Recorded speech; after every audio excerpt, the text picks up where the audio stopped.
Man. Man.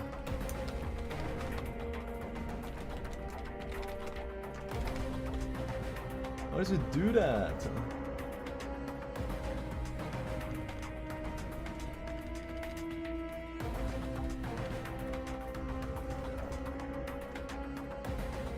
Man.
I'm gonna fix that restream issue, man.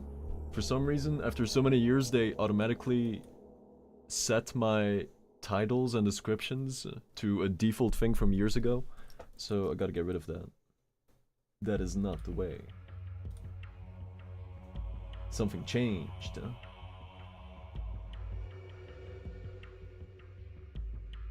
Something's wrong. There it is.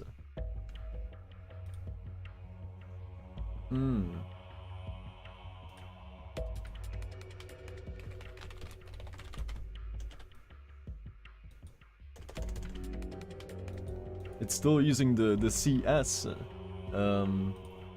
abbreviation, right? From Chat Starke back in the day, which is now, of course, called Starkeness.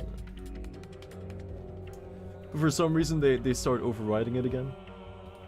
And I don't see a setting to get rid of it. Okay. Okay, I see you.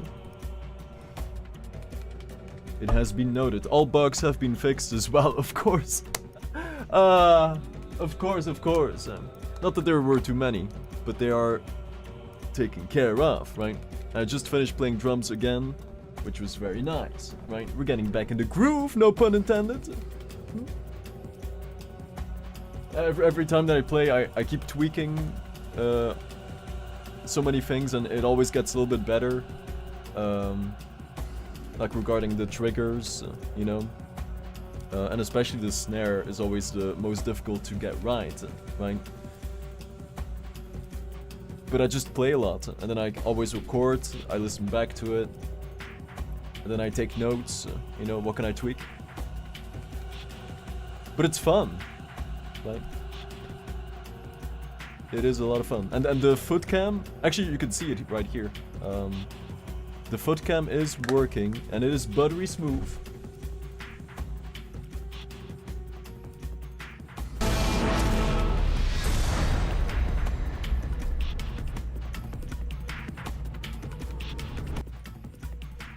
Right?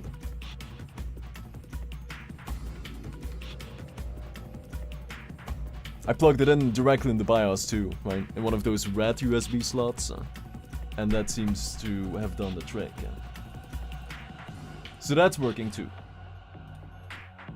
And now I'm kind of looking at this dual PC setup. And I think my boy Fame sent me... Meanwhile, Death Stark picks up a melee kill without ever touching the enemy. Turns out that he poked him to death with his long tip. If you know, you know. So welcome back though, right? And those are two back to back, huh? You're taking it very serious, I see. I haven't even clickety-clacked any buttons yet. But yet here you are. And that means something, right?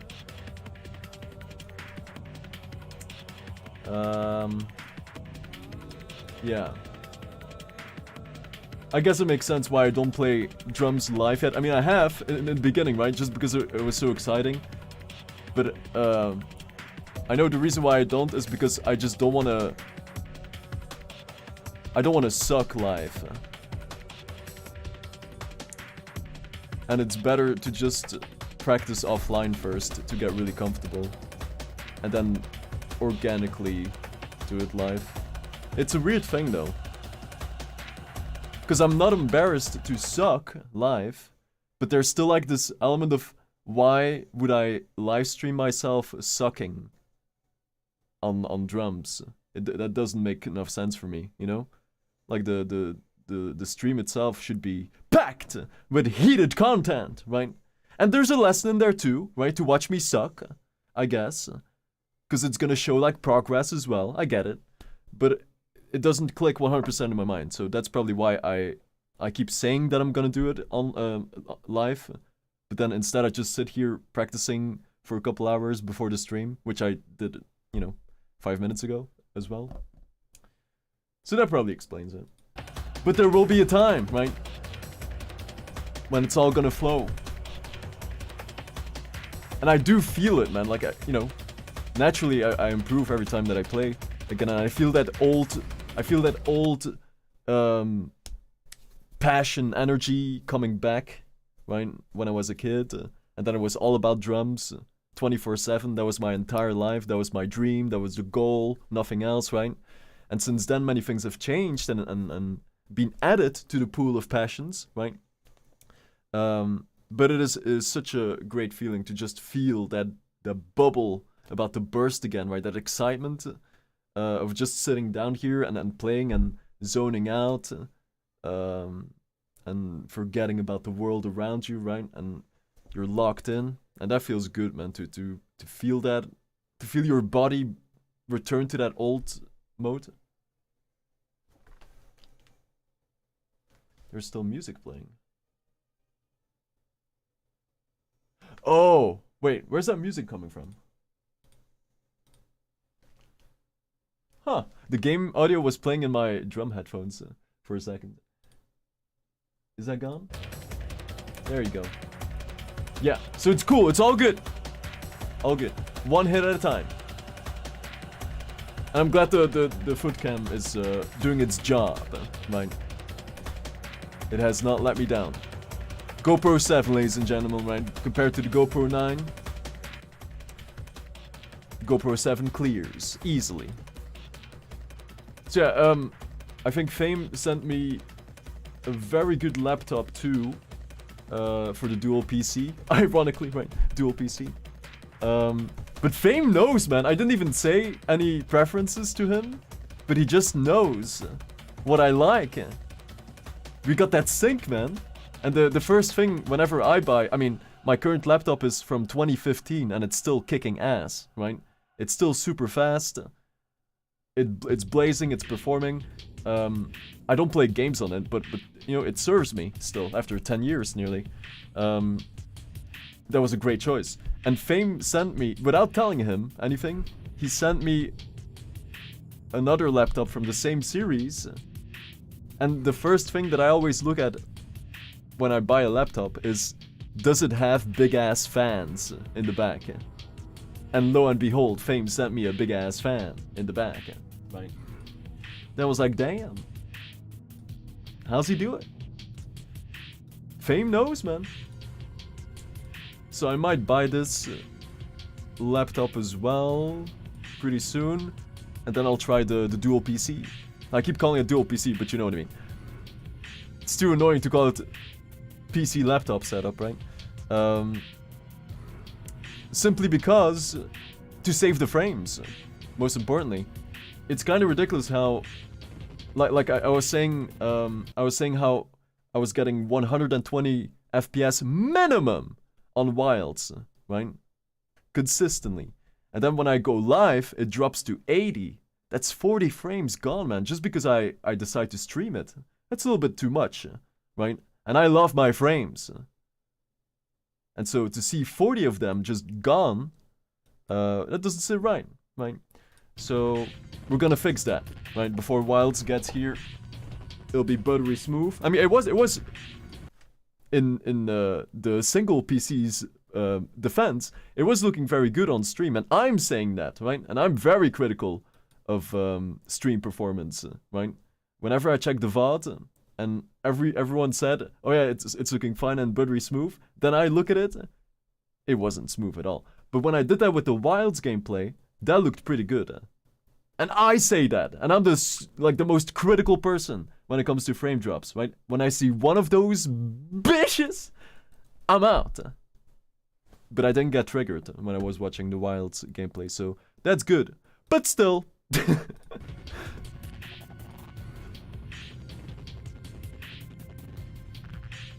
We're gonna up it up a notch. And also, it's probably a no-brainer anyway to get another laptop. Like, buying another PC, I could buy another PC, but it's so overkill for what I want to do. Even though there is still the Unreal Engine project that will be added to the stream, right, for the Void in 3D. And that's gonna encompass the entire stream. Like, all the scenes that you see, they will be visuals from that software, from the Unreal Engine project, right? So everything on the stream will pretty much take place in that software. And Unreal Engine is known to be pretty heavy, pretty resource intensive. So, you know, but there are many ways to optimize your build, of course. But I'm just saying, in the case that it is still intense, it's gonna make a big difference if I put that on the laptop and on the gaming PC. That's all, right? Just to take that stress off, whatever it will give me. Of course, I intend to take it very serious when it comes to optimization. Things you thought you would never hear in 2024, right? Yeah. I feel like it's a good thing, right? And like I said, the current laptop is still kicking ass, but it's almost 10 years old. So I feel like it's a good point to give him a break. Because that laptop, man, I started streaming on that laptop. I did so much rendering for college and afterwards. I designed entire games on the laptop. Like, so many milestones. All the editing, you know. For years and years, and it's never let me down, really. I can't remember a single time where, like, it broke down or I had to replace a part. Not a single time. I'm not sponsored to say this, but Asus rock. It rocks, man. In my experience. And I'm telling you, man, it really comes down to having big ass exhausts or fans in the back of your laptop. That's so important. Right? Which made me smile when I saw the one that Fame posted, which is this one. One second. The first thing, wait. The first thing you notice, big ass. I mean, it's not the biggest, but they're definitely bigger than most laptop fans in the back. This is a good thing, right? You need the most amount of ventilation in these laptops, man. On the side, and Fame knows this, man. He's good.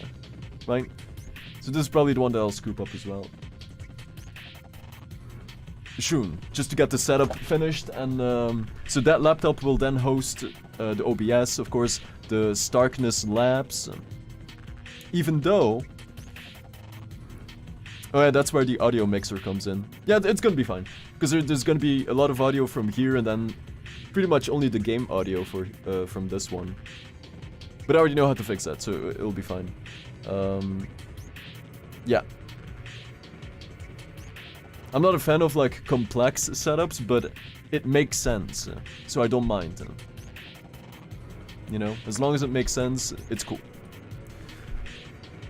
With that being said, oh yeah, I did look at some charge blade videos, and I understand the guard point now. I get it, okay? That's good. And then I was also wondering what that one thing was in Wilds.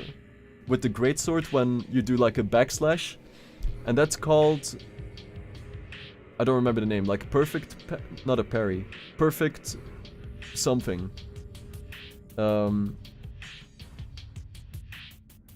Is there a visual for it? I don't remember.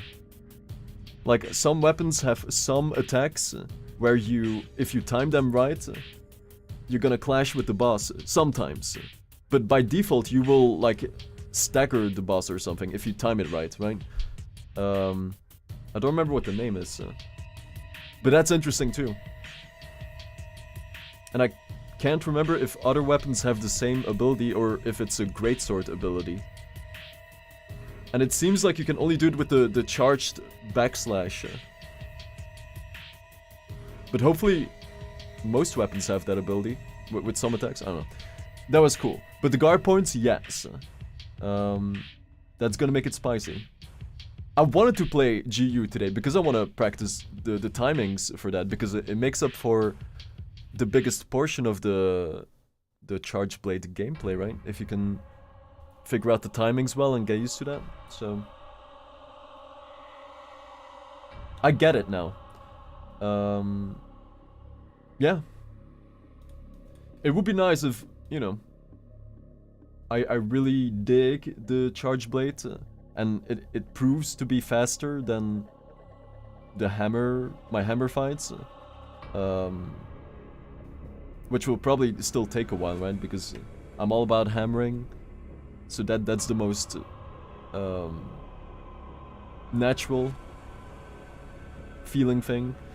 And to get to that same point with a different weapon, that's gonna take a while. But I've done it in For Ultimate with the insect glaive, right? You remember when I sucked with the insect glaive and I couldn't figure it out, I couldn't understand it? But then it clicked during that last Gogma fight, in the first Gogma run, right? I snapped. I understood. And now we're rolling with the glaive. So I gotta do the same thing with the charge. That's all. Just. Did I say just? Yeah.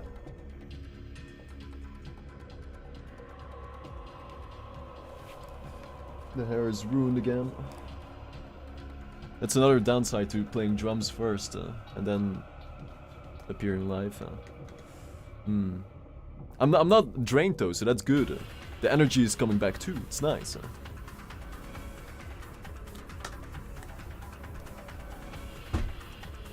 I'm looking more and more into foods like that too, just to give me energy, like really protein, like high nutrients, whatever foods. Just because I want to keep the energy all the time, like in the first years of the stream, right? But those were different times because I didn't have as many responsibilities as I have today, right? So high nutritional foods is what I'm looking for. It's kind of fun though, just to walk through different aisles nowadays, right? Where I've never been, and discover new foods. It helps.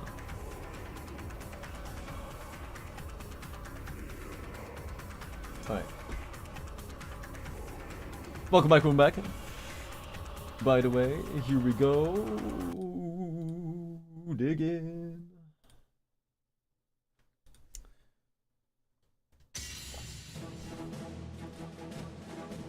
There you go.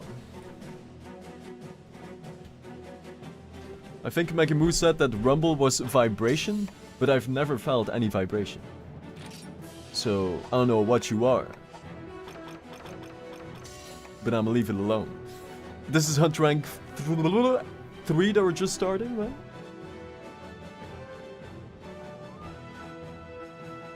Pull up the keys. Of course, this playthrough is not for the time. Just, this is all to get used to Charge Blade and potentially making it the weapon of the run. Or maybe, you know, it would be cool to have multiple weapon types. For variety's sake.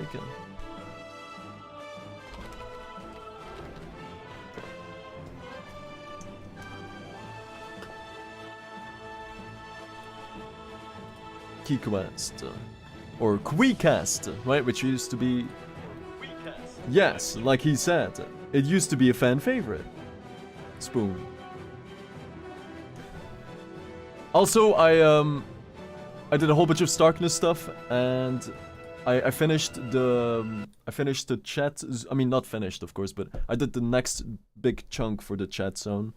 And now you'll start to see unread message counts whenever you enter the chat zone, right? And it's going to show you how many messages that you missed from every channel, right?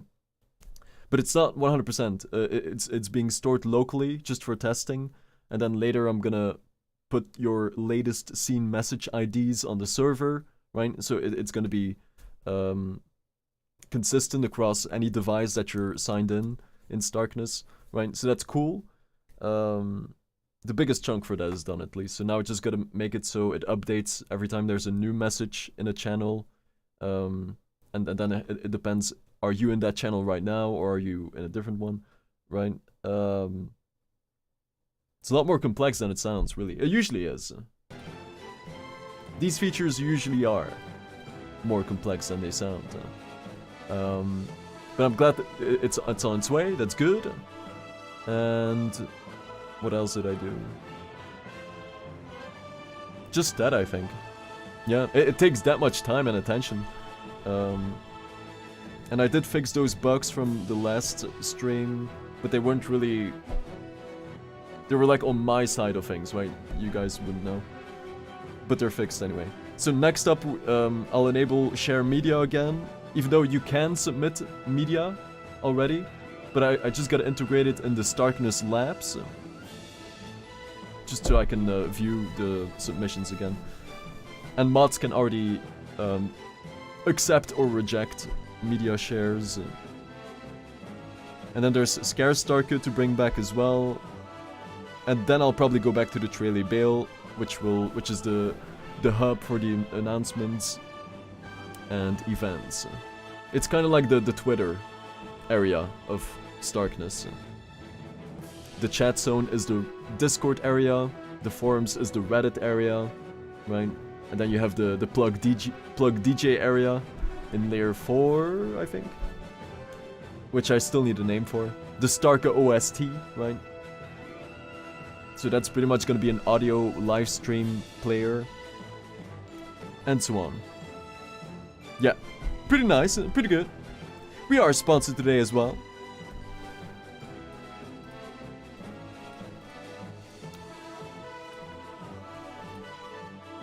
I don't know how, but they just can't get enough, huh? What was that good key quest page? Oh. Already bookmarked it. No, I didn't.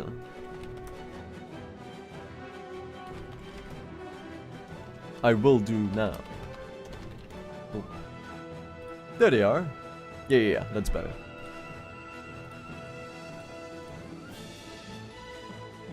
Bob. In the emulator. Oh, so it is the vibration thing. That's what rumble means. I mean, I'm fine without it though. It's cool. I'm already very immersed. Oh yeah. Also, considering the arts for the charge blade, the pizza cutter seems to be the fan favorite, which is the thing that you do in the wilds as well. I don't know when it gets unlocked, but it seems to be the best art to use. And I did also check the glaive tutorial real quick, because I've never actually used it in this game. Or barely. Or actually, yeah, I did. Sorry, I did use it, but it was kind of buried far away in the mind.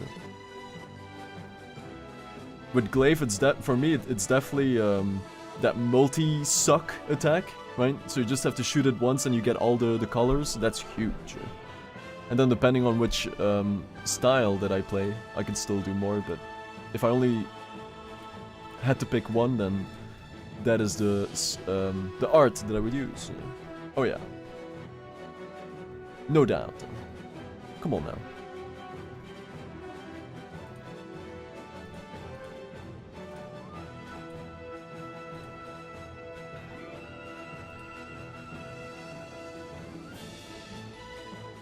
And we start with gore.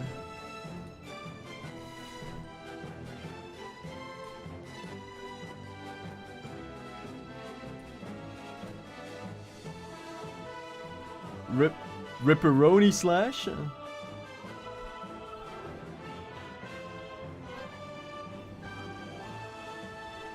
I see. And then also I checked all the styles for Charge Blade, but I think I'm gonna stick with Guild. The Valor didn't really win me over. Or Adept. Yeah, I'll probably stick with Adept. The Aerial is cool, but I'm like, meh. Yeah, I didn't really feel anything. So Adept is probably just gonna take it. Adept or Guild. I'm not sure what Adept removes or changes compared to Guild. But it still feels like you get most of it. No complaints. Oh yeah, one more thing.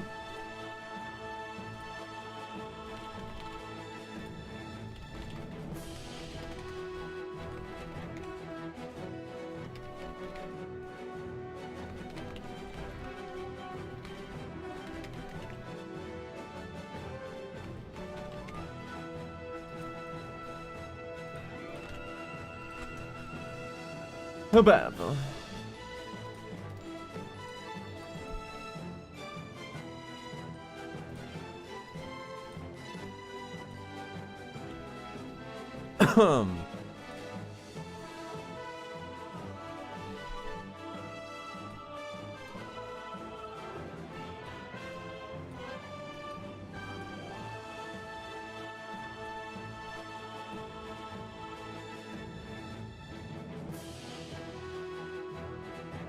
Okay. Borp. I'm surprised I'm not sweating, man, because I did play for over an hour. With the jacket on, too. Not even sweating. How? I'm getting more and more used to it. I'm going back to the OG form. I am he once more. I do feel like it, though, man. Like I said, it is nice to get out of that awkward stage where your body isn't used to playing anymore and you just feel like you're kind of lagging around the kit and very, like, what's the word? Not smooth, you know, it's like hack and slashy. What's the word that I'm looking for? What's the opposite of smooth? Forced, hacky. What do you call that?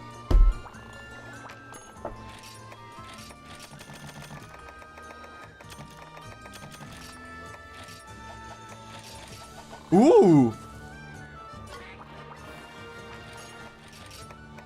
Ooh. They do spoil you with the points in this game, so that's gonna speed up the run a lot. I like it. I like it, I like it. Choppy!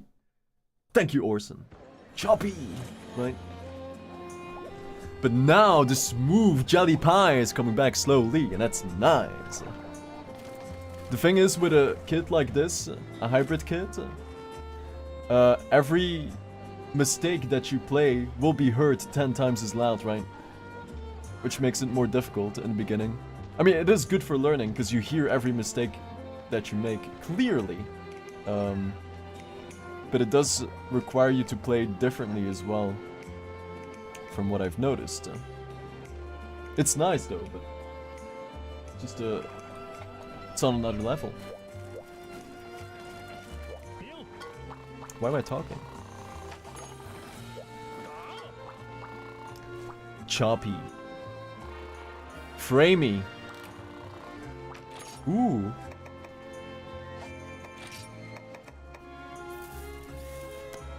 I see, I see. I'll stick to Lemon Breaker, I guess.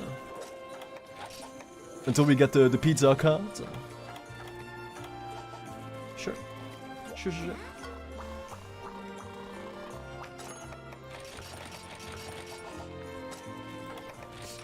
I'm always playing with very loud music, then soft music, just to see if the compressor works correctly as well. And I don't have to tweak things too much. And I haven't had to tweak anything, so that's a good sign too. Yeah. So it basically comes down to just me playing offline a lot, and then I'll automatically start doing it on the stream, because I'm at that comfy level, you know, where I know I'm not really gonna mess up. I mean, it's not about that. There's like I just want to get to a certain level before I do it on stream again, that's all. I will still mess up, of course, that's normal.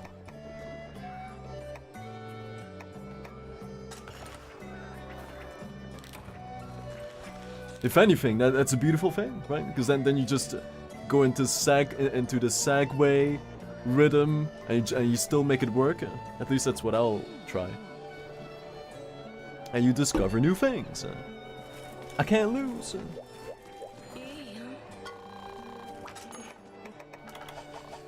Oh god. Right, that was the last key. The trap it just in case if it takes forever. Imagine that. 1 and 2 and 3 and 4. Oh yeah, I did get some stones, right, with the stat plants. Most important strat, perhaps.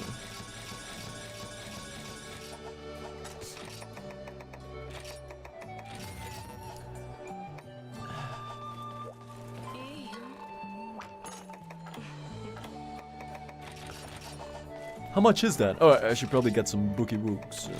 I already have some. 85?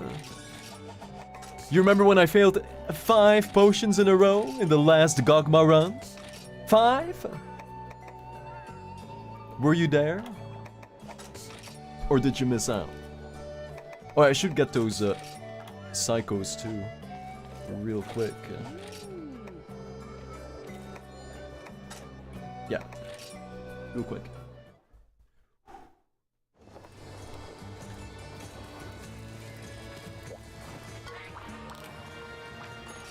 Also, I know I didn't stream yesterday, but I wasn't feeling the right energy, so I didn't, right? You know it's important. So. And it's pointless to stream if you don't feel the right energy. It's pointless. I've done it many times before. I always wish I didn't, right? So that's that. It's not me, it's me.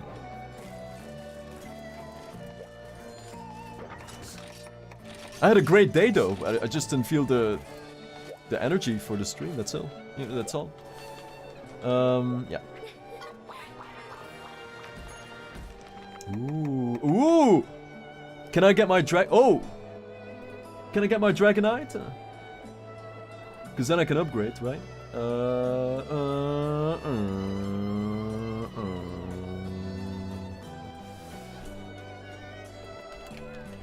Dragonite. Oh wait, I'm in the 4 ultimate. Let's get those woogie marks up again. It has been too long. And if I do it correctly, I only have to do it once. I'm failing now. I'm misclicking so many times. Okay, it's in there. Dragon.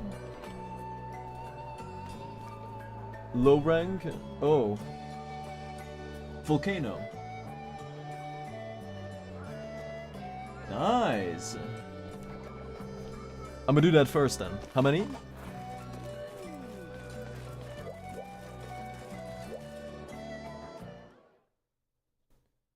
Aim for 10. Then I won't get it, right? That's a classic Merv, Solbray, right? If you want to have 10 in a row, you have to wish for not wanting 10 in a row. That's how you get there. It is the only way. Ooh! Oh! Ooh! Which way should I go? Huh? Any Charge Blade mains? Or any people who have used every single Charge Blade in the game, right? And they can make calculated decisions on which weapon to go for next? I like the name. But does it upgrade to anything everlasting? What does this go to? The Elite Blade. We're back in the research phase, huh? It's simple with hammer, right? You just stick to the stone hammer and that's it. For the entire run, and it's doable, right? We did it in 40 hours. Crazy enough. So we do have a baseline strat, but if you can use Charge Blade well, it should be faster. If.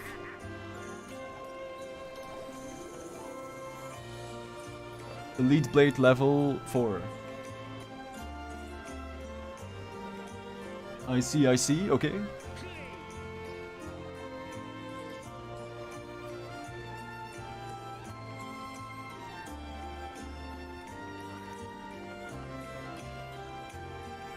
So this is pretty much the stone hammer path, if I do the Elite Blade thing. Level 5 does have a good chunk of green, but...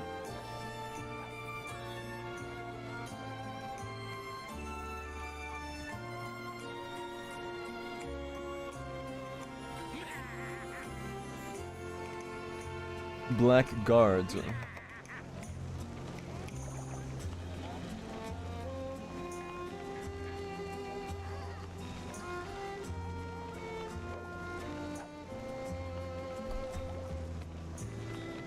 I'm probably sticking with impact and not element.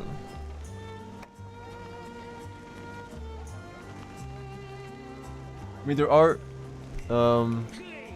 in For Ultimate, there's a lot of bosses who hate fire, but is it the same in this game? Probably not. But there might be like a...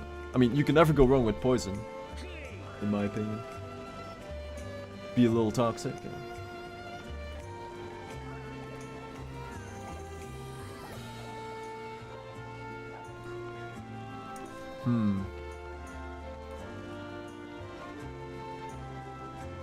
I'm just checking what else gets unlocked if I keep upgrading the Elite Blade, and it goes to Kaiser Blade.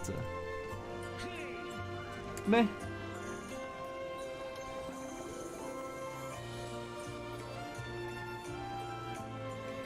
But you can also create Kaiser Blade, okay.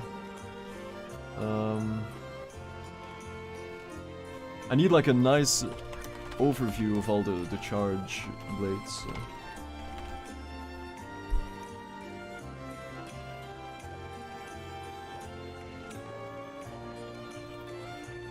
Like the Unite weapon trees.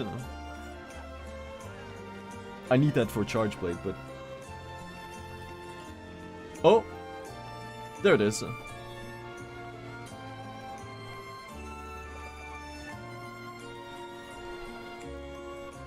Oh god.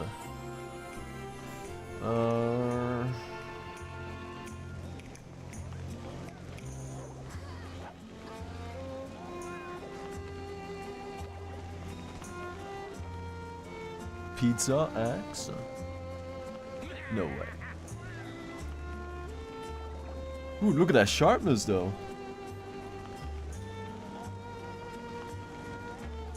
What do you need?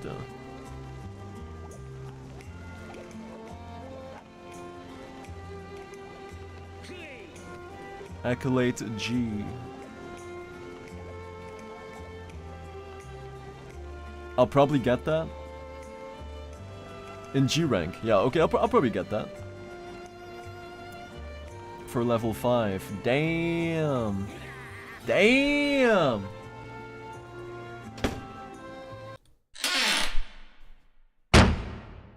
No way. Do we go for a level 5? Hello love of my life. Dragon is all bathed and happy lol, and I think I got mini head bobs on video but not sure. They were really small, haha. Send it my way, Maggie Moo, welcome back indeed. I was just looking at some pizza, right? We all were. Damn, that sharpness is insane. And it looks very doable too.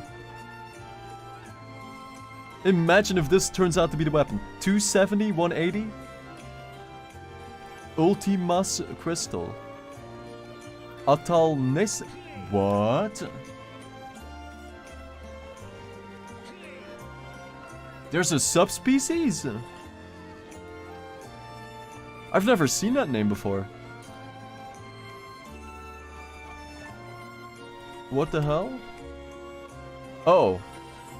Wait, what is it?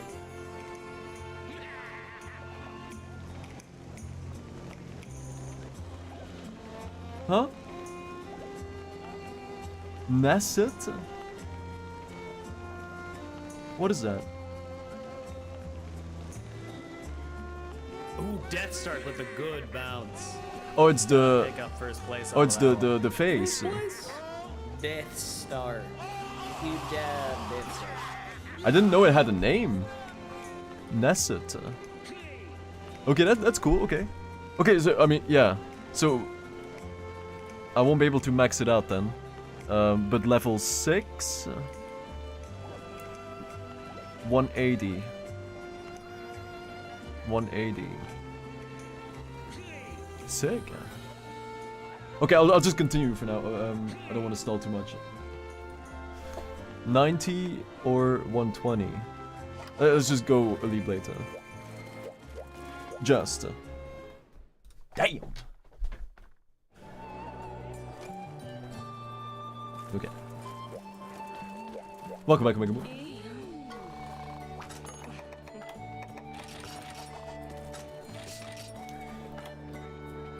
I fixed that flam issue too that I told you last night. I did some more tweaking and now I can flam on the snare. In hindsight, it was a simple fix, but it's so nitpicky with all the parameters. But I found like a good mix. Flam.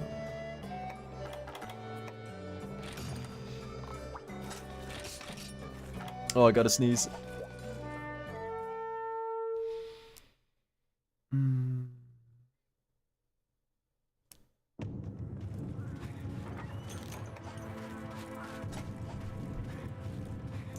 Oh. Dragonite. 2, 3, 4, 5. 2, 3, 4, 5. 2, 3, 4, 5. 2, 3, 4, 5. And 10. Do not forget. Cozy!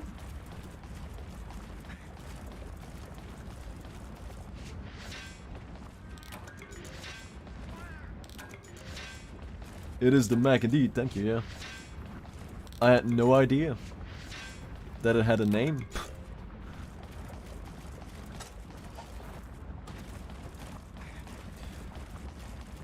The more you know.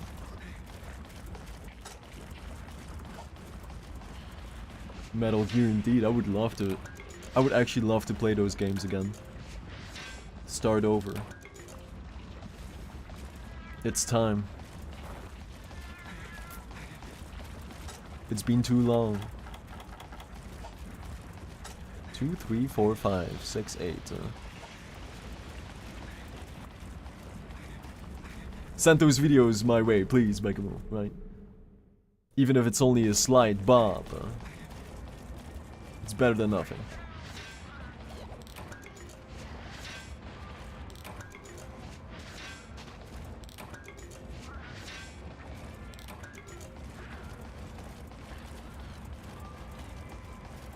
I don't know if you can only get them from blues. We'll see. This is the time to check it out.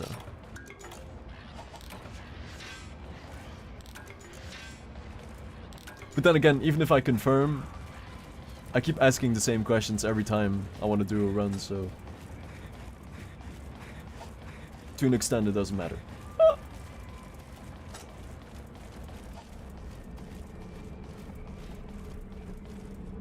I was teaching Kip how the bathroom door works. Magnificent. So he can just go take a bath by himself. It makes sense.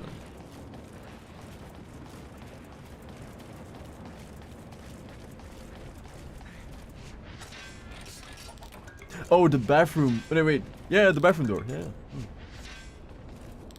Yeah, I'm following.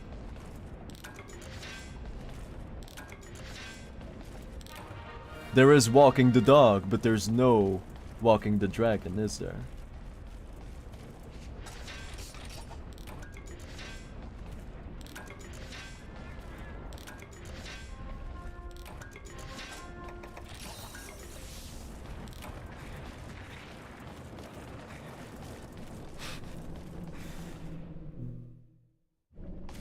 What is this? 8. Can I just get one? Are they not gonna buy it?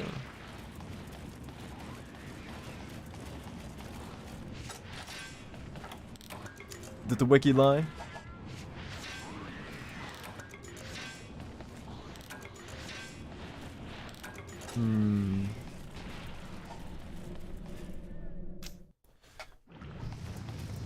Percentage says 20, 15, 20, 20. You damn liar. But I'll believe. 10 and 2.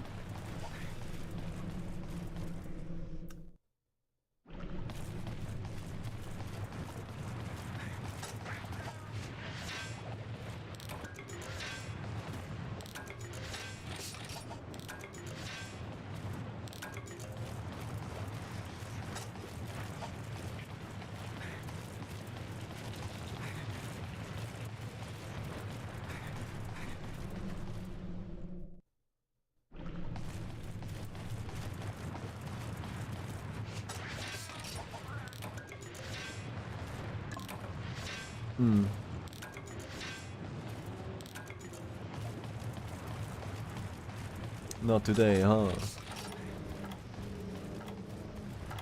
Damn. It's because I want them too much, right? This is all very classic stuff. Stepper?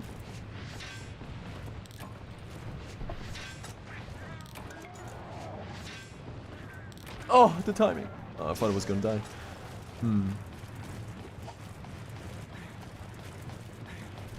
I'm checking it right now. Thank you, Mickey.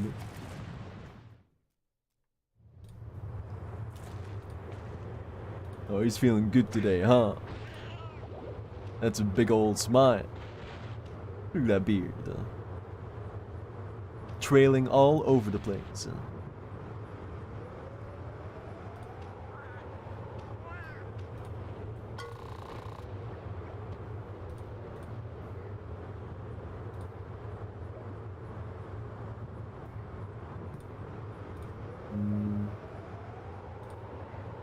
Okay.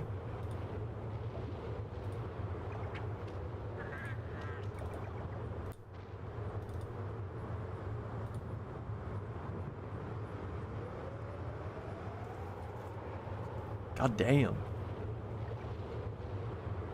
He's like, are you recording? You got this?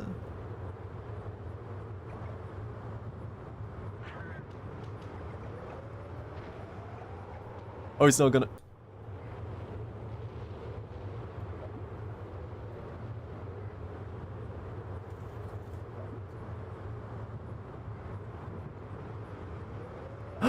Oh, you mean this? I know it. I saw it.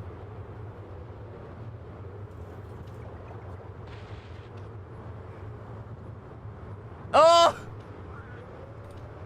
I saw it. Such a good boy. He's getting more comfortable with it. It's only a matter of time now.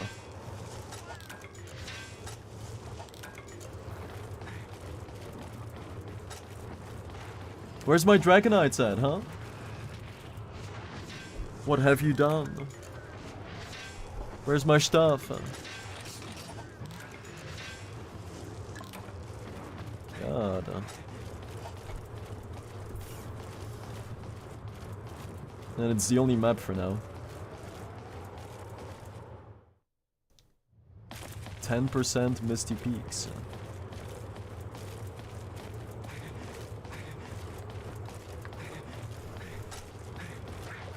Well, maybe everything is inverted, right?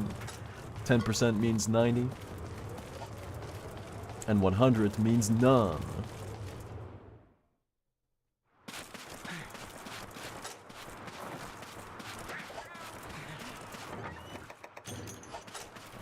We'll figure it out. Maybe Kitty has 1, but still. I need faster results, right?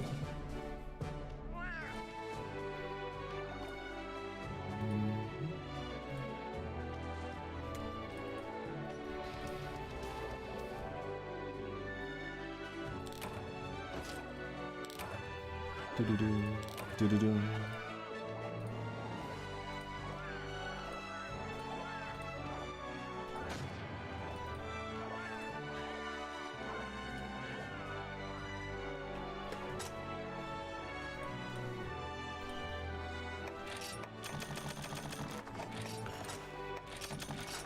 Unlucky. Wow. Think something's broken, man.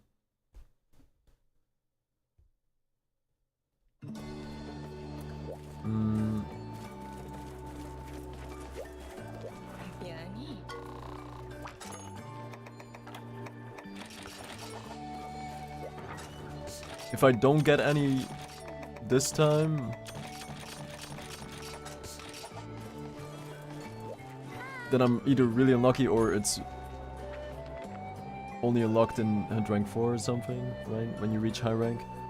Probably not, I'm probably just really unlucky. I do not give in.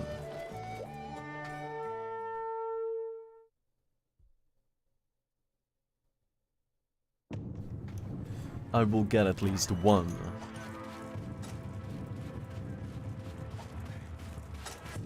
Right about now. Good luck.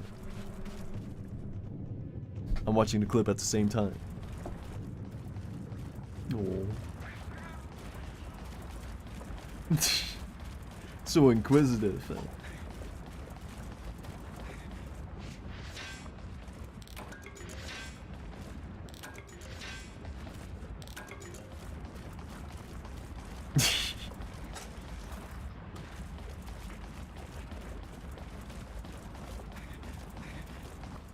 Yay.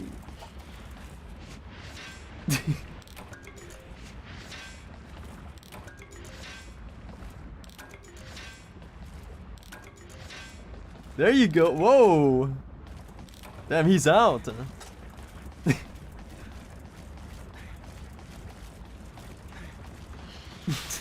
Oh, he's so funny.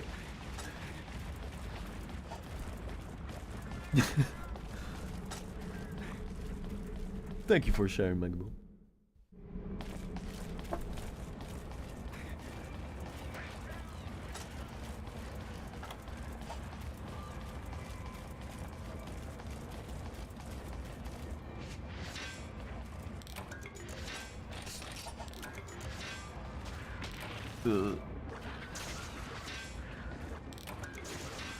Oh, apparently you can get Half-Life 2 for free now on Steam, if you don't have it already. For the anniversary. With the DLC? That's a steal, man. I'm pretty sure it was like one...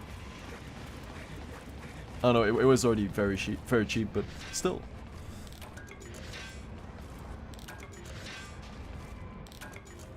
I'm not even sure if I have it anymore.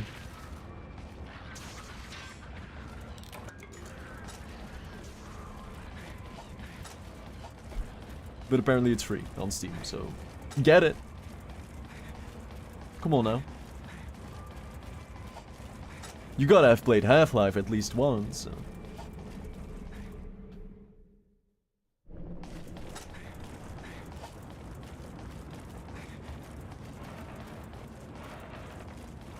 Still holds up really well. But then again, that's not too difficult, right, with today's games. Come on now.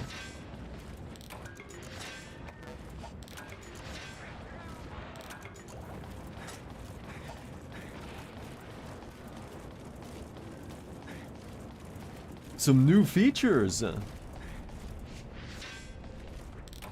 We're talking big features, or just bug fixes. This could be huge.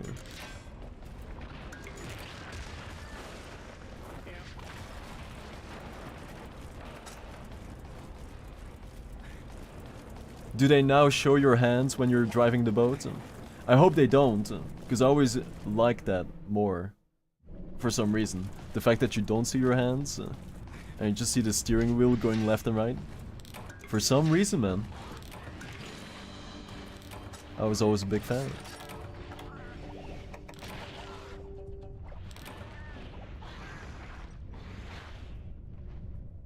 Don't take it away.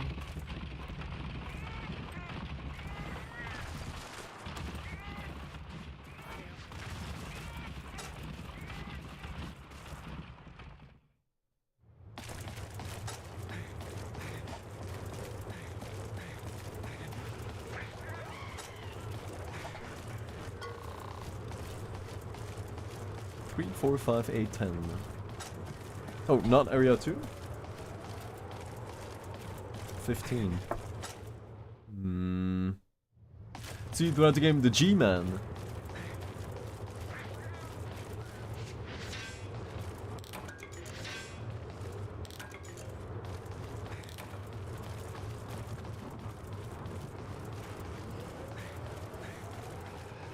Oh, really? Damn, so unlucky. I'm not getting anything. Instead, I'm getting nothing at all. I don't understand.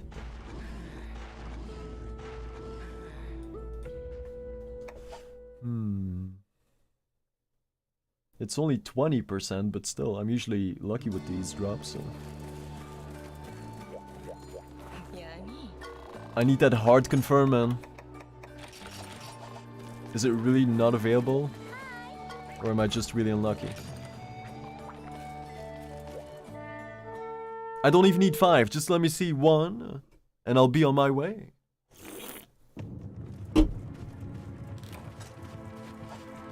Do this and you will be rewarded. 2, 3, 4, 5, 8, 10. 2, 3, 4, 5, 8, 10.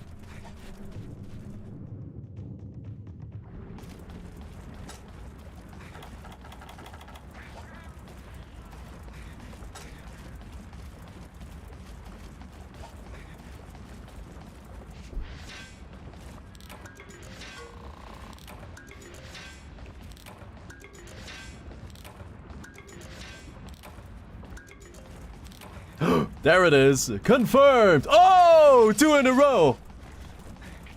That's all we need. See, now they're spoiling me. Right.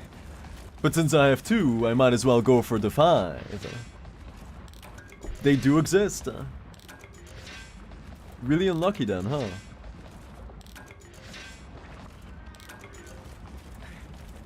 Two, 3, 4, 5, 8, 10. And then after this, I'll do Gore Magala.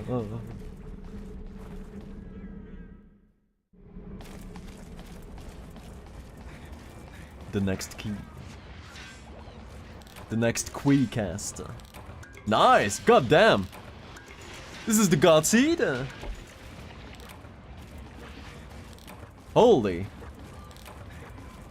2 more.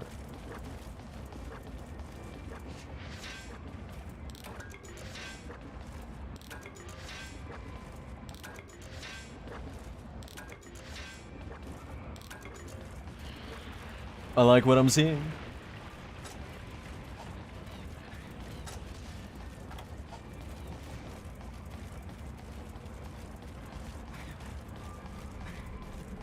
I'm gonna try to get used to the guard point thing today. I'm gonna try. It takes time, right? It's not gonna.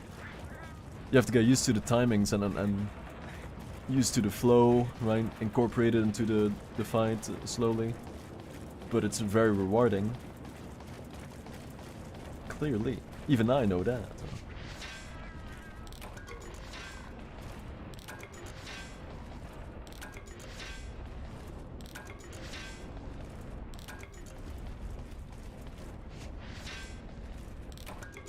And you know, as soon as I figured that out with the guard points, I thought that was what the greatsword was doing in Wilds, but it's a greatsword thing.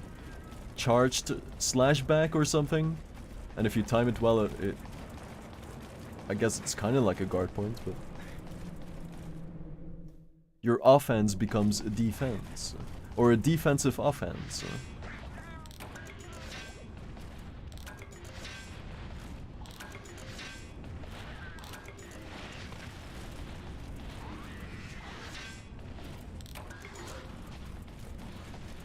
Two more. Kitty maybe? One? One more! Don't do it! No, don't do it! Oh, no! One more though. What a difference.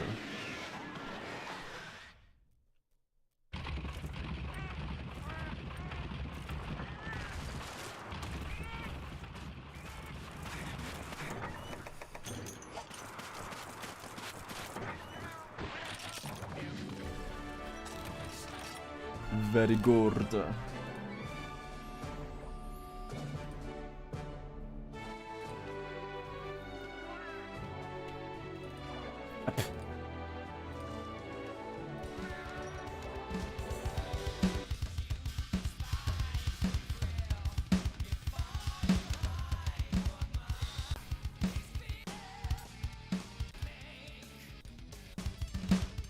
Okay.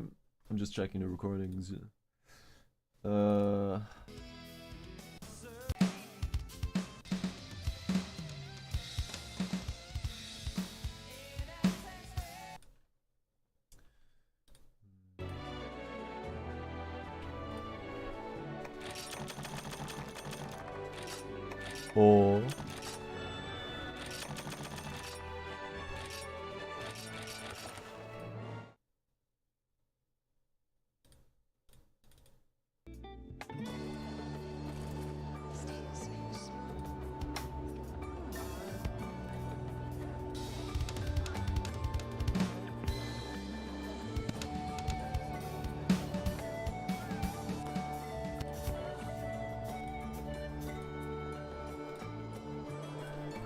Okay, one more.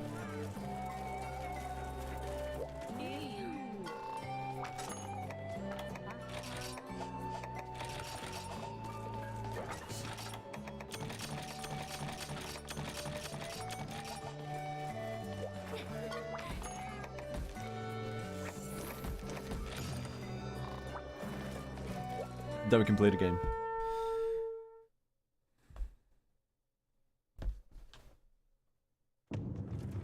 Go! 2, 3, 4, 5, 8, 10.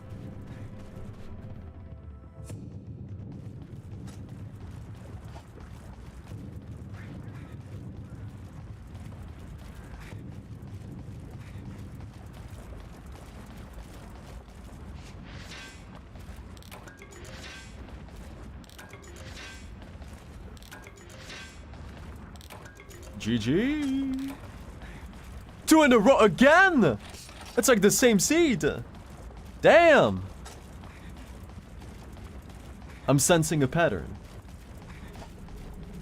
Remember this seed, right? I'm gonna need it during the run. Thanks.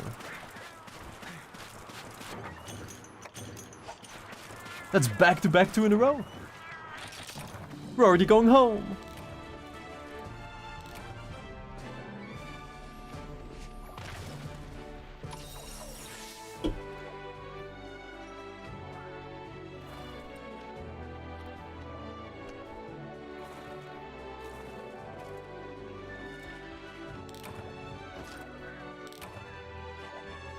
Oh yeah, new graphics, Steam Workshop, new developer content, a developer commentary. Nice. Oh, I do love listening to those. If it is what I'm thinking of, like they give like the inner scoop, the behind the scenes when they were working on certain levels. I love hearing those little details. Maybe technical challenges. Oof. Thank you, Soulbray. That's huge.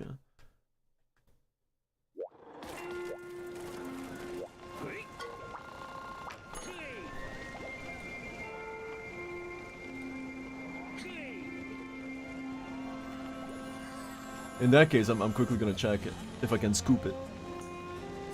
I don't know if I already have the game. Half-Life 2. Is there an update if you already have? Oh yeah, it's a 20th anniversary update. I see, I see. So you automatically get it then. Right?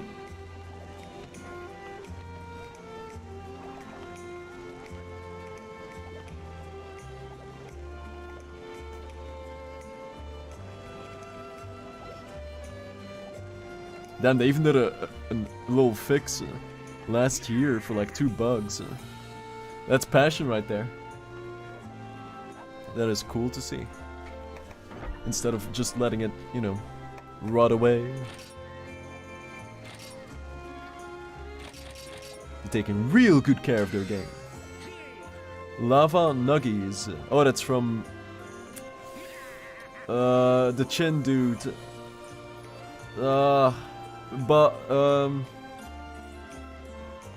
Uragan. True?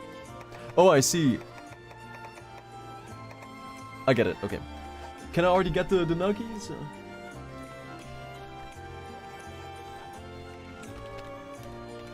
I do remember grinding for those last time. Not for the charge blade, I think. Hub 3... Do we have an Ura key quest? That would be perfect timing right now.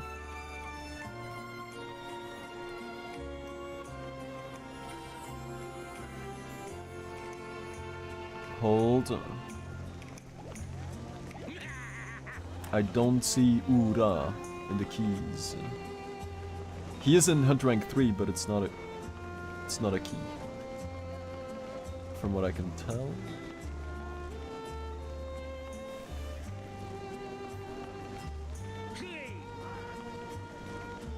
I could do subquests.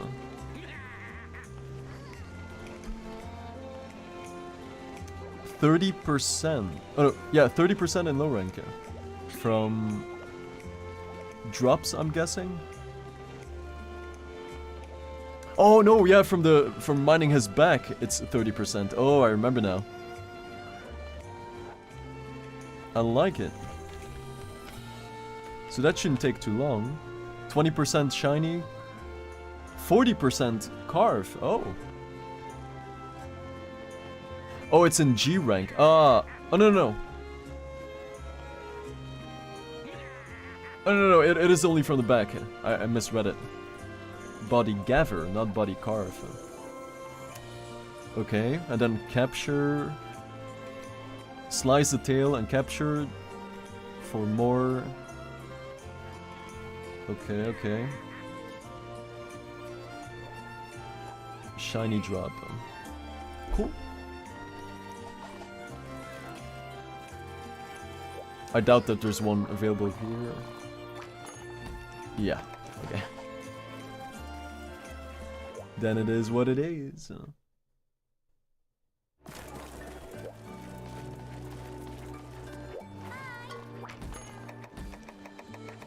Double checking just in case.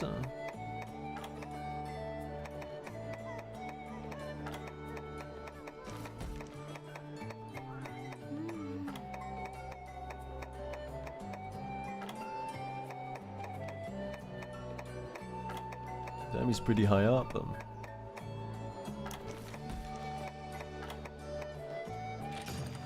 Subquest? What is subquest? Perfect, perfect. So we can do subquest, even though it's better to capture him, but it depends on how long it takes. 20% shiny, mine the back for 43%.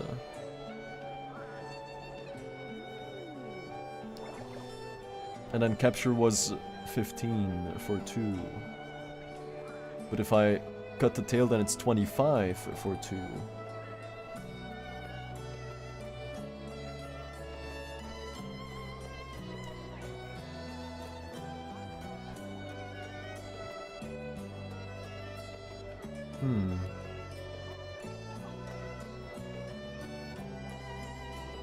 Okay.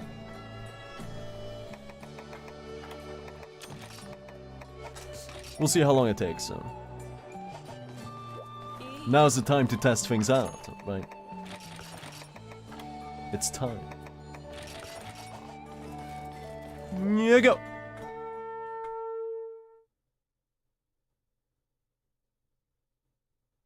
Most likely, it will be the sub-quest. It didn't say any tail carves, for some reason. So I'm guessing that it's the same as... Oh. Oh, I see. Oh, no, it's fine. Never mind.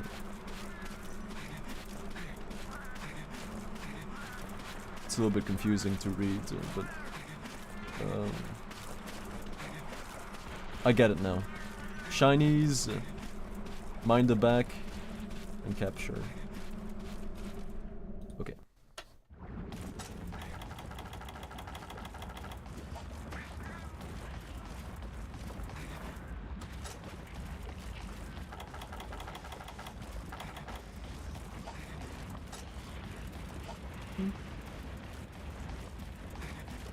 Be careful, Megami.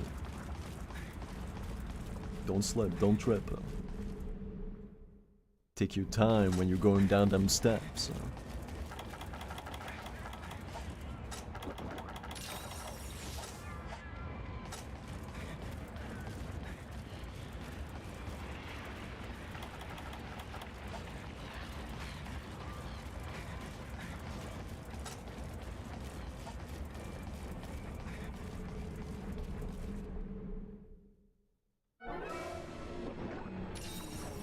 You have what I need, boy. Oh, it's pretty tiny.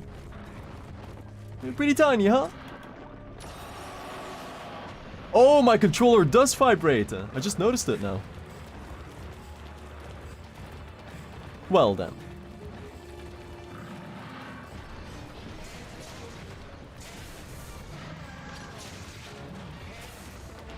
I see the guard points.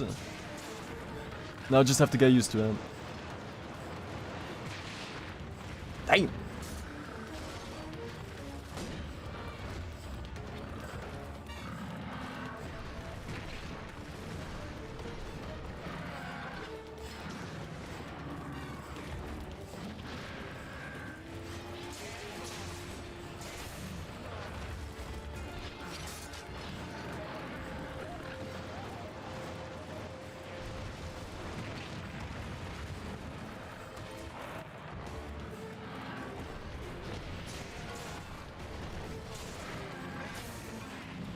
Wait, stop dying for a second.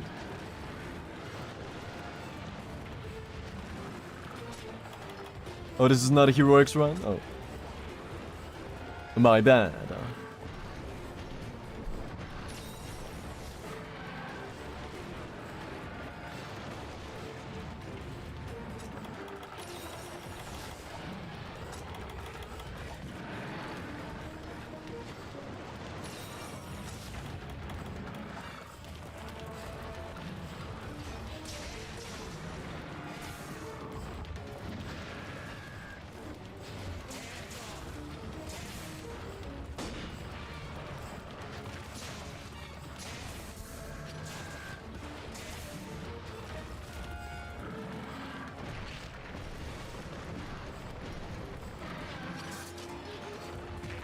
Ooh, that's a tag.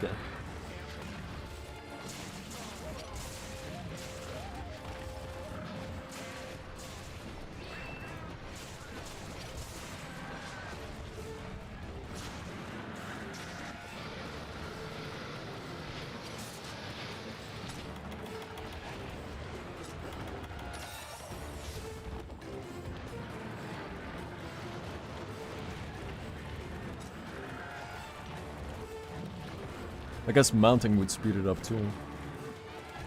Just for the back cars.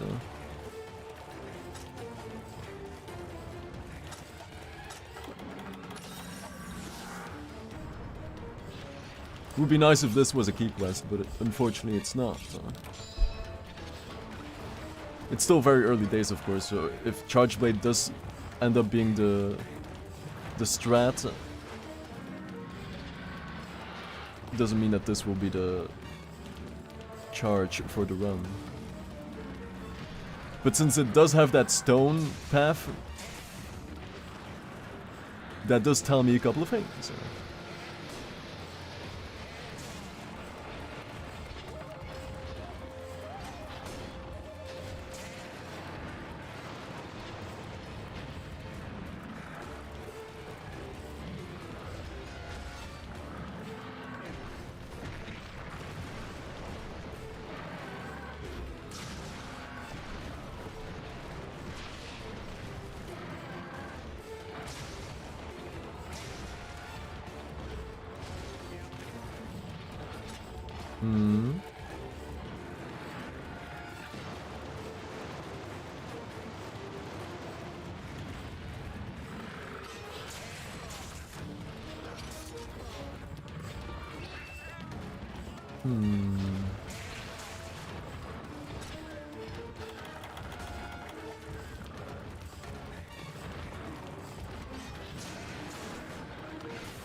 It's probably...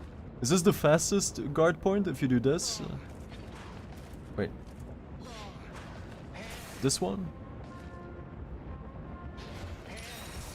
Or maybe this one. Oh. This one, yeah. Or is that not a guard point?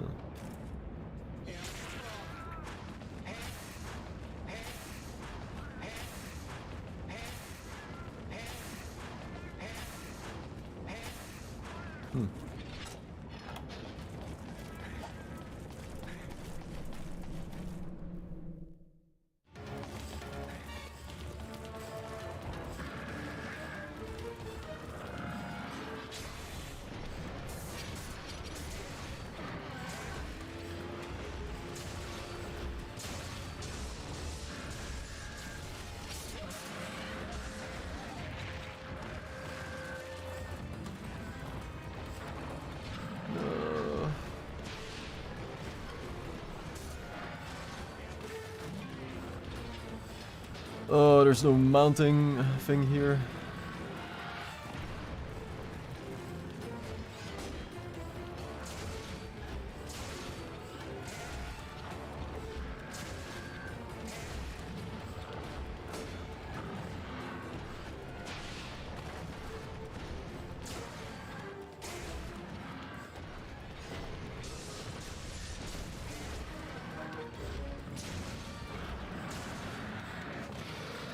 Timing.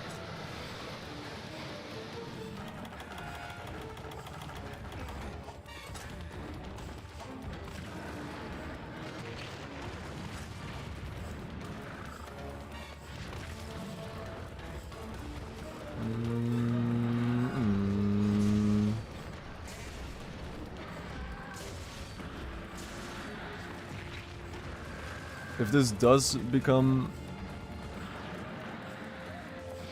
Ooh! If this does become necessary, then I should definitely swap to aerial. Or just glaive, but...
Oh, dude, that chin tag though.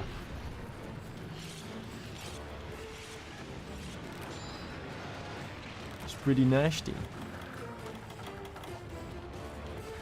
Oh! He wants me gone. So he leaves instead, I see. Why do they always leave when they're winning? What is this? The psycho illogical channel?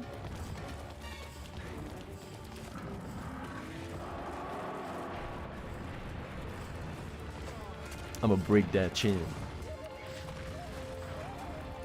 I'm gonna break it.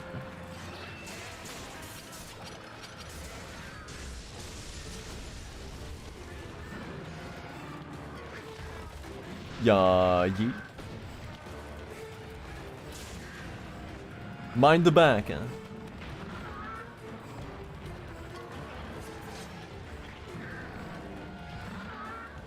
Get those nuggies.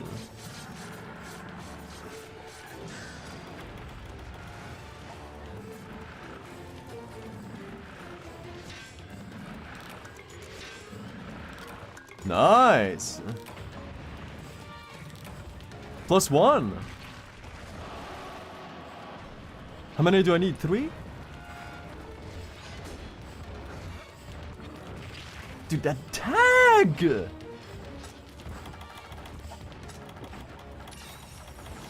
doesn't look like a sharp chin.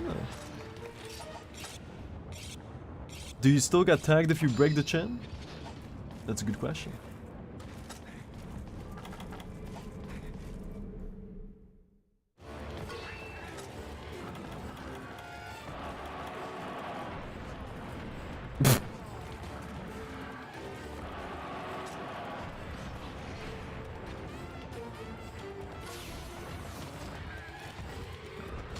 The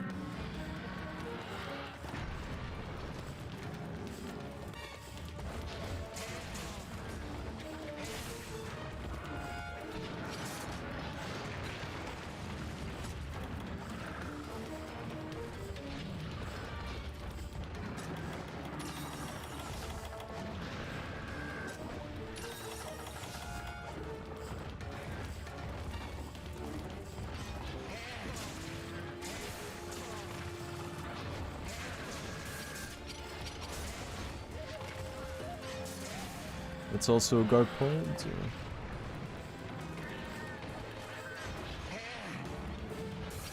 Oh, that's probably the fastest one then. Just by switching. That's a little bit slower, but this one, boom, is immediate. Sick.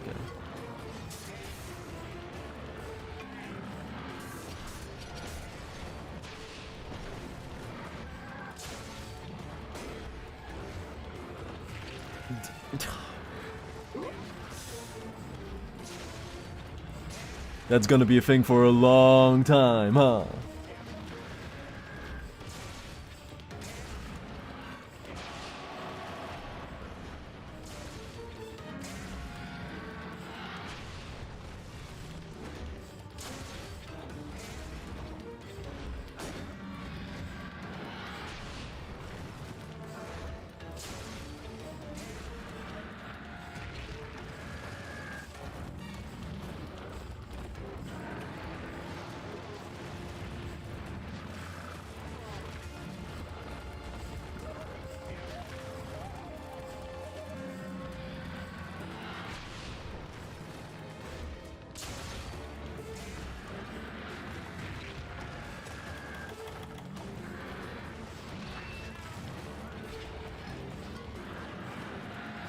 Ooh, the evil poop.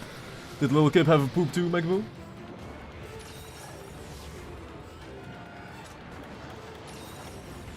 This is definitely the most amount of time, right? In between poops.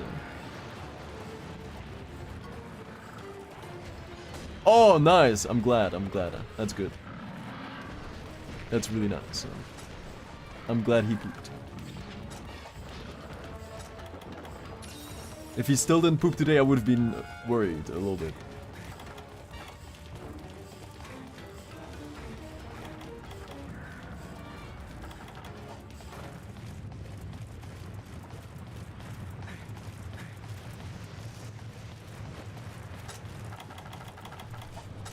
That's a good boy.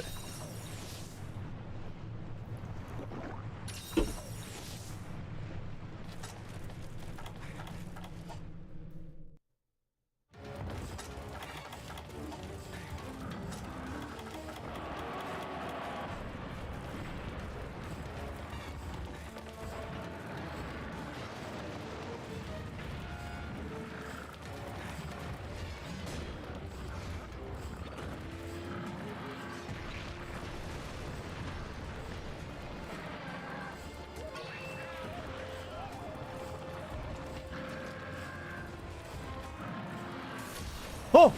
Oh, I thought I hit it, but I think it was just a guard.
Can I have my movie moment? Ooh.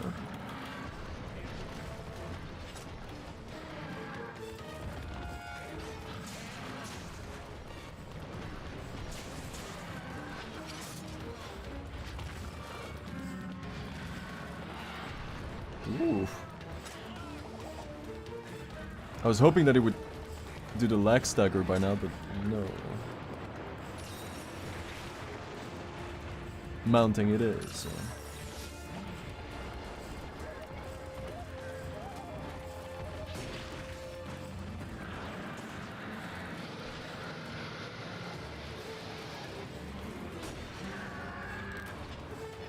Stinky.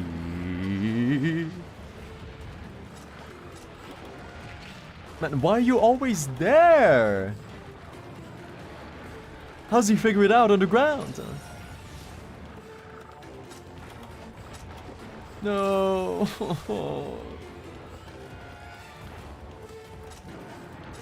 This is definitely not the strat, right?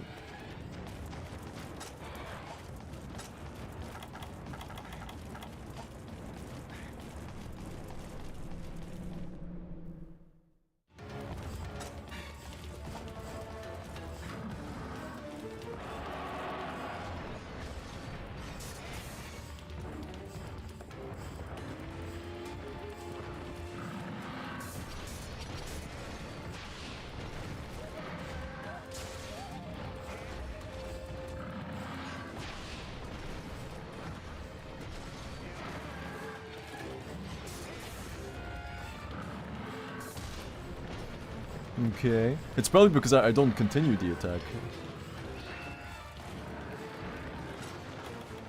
I'm so fixated right now just to get the timing right.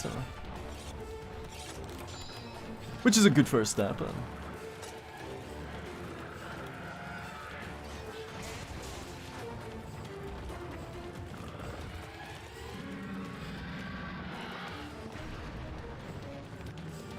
I don't want to do it here, man. He's gonna be out of bounds.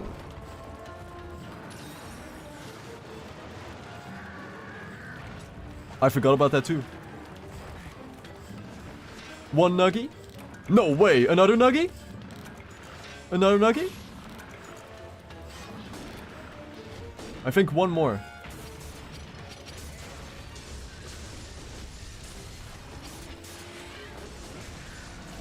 No, oh no, he's against the wall!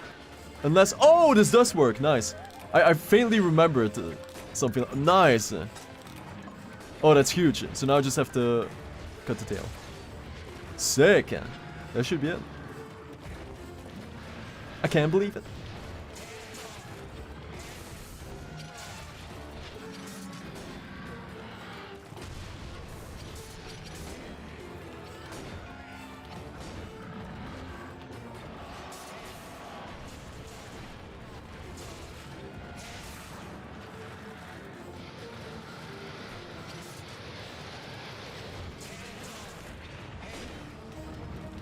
I don't think you can carve them from the tail.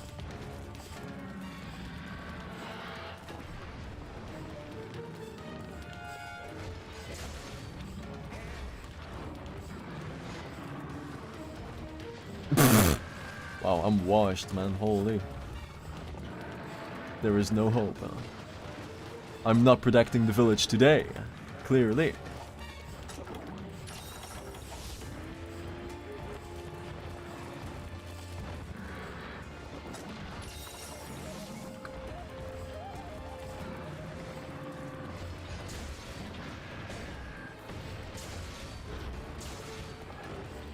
A little bit more.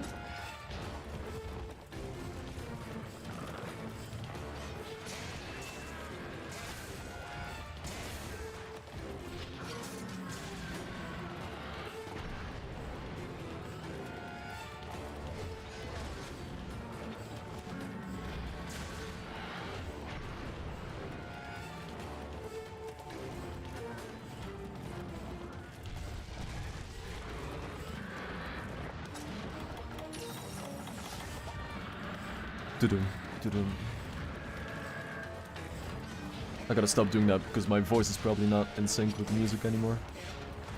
I apologize.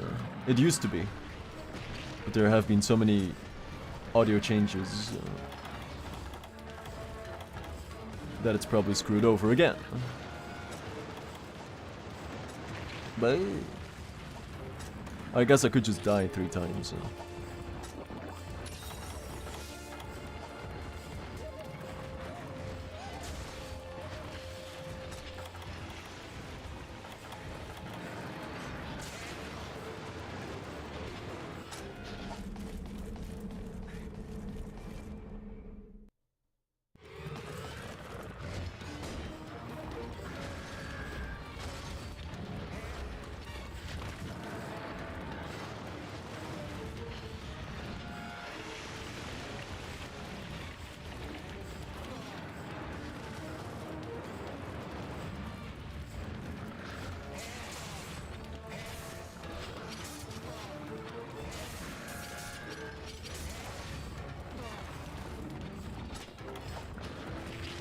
That tag!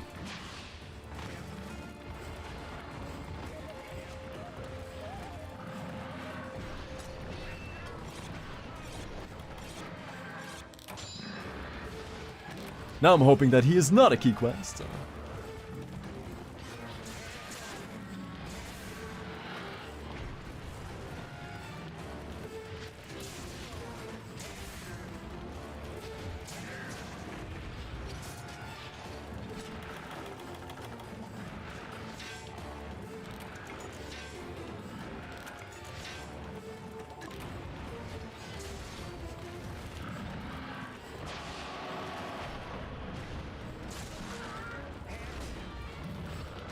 I need some more.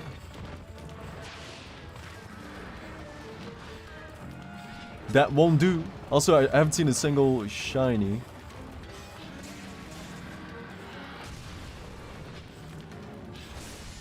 Oof. Oof.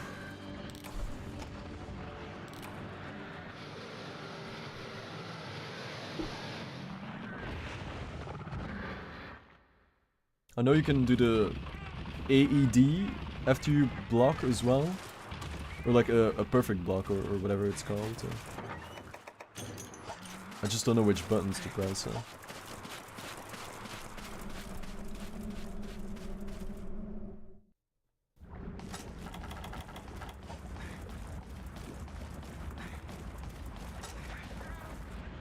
And I bet I never will, right? I'm gonna ask the exact same questions every single time. I'll never learn.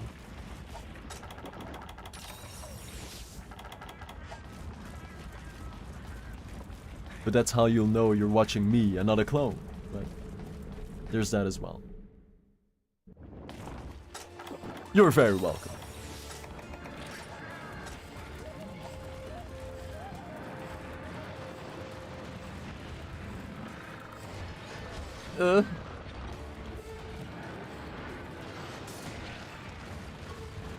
Too early?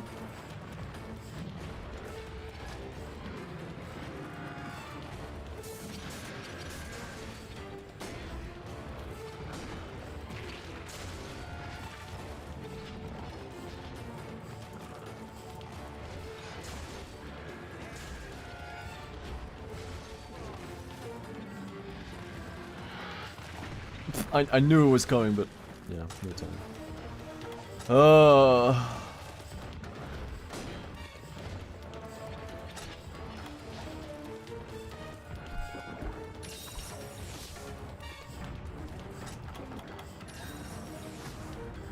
If I don't go for this charge, who else should I go for? If it's not the stone path, then who? Maybe it will be a multi-weapon type run for a change. I would love that.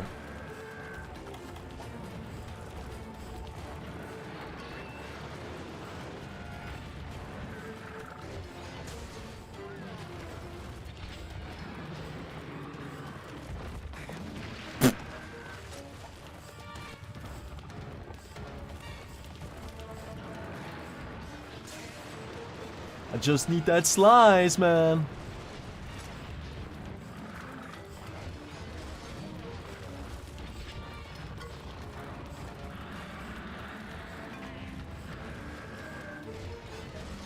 I can't reach it. I can't. Oh, but the tag can. That's right.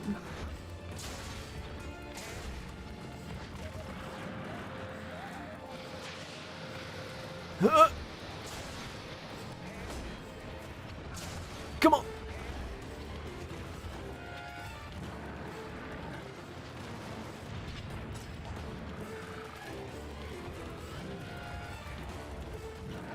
I'm guessing glaive is the way to go, right? If this ends up being a strat, right? For what it's worth. Which would mean that I would have to commit to glaive in the beginning.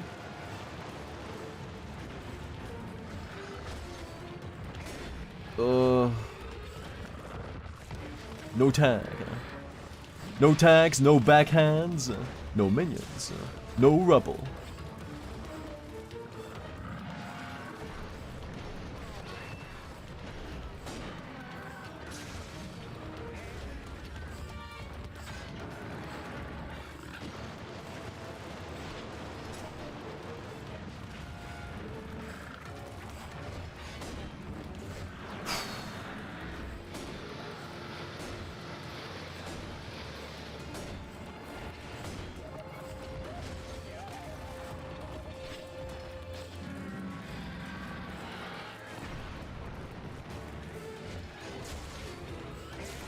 God damn. That is a sturdy not a sturdy door, a sturdy tail.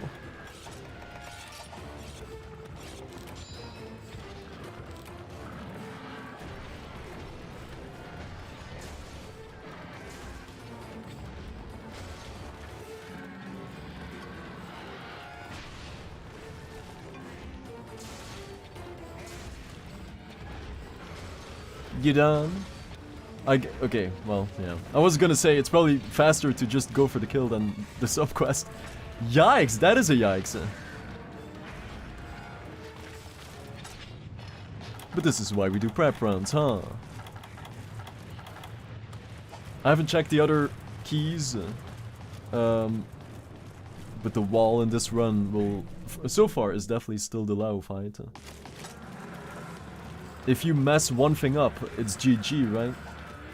If you intend to do it without fighting him and just using artillery. I cannot mess up, but that's what I'm all about. That's what I do. That's what people want to see.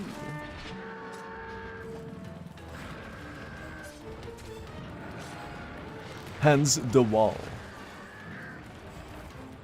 Can I get some more? Hold.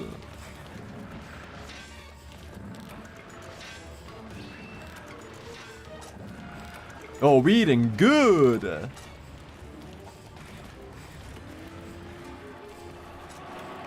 JJ. Now I have way too many lava nuggies, but there was another weapon in the previous prep run, right? The 40-hour one, where I needed the nuggies as well, so... And I'm guessing it's for the hammer.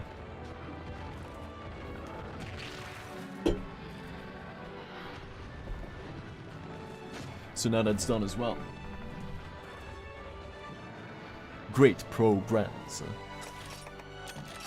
Holy!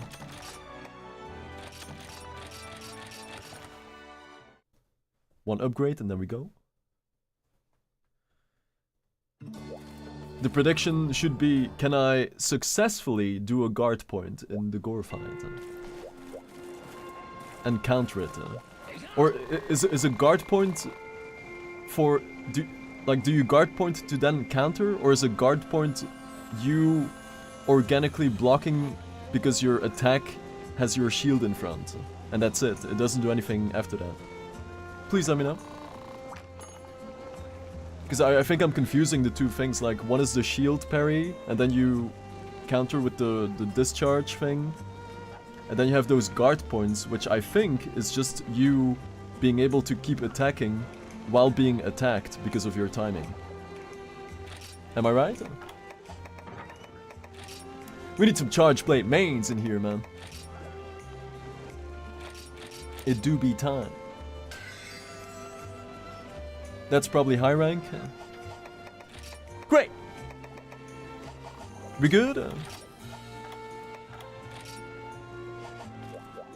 Follow-up attacks?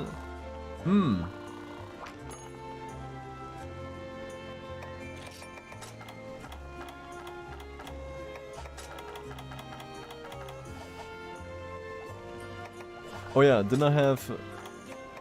HP? HP, yeah. Plus 10. So I might still be able to max that out. 1, 2. No. Noted. I did watch all the videos. The one that you sent as well. So great. Very big thanks. It helped a lot.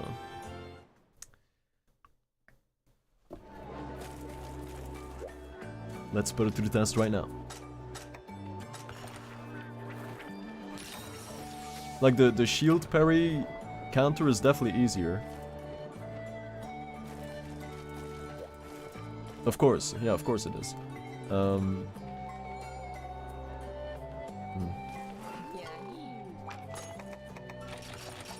Because it's always right there, right? The time frame is huge. 1 and 2 and 3 and 4. Ishwa.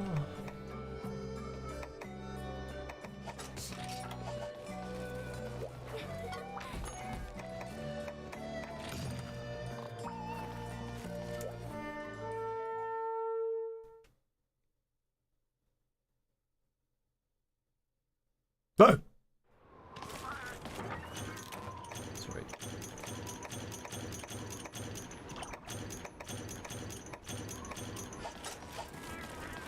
I'm not sorry for the burp. I'm sorry that it wasn't a stronger one.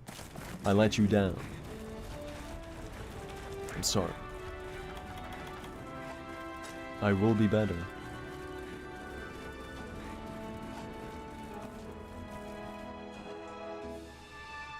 Oh.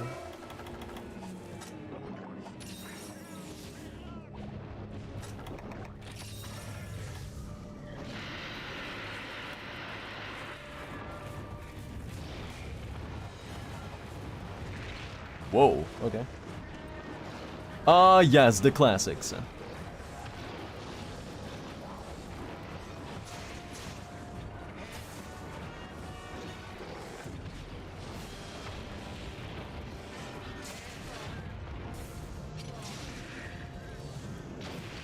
Okay. You cannot roll over darkness itself. Man! Nor avoid it.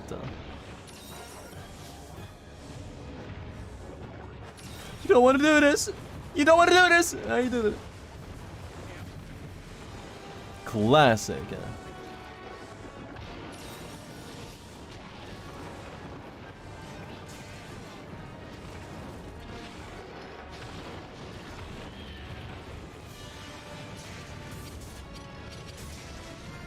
Already with the sass?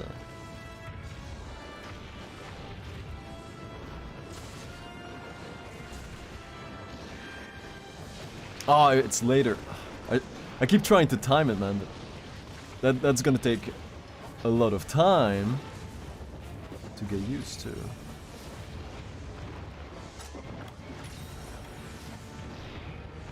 Dude. Oh, it's one of those days, man.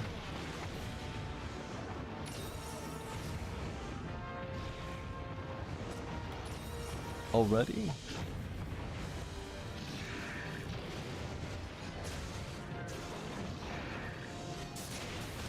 Oh! See, what was that?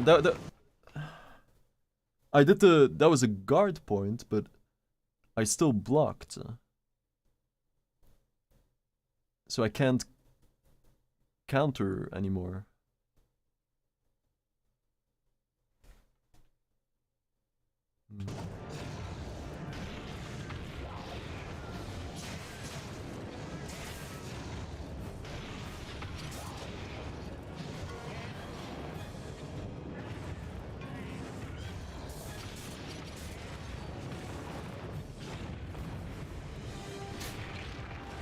Okay.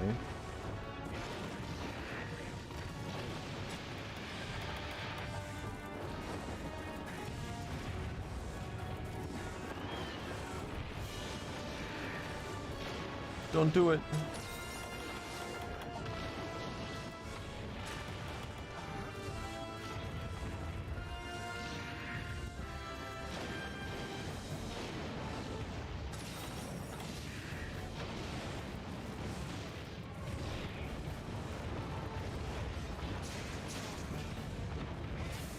Here it is.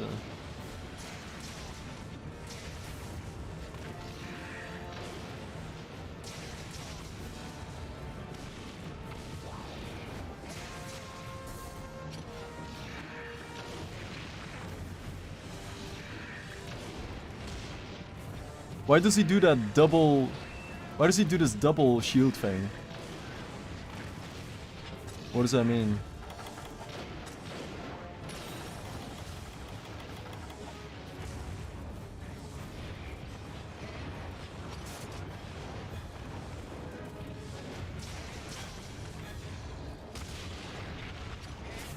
Woo! Red shield?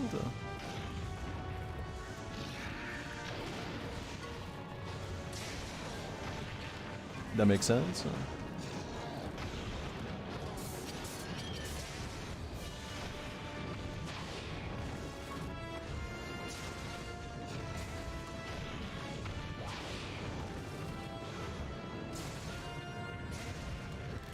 Huh? What? Huh? Wait, you take damage now? Oh, is that the curse? Dude, I That's the wow. Adept Guard animation.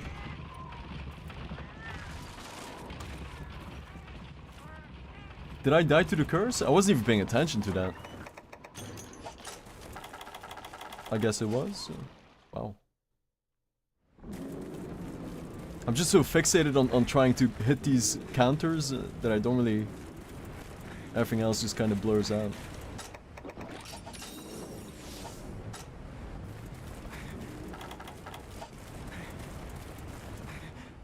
Adept Guard.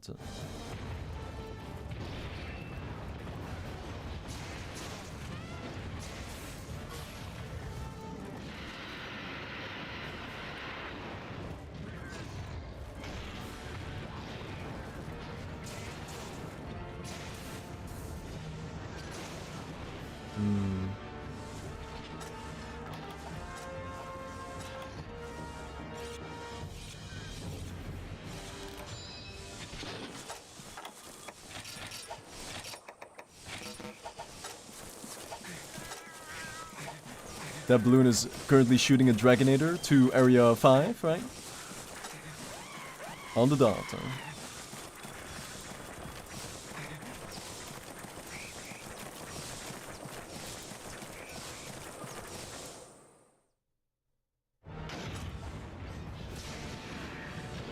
I don't know why I keep doing this, man.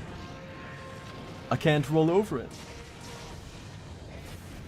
Ooh.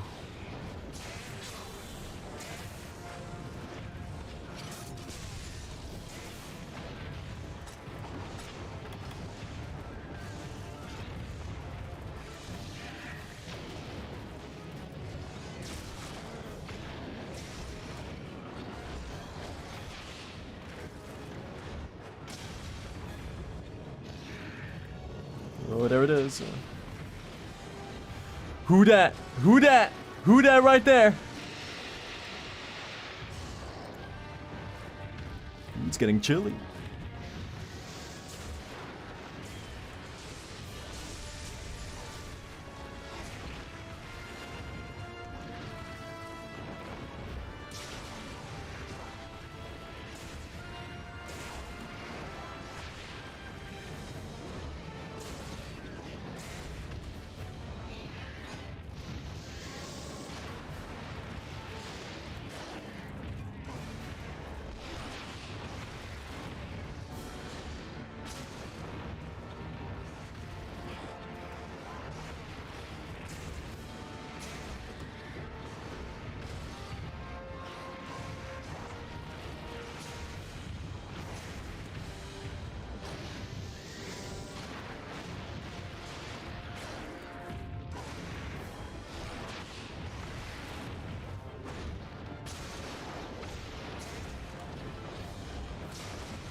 Oh, I'm too far.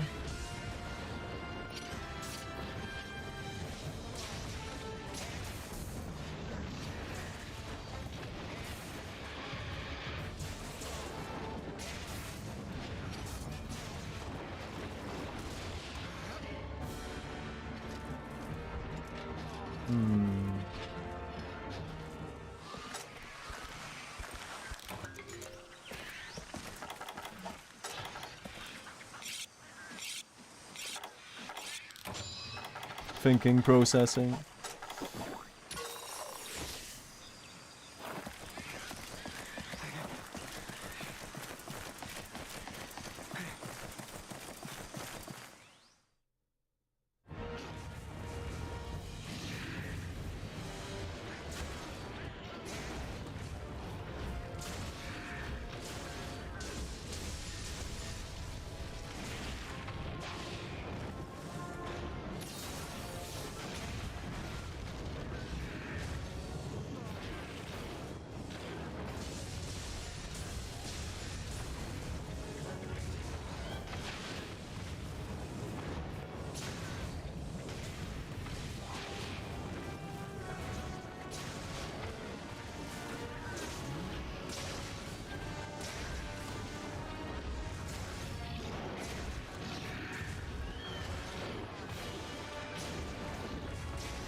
Oh.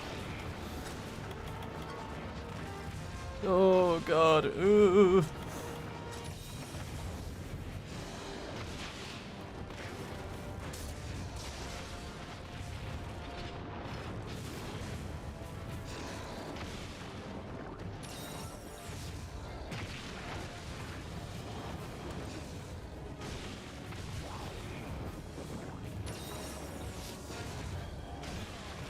Oh my...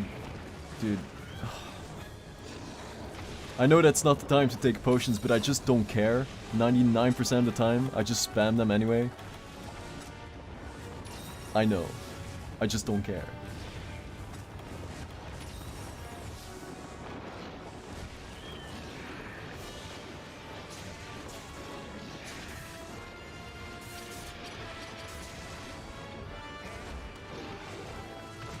Dude, man, today is that kind of day, man.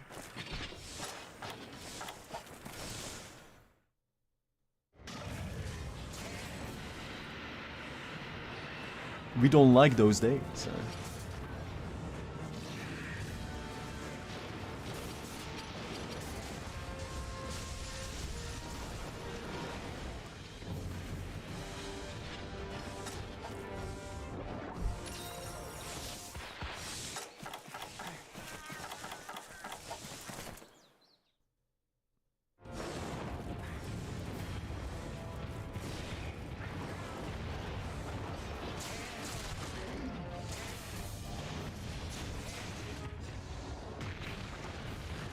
Was that because of the edge?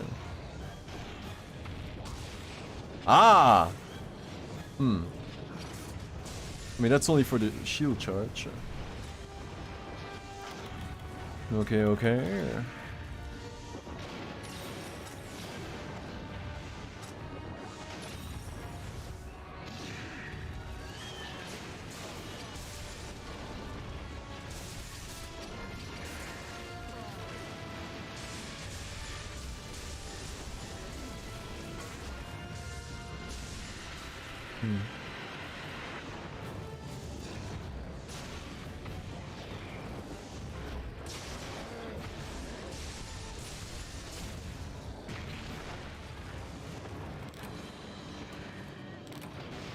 That was the curse again, I guess.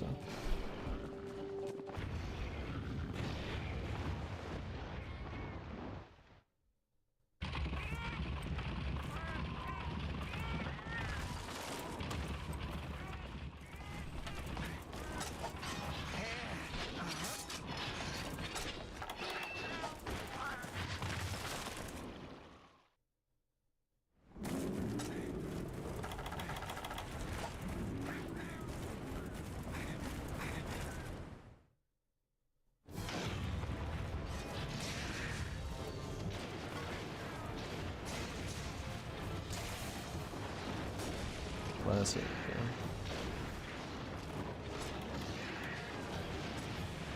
Don't do it, don't do it, don't do it, don't do it. Ah, he's gonna do it.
I bet you're glad there's no prediction, huh?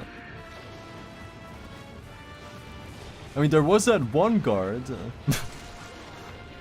that kind of led to something, but it's not the one that I'm looking for. Meanwhile, Death Stark picks up a melee kill without ever touching the enemy. Oh! Turns out that he poked him to death with his long tip.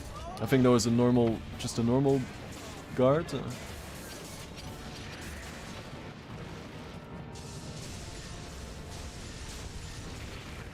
Huh? What?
Is it time?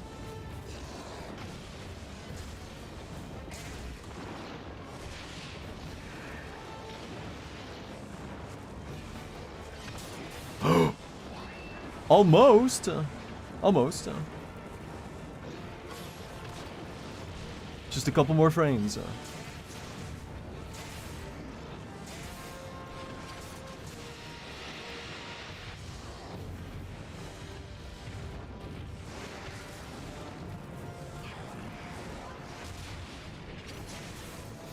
At least that's consistent for the red shield, but...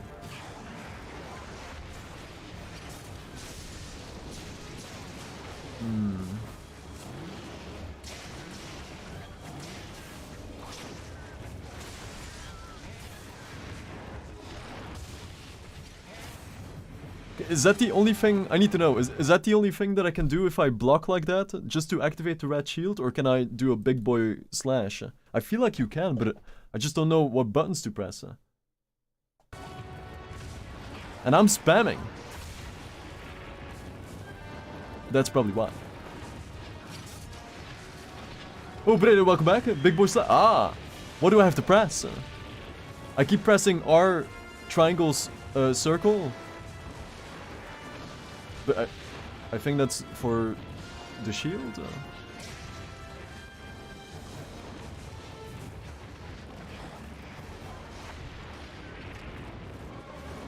Triangle. Oh, only triangle, circle?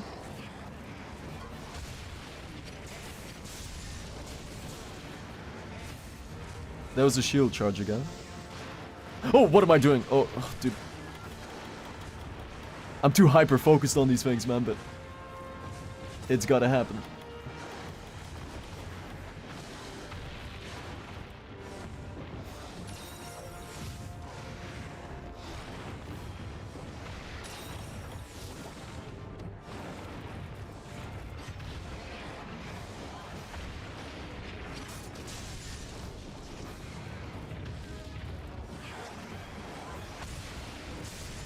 I keep doing the shield thing.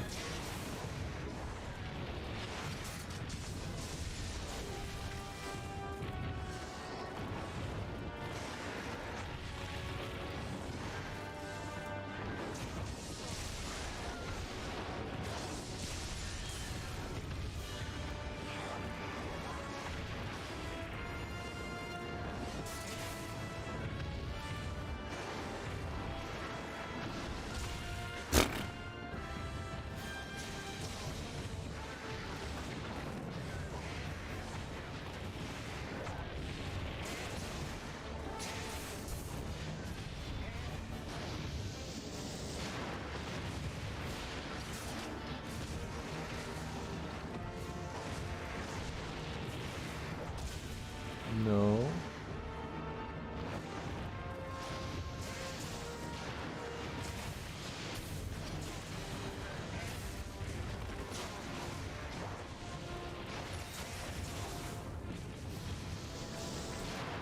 Trying to see what full files in there. Oh, do I need full files?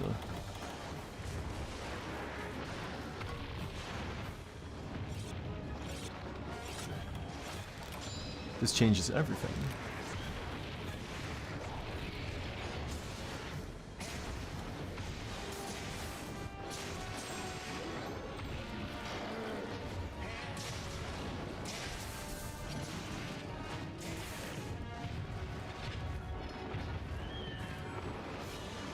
Duh.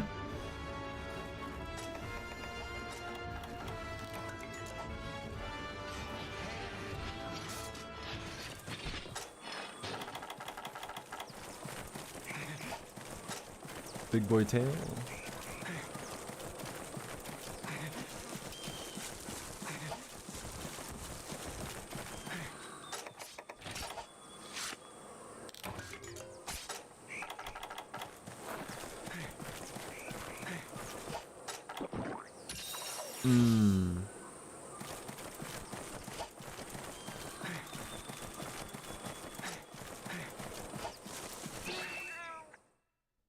Ice bean. Oh, ice bean. Rice beans. Guys, nice beer. Nice. Add a drink in there too.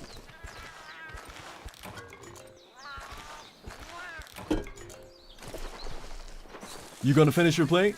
Right? You gonna go for a second scoop? What are you thinking?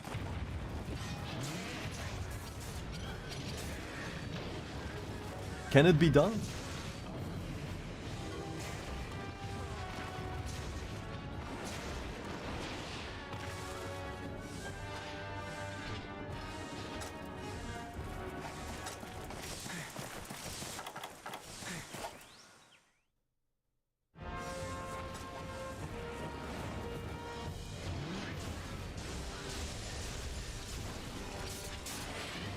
Oh!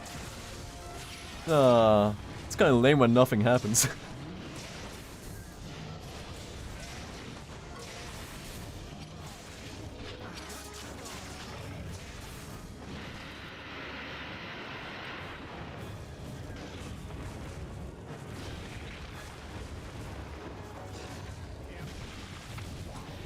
Hey, yo.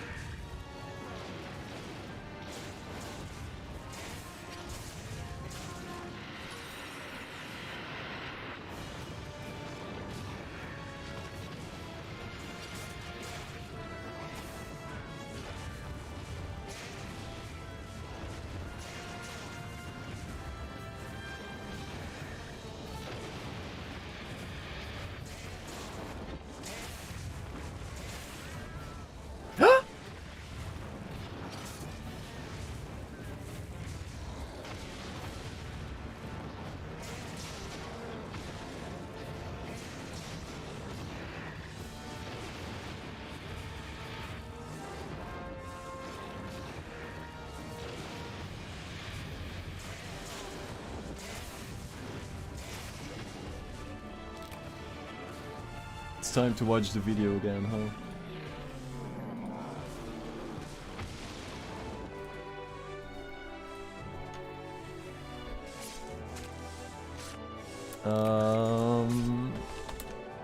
Charge blade guard point. Explain. What is up, guys? Greedy Knight here with an advanced charge. No. Safely go into red shield Did Guardian do that? now and abuse the jumping super.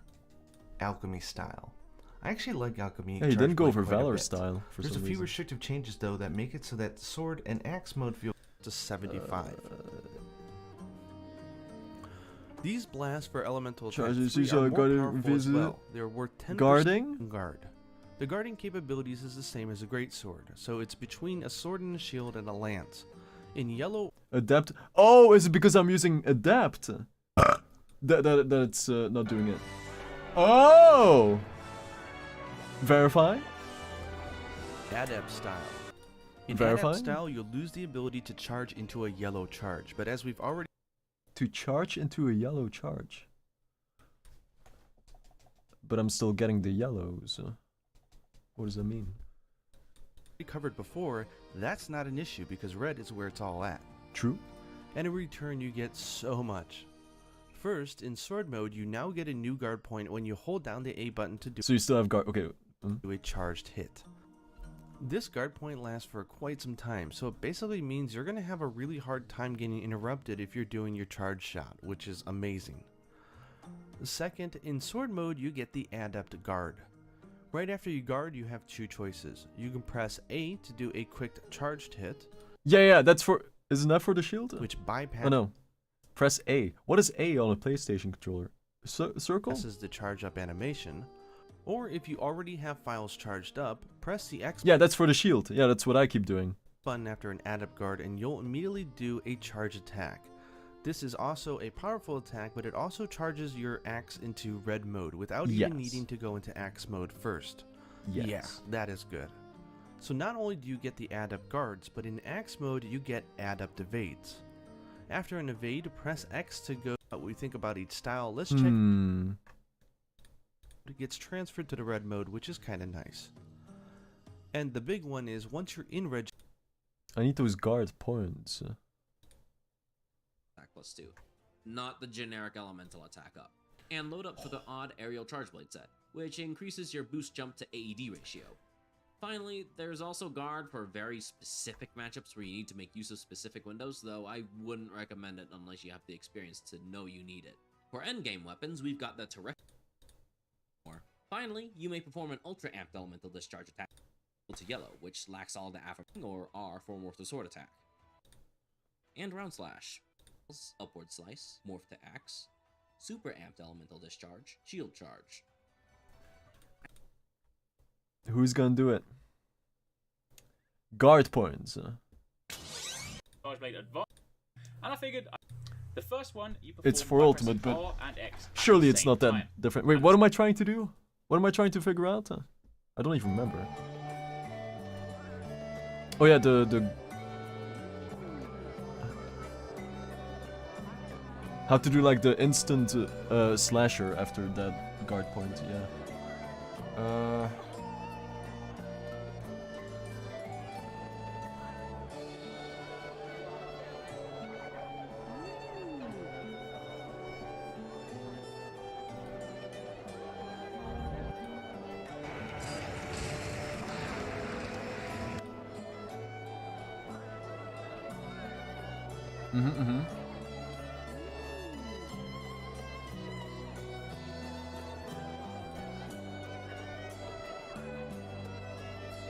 That's nice.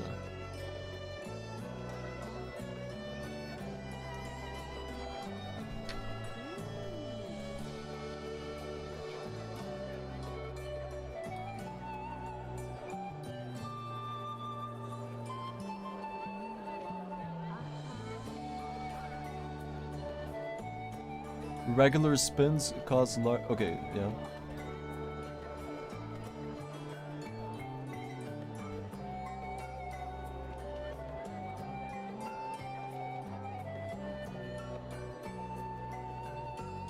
Okay.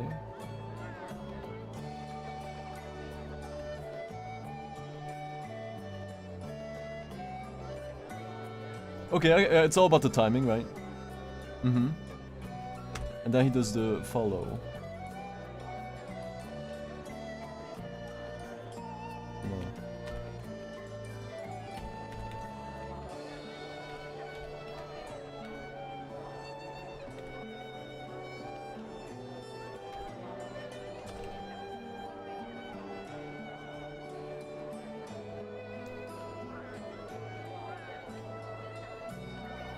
R plus X.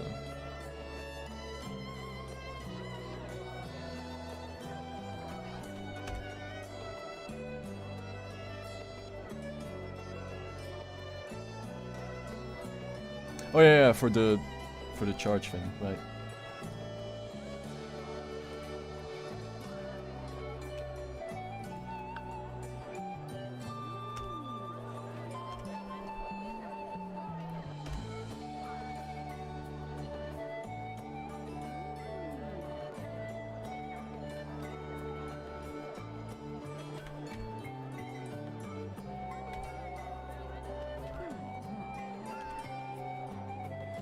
Yeah, that's what I need. This is what I need. This right here.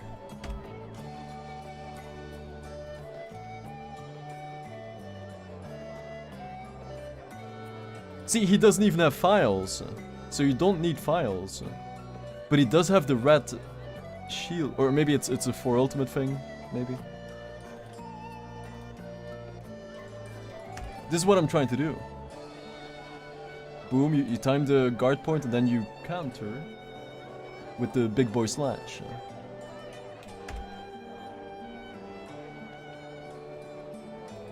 What does he press here?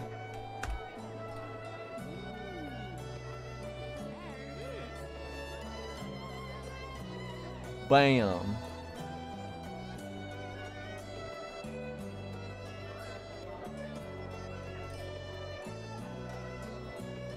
Quickly hold back on the circle pad, press X during the move.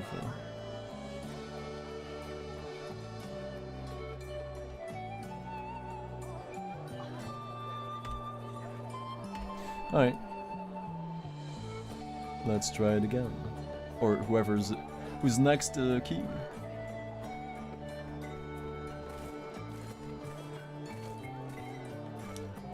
There's so many quests, but so little keys. Steve!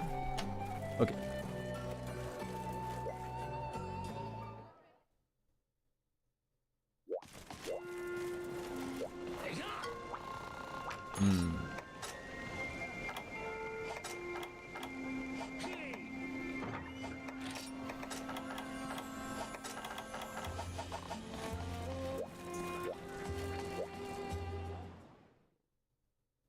I should only stick to the one that I know, the... like that initial charging guard point, to get used to that first.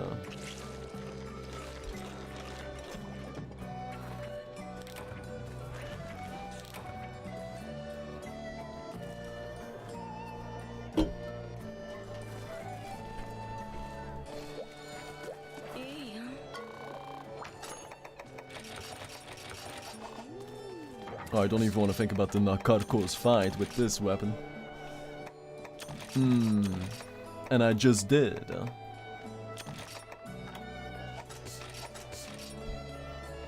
But it has to happen, right?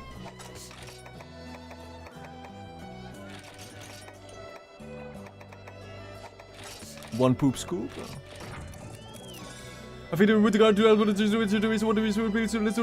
ah. Is that what it is? Wait, hold on. You know what? You know what the simplest way is to verify is to just watch one of Akantorex's videos, right? Because he is the god.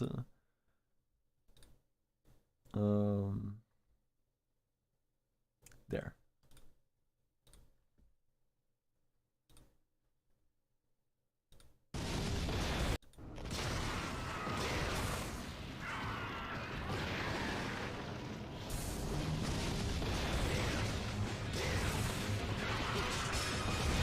Oh! Oh! Okay, charge the shield. Beautiful. It's an art, man, to anticipate the moves and then still make up for the timing. Because the guard point is not immediate, right? That makes it even more impressive. Like here. Oh. Oh. Shield charged. Why is the... Give me the full screen, man.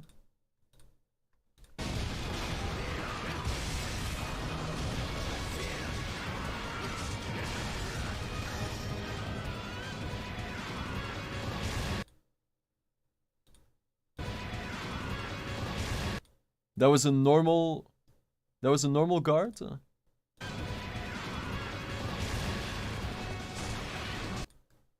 So you can do it. Wait, but that was a normal guard, so... Okay. It was, right? This right here? Or did he very quickly do the charge? Is it hard to tell?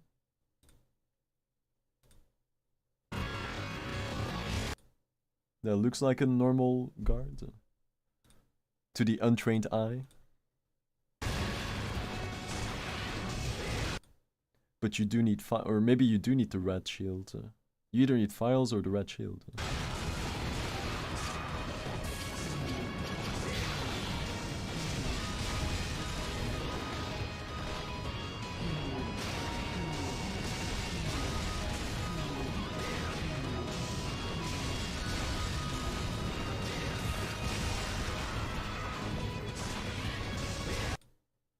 Wait.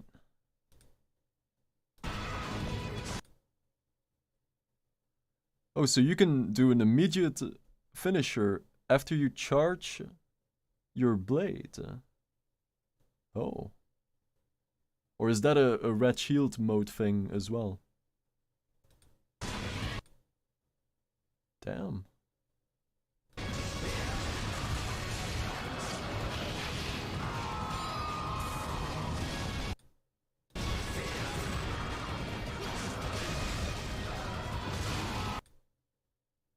Oh, he's gonna fly. Is he gonna fly? Man. Dude. Oh, man. Oh. How do you Man, that's so impressive.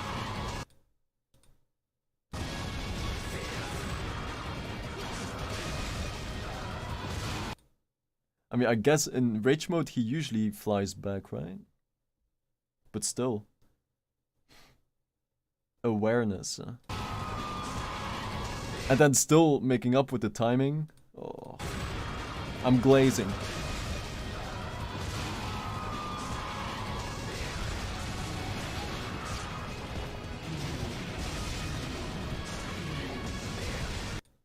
Hmm.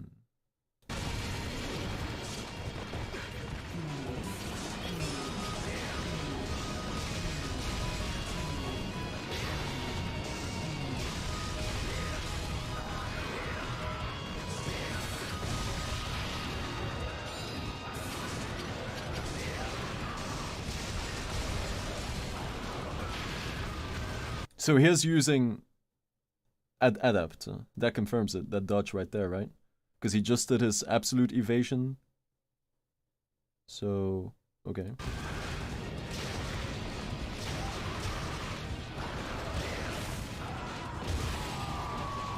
Mm-hmm.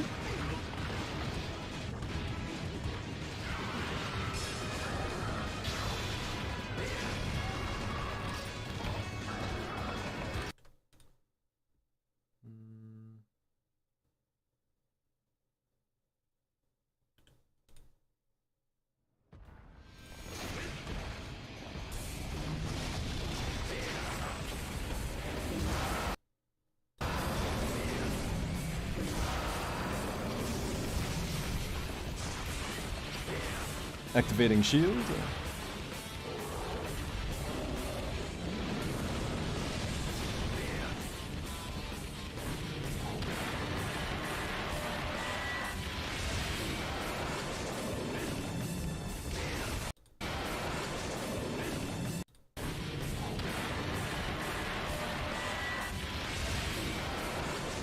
Instant files with a normal block.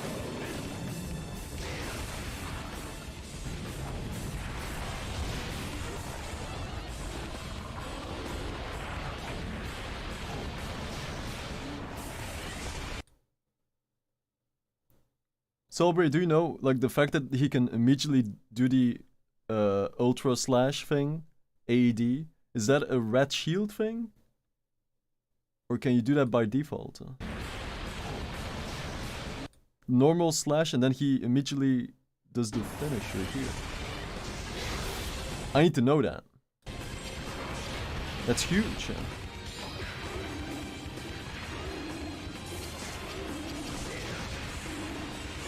Again.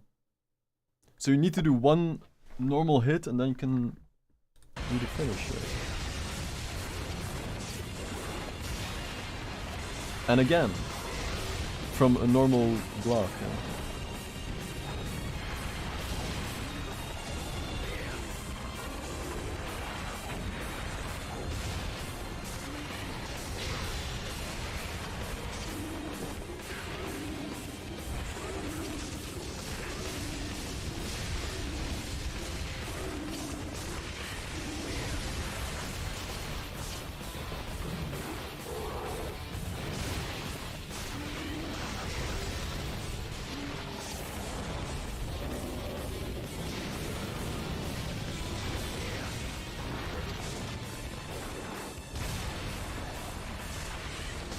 Oh, I love that you can delay it a little bit too. You have a little wiggle room, just like with the hammer. After you do a super pound, you have this huge, like this huge gap where you can delay when you dodge, right? Very useful. So this is the same kind of thing here that he did.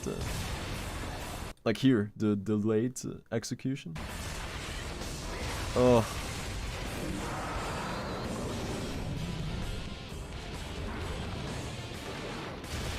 The phase attack buttons. Triangle, circle.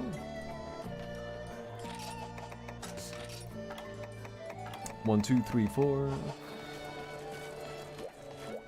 We're about to find it out. Who was next? Steve.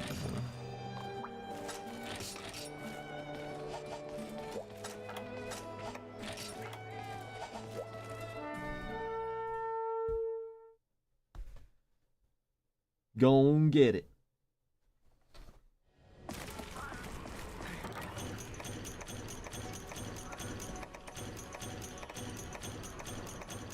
I'll do it in shield mode first, and then I'll try it without shield mode, just to confirm if you do need to be in shield mode. Or not. I gotta know. Oh.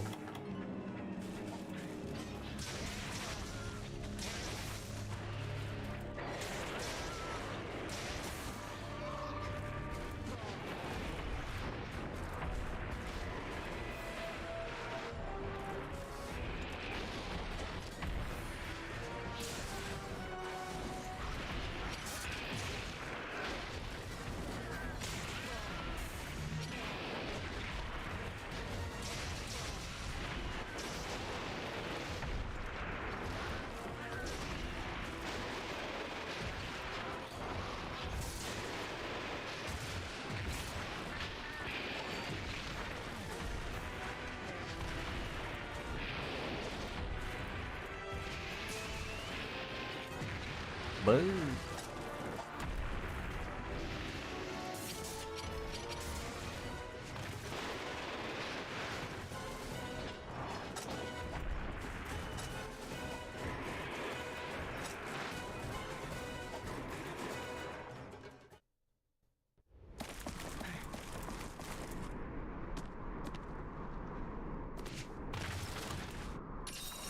We'll figure it out.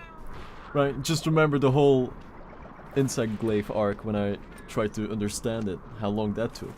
Then this will probably take 10 times as long, right? But there will be a finish line, is what I'm saying. It's not all that bad.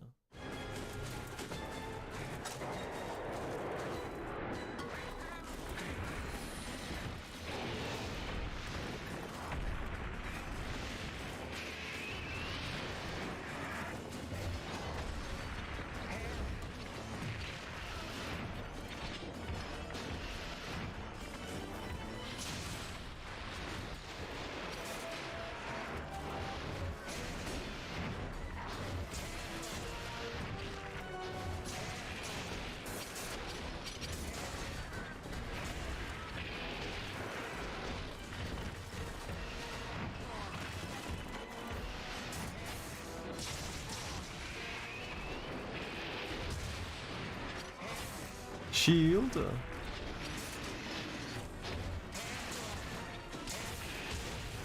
Ooh! Oh! Wait.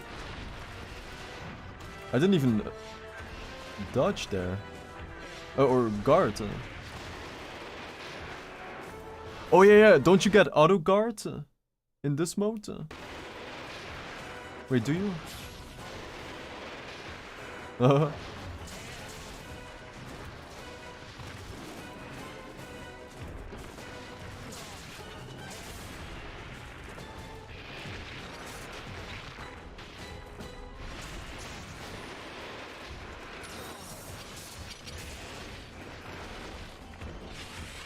Oh, dude, it's because it's triangle and circle. Yeah, wow.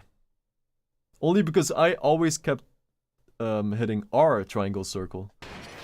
That's all it is. And then you probably just have to hold down the joystick for the normal slasher. Good knowledge, good knowledge.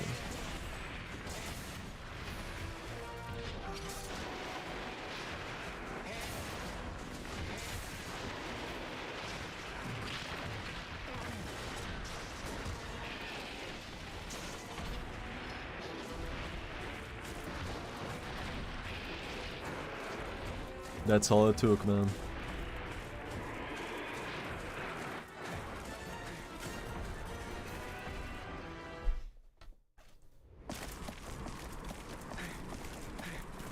Now that that is cleared up.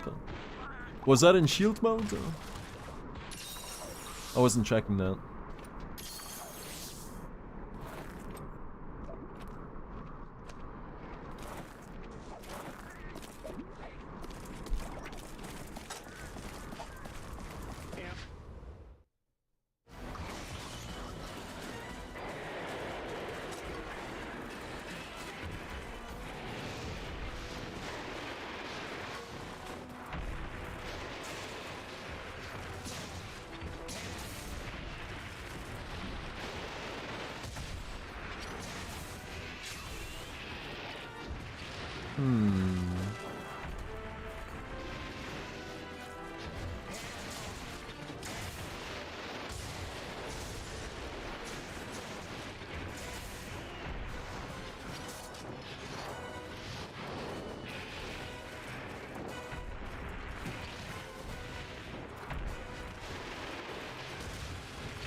So you can't do it from there, then? Or it's starting to get confusing again. Because that's what AhtalCat did, so...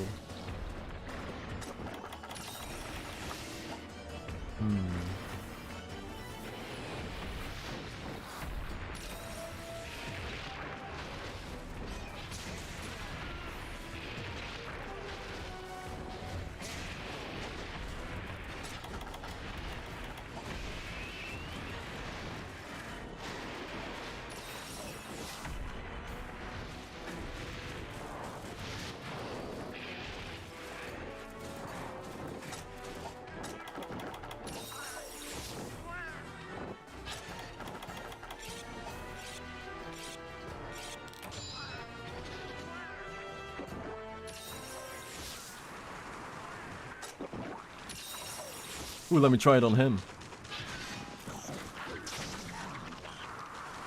If he can make it.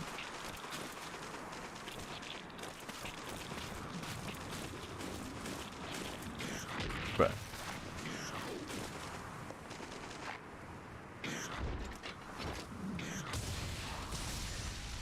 I keep doing that, for some reason. Do it again?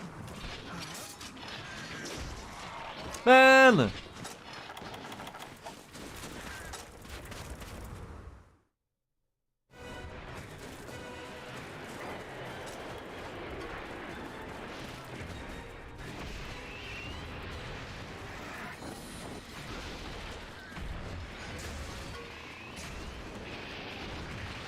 Huh.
I'm still confused.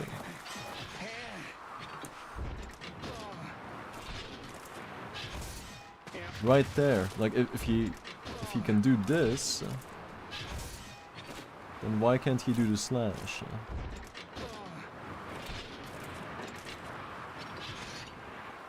Why? What is wrong? Is it because the shield mode is not active? What is he checking?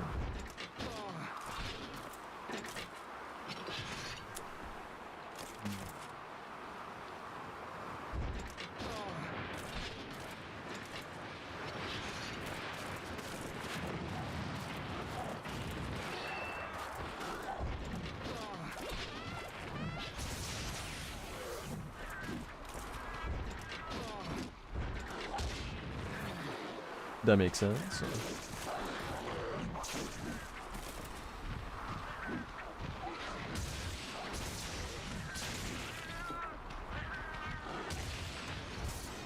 It's always that.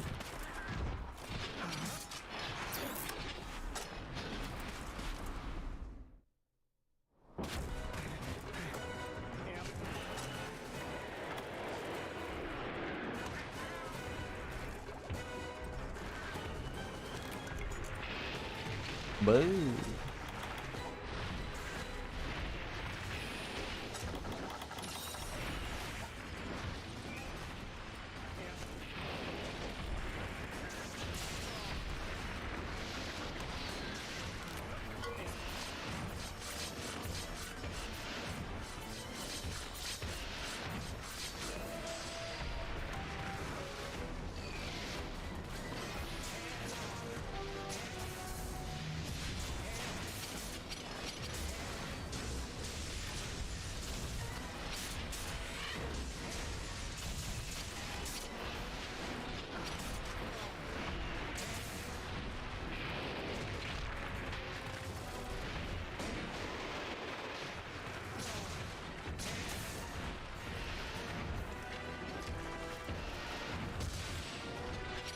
Yeah, right there. How? See, I keep doing the shield bash thing after that parry. But I need to do the finisher. I have files, I have shield mode. So... What is it?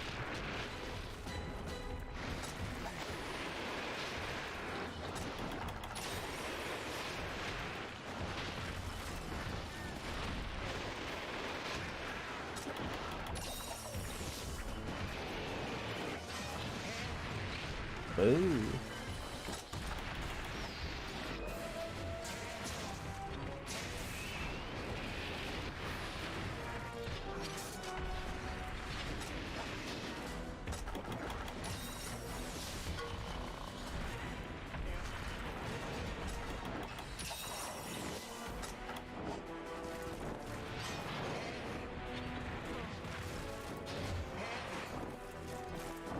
Dude.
Yeah! No. Yes, but no. Yes, but no. Yes, but no.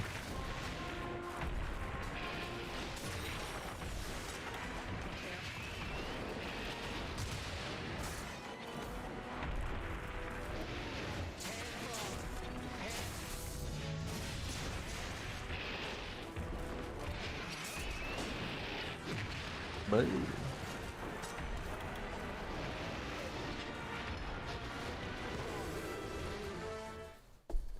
At least there was one X slash, but... Still not the thing.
That was auto guard.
Right, so.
That was a normal strike.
Of course.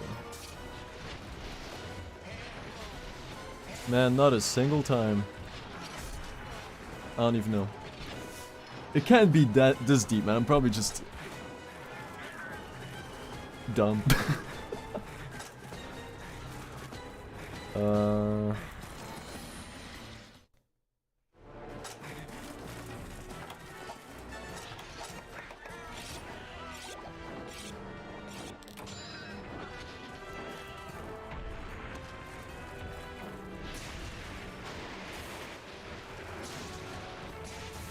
Can I activate the red shield without blocking an attack? Can I activate it on my own?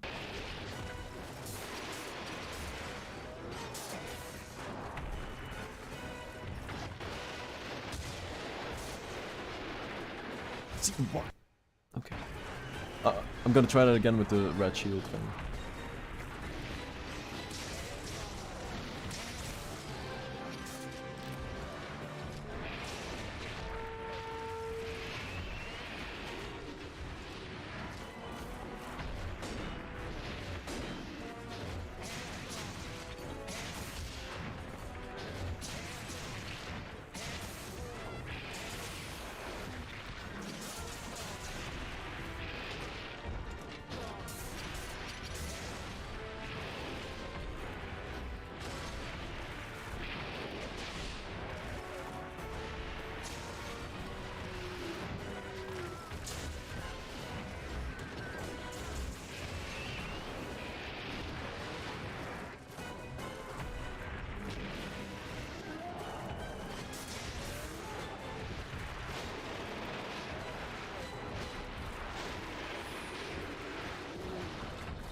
Time to watch the video again, huh?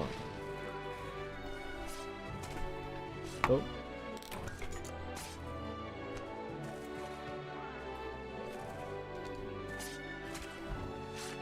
Oh, there's so many cables here again. Just to hook up that one GoPro.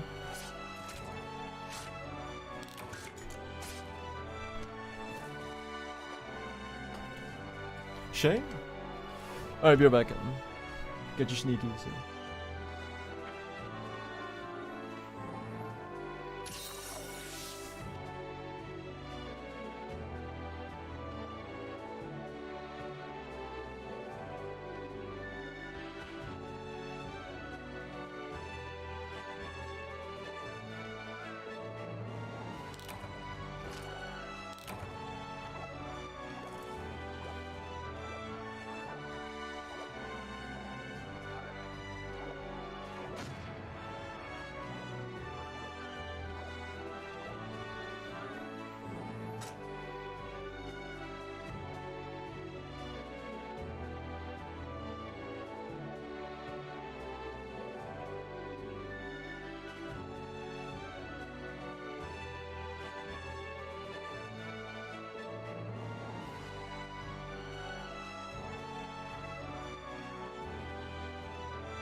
Dude, I just missed it!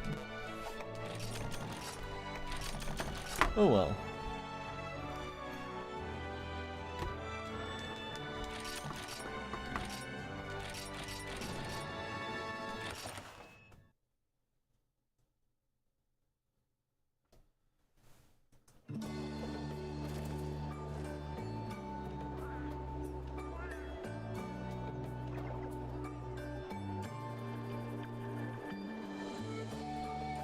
Turn off the GoPro too. I think you can still activate Red Shield by doing an AED and pressing R during the attack. Pressing what? R during the attack. Oh yeah, I'll try it, thank you. I'll try it. On the unlucky soul, that is the next key. Mamoto, perfect. Surely.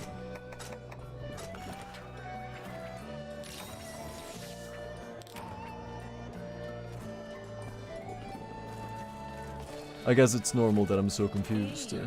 I just always remember Insect Glaive when I was learning that. And it took so long just to wrap my head around it, man. But it's so simple, right? But it still took so long. Did I get a gem? Was there a gem in there?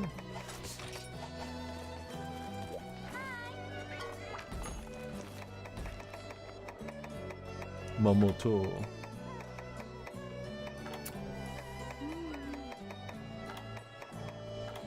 Don't even tell me. I know there was one, right? How can there not be? Ooh, Death Stark with a good bounce. Gonna pick up first place off of that one. First place? Death Star.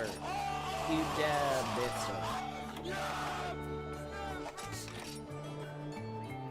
Sneller, baby!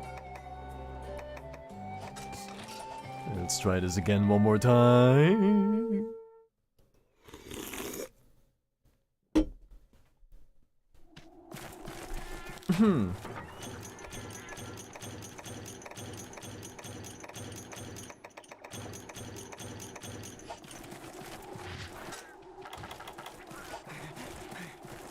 It should really be like that though for the prediction. Will I successfully do one guard point? And there will be zero belief. Well deserved, of course. So now I'm gonna try Red Shield and then do the same thing that I've been doing. That might be the key right there. So just guard.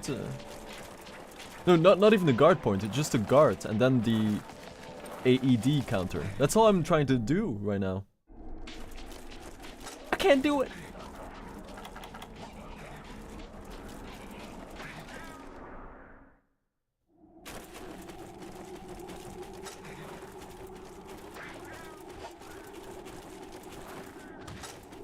Red Shield first. Fame, welcome back. You're sick? You're sick indeed. Oh, you mean you have a disease? That is sickening indeed. Didn't you just heal from a sickness? Or was it someone else? How? Thank you for the laptop, by the way, Fame. It's perfect, man. I talked about it at the start. And the moment that I saw it, I was like, man, Fame knows. Right? We got that sync going. The first thing that I look for, right? And I didn't tell Fame anything about my preferences, but Fame knew that I like my big-ass fans at the back and the sides of the laptop, right? I'm probably gonna buy it, Fame. Thank you so much. I've seen enough. Did a damn good job.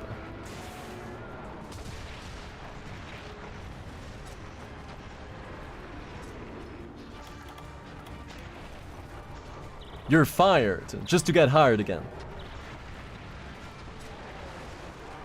Think about it.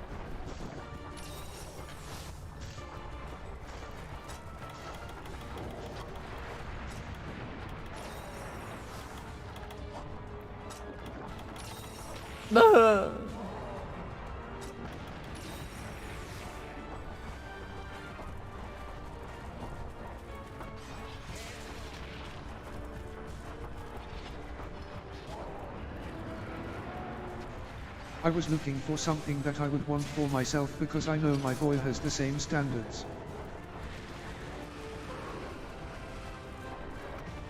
This is true. This is the truest of takes.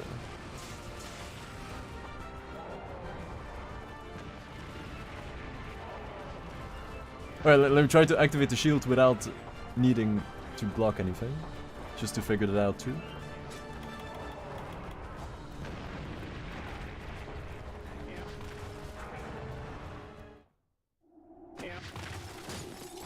Okay.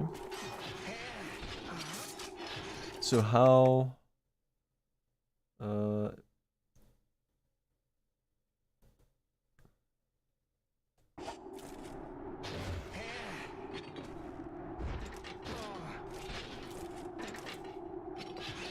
How? How do I activate it now?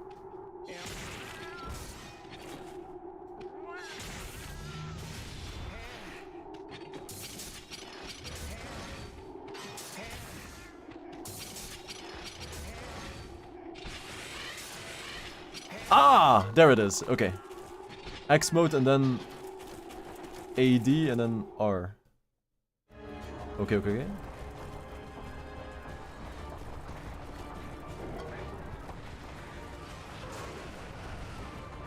Now I just need files.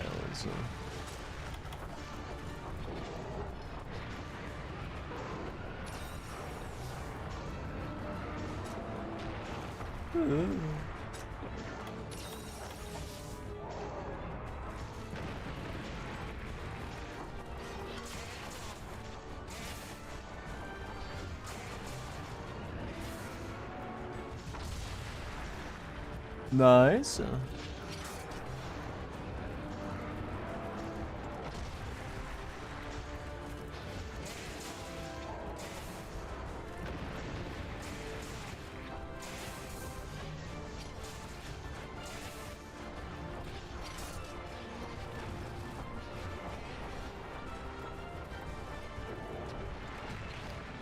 Okay, I thought I had that.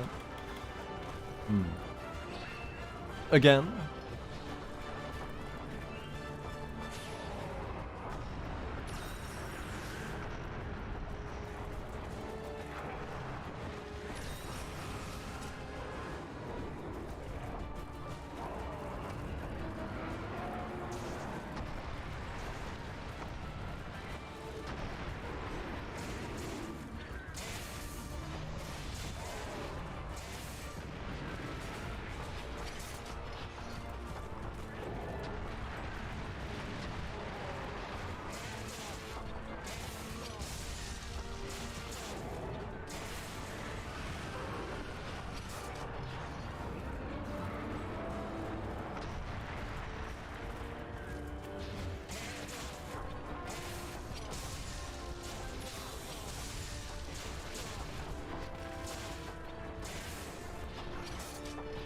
Maybe it's not the best boss to practice this on.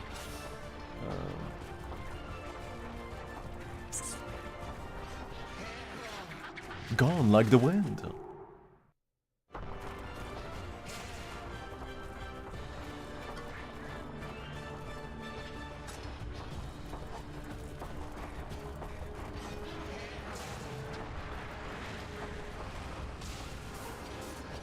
See? That right there. That was R and then triangle circle, and now he does a normal slash. But I'm looking to do the big AED after I block. So what am I missing? Or what am I not pressing?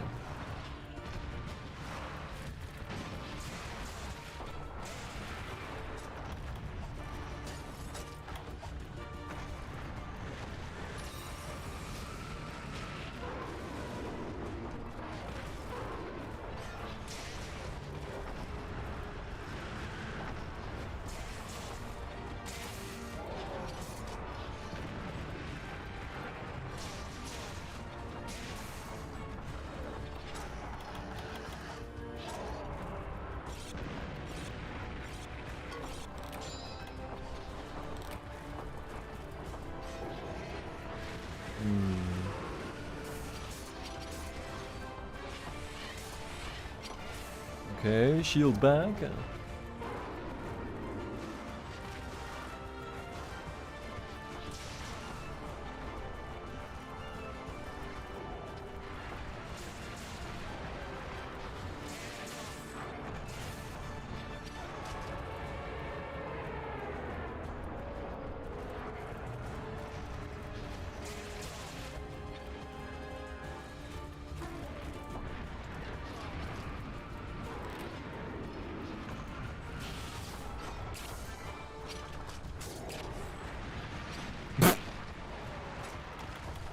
No iframes there, huh?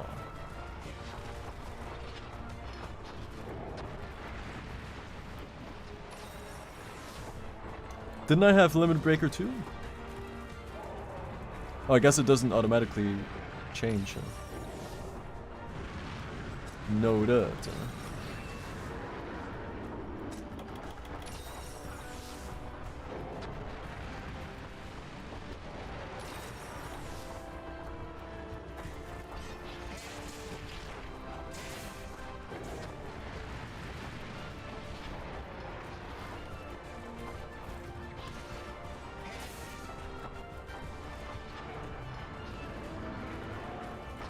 Wow.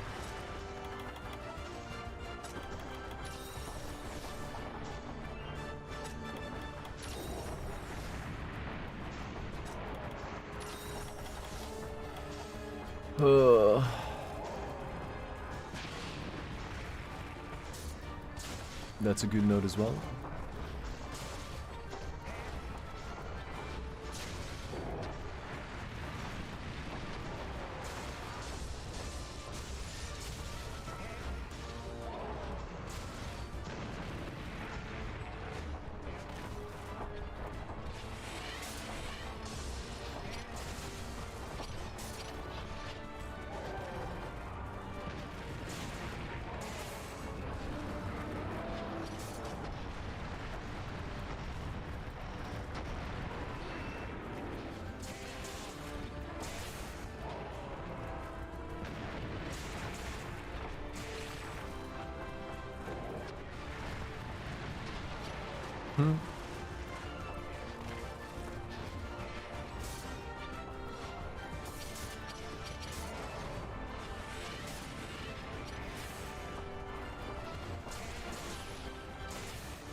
I will say this all makes you appreciate the simplicity of hammers, right?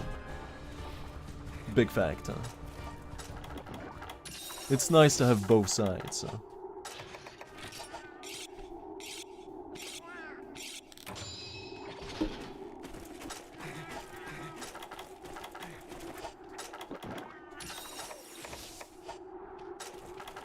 Still waiting for the first guard point. Let's go.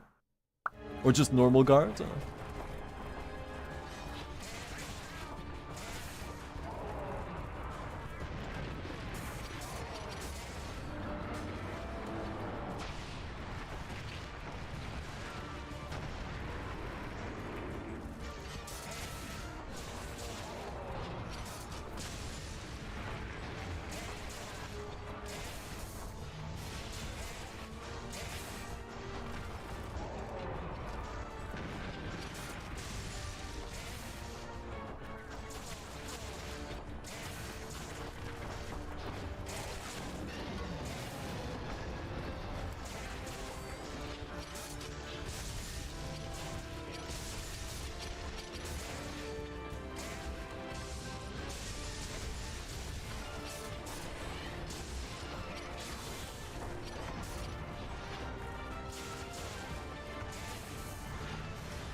Normal hit? Which shield mode? What? Why didn't my adapt activate there? Why? Why not? That was just a normal dodge, that was on time, I think. But I guess not.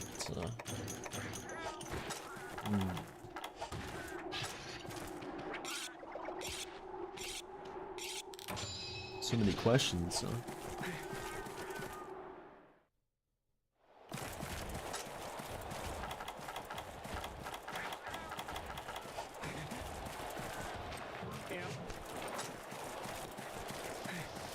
So the best I can do right now, dear God, man, I'm gonna look back to this once I master it and just cringe all over the place, man.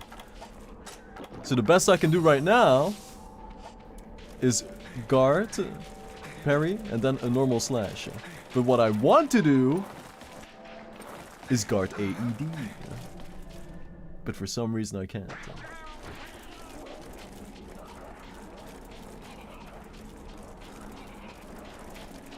God damn.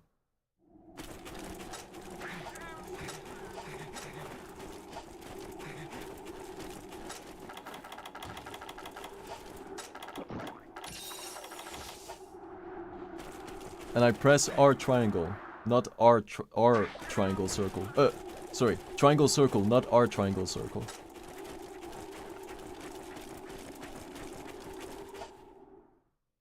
But that leads to the normal slash.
Oh yeah, I probably wasn't in X mode when I died, right? That's probably why. That makes sense.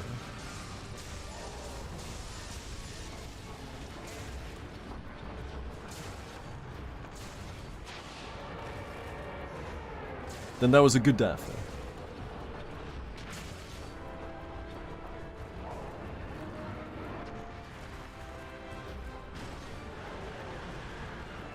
Oh, the timing.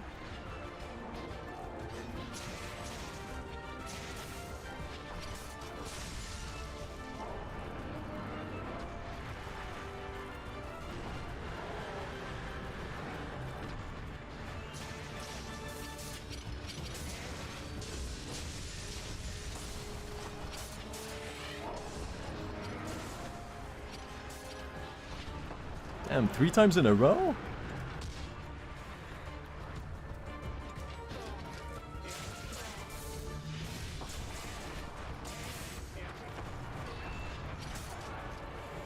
Can't do guard counter ADs in Jiu either. But wasn't AhtalCat using Adapt in that video? Or did I see that wrong? Then it would explain that, true, but didn't he do like an Adapt dodge in that last video?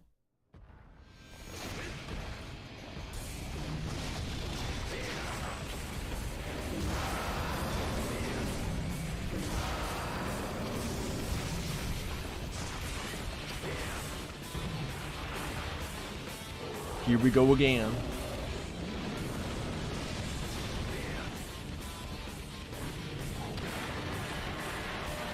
Did I pause the game? Great.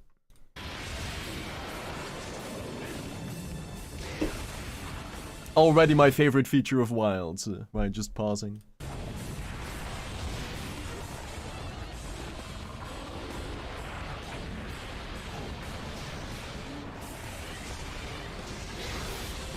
I understand. Yes. Okay. That was a absolute evasion, of course. So.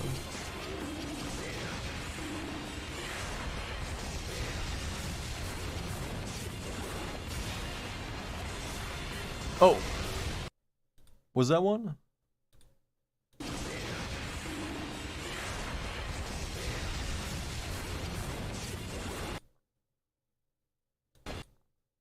This is a guard. Normal guard. Then this is what I want to do. This right here.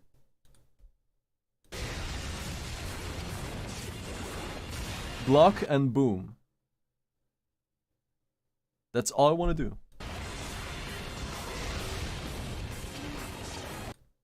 That.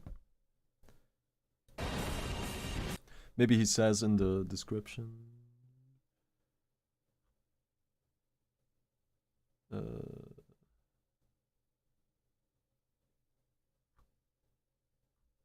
Valor. CB mod.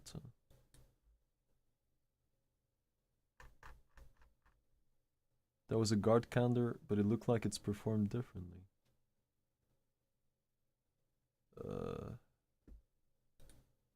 Oh god. Is that not a normal guard?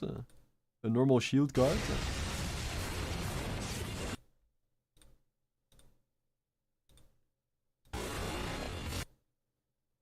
That looks like a normal block.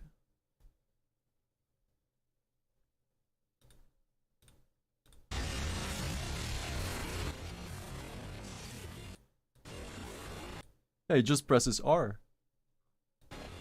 Boom. But it's timed well, right? It's a well-timed guard. Is that what you mean? I guess so. Oh yeah. Yes. It's a well-timed guard, not a normal guard. True. True.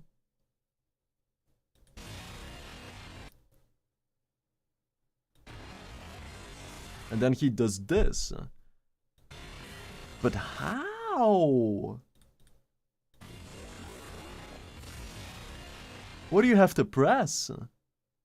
You don't need full files, you might need red shield mode. But what do you press? I've done so many combos at this point. Maybe you just have to press triangle?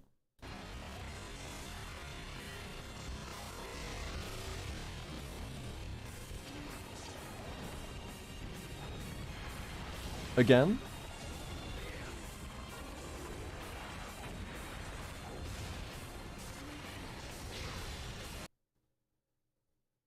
Let me try just triangle. Maybe you have to go against your instinct. Maybe it is that actually. Yeah, that might be it. Just triangle, nothing else. Okay, I'll try it. Same. Oh my god.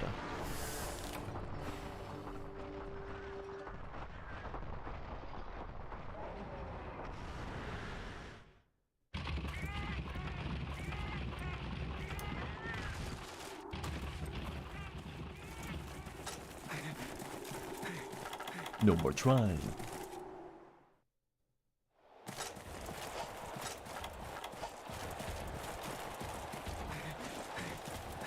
Now I'm thinking you really only have to press triangle.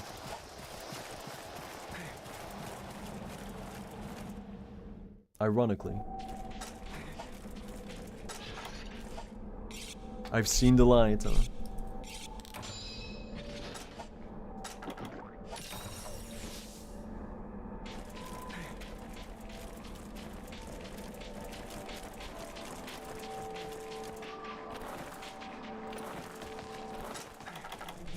Well, we're gonna figure it out today, man.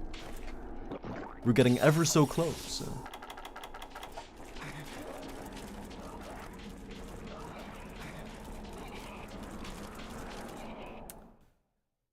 And maybe you don't need red shield.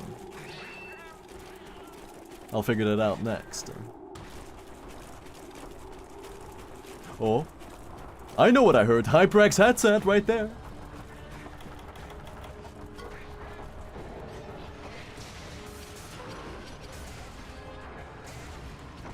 Boom.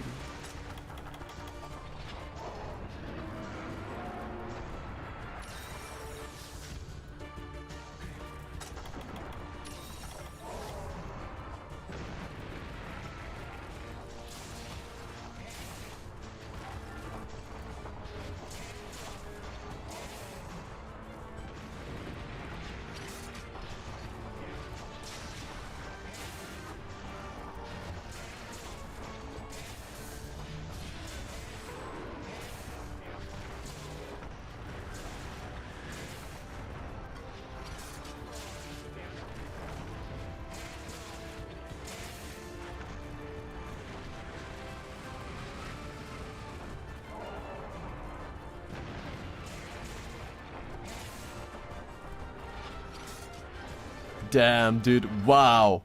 Dude, the fact that he's already limping right now, and I'm sucking, right? I'm not even paying attention to the fight. That says a lot about the power of this thing, man. Damn, I barely fought him. Not wrong. That's why I'm so excited about the Charge Blade, man, because it's power. It's rocking.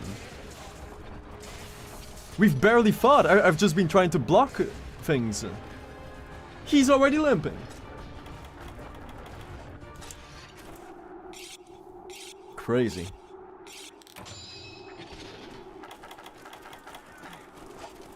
Damn.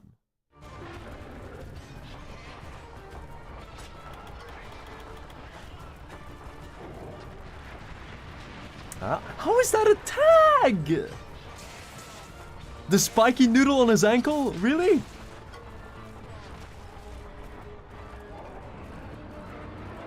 That is messed up.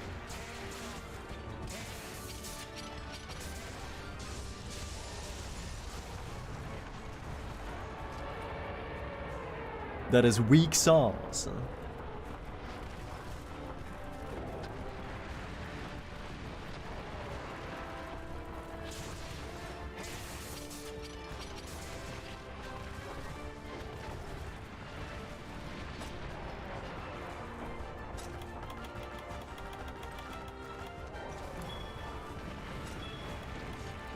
Just to get it out of the way, right?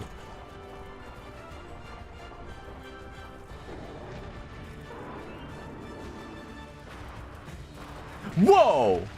Oh, no, no, no! No! Timing.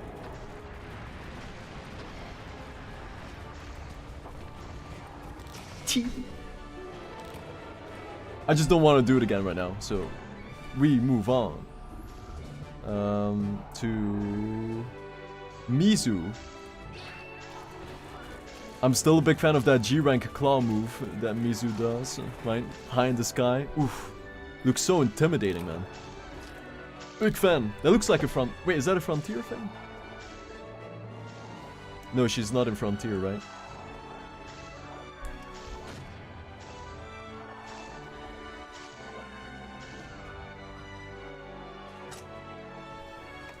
Oh, I found the video you were watching.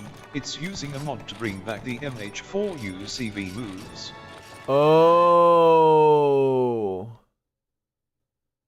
Oh no. Wait, so oh, that I see. I see.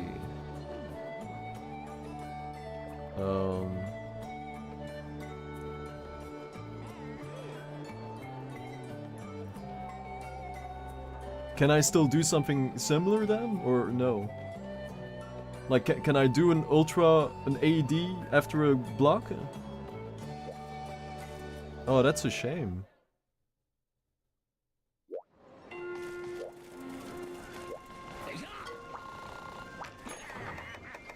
That is weak sauce. Oh. Thank you for telling me, Sobe, that's huge.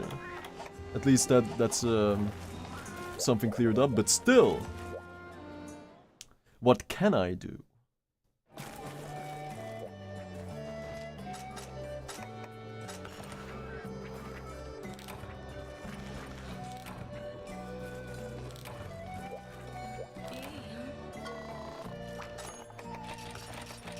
I'll watch the Gaijin thing again. Damn.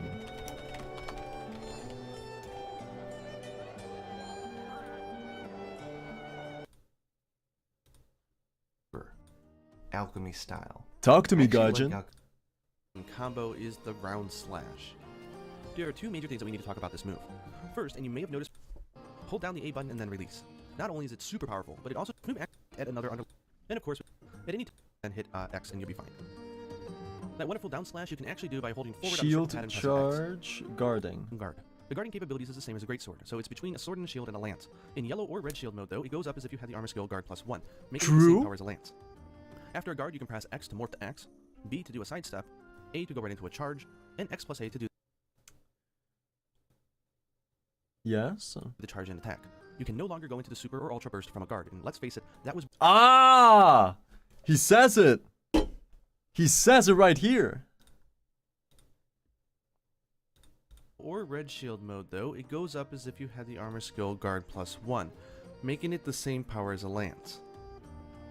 After a guard, you can press X to morph to X, B to do a sidestep, Press X to morph to X. A to go right They thought about this. into a charge, and X plus A to do the charge and attack. You can no longer go into the super or ultra burst from a guard, and let's There it is right there. face it, that was broken as all get out in Monster Hunter 4 Ultimate. True. I understand that now. It is pretty broken indeed. Okay, let's... Okay, well that's my answer then. I can't. Okay. Fine. So now I have to figure out those guard point counters then. do a quick review before we move on to the other styles. I'm The glad sword that's cleared mode up. has a standard 3-hit combo and the ability to use charge attacks and shield thrusts whenever the heck you like. Once you have energy glowing and charged up, hold the R button and press the A button to transfer that energy into your files. You can then either use that energy to charge your shield in sword mode for a weak charge, or sometimes during your style. Very cool new features. First, the X plus A charge and attack for the sword mode gets a guard point. This makes it much more safe to easily just plow through and attack monsters. The second, and this is really big, when you're in red shield mode, all your axe attacks do 20% more damage instead of 15% like all the other styles. Damn! For Striker, it's all about the axe. Since you can use 3 arts, Ultra Burst just might have some meaning if you pair it with the Overlimit skill that gives you 10 files for a limited period of time. Personally, I like that the axe attacks are all much more powerful because it gives a little bit more meaning to using the X button attacks instead of just only going for the elemental ones. Aerial style. For Aerial, you'll lose the ability to do the charge attack on the ground. Luster on paper, but oh boy does it low charge. But as we've already covered before, that's not an issue because red is where it's all at. And in return, you get so much. First, in sword mode, you now get a new guard point when you hold down the A button to do a charged hit. This guard point lasts for quite some time, so it basically means you're going to have a really hard time getting interrupted if you're doing your charge shot, which is amazing. Second, in sword mode, you get the Adept Guard. Right after you guard, you have 2 choices. You can press A to do a quick charged hit, which bypasses the charge up animation, or if you already have files charged up, press the X button after an Adept Guard and you'll immediately do a charge attack. This is also a powerful attack, but it also charges your axe into red mode without you needing to go into axe mode first. Yeah? Yeah, that is good. So not Okay, so I've seen it all then. get the Adept Guards, but in axe mode, you get Adept Evades. After an evade, press X to go and do the downward chop. Yeah. Or you can press A after an Adept Evade to go right into Elemental Attack 2. The Adept Charge Blade is simply insane. If you can master the complexity of the weapon, you will feel like an absolute god using this style. I believe that Before we already. go- I believe that already. I know. So there's 2 things after a guard point then. Your shield charge or that single hit. Gaming, who is really an amazing artist when it comes to doing fashionable kills in Monster Hunter. Charges up your files pretty fast, just plow through and attack monsters. Or red shield mode though, it goes up kinda nice. And the big one is once you're in red shield mode, you can do the yellow shield mode charge and it'll extend your red shield time, not downgrade you to yellow. Red shield mode is insane. All it requires is that you morph into axe mode and press R during a super windup, and boom, True. you're in it. So if you ask me, the requirement is pretty easy. Okay, finally now that we know all these moves, I can quick talk about guarding. If you hold the R button, you can guard. The guarding capabilities is the same as a greatsword, so it's between a sword and a shield and a lance. In yellow or red shield mode though, it goes up as if you had the armor skill guard +1, making it the same power as a lance. After a guard, you can press X to morph to axe. In yellow or red shield mode though, it goes up as if you had the armor skill guard +1, making it the same power as a lance. After a guard, you can press X to morph to axe. Yeah, okay. B to do a sidestep, A to go right into a charge, and X plus A to do the charge and attack. You can no longer go into the super or ultra burst from a guard, and the ability to use charge attacks and shield thrust whenever the heck in attack that was hitting you was small. If you get hit during damage, files in Starke style.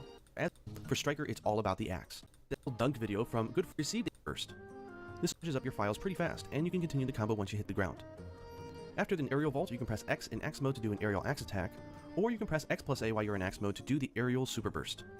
This is worth 42 motion without files and 90 width. This is an incredibly satisfying move to do once you get used to it.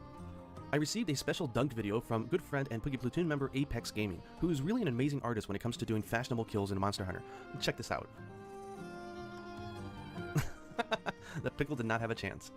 Please check out his channel and subscribe by clicking the link in the description down in this video. He has some really fun, short, and easily digestible videos that are just fun to watch. For the I aerial will, style, if you charge your shield, there's right after this run. no way to opt out of the Ultra Burst when you're in the air. So this style is actually more simplistic because it becomes highly recommended that you don't charge your shield at all. Just focus on charging up your files and the aerial super burst.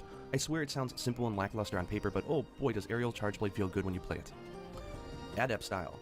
In Adept style, you'll lose the ability to charge into a yellow charge, but as we've already covered before, that's not an issue. What does that mean? Adept style. In Adept style, you'll lose the ability to charge into a yellow charge.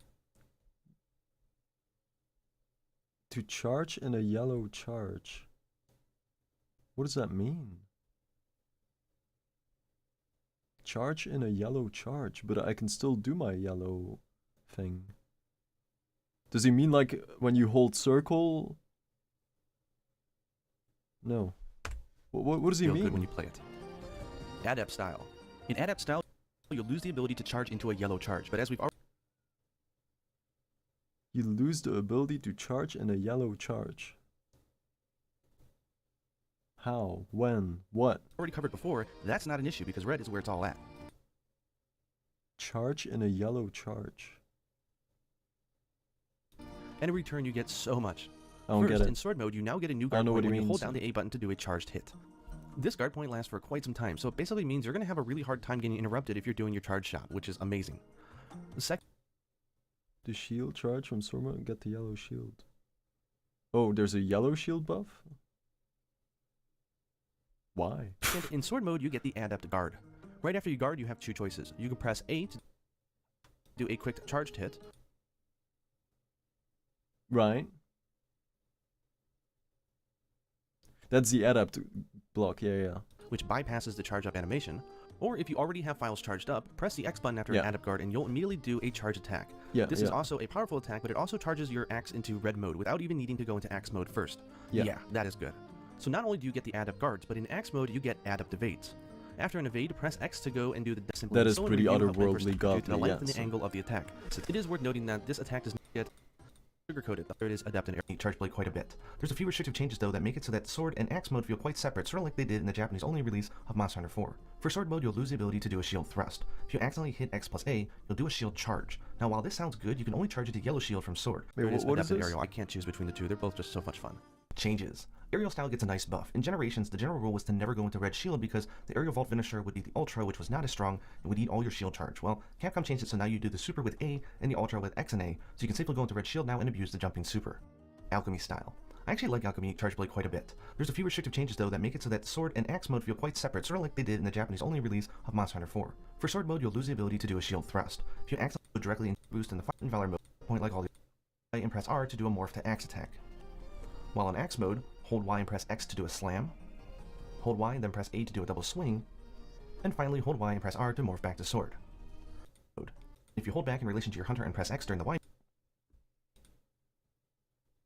Let's do. Not the generic elemental attack up. And load up for the odd aerial charge blade set, which increases your boost jump to AED ratio. Finally, there's also guard for very specific matchups where you need to make use of specific windows, though I wouldn't recommend it unless you have the experience to know you need it. For endgame weapons, we've got the terrific two, Sarah Sediment and Nebuchadnezzar. Right. Okay.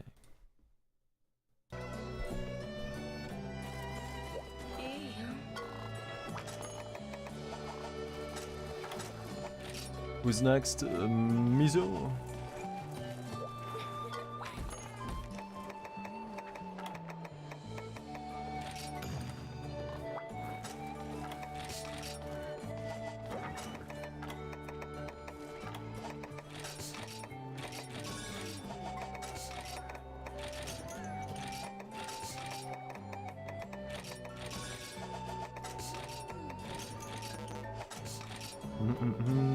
Let's go. Wow.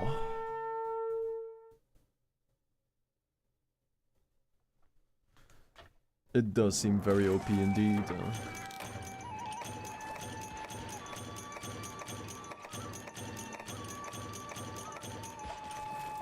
So the best that you can do to get the closest result like that, you know, the guard and then the AED, is guard, switch to that 1x slash, and then do the ultimate. I guess. Or just do this and then do the charge. Yeah, like this. Okay.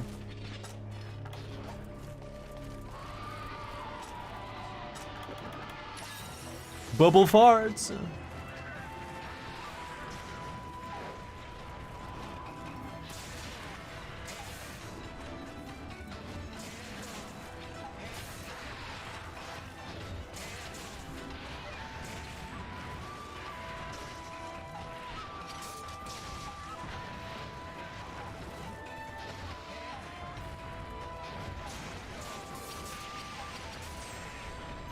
Jesus.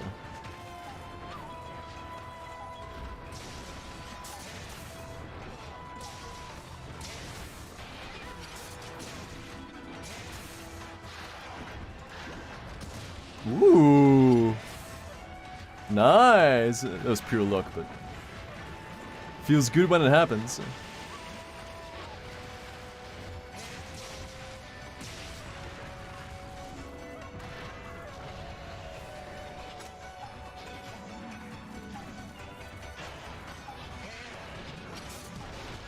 My home.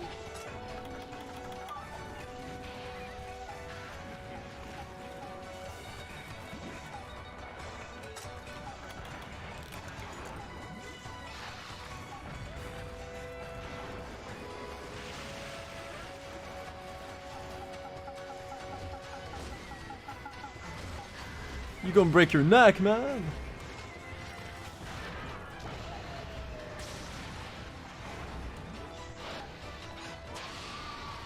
I will say, I just remind myself that I really enjoyed Switch X Adapt. That feels like one big dance, man. Switch X in Adapt mode. That was a lot of fun. Like for the Glaive fight. Very enjoyable to dance with.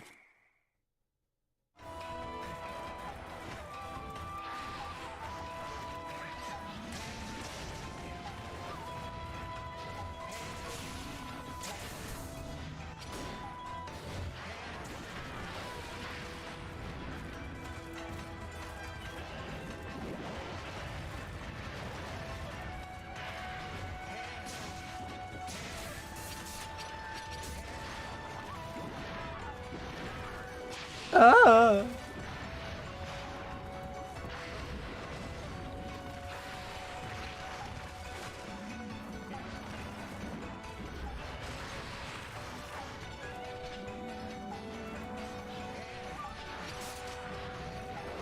Oh, wow! That doesn't happen too often.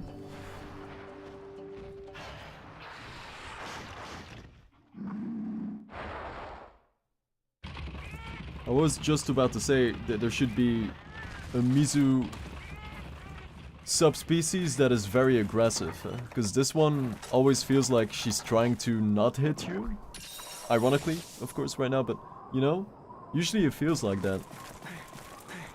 Like she's kind of dancing around you instead of trying to murder you.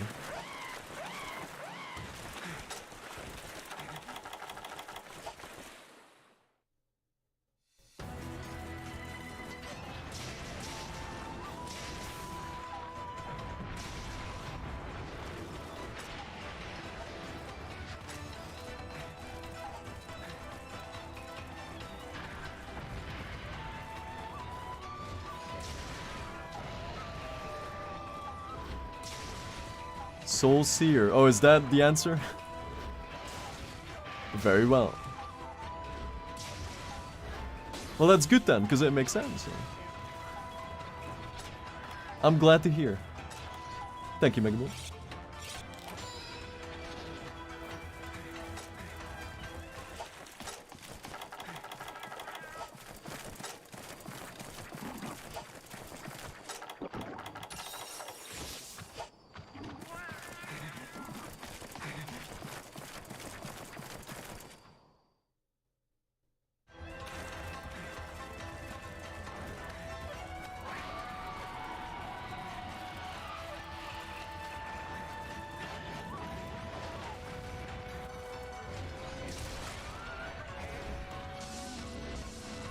No, it's not gonna land. Know your dimensions.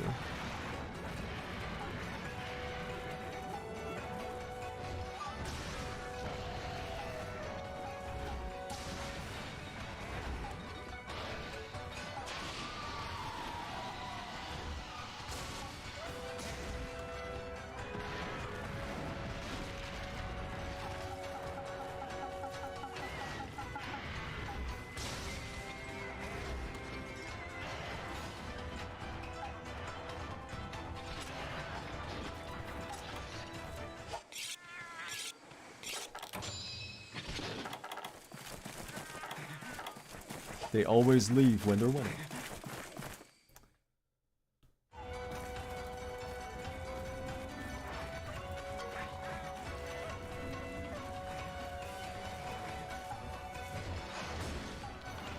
Man.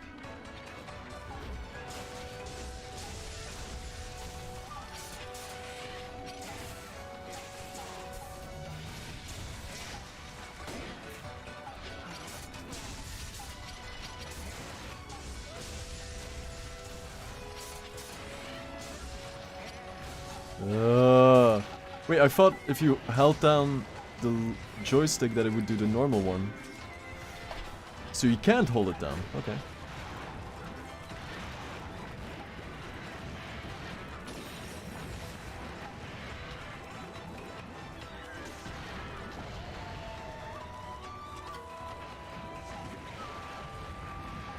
Wait.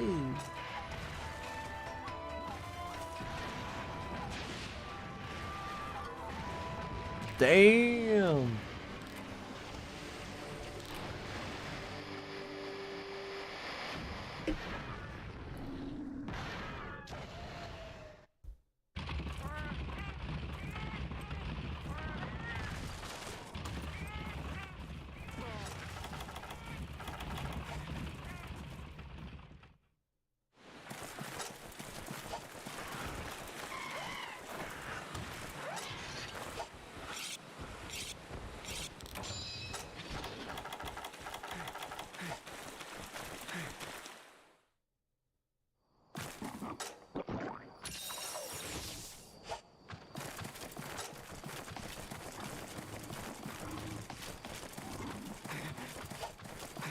Make me what you're having for dinner tonight, please.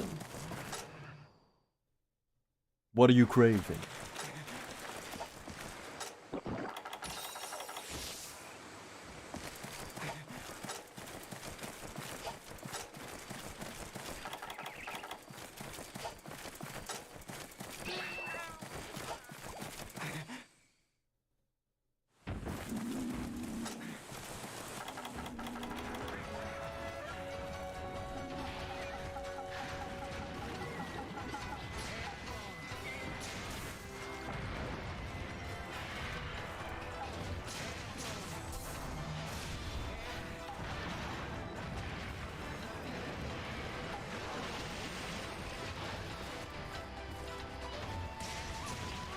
Huh?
Woo!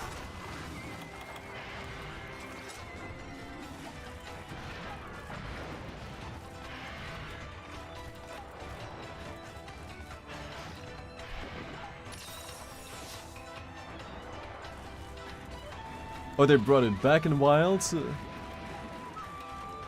The Guard 2 AED?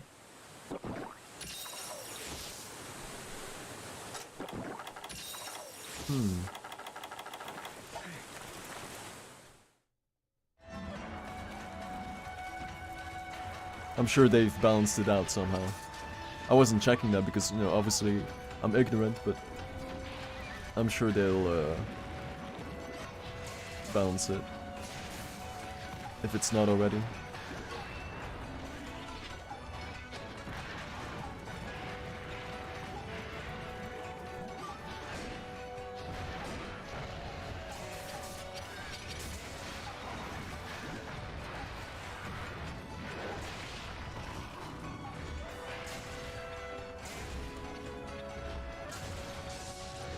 Boom.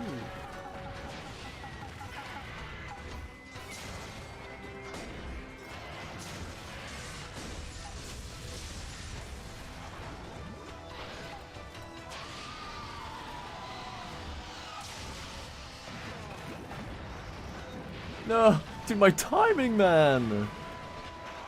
Yeesh.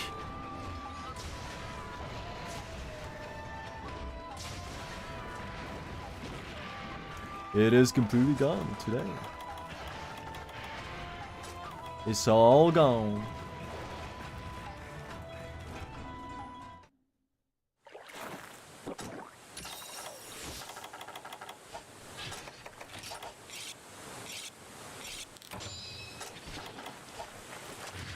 I think Generations is the only one with a charge blade that can't do guard counter AEDs.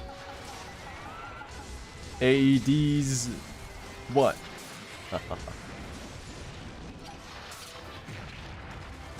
AEDs.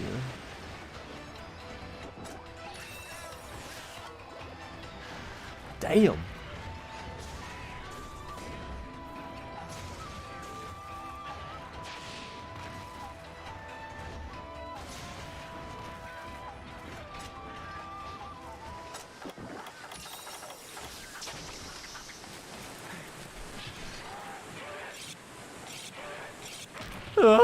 Ooh, the timing. We're running.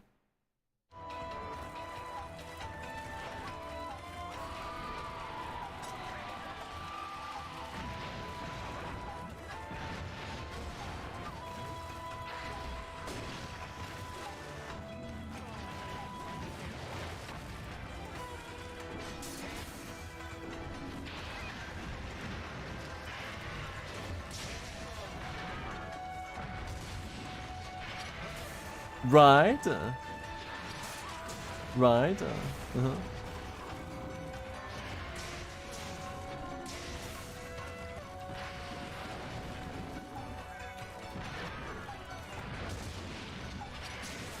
Shield, yes. So shield is triangle after the adapt dodge or shield guard, you know.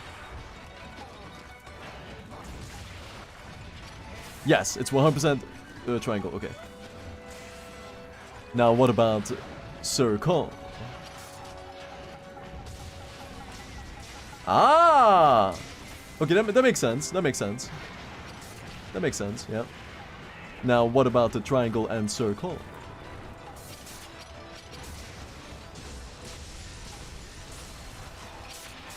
Oh!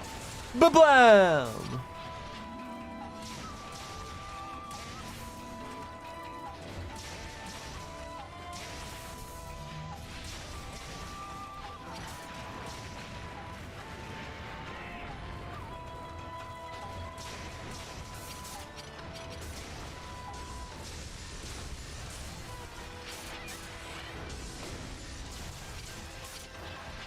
Okay, so that's confirmed too. Analog stick down for the ultimate.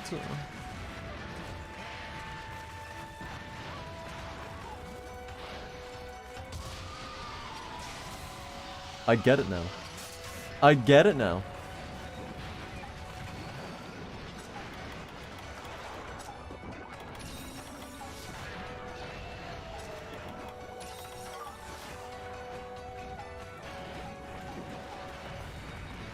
Whoa! I guess I was always playing on the left side.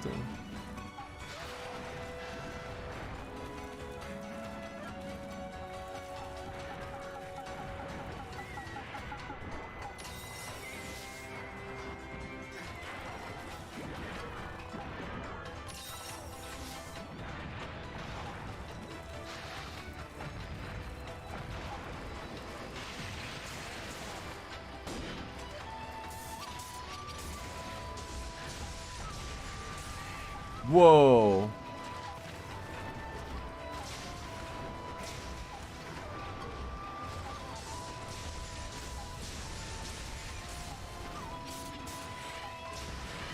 Oh! It's not charged though, but still. If it looks cool, it still counts.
No, are you kidding me?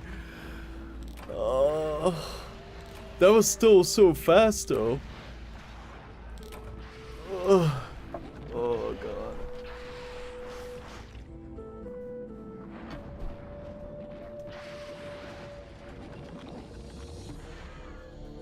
That is kind of a waste. But it's good practice at least.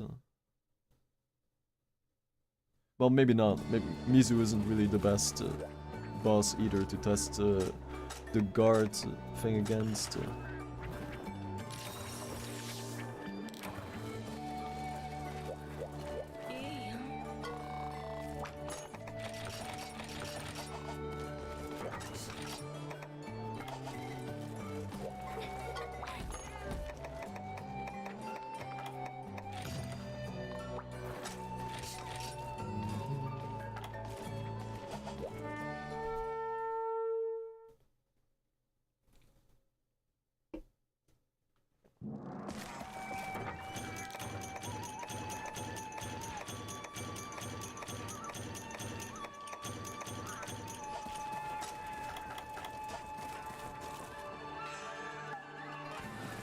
I still gotta check adept guard to triangle circle.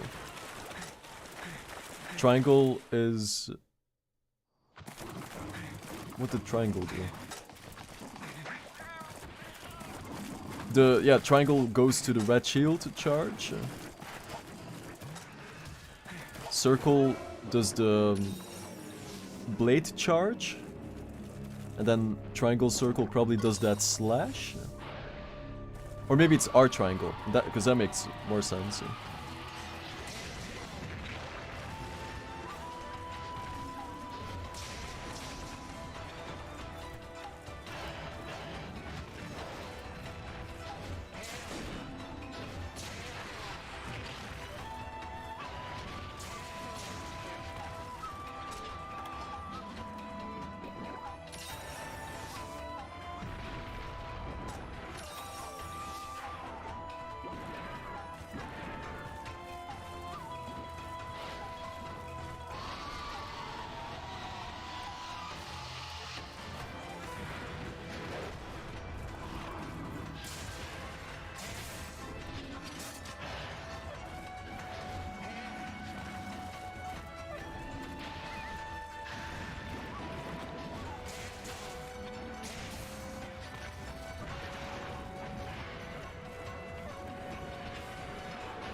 Oh, I knew it. Oh, yeah, that's why you play solo, man.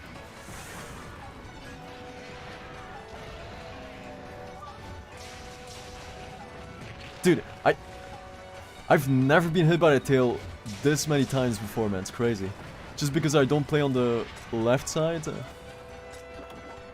But for some reason, it's not in the muscle memory, so... Just play on the left.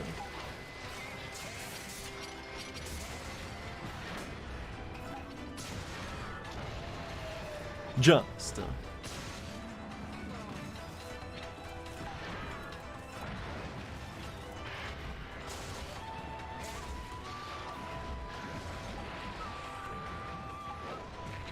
Damn! Wow! Did I not just Superman dive? Wow. It doesn't matter.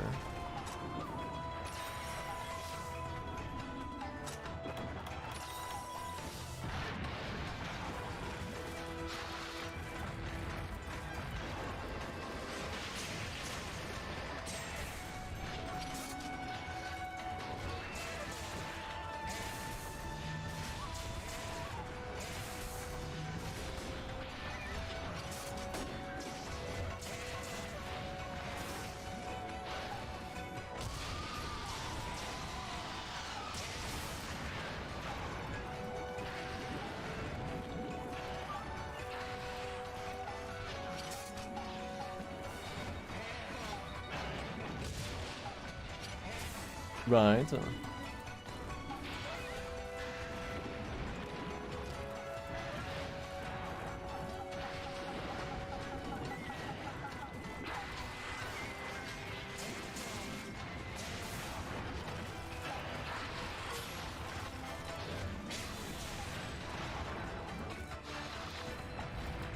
Oh god. Oh god.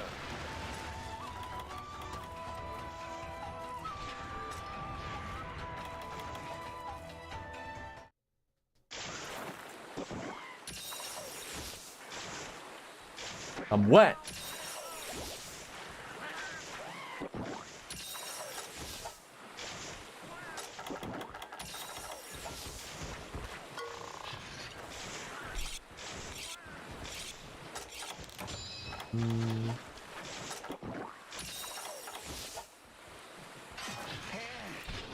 Triangle charges, activates the red shield, circle charges the blade. Now we're just waiting for a triangle circle. All this time. Can it be done?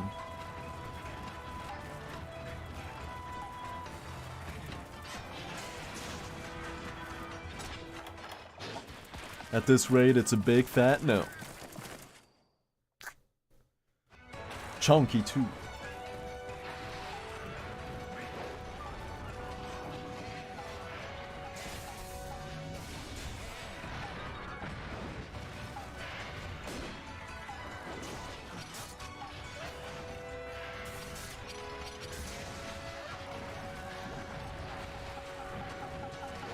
Damn, the delayed slam.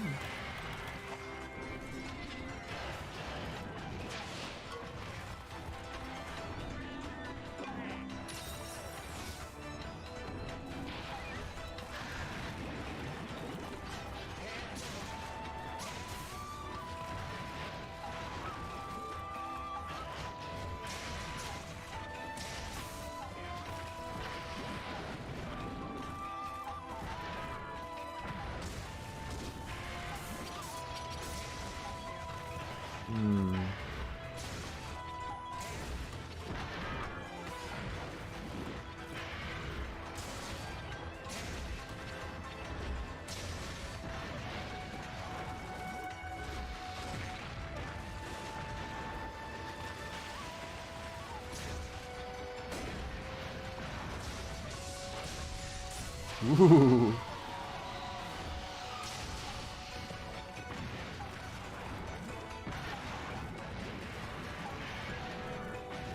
Ooh.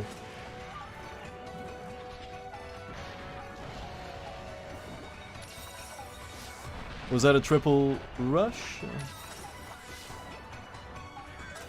Oh, I thought you were leaving, man. Damn.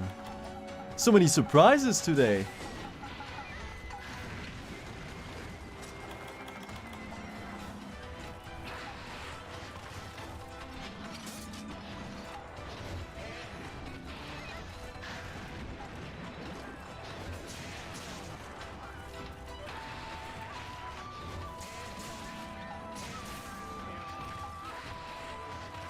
Stuck in a loop.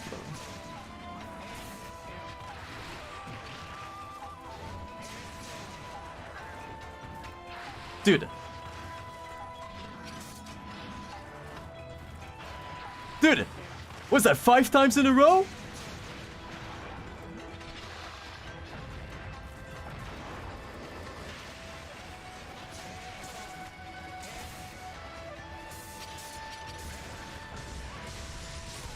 Damn.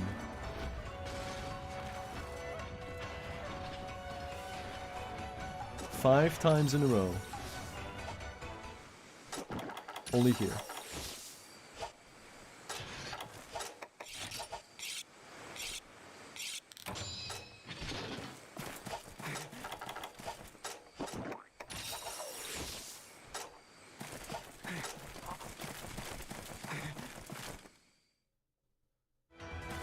I can definitely feel the power, man. Like, I have to do relatively small amounts of effort just to get the kill. I can feel it.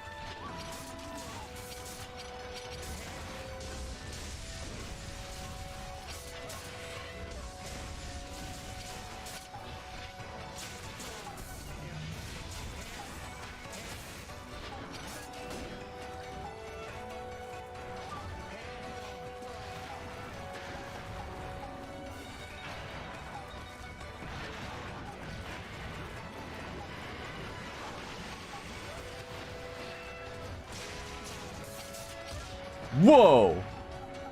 Oh, there's a little jiggle at the end. I see. A little updoot.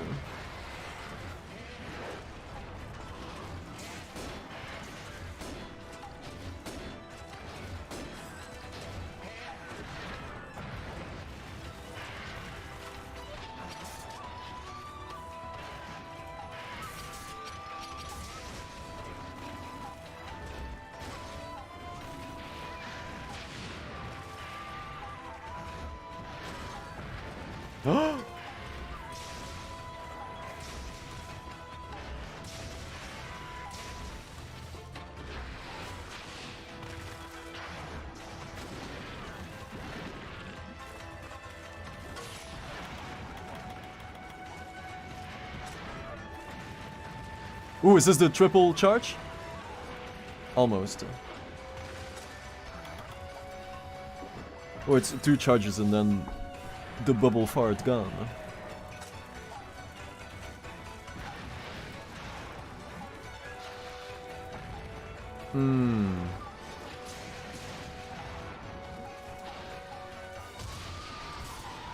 Ah, that's the triangle circle thing.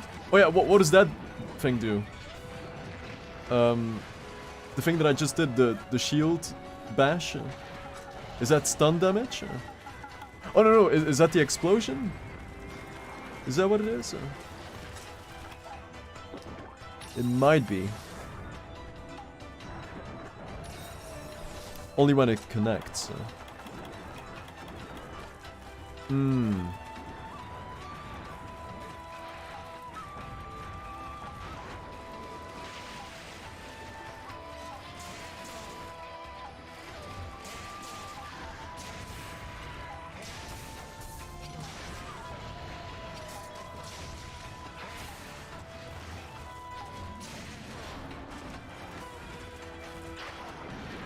Woo.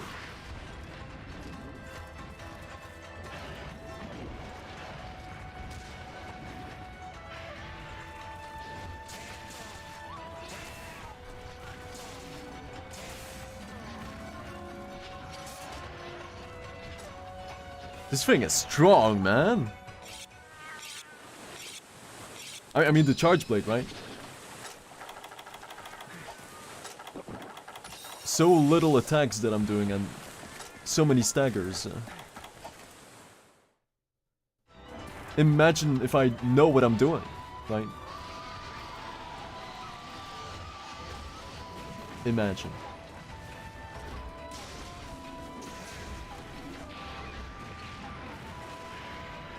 It's gonna get dangerous. Boo!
No. Why?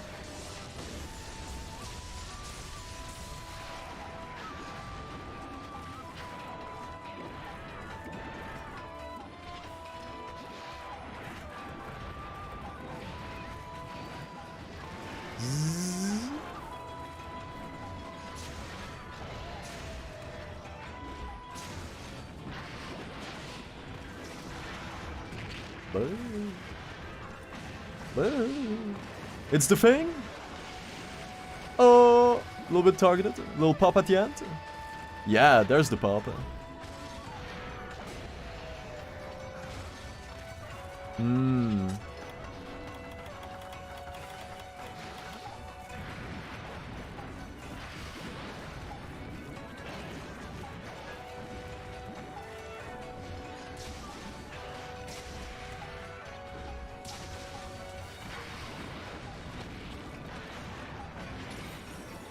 Boo. How did that not hit me, man?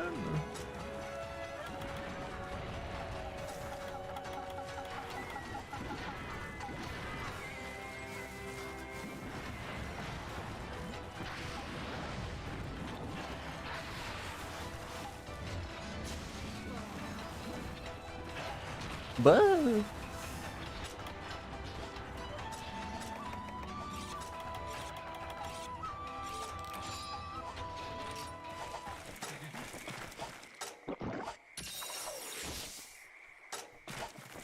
Is it urgent after this? No, Rata and Rati, Glaive.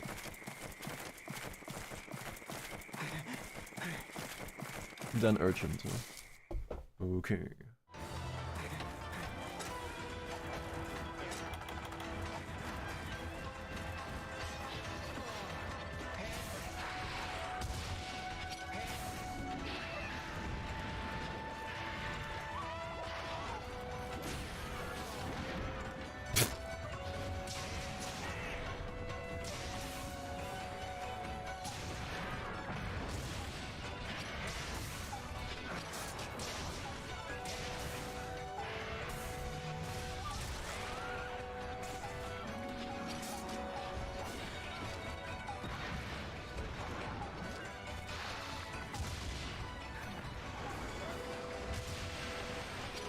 There you go.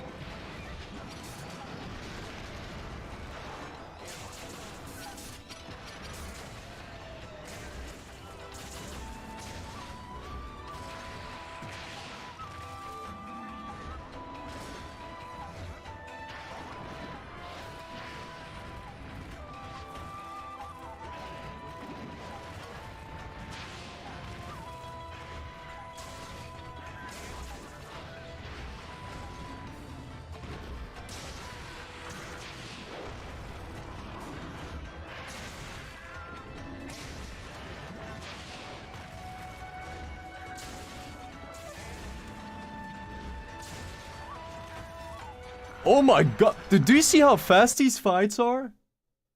And I suck. I'm horrible, right? I'm out of my comfort zone. And it still is like pretty chill. That's insane.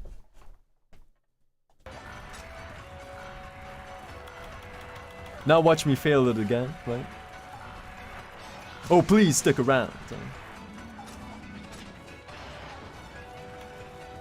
This is what it's all about.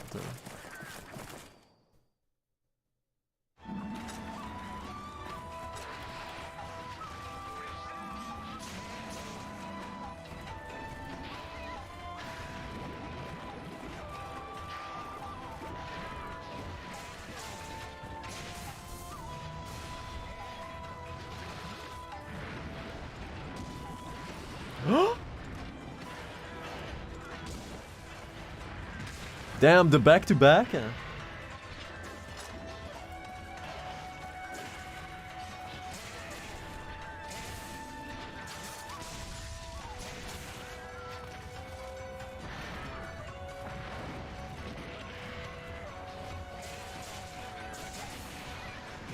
Boo.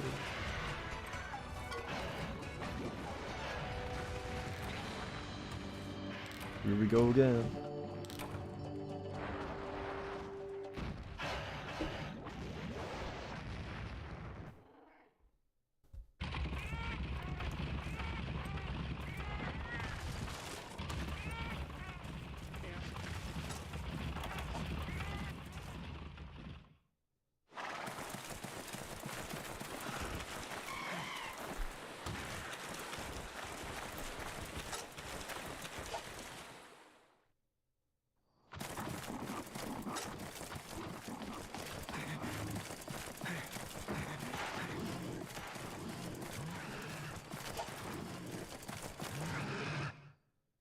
Should have done a prediction for this, huh?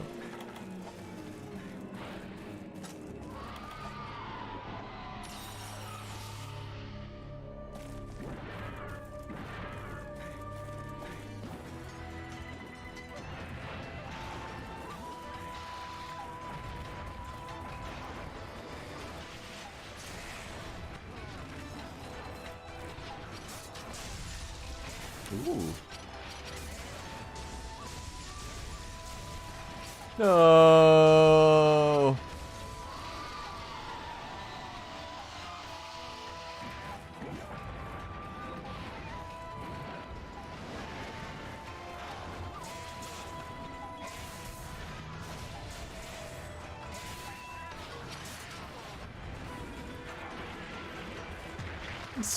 Get rid of the cat, man, please.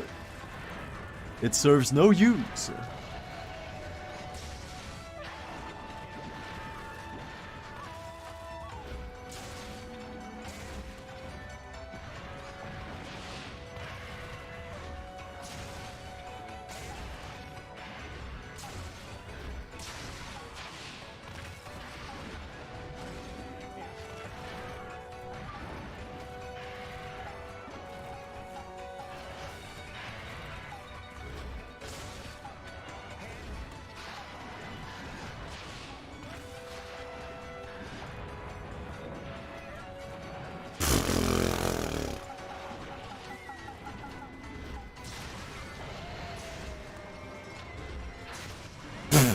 Did you see that split frame where she wasn't sure, am I supposed to die now? Did you see that?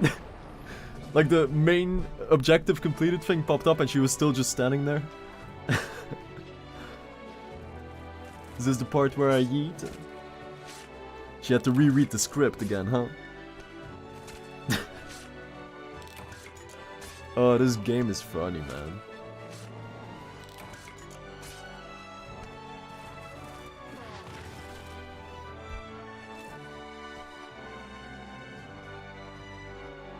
We are down to the last two. Oh, sorry.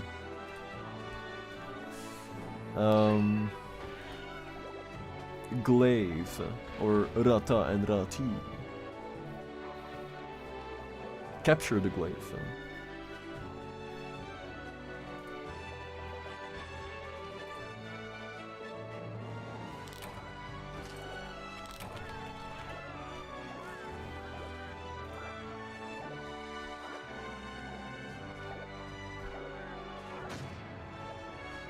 Carblight is in high rank, yeah.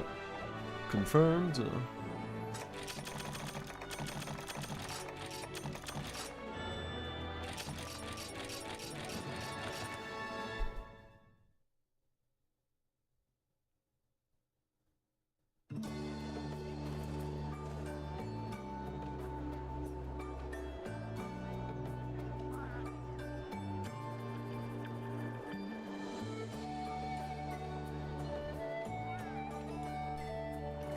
Let's get it.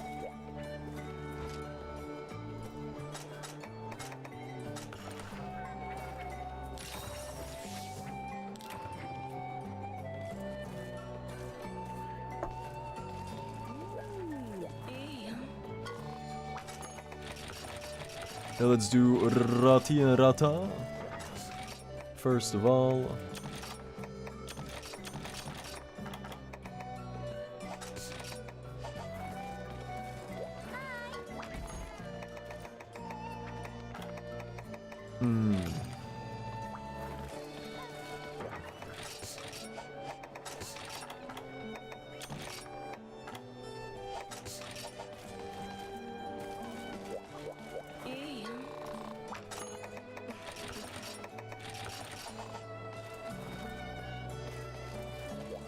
Quick fire. 1 and 2.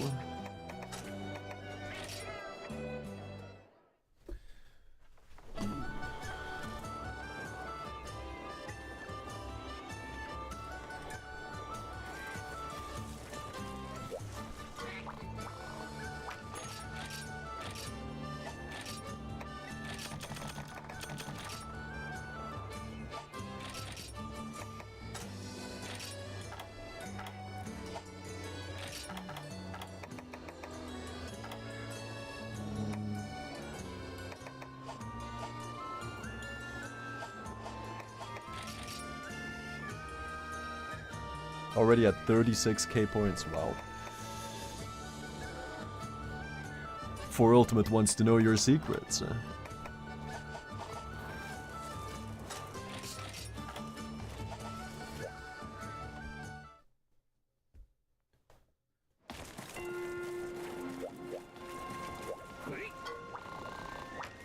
Final 2, man, before the nacho cheese.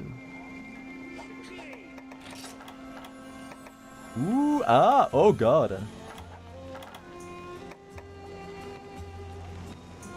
Right.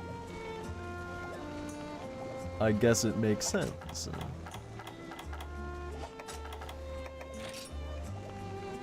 This is the way.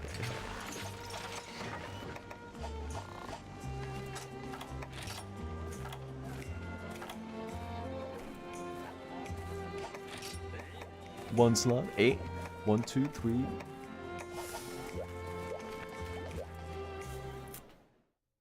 Intimidation -10, huh? I look like one of those guards in Schnooby-Doo. If you know, you know.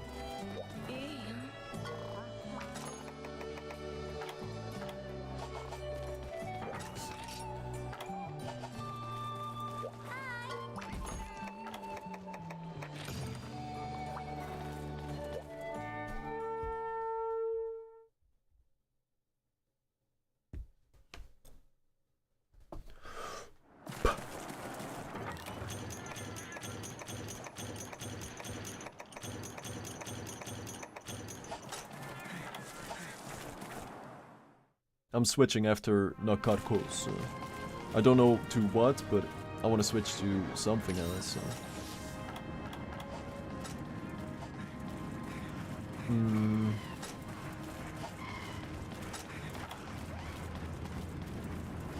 I either restart Blood Omen 1, I continue Sacred 2, I continue the 3 Ultimate playthrough,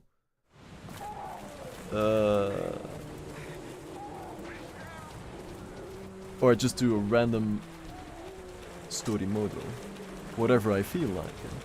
I don't know what I feel like yet. These things take time. It's a spur of the moment thing. You have to understand. Is it finally time for World Ramamajango?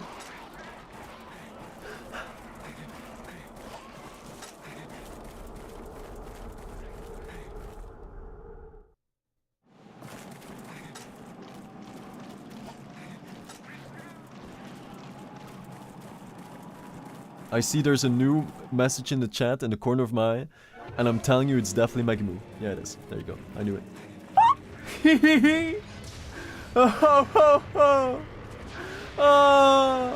Oh, yes, yes. Yes, yes.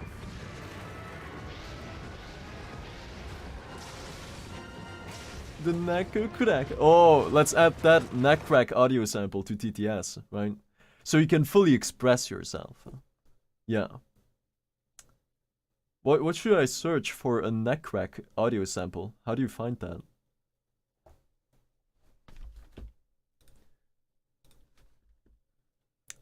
What is that site called again that I use? Free Sound?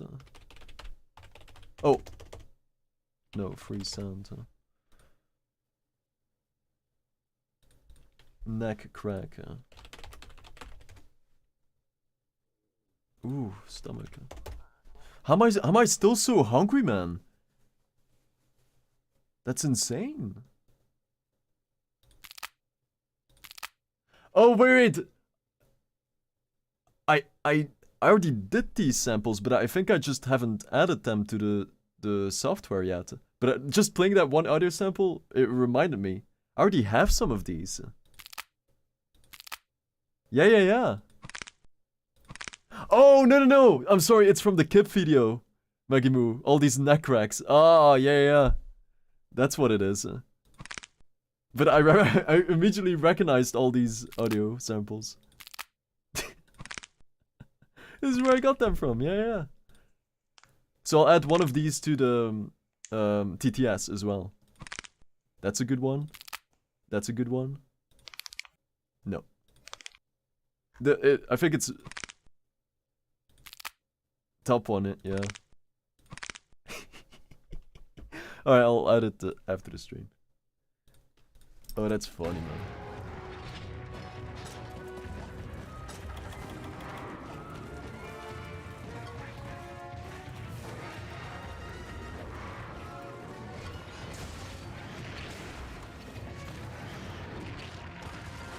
You might as well post that to the Ghibli channel, Megamoo, because there's no copyright in it.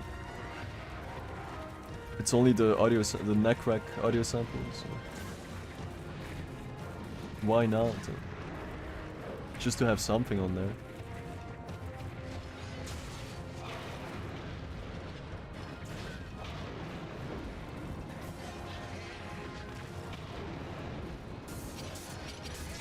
Oh!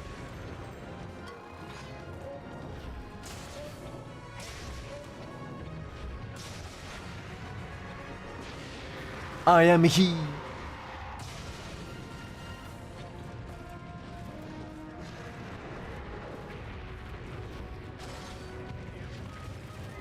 Why is the cat still here, man?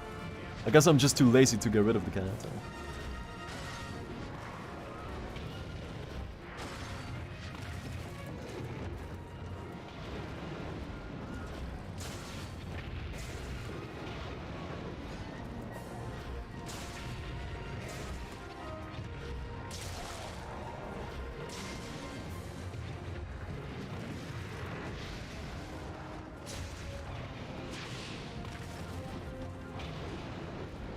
Wait, can she come in here? Whoa, she can't! Interesting! Wait, I mean, that was a special thing. Hold on. Can she run inside the... Oh, she can! Never mind.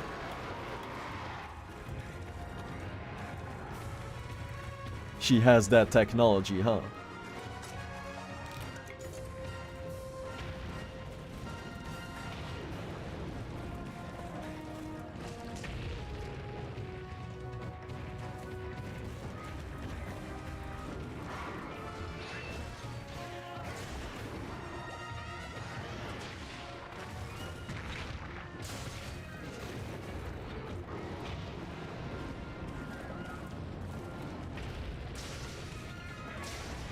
Boom.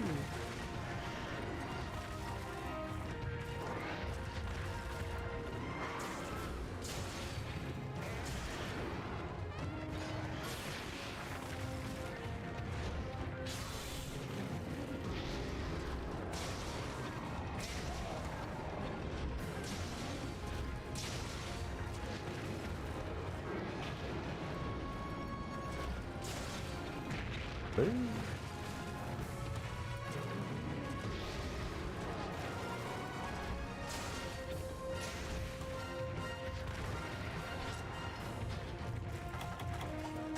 Good round, good round. I still have to beat Shara in World first before moving on.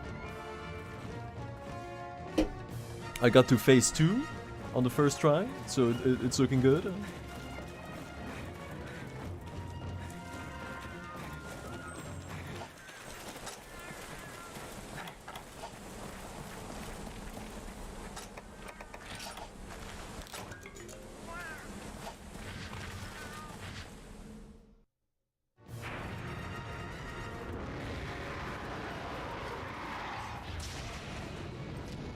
Oh, I should have, yeah.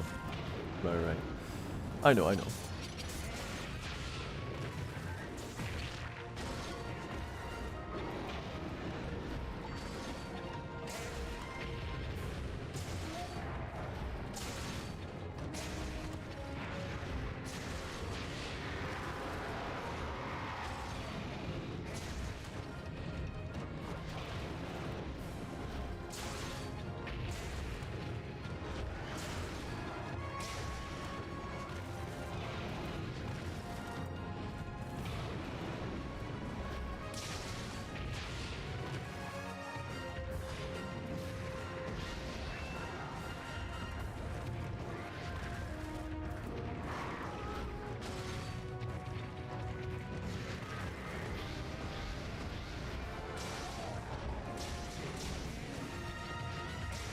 Damn. That's another thing that I really liked about Wilds, and it might be the same thing in World, but I barely played World, so I don't know. But the mobility when you're fighting is insane, man. The flexibility when you're fighting, and to be able to turn with most of the attacks while you're attacking, that's huge, man. In the older games, it's more linear, right? So you have to really be sure of your angle before you commit to like a big combo or whatever. But in Wilds, it's so smooth to just move around and reposition while attacking. Oh, that's facts. That's looking good.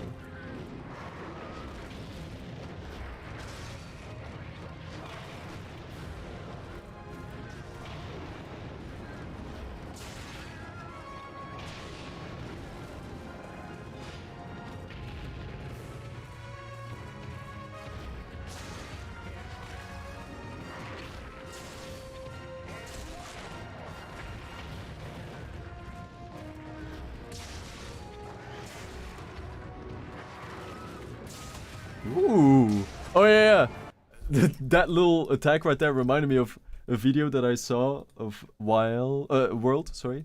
Someone doing the glaive hunt, and they cheesed it by constantly jumping off a latch and then doing the super pound in midair, but it makes your character fly towards the monster, right? So he just kept on jumping off. Maybe you've seen it, Magamu. He just kept off jumping off the latch on purpose, just to activate that mid-air super pound, and then he kept flying back to Glaive's head, and then he's stuck in this loop. So it's cheesy, but it's cool.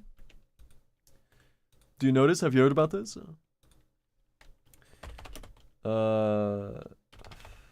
Maybe I can still find it, but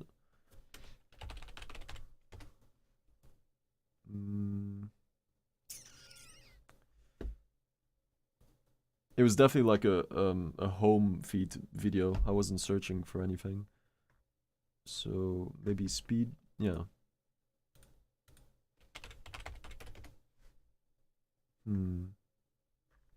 He was using a hammer.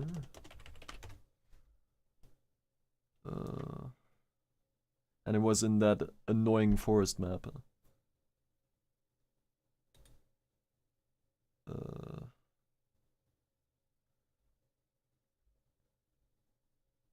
Hmm.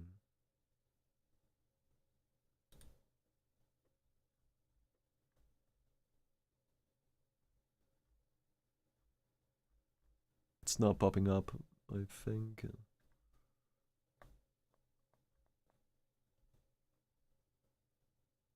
I don't remember if it was normal or acidic glaive.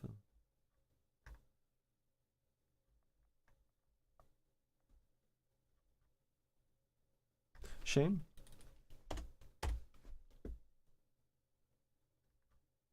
Oh, you've seen it? Feel free to share if you can find it. It's not popping up for me. Oh, wait, aerial hammer. Is that the one? No. It's in the forest map. Damn. Maybe he removed it. I don't know.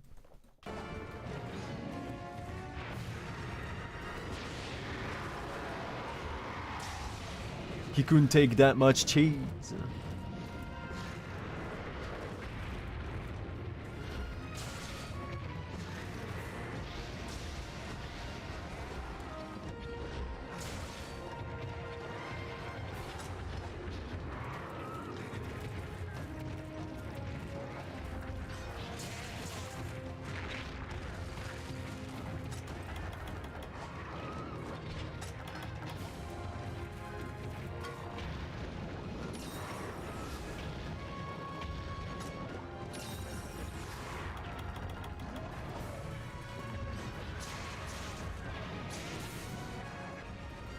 Oh my.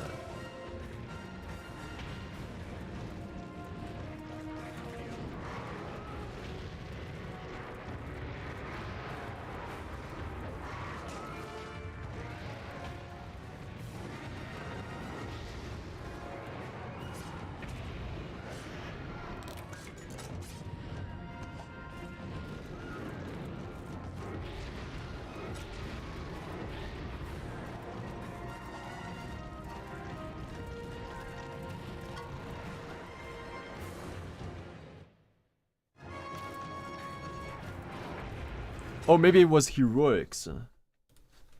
Maybe that will make it appear.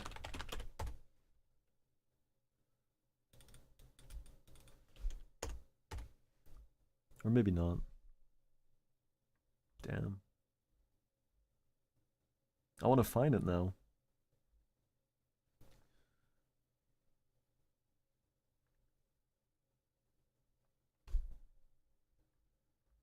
The OCD is kicking in. Oh no, sorry, it wasn't glaive, what's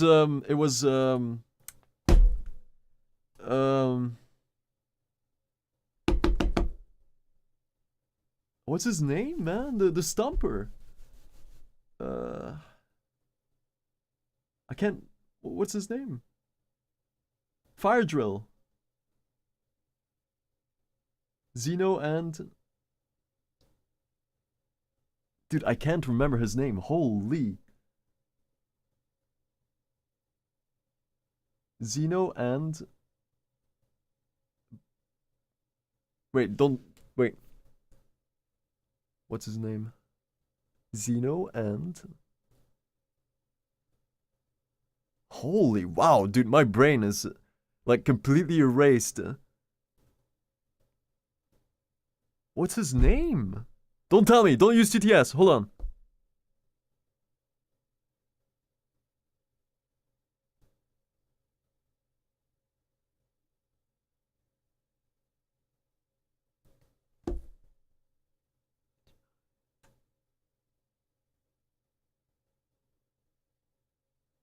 Whoa.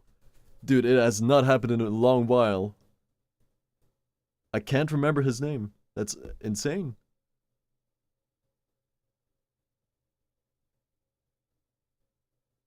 What the hell, man? It's like completely erased from my mind.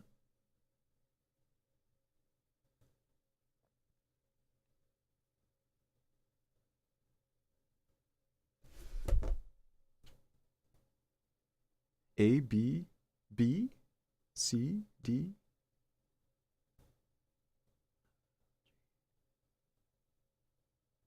I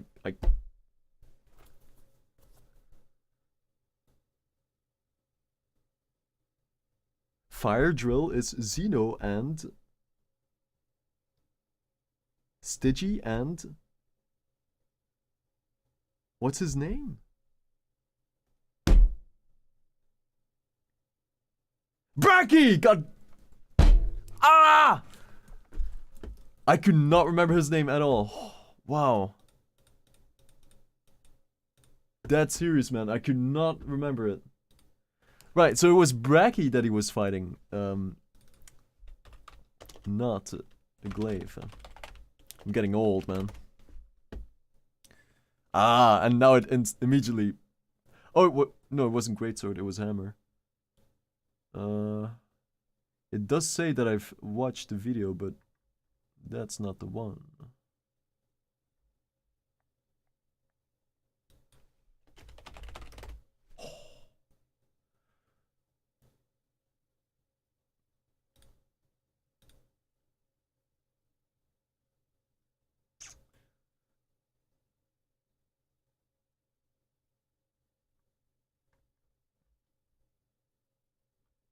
I still can't find it.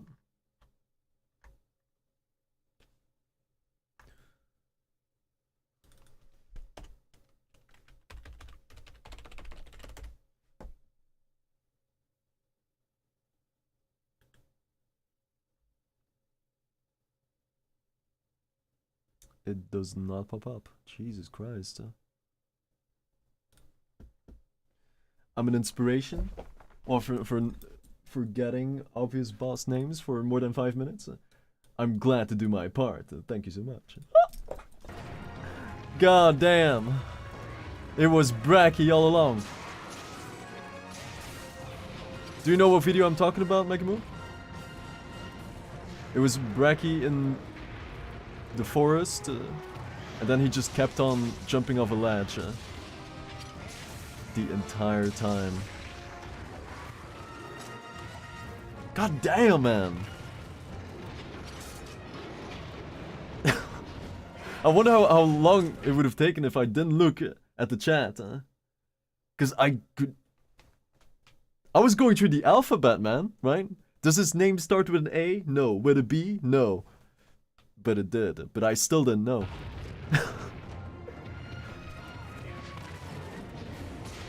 Whew.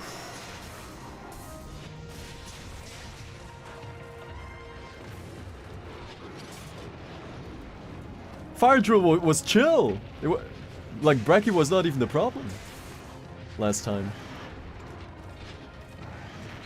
But the mind disagrees.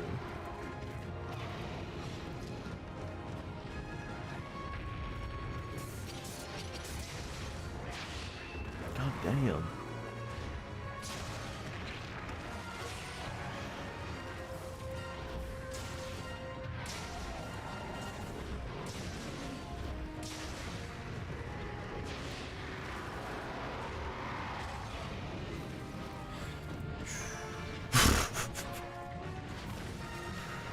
That is embarrassing, man.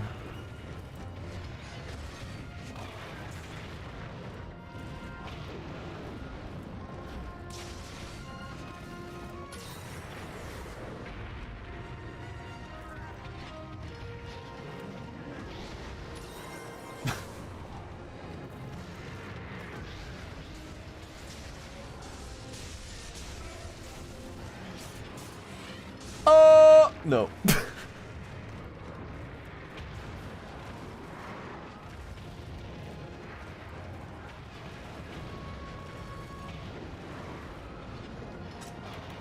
Wat do you want from me?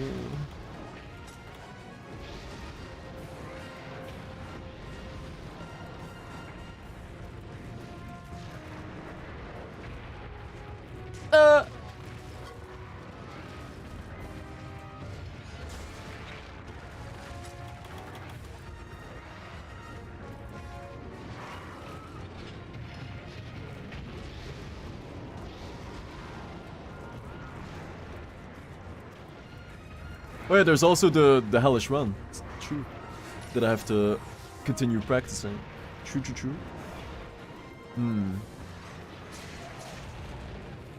Gotta re-enable those mods, like those mod files, just to activate the custom quest.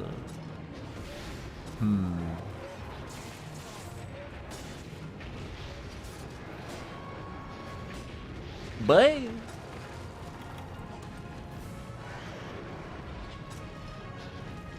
Doesn't she sleep here?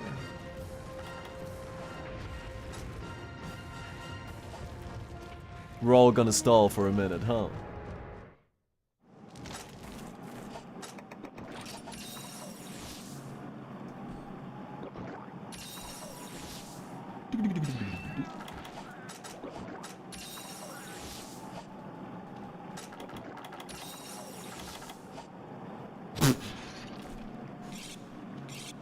It was Bracky.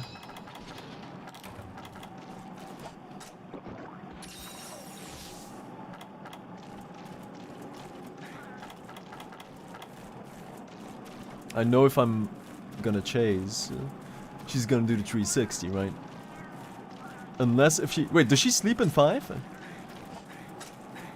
Because she's all tucked in the corner. Oh no, she's moving.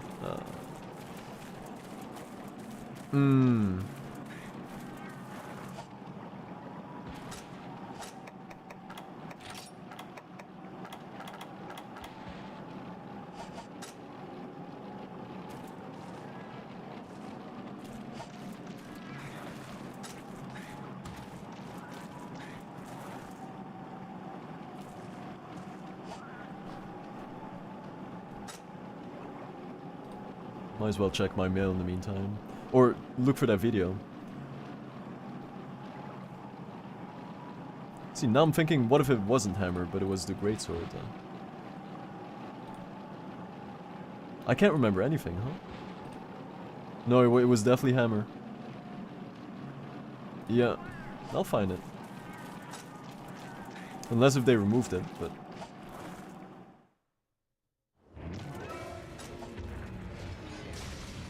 Oh! The one-tapper.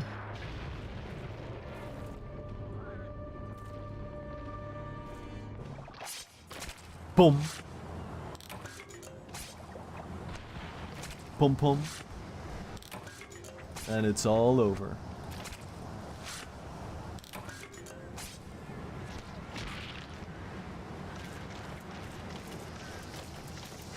Raging Bracky. Okay, let me try Raging Bracky. Come on, man. It can't be that deep, huh?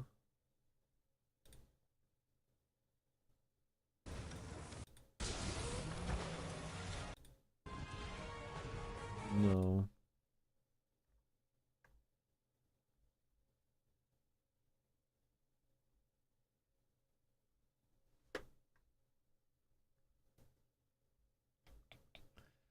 I think it was a Japanese video as well.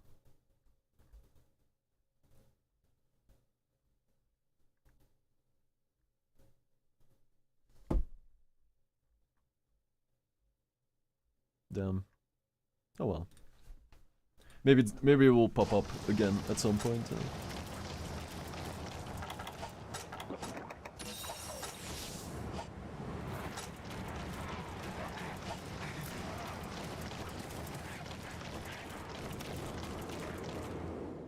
I hope I still have that original Kip video as well.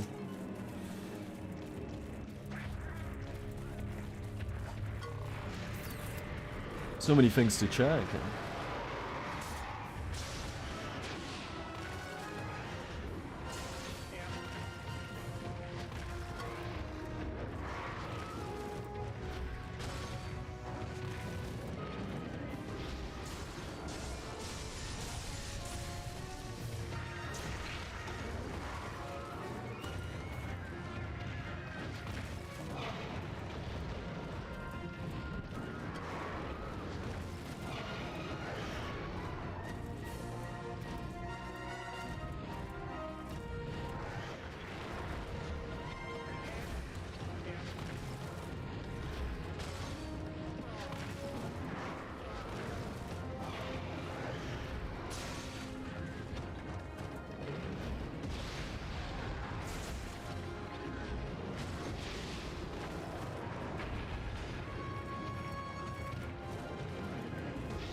Ugh.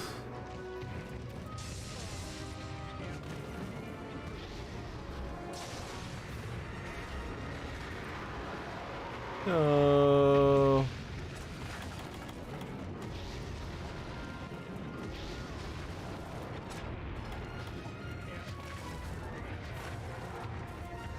Got a little PTSD from that hit. If you know, you know.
God, dude, the timing, man. Ugh.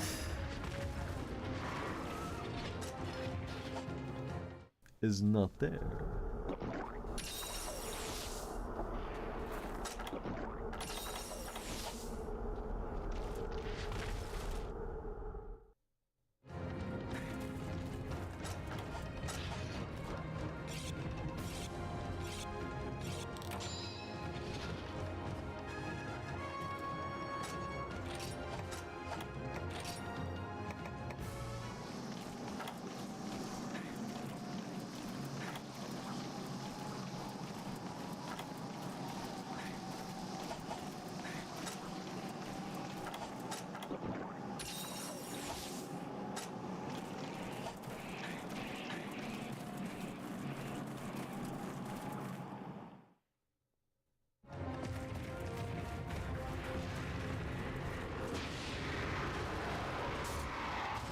Ugh.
Oof.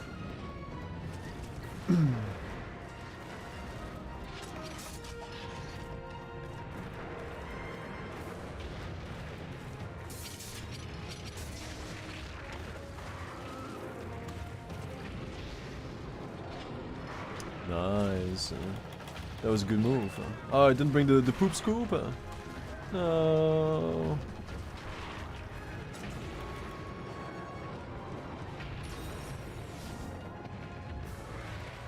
Did I already use it?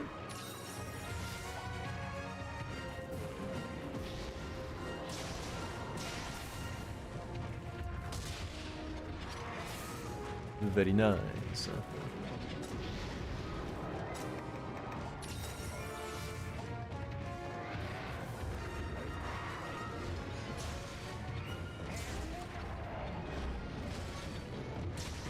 Boom.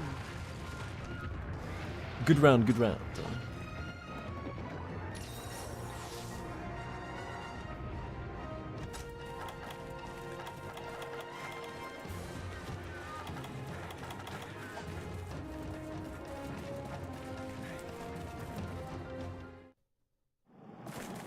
Oh. Are we going back?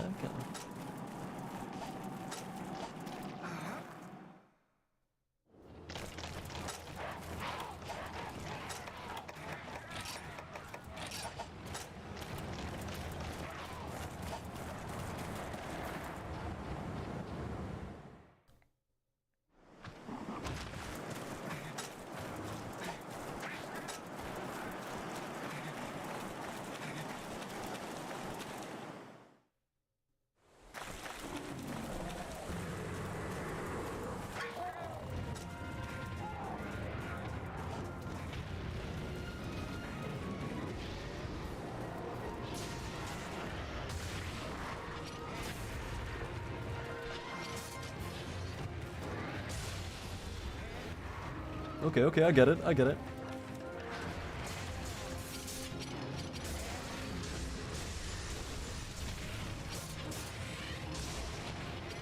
Okay, that is still confusing.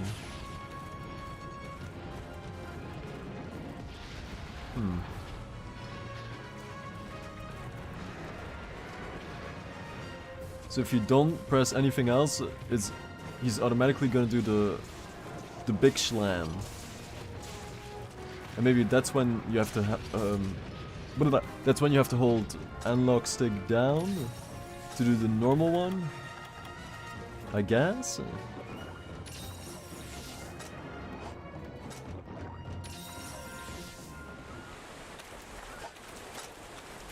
I need more tests.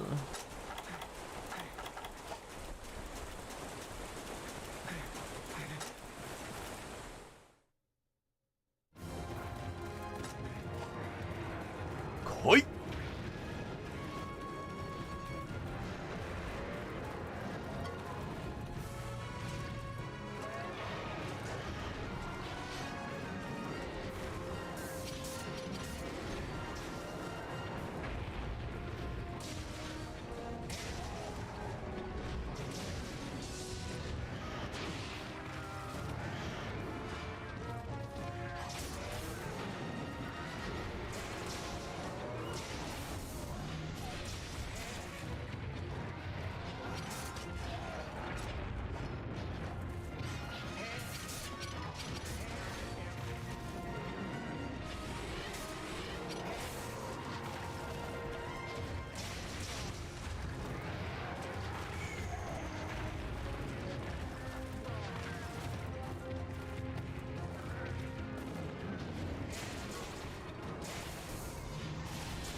No.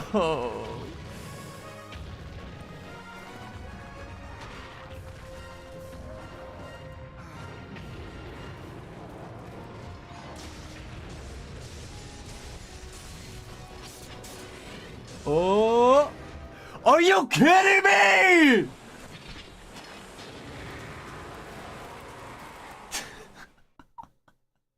At least it didn't take all my files. I just can't win!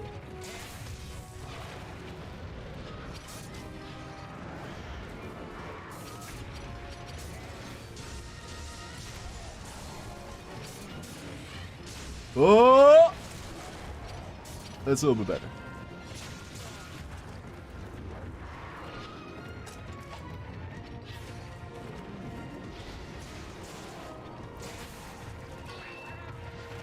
Man!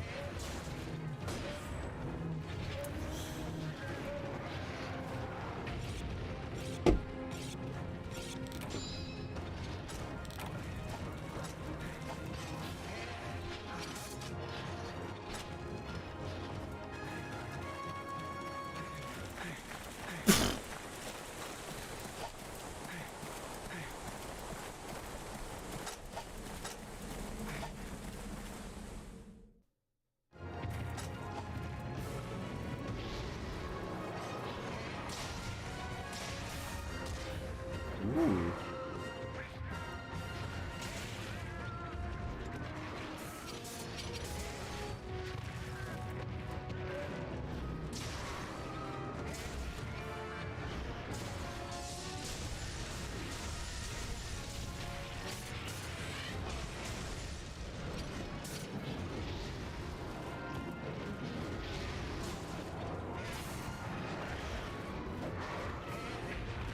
Get that Tootsie.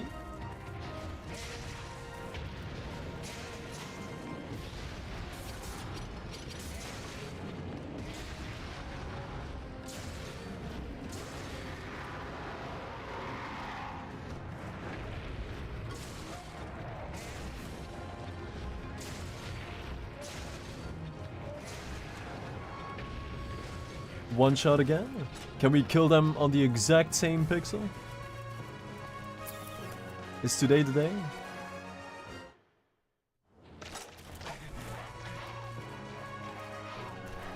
Oh, she's gone. Oh.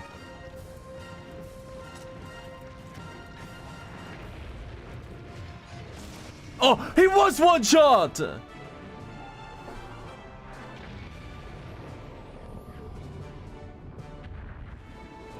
Man.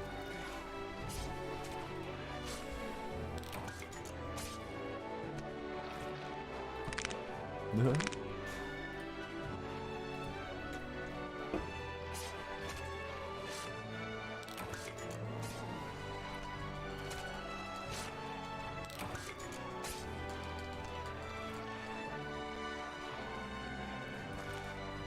One more. And then urgent. Capture glaive. Can it be done?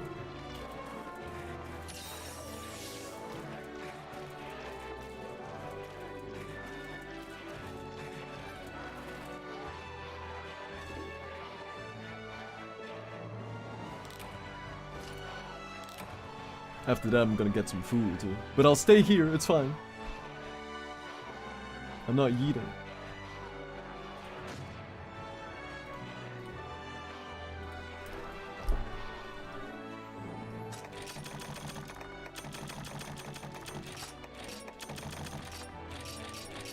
I'll get some more of that pasta with the hot sauce. Not the spicy sauce, but the hot sauce. Right. Oh, and I'll finish it too. Do not be mistaken. It's gonna be gone, man.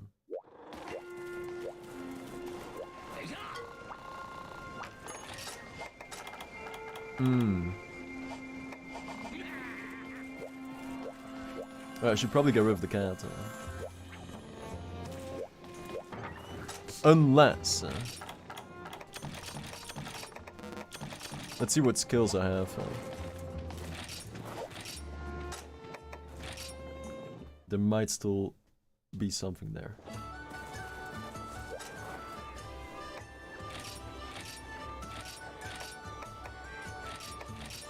Nutmeg?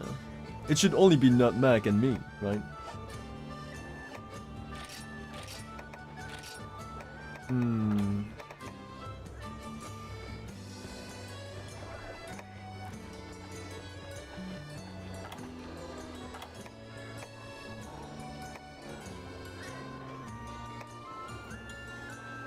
What does the number on the right mean? 2. 2 slots? Oh, swap the position of the 2 moves.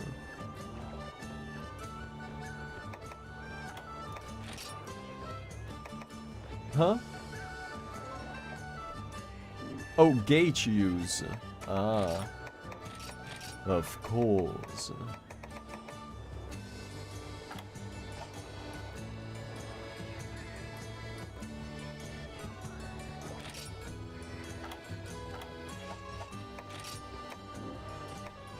Nutmeg is toxic, okay.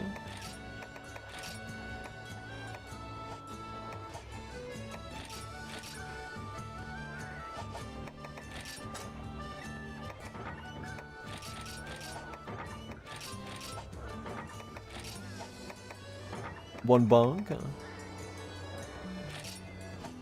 There.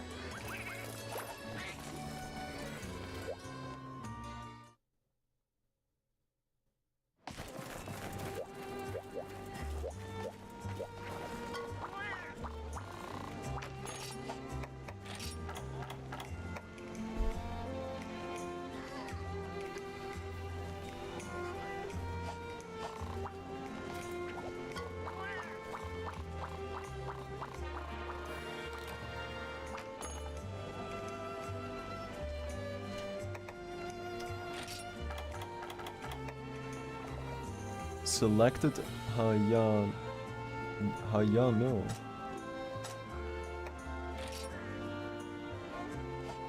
Oh, so that's his name? Jesus. Yes. Right, Megumu is getting the latest greatest, of course.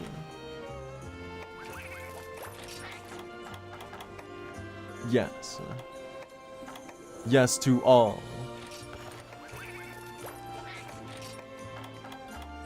Yes.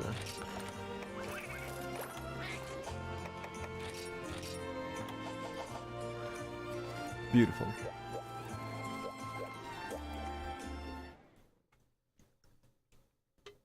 Megumu is now fully decked out.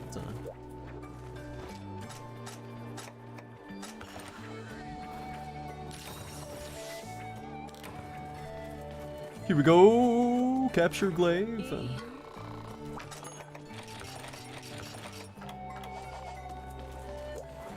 Then I should probably ditch the cats because they'll probably kill him.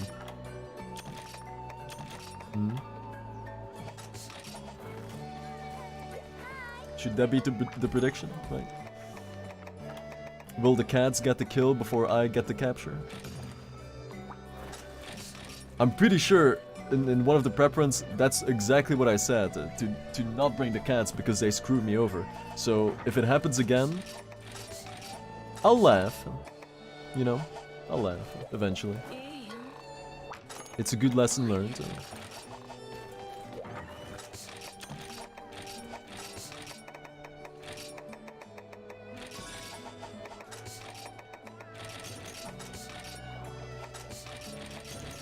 Let's get it.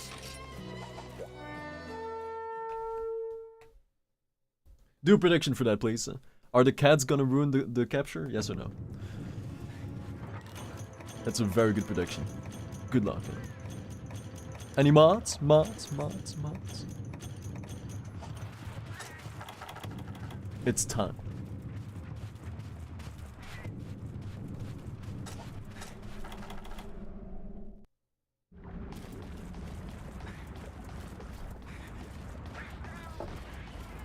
Vote now.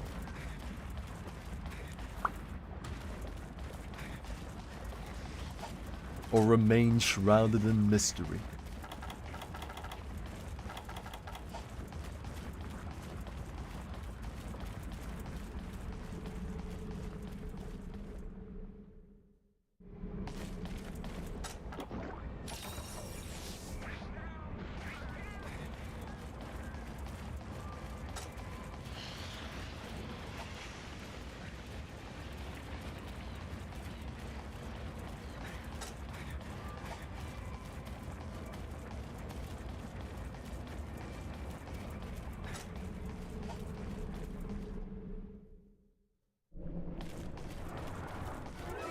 Oh.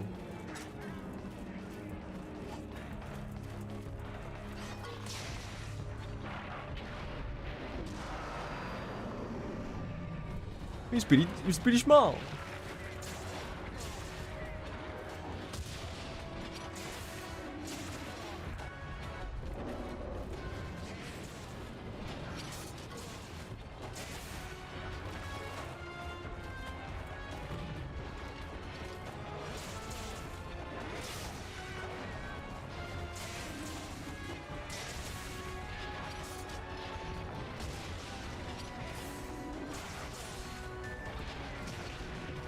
Yes.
Ooh.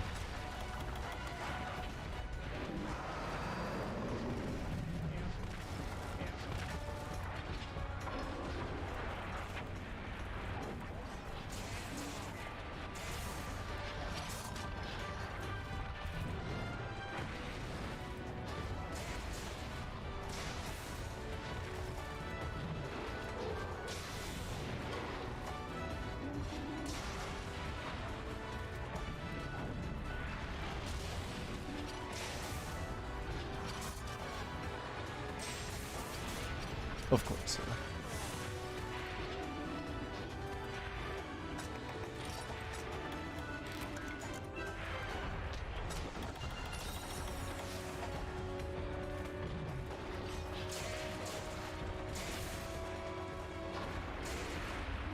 Cozy round.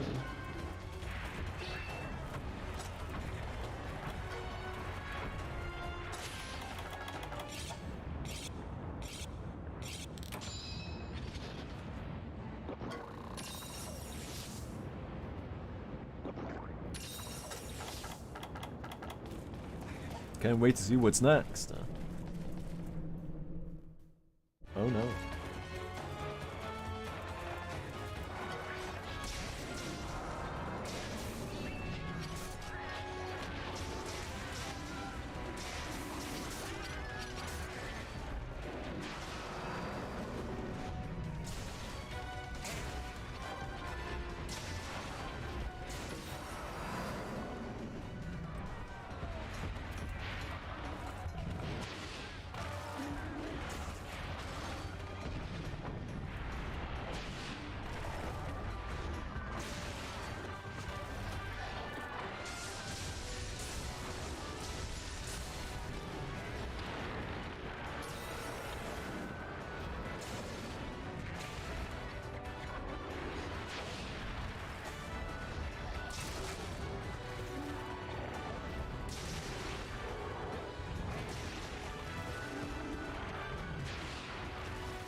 Ooh, he's got the Gogma aura on top of him, right? You see the black smoke? It's all linked, huh?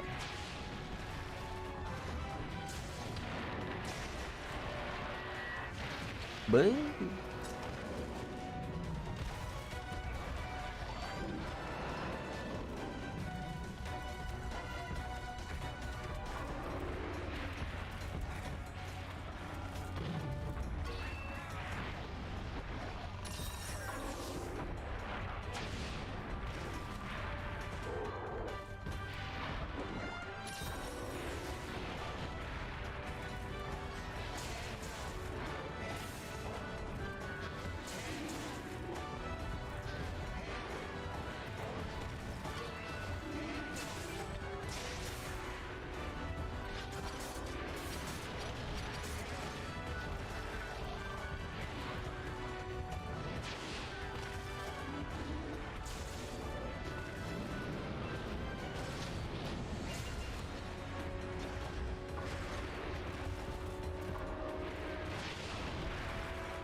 my mind is empty, say but one thought. Should I get food after this or after Nakarkos?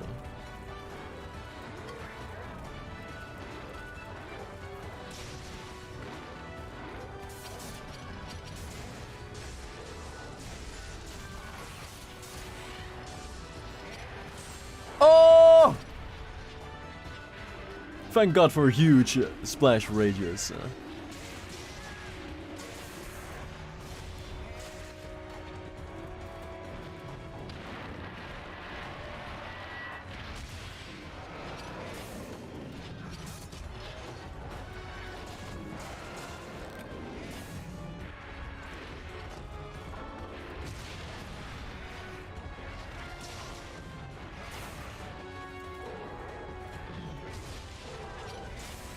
There it is right there.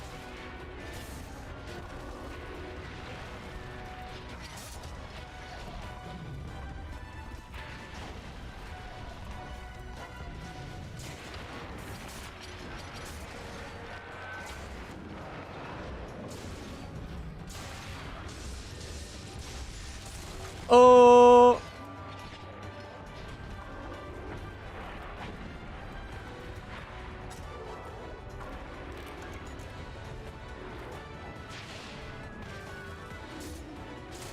Oh. Oh.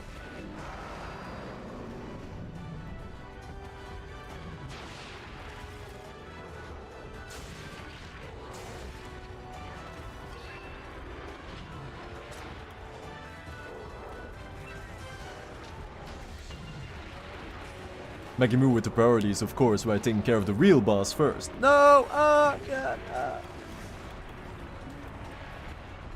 Very nice.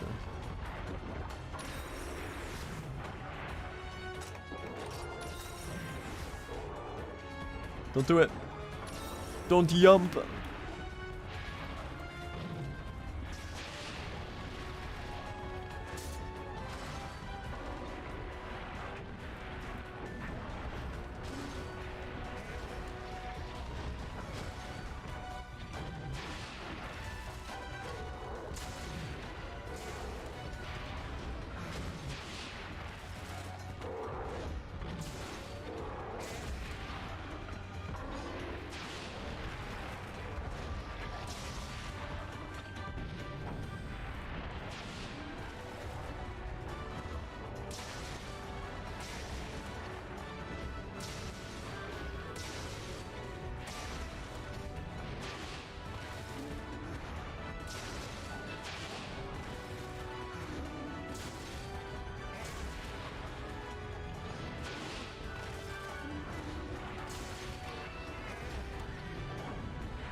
The boss just died.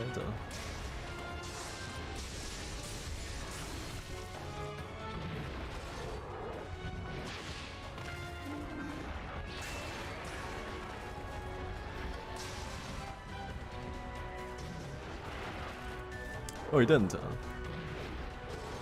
He lied.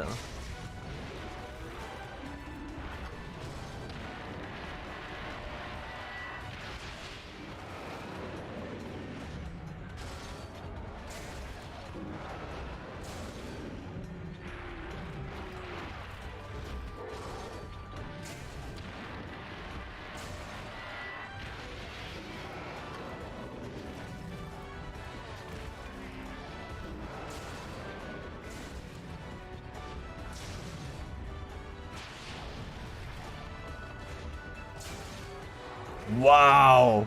Dude, these fights are so fast, man, with Charge Blade. And I'm barely... Wow, I know I keep repeating it, but I'm just...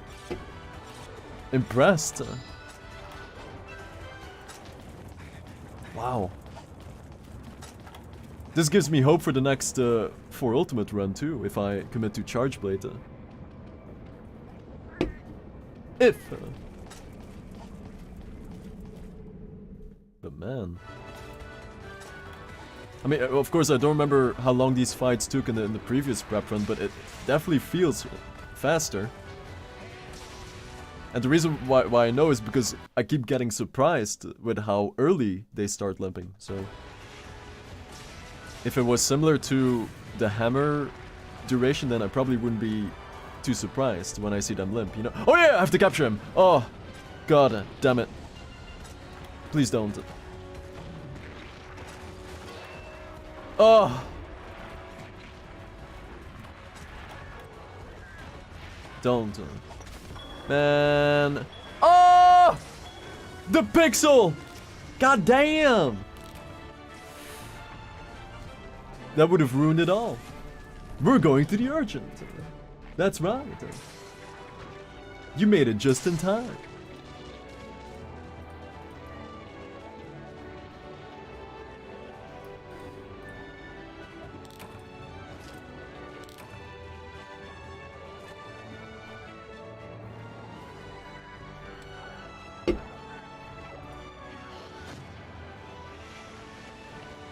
So in 4 Ultimate you can do that shield counter. Now I really understand why it's so OP.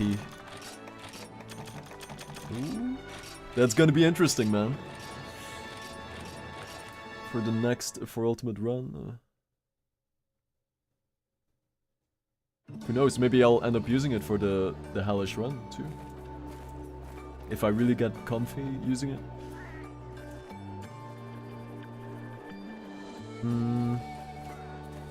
Yeah.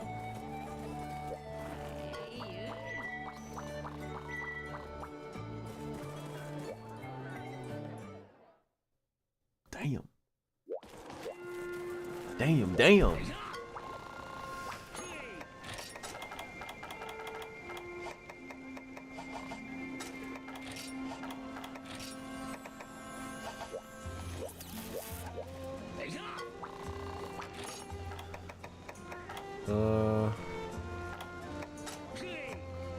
Whoa.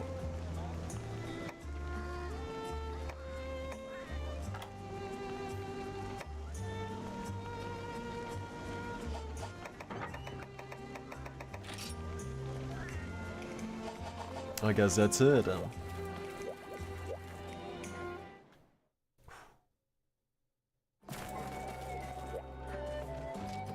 I mean, I could. The VOD for the previous prep run is definitely on the VOD Starke YouTube channel. So I could find it relatively easy and see if this is really faster. It definitely feels like it.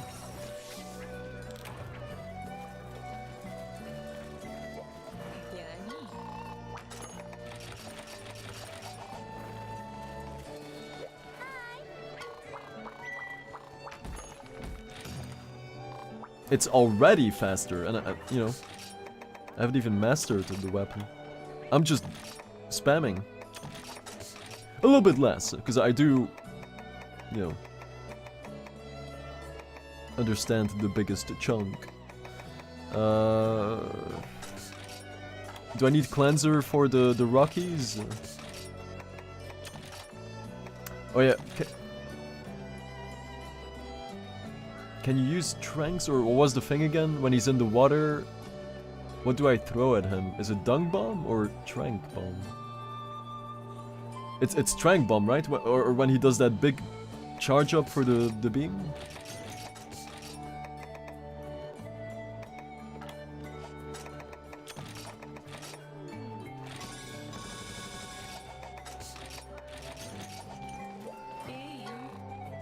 Hey, yo.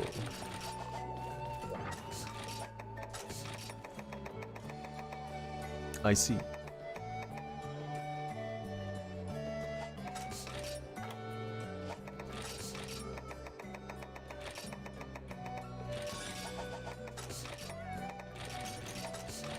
We'll see what happens. 1 and 2 and 3 and 4. Yay!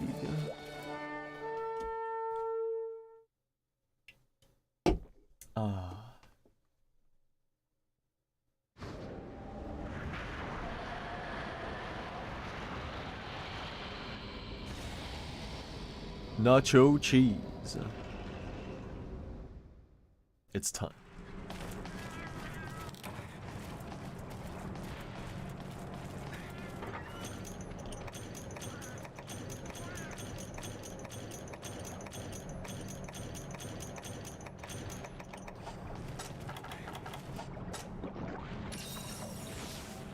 Ooh, I never noticed this tentacle. Whoa. Oh, it's a plant. Why does it look like a tentacle? What really happened here? Yeah.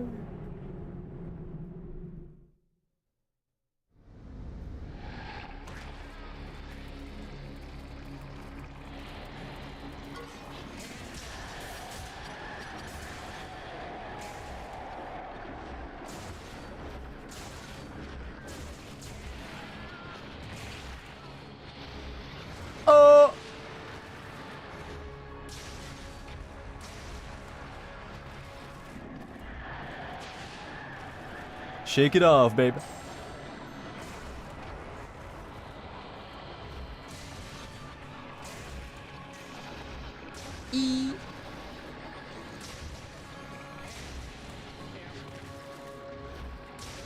Damn. A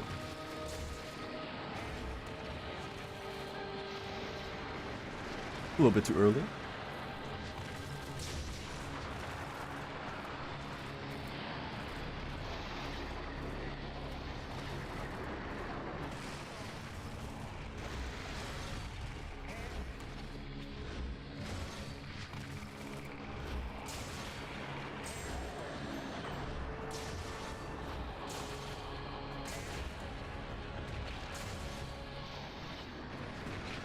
Huh?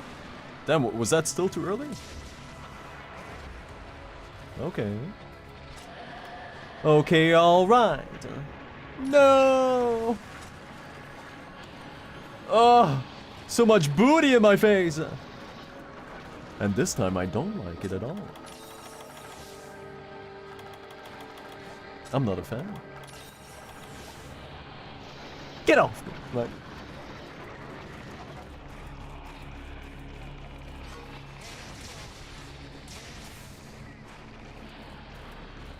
We're not 10 hours live.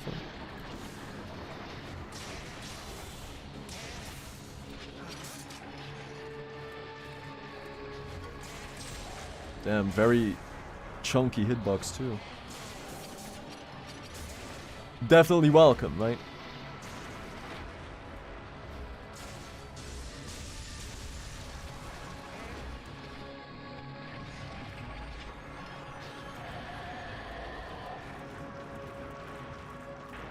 Will the black flame in wilds be the subspecies for nacho cheese? Millions, billions of people want to know the answer. Probably not, but probably a similar skeleton. I can see that. Sure. That's not too far-fetched.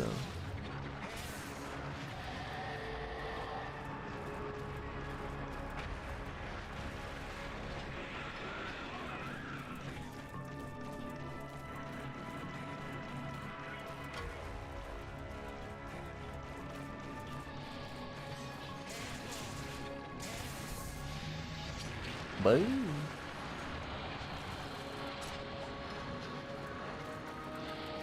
Is that his pooper? What am I looking at?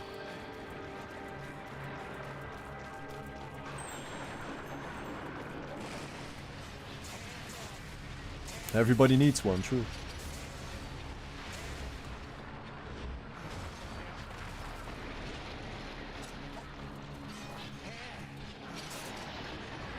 Bye, goddamn!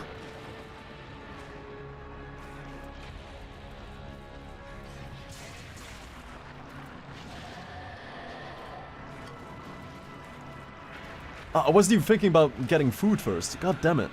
Remind me to get food after this, please.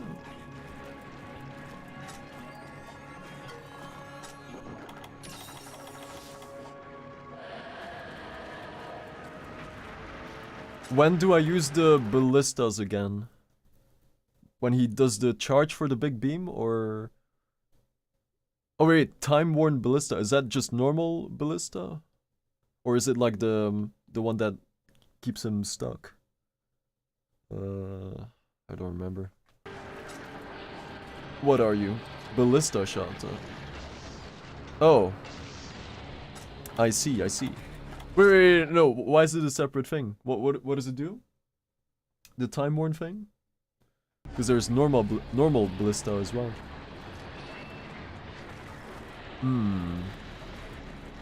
I do not remember.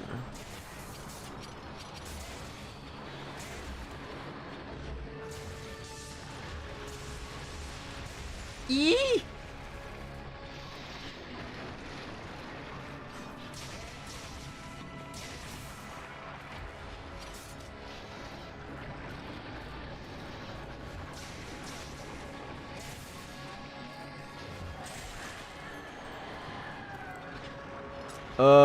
What do I do now? Is this the part where you climb to put the bombs down, or is that later? Oh god, I don't remember any of this, man. He does have that rainbow spot, right? The weak spot? Yeah, right here. Yeah.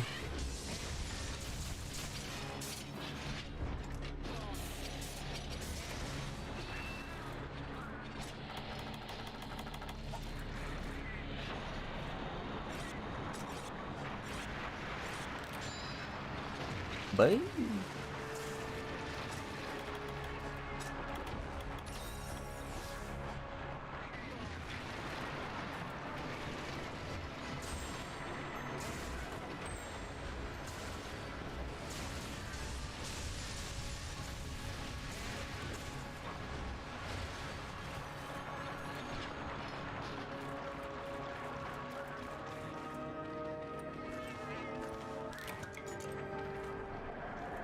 What's the difference between time-worn shot and ballista shot?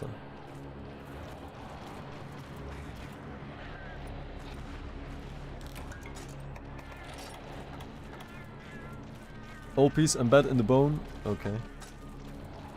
An older bullet. For now. Very well. They are indeed worn by time. True. I thought...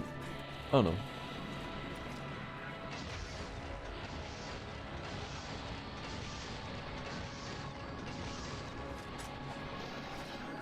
Bye.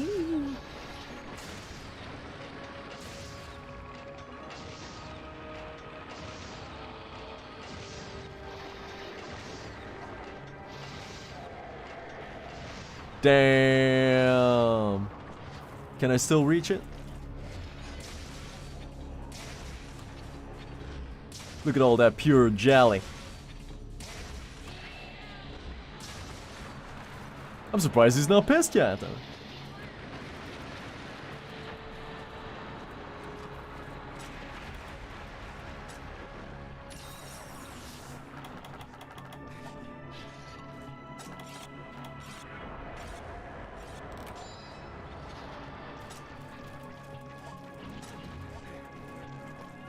I gotta pee so bad. I'm so hungry too. Man, this is the worst dice roll. I need everything right now. Is it time for a diaper strat?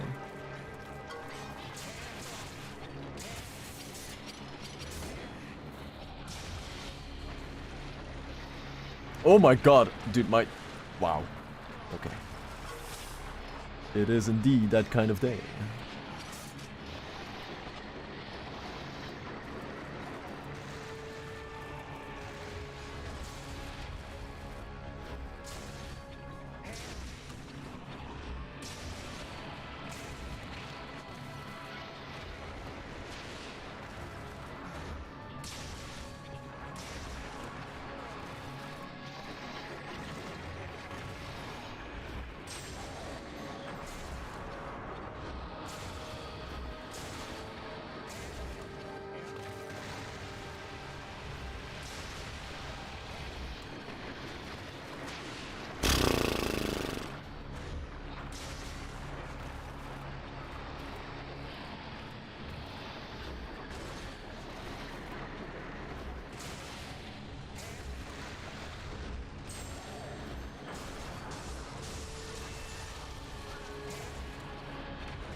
Wow.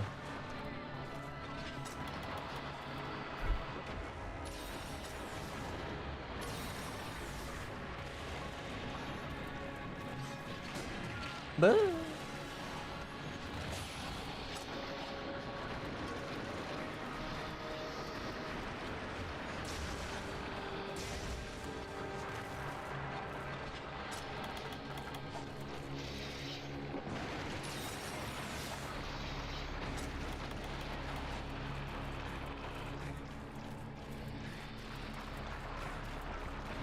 this reminds me of Lord of Arcana so much, man. Probably because of the circular arena that you're fighting in, right? But I could see Nakarkos appearing in Lord of Apocalypse easily. He's got that similar build, similar vibe, right? He knows what it's all about.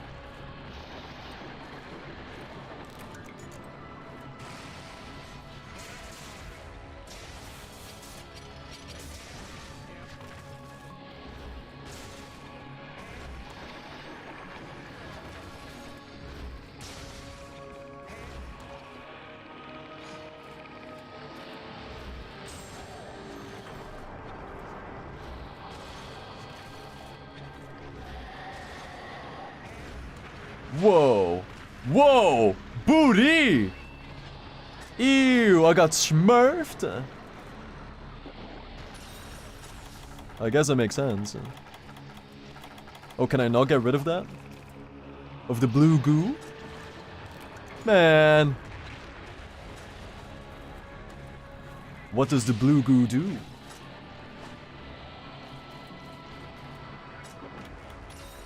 I am marked. Oh, there it is.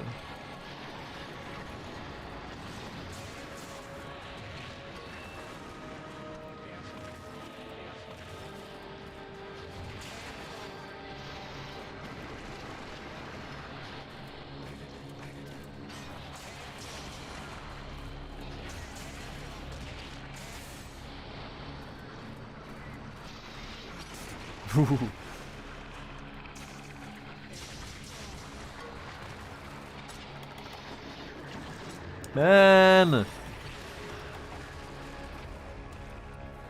I'm not getting a break.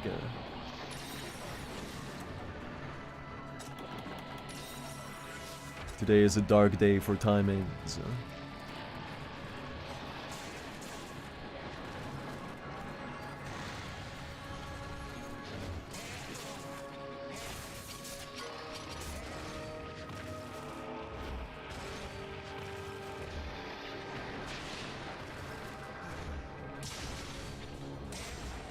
Ding ding ding!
Cozy.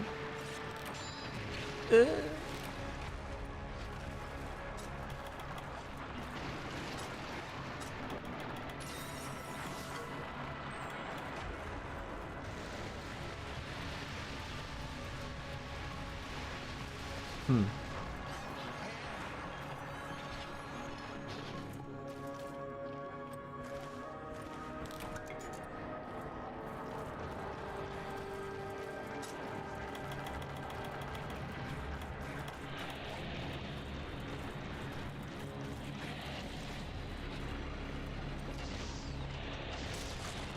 Ooh, something snapped.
Ooh, there it is.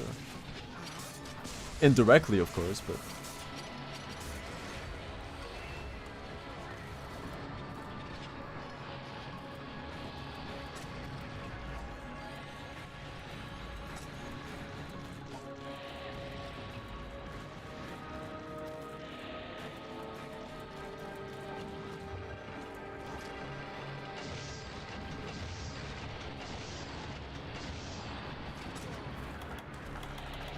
Oh yeah, this is the one without the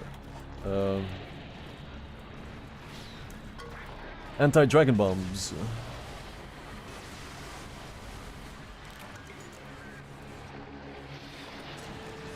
Boom.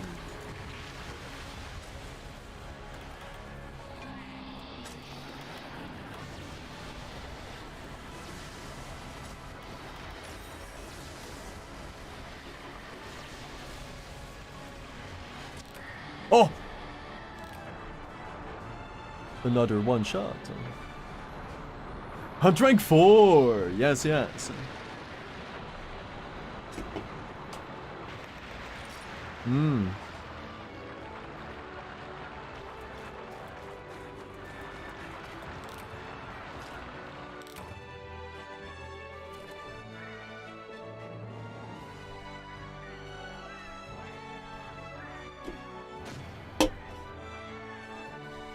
I will make move, yes.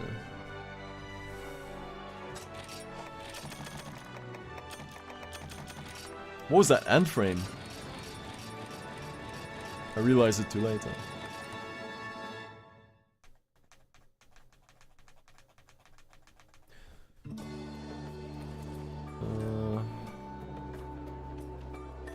I just want to see who the next keys are.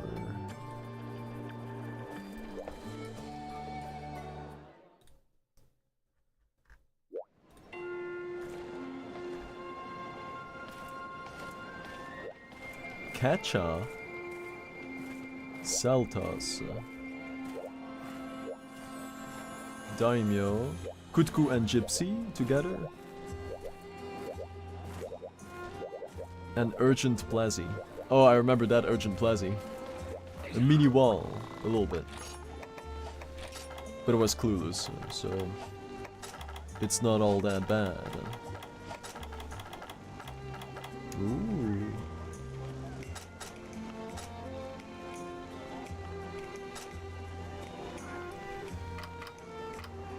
HP +1? This could save everything. Max HP would be sick, just like in the 3 ultimate thing. Do I continue or... Yeah, I guess I'll switch. Yeah, I'm just gonna pee, get food, It'll be like 4 minutes, and then I'll switch. Oh! And then I'll switch to whatever. I still gotta think about it. I don't know.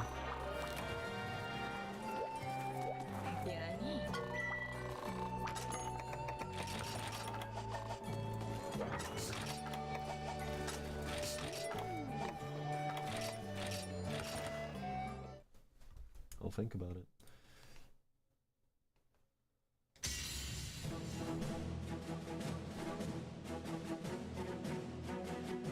Holy man. I got the drum hair going on. I'm not even sweaty, but I do move my head a lot. Like, I get really into it. It's fun.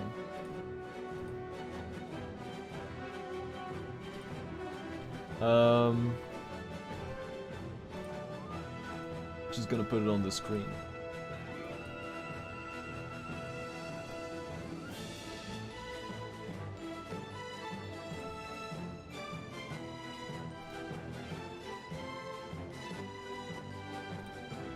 There it is.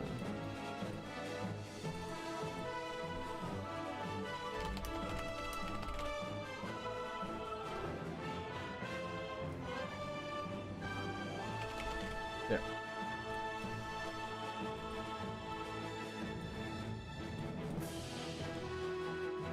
Be back. Get your snackies too, whatever you want to put in your mouth today. There's some weird audio going on. Oh yeah. Finish prediction 2.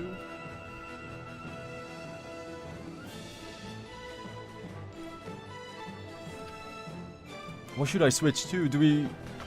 It's 3 Ultimate, World, Sacred 2, restarting Blood Omen 1. I don't know. God damn it. I hate it when I don't know what I want to play. Help me decide, but then again I know what my Gamu is gonna say, so... we'll see.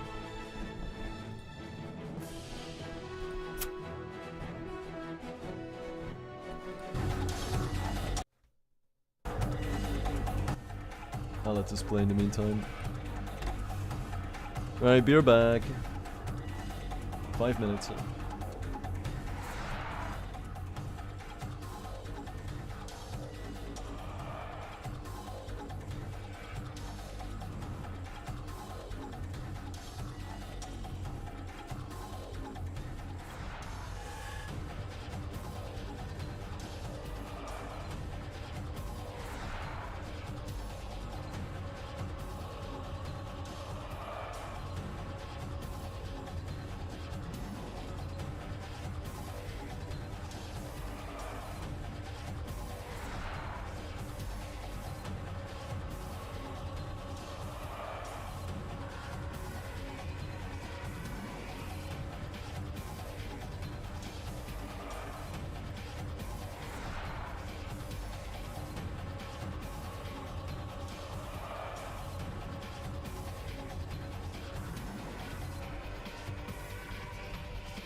Mush mush.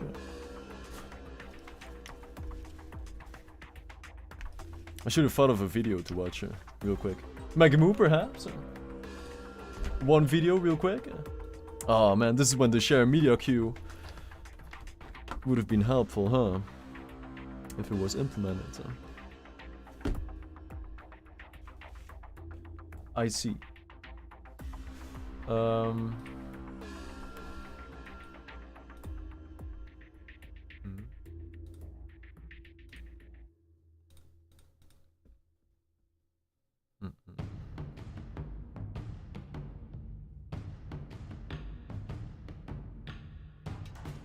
Oh, I'll start the Half-Life 2 documentary. Just until I'm done. I always have been doing since my childhood a bit of urban exploration. So I love to like break through a window of an abandoned factory or young, unproven company. I don't think any of us really knew what to expect when we finished the game. I remember when we started working on Half-Life 2, we had already set the bar pretty high for ourselves. So during Half-Life 2, what we were really trying to do is take advantage of the visibility that Half-Life had created for us in the industry to continue to hire the best people that we could find in the world. It just got easier. The bar didn't get any lower, but the fact that we had, you know, it went from, hey, this weird dude who worked on operating systems wants to convince you can run a game company, to, oh, Half-Life won a bunch of awards, and now they're working on a sequel to that. It was either my first week or my first day was actually the going away party for Mike Harrington, the co-founder. Yeah, I came to Valve when it was just tiny. We had, I think, or maybe 10 or so people. Dave and I grew up together in Louisiana, so he and I had always talked about maybe starting a game company at some point. And during Half-Life, that kind of changed to a, maybe instead of that, the dream could be you come and work here at this one, you know, with me. Yeah, you know, and I interviewed the day that Half-Life went gold, and I took the team photo of. Yeah, there's like an old photo of us. We broke a paper-mache head crab and everything. Yeah, I was freaking out. Yeah. I was actually working on a video game concept in high school, and I was seeking a mentor, and I got in touch with Mark Laidlaw at Valve. I guess it was the right time and right place, and quite a bit of luck, and I ended up getting an internship that way. I guess I was 17 at the time. So you've got a whole company that's familiar with tools and a whole process, and then we just started over. Like, we rebuilt the tools and we rebuilt the engine. So we had this long period of time where we could sort of take our time on design. And so we spent a lot of time working on story and just trying to figure out how to make this thing bigger, like somehow more epic. And those discussions eventually led to this idea that, so in Half-Life 1, you open this portal, some strange rift to another dimension. And we thought, well, what if that broadcasts the signal to the universe that's like, oh, there's this planet there, it's free air and water. And so then we sort of came up with this idea of, well, there's this mega organization that's resource starved, and they're just gonna come and take it if they can. How many years passed between? 6? Yeah. So I would say the first 2 years, we tried a lot of things. And a lot of those story arcs that we had initially didn't have really any carryover from Black Mesa or any of that. There was originally going to be three different alien races, like the bugs or religious ones, and the antlions actually came out of that bug race that was supposed to be a much bigger part of the game. It had 3 alien races, the warrior aliens, the insect aliens, and the spy aliens. And it had like a Prague-like city, which ended up being the closest thing to City 17. In a lot of ways, it reminds me of writing music. You know, everyone was sort of riffing ideas on, well, what if we did this or tried that? I remember we were really ambitious at the beginning. I remember we designed, 4 cities at one point? Prague, Jerusalem, Chicago, Los Angeles, I believe. We had an Arctic base, an underwater base, an icebreaker ship, an airplane sequence that crashed into a high-rise, which we cut right after 9/11. We had several Combine bases in the wasteland. We had the air exchange, which is where they were taking, you know, the atmosphere from Earth. We had a train depot and so on. So we really obviously had to scale back what we were trying to do. But, you know, that's okay to go a little bit nuts at the beginning. I saw it almost as like sophomore anxiety, maybe. You know, like, oh wow, we have to surpass Half-Life, and Half-Life was important, you know, and so it was like this like unbounded ambition. And we kept asking ourselves, and Gabe kept asking, well, how is this Half-Life? Where, you know, when you have a silent first-person narrator, you could tell people this is Gordon and throw that character into literally any environment and say, yeah, this is Half-Life. But unless the environment is telling you that that's the case, you're not. It's very arbitrary. So we wrestled with that a long time. Slowly, the sort of grab bag of characters we had, we started to feel like there was connections between them. And then at some point we realized, oh, we could make this out of the science team, the survivors from Black Mesa. And suddenly that for me was the idea of it's a science team. That suddenly, you could put those guys anywhere, and because they have like a familial interconnectedness and they recognize Gordon, that will make you feel like it's a continuation of the story. Like obviously Alex was totally new to that universe, but she had a father who had been at Black Mesa, and he and the other scientists were friends, and they had extended their relationship into this new world that you were in. That was kind of the click, was the science team, and that was a while till we got there. You know, much like the first one, where all the contributors were really collectively deciding on the direction, as we were really making a push to grow the team and hire new artists. You know, Zabi Ng was an influential early contributor. I think, you know, he and I were doing character designs for Gordon and for Alex and for some of the antagonist Combine characters. At the time, I was looking at a lot of, I mean, really the helmets, which I think are kind of one of their defining features, was based off some gas masks from Europe that I had seen in some reference. I remember doing early concepts of the new HEV suit, like what's Gordon gonna be now? And I had kind of just started, and so I was like, I'm gonna make this my own. It looked, I guess, kind of like the still suits in Dune, but black and a lot more belt buckles and latex. And Gabe was just kind of like, what's this? Like, it's Gordon. I was like really proud and excited. It's like, why is it not orange? You know, it's like, or something to that effect of essentially like, why are you giving up this iconic part of the character? People love it. Yeah, people love that. So what are you doing? And it's like, you know, I was like, yeah, I guess he's right. So we kind of went back to the drawing board and ended up with what shipped. And we had like, I don't know, so many creatures that we tried and abandoned, you know, not because they were bad, because we had better things to pursue, you know, more, like there were the Sactics, the Cremator, the Crab Synth, the Stalkers like as the Stalkers an enemy. we had a little bit in the game, Yeah, right? we shipped the Stalkers, but not as an adversary that you fought. Yeah, there was definitely an evolution of how biological versus how synthetic a lot of the creatures in Half-Life 2 were. I still know what I want to play. I was always hoping to get to a space where it was ambiguous, you know, where you couldn't quite tell if this was created or if it had grown or if it was natural or synthetic. There was some synths I did that never shipped. Actually, we did ship them. They were at the end of the game when you're going through the Citadel. I had designed these synths that no animator could figure out how to actually move because they weren't built to move. And much like some of the environments that we've seen, you know, released in the leak that were very dark, some of the early Half-Life stuff was also very dark. But at the time, video games were very dark. In the interim, before we hired Fletcher, and before Victor was there, because it was the old environments, right? I don't remember how it came about that they built this level, but the idea was there was some looting going on. And the idea was you're in this little alley and you see a citizen, you hear a voice saying, TV! Bring TV! Like they just got into the TV store, and there's the citizens and the cops are fighting, and you see a citizen run past you holding a TV set, and he goes, get one, get a TV, get yourself a TV. And then he runs off down the thing, and you go in another courtyard, and there's a cop with a nightstick and a citizen, and they're like having a fist fight. And it's interesting because the NPCs are negotiating their bounding boxes, and there's some animation like how difficult it is to contact. We captured everything. We took pictures of whiteboard design sessions. There were really crude drawings and ideas. Some of the stuff from the very beginning made it all the way to the end. You know, Ravenholm, antlions, dog, Kleiner's pet head crab, and you know, those things were just so fun in the moment that how could they not survive, right?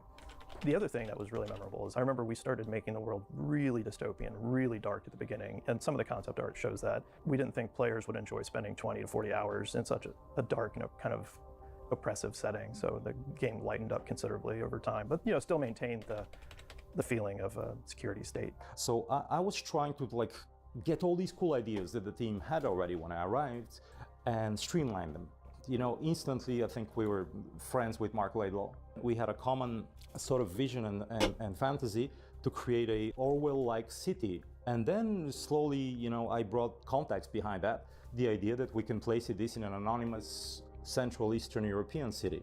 which is a perfect setting because, you know, in these countries there were so many waves of invasions. You know, we had the Ottoman Empire, we had the Russians, and now why not the aliens? And one of the first maps I remember working on was called Test Room Standards. On Half-Life, every level designer kind of had their own idea of how big stairs were or how big steps were going to be or how big a button was. Make sure we had some consistency. Nice. Another thing Grimy. that was sort of important was just getting more people to go on field trips and going to do research. Because I think a lot of the level designers on Half-Life 1, you know, just were building very abstractly. And so we wanted to have some more grounding in reality and have more realistic proportions. And also just get pictures were going from hand painted to more photographic. And so we would go out and collect a lot of pictures for those textures to start building for our new library. I feel like they did. Half-Life 2 probably a year after. Oh, it was for Half-Life 1, 25th anniversary. I know that it was at least a year because I was put on Borealis, which was like everybody else had disowned. But then I came along and said, oh, well, I guess this is now your problem. So I started on Borealis, and of course I failed at that too. That eventually got cut. Yeah, so I came in having had experience doing game AI.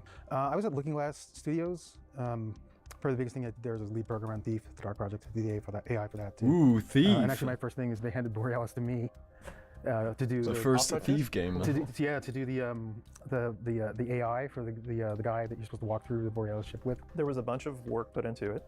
We even went on an icebreaker ship to get reference. As soon as we started to put it together, we realized how unbelievably tight the space was, and you could never make any kind of really interesting combat in it, and so it just withered on the vine right there. I mean, when I started, there was that document that was the tech wish list. Yes. It was just this very bare bones bullet list of tech features. Apex and I mean, I think Legends? it was like 6 years of I don't work think I have to that anymore. build that tech list and then realize it into a product. Was and that on leverage all the Steam or was that implications of it, you know? through a So different this was a main client? feature that the light felt very, very realistic. Last and played intuitive, 2020. Because of the source engine and the work, the collaboration between 50 artists minutes, and what? engineers. Ken Birdwell, and he was a fan about photography and getting the light. That doesn't seem right. The math that we were using was wrong. I played it And for not quite only a that, bit. The math that everybody was using was wrong. And then as I started to correct Steam it, lies. and I realized just how bad it was, and then I fixed it, and suddenly What do I everything looked great. play? I had to go tell the hardware guys, the people who made hardware accelerators, that Like I want to play fundamentally the math was Bloodborne, but wrong I on don't feel cards. the right hunger, That took right? about So 2.5 years. I could What not do I convince feel the the guys. hunger Finally, for? We hired Gary McTaggart and Charlie Brown, and those guys had enough pull and enough. I have a fine arts major. Nobody's going to listen to me. Charlie and I met at college at the University of Florida. We were both getting computer science degrees. Yes. I ended up dropping out to go work at 3DFX as employee 11 there, and then I think Charlie, you actually graduated, didn't you? I graduated and then followed you, and I was 17 there. Yeah. I was 17. There were three kind of principles. One was to make something that was immersive, visually really rich and appealing, something more like you would see in a film, and the art direction and the technology to make that happen. Second one was to have characters that you cared about, so basically that could react, emote, that mattered in the world instead of just being signposts. Third was to have a responsive environment with physics that mattered. I think that I, maybe more than other people, realized just how big of a task we were setting for ourselves. So I was a little bit daunted by that. We felt the pressure from Gabe actually to double down and make something even grander than Half-Life 1. Therein lies the sort of little bit of the trap of Half-Life 2's development story, which went from being a pretty quick, let's figure out how to do this, to like a 6-year, slog. Yeah, and it was like 6-7 days a week, 10 to 14 hours a day. Yeah, we're gonna cut your feature. Sorry, it's just not worth it. So I ended up being really the point person working with the FBI. I remember coming in that morning and figuring it out, and it just felt like somebody just punched me in the gut. What's this mean? Like, can we still keep working on the game? Did I finish Layers of Fear? The whole game tomorrow? I definitely was not shielded from that. I remember one conversation with Gabe, which is like, he was like, so how fucked are we? Yeah, we're kind of screwed. The company was pretty close to going bankrupt. I was pretty close to going personally bankrupt. It's like there was no money left. I can't think of another case when that happened. Yeah, a real bullshit move. Are we allowed to cry in this documentary? That's what I want to know.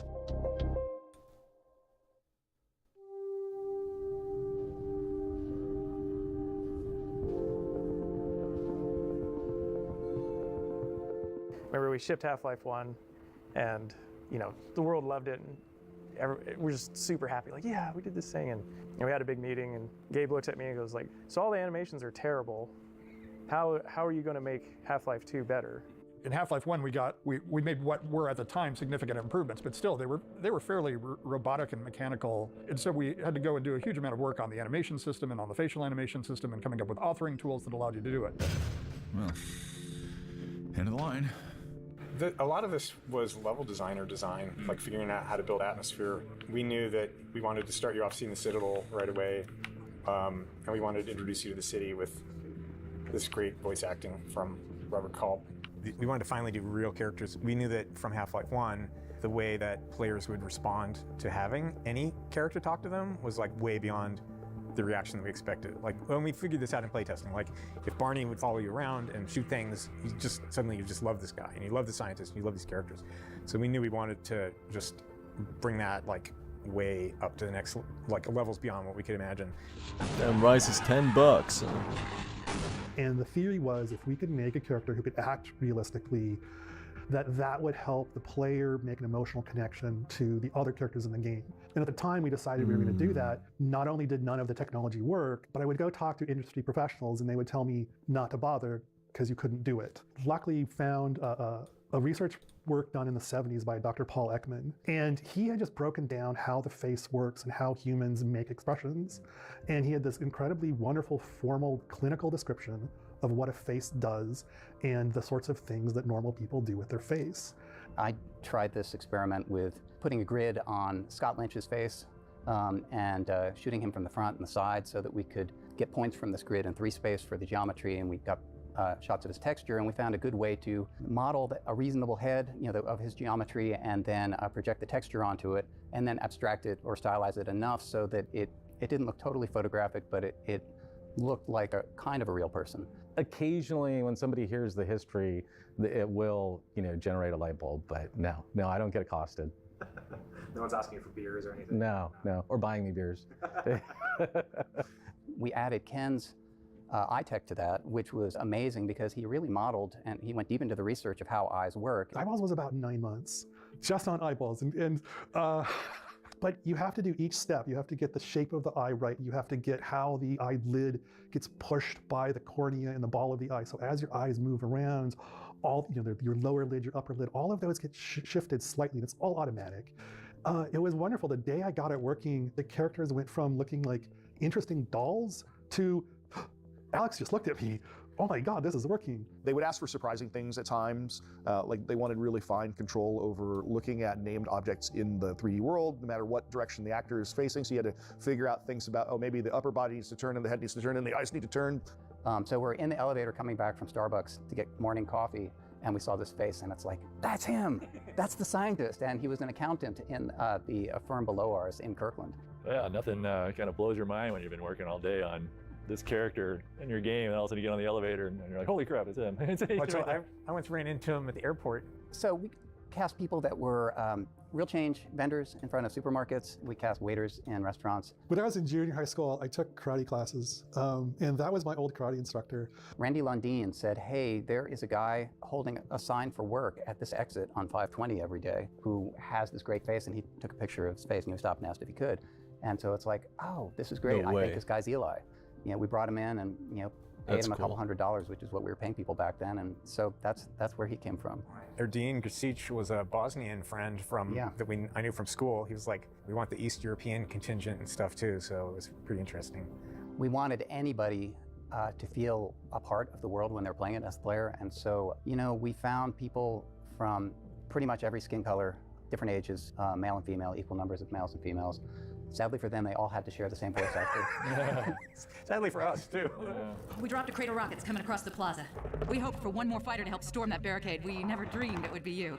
Kleiner's Lab was the first prototype that we did of how characters could work together in a scene. Yeah, it was like our proof of concept. Yeah. We kind of had to make that work, and put everything we could into it at the time to test all the technology, and then know from there what can we do, what else can we do with this. Turning it into a performance that would be engaging rather than just audio, radio play kind of thing. Yeah, I mean, that was the point where that scene was where it all started to come together, all our theories and hopes for what the experience might be. And it all went completely smoothly. Out of the box, it was amazing. The most difficult technical aspects are really kind of boring. They're the character is running through AI and now they need to jump in and do, hug another character. Now they need to pick up something from the desk, and that thing on the desk can move. Damn, I've actually reached the bottom. And where the player is can move, and everything I don't about see anything, this whole man. I'm scene can sorry. move dynamically. And to get to that stage where it just looks right is I'm a trying to huge find technical something that will keep me challenge, awake. artistic challenge. But once it's done, it's just amazing.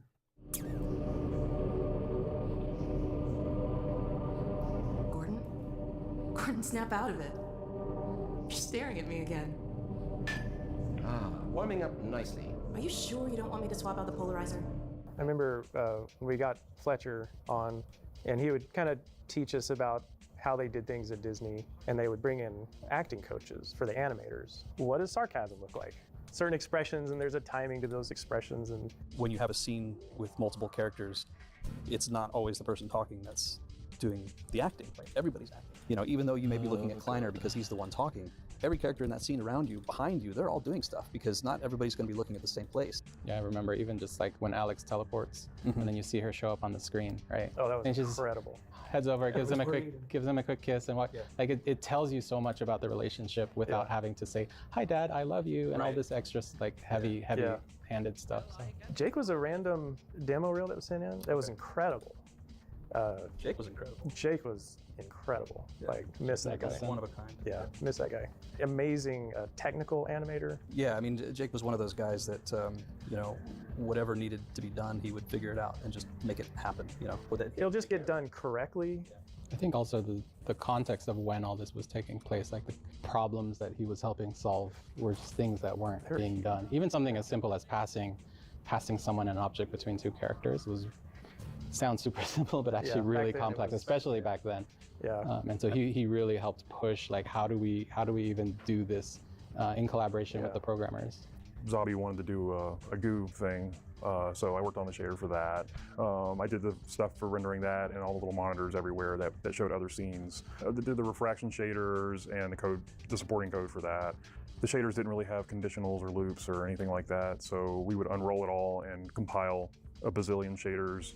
It got to the point where it was so many shaders and it took so long to compile that we, I think Mike Dassault implemented distributed building system. Everyone's machine in the company was running something that could sit there and compile shaders all the time or do lighting for the levels or whatever. It's all like any opportunity to kind of add to the visual storytelling, I think was... Yeah, I think we hid the first G-Man sighting there. He was one, that's right, he was one of the monitor. Yeah. It would flip to him, yeah. And then he'd just walk out of frame. The moment where you see him makes you realize there must be a lot of moments where you didn't know he was watching you. He's not Big Brother. That doesn't make sense to me that he would be a Big Brother because that's sort of industrial and bureaucratic. And this is much more intimate. He's always over your shoulder, watching, waiting for the moment to speak. That's where I think he lives. My name is Mike Shapiro, and I am G-Man. I am also Barney. And, you know, Barney's he's not that far from, you know, G. Gordon, like, he's not that far from where I live. You know, he's so fallible and you know, he's always tripping over himself, and he's just such a good guy, you know? Not necessarily the most capable, but just really there for you. Get that thing away from me! Yeah, my pet. Hop up. I think early on I had a sense that G-Man knew a lot and was taking care of a lot that we didn't quite understand, was kind of enjoying fucking with people and massaging reality in a way that he had a unique capacity to do. There were also aspects to him that I knew pretty early on, like his relationship to time is very different than you or I would think. In my mind, he could literally be in two places at once, and so sometimes there was a kind of an implied hitch in his timing, or he's experiencing 2 or 3 different moments at once, and that might be funny for a reason that you don't know because you're only in one time with him at a moment. The right man in the wrong place can make all the difference in the world. I think as we realized how well she worked, coming out of stuff like the Kleiner's Lab experience, we started looking for more and more ways to include her in stuff. And of course, she really came to life when we found Merle Dandridge. Yeah. We could feel her already as a partner in creating this character, I think, coming out of that. She's just got a creative relationship with this character, and she's going to bring a lot to it. I feel like she was really able to bring a warmth and humor into her deliveries, too, that other people, it was more like Soldier in a game, a little bit. I mean, she did this great job of bringing like a character warmth into it.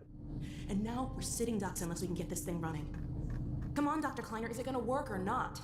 No, there's nothing to be nervous about. Let's see. Massless field flux should self-limit, and I've clamped them. My name is Harry Robbins. I'm known as Hal Robbins. I have a stage name of Dr. Hal. My only doctorate is in theology from the Church of the Subgenius, which I'm involved in. Well, I think perhaps Mark was familiar with the things I do on the radio, and he thought my voice would be good for it. I have a monthly Ask Dr. Hal show on Twitch and Zoom, and I'm also on a couple of radio shows. Well, I'm a graphic artist. I've worked for DC Comics for their Paradox Press line. Well, I have some patrons who I do painting for. I've painted many things for them.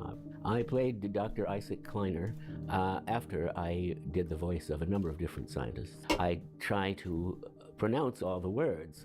I make sure to aspirate to consonants. For example, I don't say didn't the way most people do, even newscasters today. I always make sure to say didn't. Perhaps it sounds archaic that way. Mark wrote archaic expressions into my dialogue, and I would say things like, oh, fie, and so forth. No, not up there! No! Careful, Lamar. Those are quite fragile! Oh, fie. It'll be another week before I can coax her out of there. Yeah, longer if we're lucky. Barney, you're not an animal person. It was always pleasant. I was always well treated. They were always patient. Even if I mispronounced something which was obvious, they would correct me and I would pay attention. And I always try to be as close as possible to a one-take wonder so they don't have to do it again.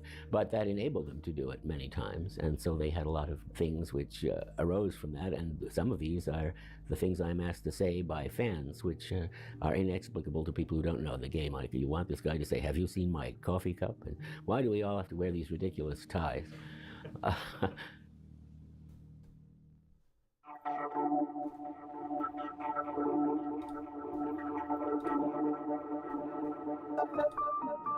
So in the same way that we thought it was important in Half-Life 1 that when you shot a wall, that you put decals on the wall to indicate that you shot it. We wanted to say, okay, what happens when you throw a grenade at a bunch of boxes, right? The world itself needed to be more reactive to everything you did. We used some third-party code, but Jay Staley was the one who really wrote the wrapper on that integrated it. And physics was even early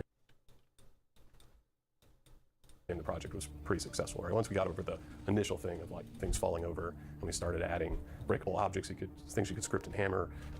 We added vehicles, sound cues from all the objects, and the AIs, you could drop things on them and crush them, things like that. All of those behaviors, once we got just a few of those things in, that was really fertile. For everyone who worked on Half-Life 2, masses got broken down into a set of scales that I assume someone's already talked about. No? Okay. Well, you say. So yeah, all right. So the question is whether it's bigger than a bread box or smaller than a space station. Yeah. Right? Like that's. When you went to debug something and the text says, oh, this thing weighs as much as a racehorse. Yeah. You knew it was more than a bread box, like, but not as much as a space station. I think so, but I don't know in the scale if it's closer to this or closer to that. Yeah, so refrigerator. Refrigerator. This all came from, at some point, I think it was David Spira. Yeah. So you could look at any entity in the game and turn on a bunch of debugging text about it. And one of the most important things to get right in every object in the game that was physically simulated was its mass, because that dictated an enormous amount of things. Like the amount of force it would apply to something else when it hit them, and the amount of force, its response when it's hit by something else. All that stuff. Had to get it right. But of course, like mass is just a number. Like, what does this mean to anyone? And so I think it was David Spira who found online some list of masses and objects, and he just brought that into the game so that when you looked at an object, it'd say like 100 bracket racehorse or something. And so over time, like you all just got that locked in, and because it was like a logarithmic scale, it went from things like bread box, paint can or something up to like space stations. Yeah, the moon. You're like, what? So, what do I do with this? At this point, it's just keyframe at that point. Yeah, so there would be many like conversations where I'd say, so I don't know, do you think that's more like a racehorse or the space station? The very first physics puzzle that we put in the game, from a development calendar standpoint, was the washing machine puzzle, where you push the washing machine into the hopper and raise the ramp for the airboat to jump over. We developed that because we felt like we had this section of relentless pressure with the attack helicopter. Watching players play test, we felt like they needed relief from it. You see the very first training of it in the on-foot canals with a teeter-totter that you have to put the cinder blocks on, which was added to the game later. And it's sort of training of like, hey, you can interact with levers and balance and create paths for yourself. Mm-hmm. And then later the buoyancy puzzle, we added that one after the washing machine puzzle, and it was just kind of like, oh, you can connect masses with invisible pulley systems and then build little machines that way. I I guess at first, right, the gravity gun was kind of this, we weren't even sure we were going to ship it in the game. It was like a development tool. And so it was like this beam, you could reach out and grab things and pull them toward you or reposition them, drop them, grab them from another point. But then we talked about simplifying it and just making it to where it was just pushing on things and pulling on things. And where could we go with that? And the first draft of Ravenholm wasn't really about physics so deeply, right? We ended up reorganizing the game to put Ravenholm after you get the gravity gun. Originally, it was before. You would park the airboat at the dock of Ravenholm and then get out. Let's check it out. Did it get a graphics overhaul as well?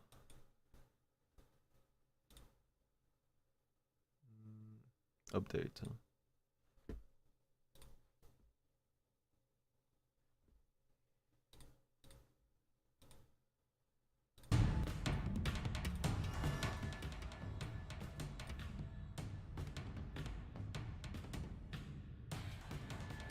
Welcome back, Megamoo.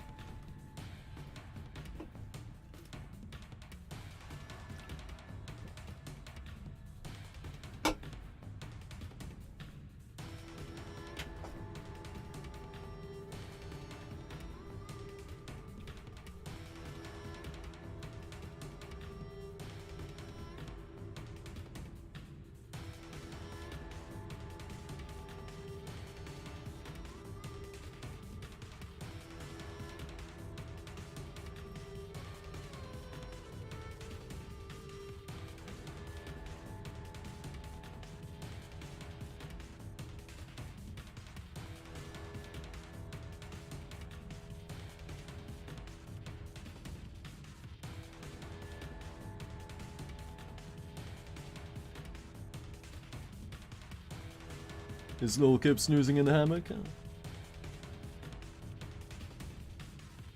Does the streak continue?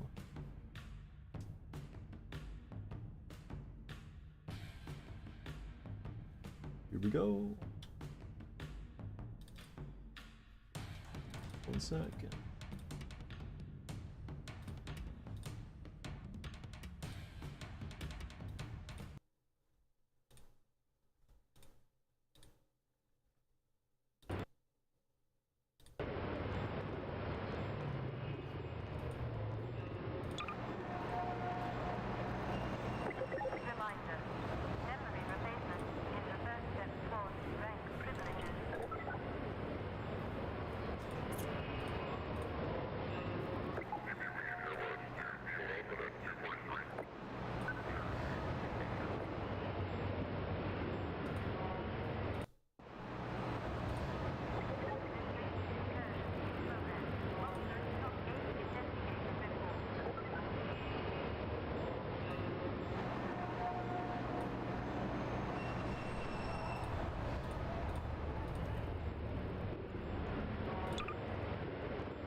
I always found that a shame that Steam achievements do not reset. It's like this big thing. It's a shame. I was doing good.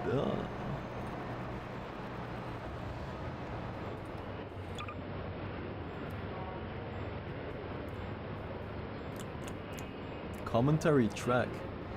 Huh? Wait, is this like the developer commentary in the game? Because that's kind of cool.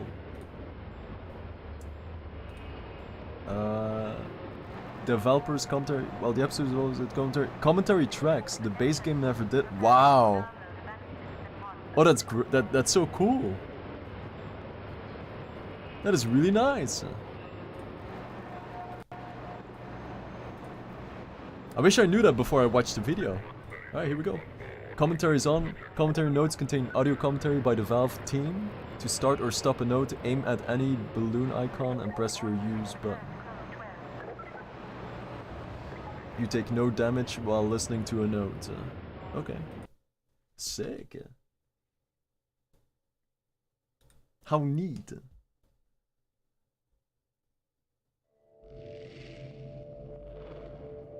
Rise and shine, Mr. Freeman. Rise and shine. Not that I wish to imply you have been sleeping on the job, no one is more deserving of a rest, and all the effort in the world would have gone to waste until, well, let's just say your hour has come again.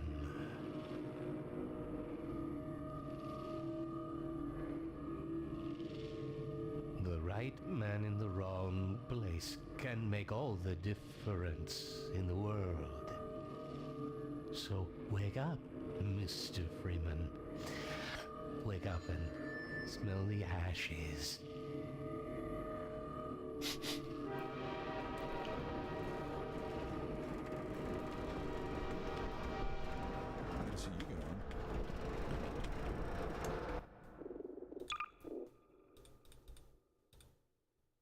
No subtitles?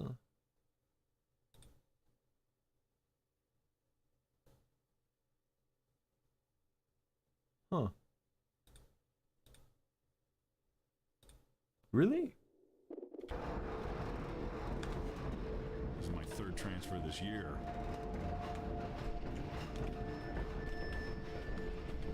No matter how many times I've been relocated, I never get used to it.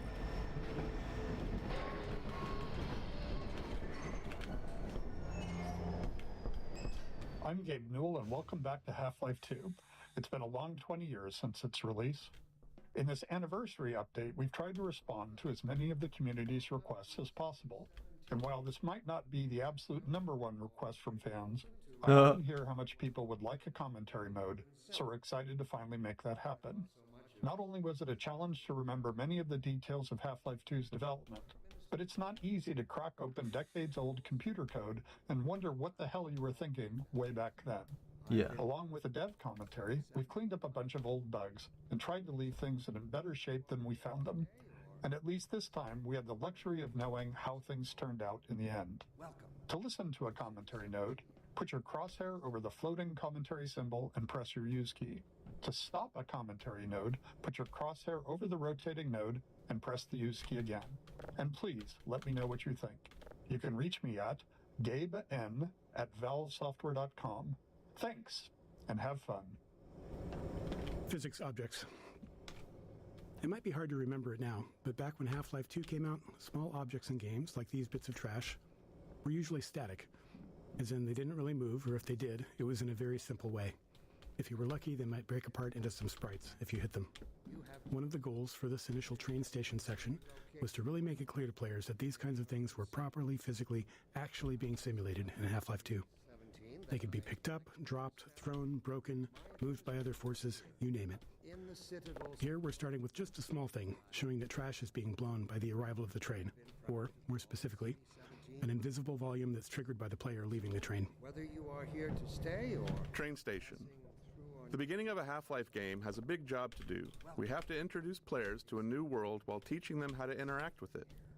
Players need to quickly grasp what's happening, who the key players are, what threats they face, and how they fit into it all. Above all else, it has to be as fun and interactive as possible. Nailing this takes a lot of iteration and playtesting, especially on the small moments that make up a bigger picture of the game. In this section, we'll highlight some key moments, game design problems, and a few playtests where things didn't quite go as planned. Metro Cop shoving citizens. We've only walked a few feet and we're already got problems to solve. We're introducing the Metro Cop, an enemy that eventually we're going to ask players to kill, and giving you a glimpse of the world they're stepping into. It's a simple, clear moment that shows the relationships between the Metro Cops and citizens, and by extension the player. At the same time, we decided to reinforce the existence of the core physics simulation, showing the way in which NPCs can casually interact with objects in the world. Seeing something like a suitcase knock into another and dislodge was pretty novel back then. These moments at the train station where we combined multiple goals were the most successful. They felt natural, like the game wasn't pausing just to teach you a lesson. Sweeping Vortigaunt. Another key moment of storytelling, and another nod to the physics system. Here, we're showing how Vortigaunts fit into this new world, which is a big shift from their Half-Life 1 role as enemies. Like so many moments in train station, the Sweeping Vortigaunt came from our constant hunt for ways to show characters interacting naturally with the physics system. Why just tell players Vortigaunts are friendly now? when you can show one casually sweeping the floor and knocking around some simulated objects. You have.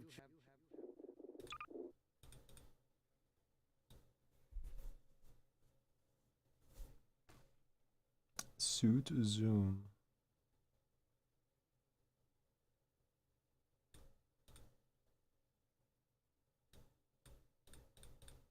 Nothing signals, hey, don't shoot me this time around, like someone willing to tidy up. I thought so. Natural storytelling. To achieve our world building and storytelling goals throughout the train station, we needed a natural way to deliver dialogue without it feeling too gamey or requiring tutorials. We noticed players often approached NPCs to get a closer look, so we turned that into an opportunity for the NPCs to acknowledge the player and deliver their lines.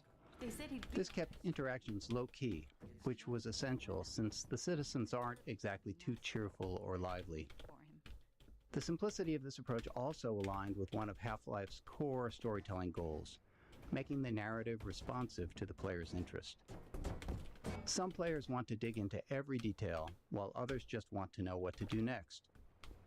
Giving players control over how much story they want to engage with, without it blocking progress, is a goal we always try to maintain in a Half-Life game. Plus, the less complicated a feature is to implement, the more of it we can include. Or been chosen to relocate to one of our finest remaining urban cities. I thought so much of citizens.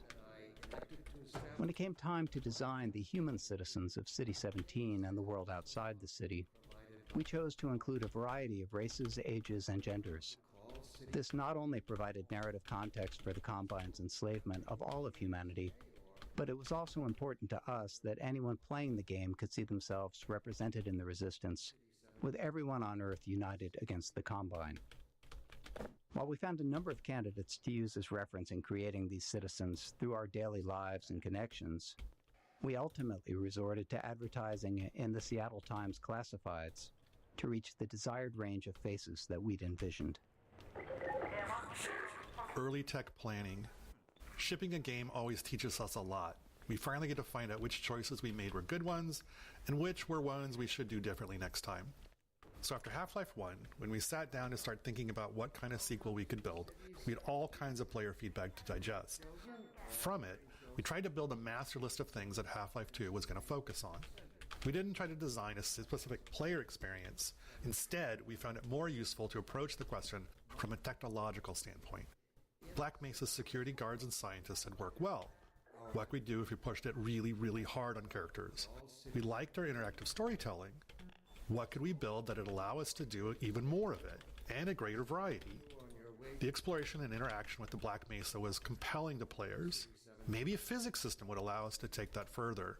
In all these areas, we tried to imagine the best version of it could look like years in the future, and back solve from that a set of technological steps that might get us there. Storytelling. Creating a sense of immersion was a core principle in our approach to Half-Life 1's storytelling, and it led us to the self-imposed constraints of never, or at least very rarely, taking control away from the player and of keeping the player's avatar silent. These limitations made storytelling more challenging at times, but we felt it was important to stay with them for Half-Life 2. Our hope was that by maintaining these principles, we'd push ourselves to explore deeper, more interactive storytelling. Here, in the citadel so thoughtfully provided by our benefactors. This must be a mistake. I got a characters. Coupon just like everybody. In Half-Life 1, security guards and scientists could best be described as archetypes, not individuals. They were abstractions of characters that matched the visual fidelity we could achieve at the time. But as our technology improved with Half-Life 2, we saw an opportunity to move beyond abstractions. The increased visual fidelity of the character models, combined with improvements in animation, made us believe we could focus on creating individual characters, people you would actually care about.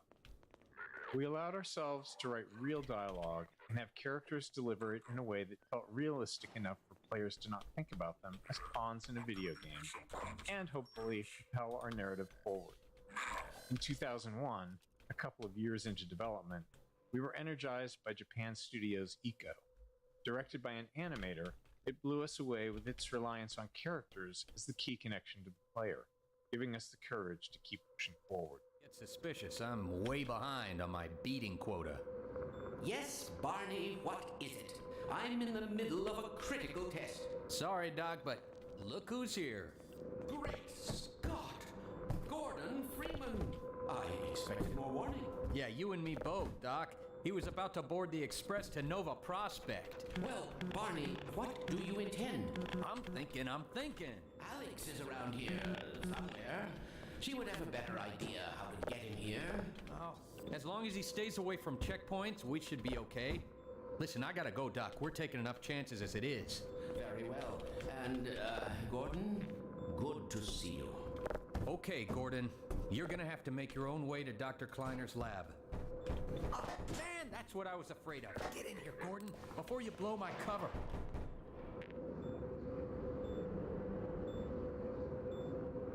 There's no time to waste here, Gordon. Get a move on.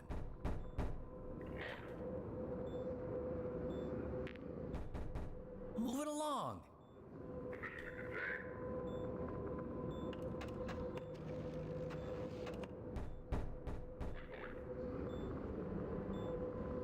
They're right outside. Get going.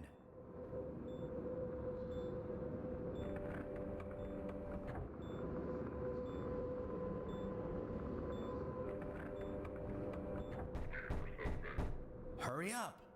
They're having a little trouble, huh? Blocking tutorials. At times, we need to be certain the player has learned something, and the standard method, at least in game development, not in life, is to trap them behind a gate of some kind. The player must demonstrate their knowledge to be able to continue. We try to disguise these gates as something natural, so it doesn't feel like the game has come to a halt. Of course, time, resources, or the environmental context itself can make that tricky.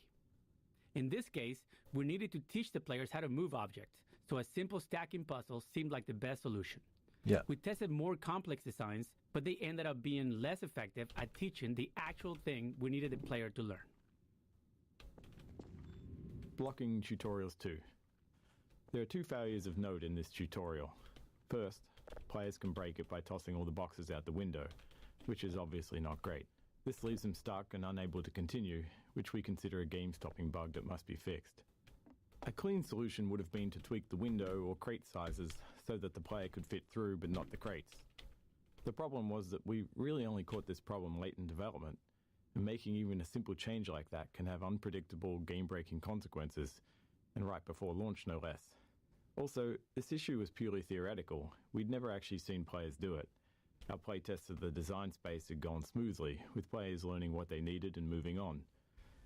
So changing the room's design this late in the game could have disrupted that success in ways that we couldn't foresee. So we opted for a more conservative fix rather than something elegant. If you're curious, try tossing all the boxes out the window and see what happens.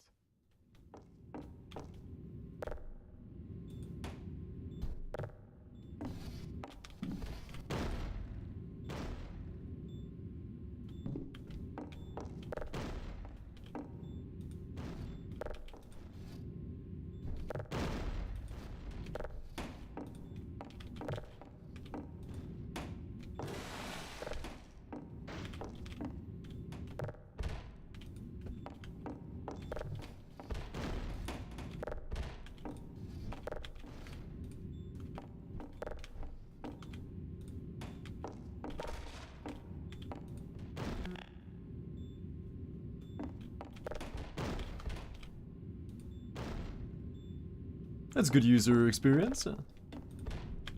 Blocking tutorials 3. The second failure in this tutorial space is a case of misteaching, where we accidentally teach the player something we didn't intend. This can be hard to avoid without extensive playtesting, since the game is always teaching, even when it's not by design. We cover a more extreme example of this later in Train Station. Some cases of misteaching are critical to fix, like if the player learns the wrong way to use a weapon or interact with a common element of the game. But this one was more subtle. While teaching players to move objects, we also taught them to stack physics objects to escape a space. Normally that's fine, except we don't deploy that puzzle later in the game, and teaching something irrelevant just clutters up their mental toolkit and makes it harder to readily keep useful things in mind later on. Worse, stacking objects to escape the play space become a problem later on, something we had to actively prevent in multiple areas. With so many physics-based objects in the game, blocking this behavior without putting ceilings everywhere wasn't really an option. In the end, we hoped players wouldn't overthink this early lesson, and when playtests showed players getting stuck later on, we made sure not to remind them of it.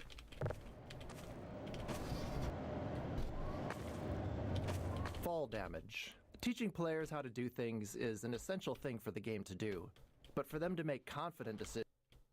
No! Fall damage. Oh. Teaching players how to do things is an essential thing for the game to do, but for them to make confident decisions, they also need to understand the more subtle rules. This small moment covers two of those. First, it shows how far the player can fall without taking damage. Second, it introduces a bit of the game's vocabulary, how the game will communicate with them.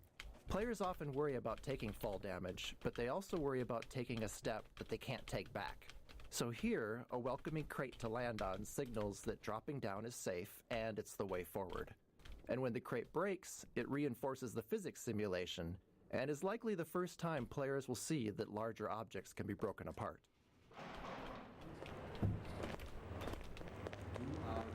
Pick up that can.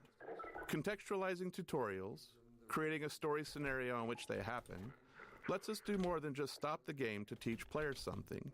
We get to add narrative value to the moment. Here, teaching the player how to throw objects is combined with a narrative setup that gives them a choice in how to respond. After watching the Metro cops casually abuse citizens, it felt right to put the player in a similar position next. If they had opinions on how the citizens should have reacted, now they get to express them.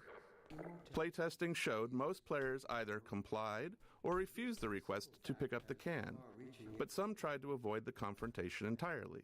Others would comply initially, then retaliate after feeling humiliated. By keeping the moment relatively constrained, in both terms of player actions and the space itself, we could generally react appropriately to whatever choice they made. Playtesting. Playtesting is a core part of how we make games. We can never fully predict how players will respond or what they'll take away from what we've built. So we test to learn and hopefully improve. During a playtest, we don't guide or talk to the player, even if they're stuck, as it's extremely unlikely that we'll be sitting there next to the player once the game ships. Our goal is for testers to forget that they're playtesting altogether and play as if they're at home. Any interruptions risk skewing the data, so we only step in if there's a bug that's blocking progress, or more rarely, if their behavior is so confusing that we need to understand what they're thinking. Yeah, that's why it's so powerful, man, to just ask random people who have no clue about games or at least don't know your game, to just let them try, man. And they do the work for you. They will see things that you never see as a dev. Early in a Half-Life Such a game, powerful tool. One of our goals is to make promises to the player, giving them a sense of what to expect later on. From movies to TV shows and books, all great entertainment does this in some way, and video games are no different. The promises in a Half-Life game can take different forms. Some are simple, like offering just a glimpse of something intriguing. Others are more layered, like the interactions with Metro cops.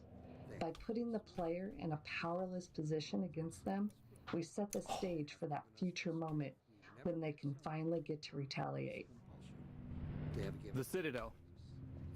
We wanted the player's first view of City 17 to highlight the Citadel and its dominance over the city, representing the Combine's complete and total power over humanity. It also needed to serve as a clear goal. Even at the start, you can see where your journey ends. But despite its massive size, playtesters often missed it. A player's sense of depth and scale can be tricky on a computer monitor. If you've played any games in VR, you'll likely have noticed that scale feels more natural. Anyway, in this case, the Citadel's position above the player didn't help things either, which may be because FPS games train players to focus straight ahead or down at their feet. To improve the chances of players taking in the Citadel, we added birds flying towards the structure. A subtle trick we've found helps guide the player's view. What did he say? Earth? Earth something? Playtesting Anecdote 1. One memorable playtest reminded us that we can never be certain what players are thinking or what lessons they've taken from their experience. This tester, after playing from the start and stuck trying to open a door, spent several minutes going back and forth between the game and the keyboard settings. When we asked what they were looking for, they said they were searching for the inventory controls, thinking they could use an item they'd picked up earlier to unlock the door. While we'd seen them collect and drop several physics objects, they'd misunderstood what was happening. The tester believed that pressing the use key while holding an object moved it into an inventory because the item dropped straight down.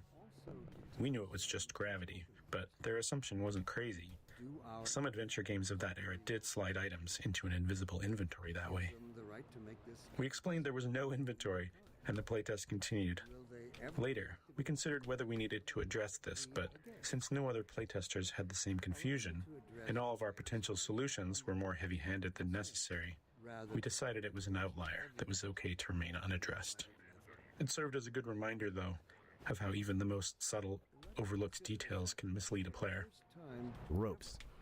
One of the things we noticed in all of the reference images that we'd gathered for City 17 was that there were cables and wires everywhere, and that they were a large part of the high-frequency detail in view. We loved the look of these older European cities enmeshed in the haphazard web of modern life. We felt like we needed a solution for cables, ropes, and similar elements, and we wanted them to be dynamic. Our level designers were eager to create plug puzzles, and connecting a cord to each plug helped players better understand the mechanics. Early in production, we built a rope system and iterated on it throughout development. Under the hood, each rope is made of multiple segments stretched between the two endpoints, and they can move independently. Each segment acts like a spring and responds to forces in the game, such as a gentle wind or the passing of a combine gunship overhead. When rendered, each segment is shown facing the camera and is bump mapped, which is crucial for giving the ropes a realistic, rounded appearance. And today we clearly see its true Exploration. instinct. After being herded through the train station by Metro cops, we wanted to give the player a chance to explore. This plaza offered several ways to interact with citizens, Metro cops, scanners, and the city infrastructure. We aimed for these interactions to continue building the world without needing explicit tutorials, and we refined them until they worked naturally, without any real training. And bids us rise up against them.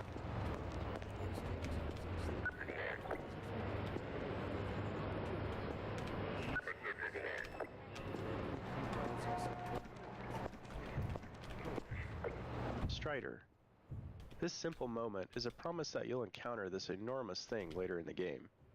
Even an uncomplicated scene such as this really does require a lot of playtesting and iteration because of Half-Life's goal of not taking control away from the player.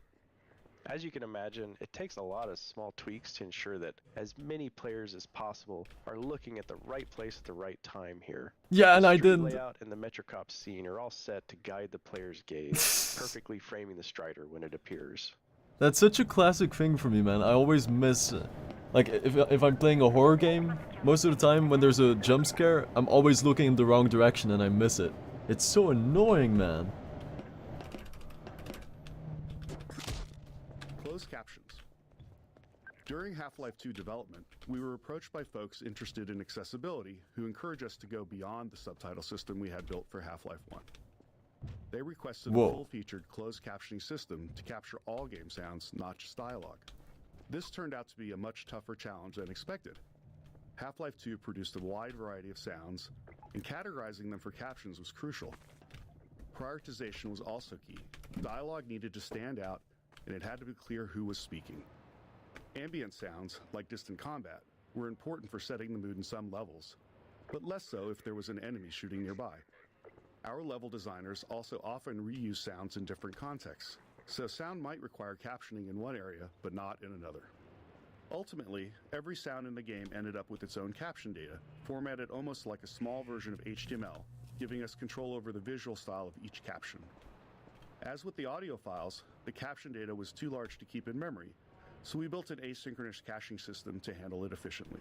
Oh, you love to hear it.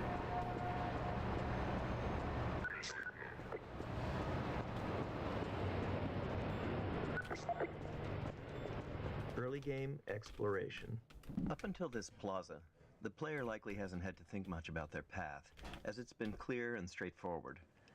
But here, we wanted to encourage exploration, which meant making the way forward less obvious, which can produce a feeling of being lost or, worse, confused, as you might expect. These kinds of shifts can be tough, especially early in the game, when the player is still learning the game's guidance cues.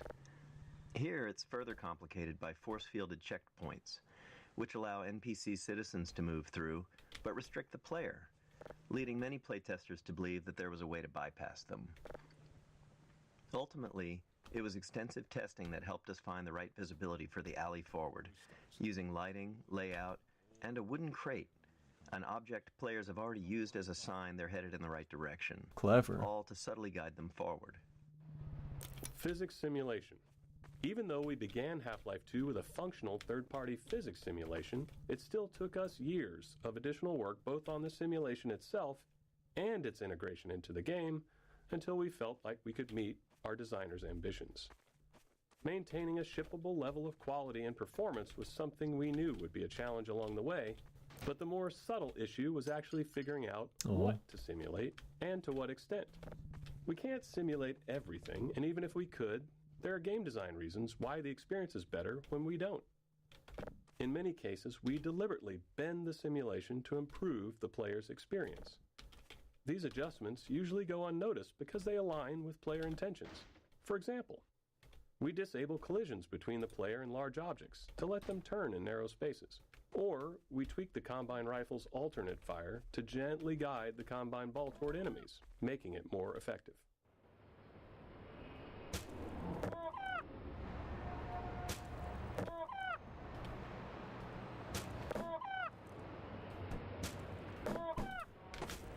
Crate Baby. This small baby doll has a long legacy. During the long months of internal testing, some of the team turned it into a challenge, a way to make the 47th playthrough of a game a bit more fun. They'd place the doll inside of a nearby blue crate and see how far they could carry it throughout the game. After Half-Life 2 launched, the community started carrying Crate Baby as well, adding their own stories and rules to the mix. A few years later, while working on Episode 2, this was the inspiration for the Little Rocket Man achievement, where players had to carry a garden gnome dubbed Gnome Chomsky throughout the entire episode. Chomsky even made a comeback for Left 4 Dead 2 in the Garden Gnome achievement, where players had to carry him through the Dark Carnival campaign.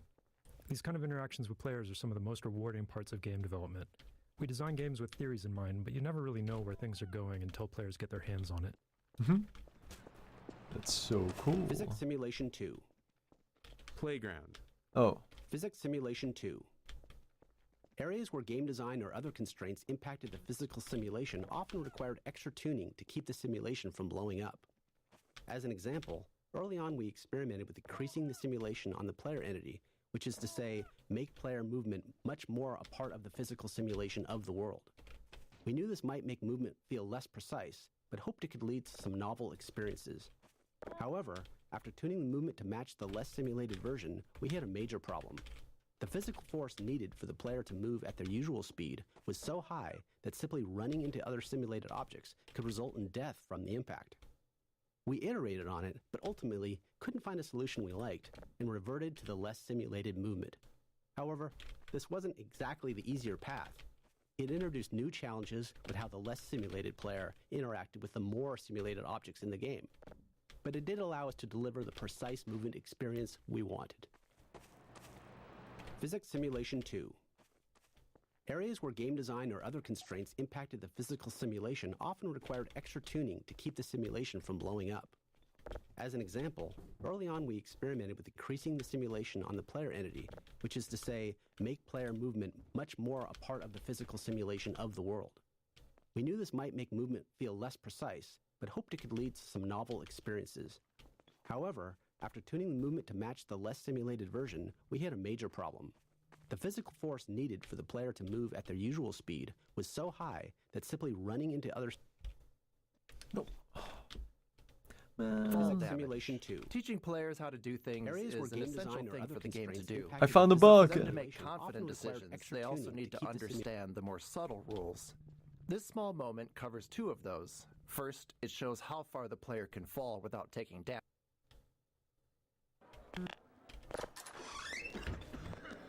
Materials and shaders.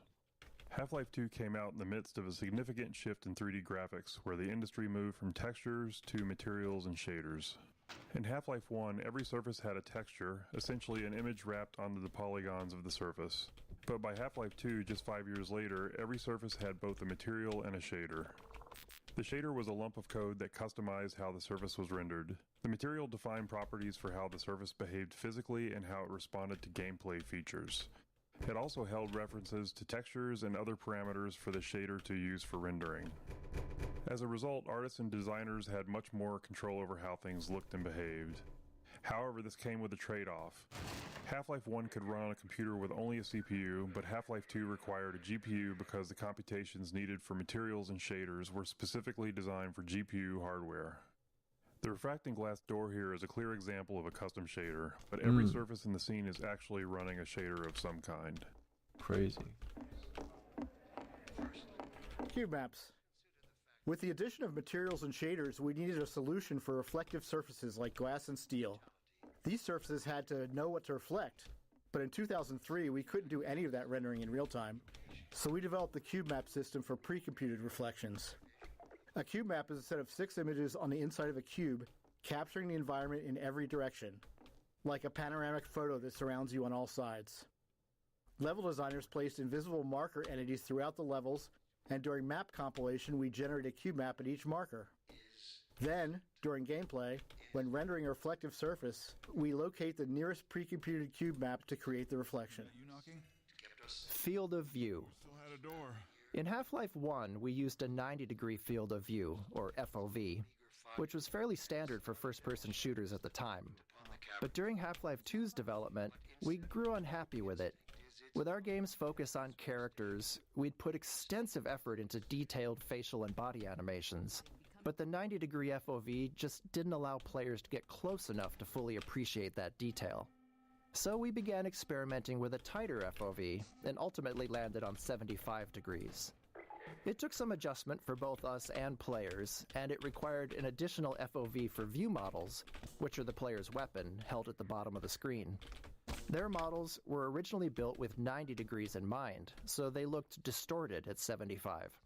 But this change succeeded in doing what we wanted, putting our characters front and center in the game. Oh no, now we're really gonna get it. Reference maps. As our characters grew more lifelike between Half-Life 1 and Half-Life 2, we wanted the game world to feel equally realistic. In Half-Life 1, the limitations of first-person games often made it easier to lean on stylized or abstracted environments. But with Half-Life 2, we set out to create a setting that felt grounded in reality, which meant focusing on a lot of small details we hadn't before. One of our main steps was creating reference maps to standardize how we'd map real-world proportions into the game. These maps establish details like wall and door dimensions, doorknob heights, interior lighting, furniture scale, and the general scale of common objects. We created standardized textures for level designers, complete with scale and lighting values. The layouts would be consistent from the start. Besides setting up the physical world, these reference maps defined how the player would move through it, how high they could jump, how low they could duck, and the size of spaces like vents. Using these maps as foundation, we were able to keep our world geometry consistent and ensure realistically sized spaces across the game. Missing material.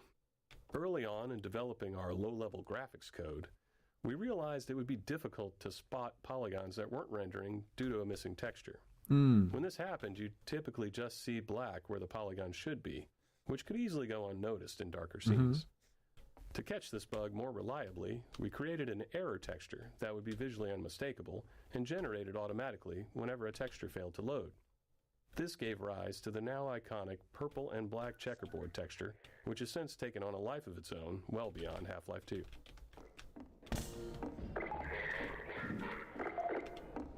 The raid.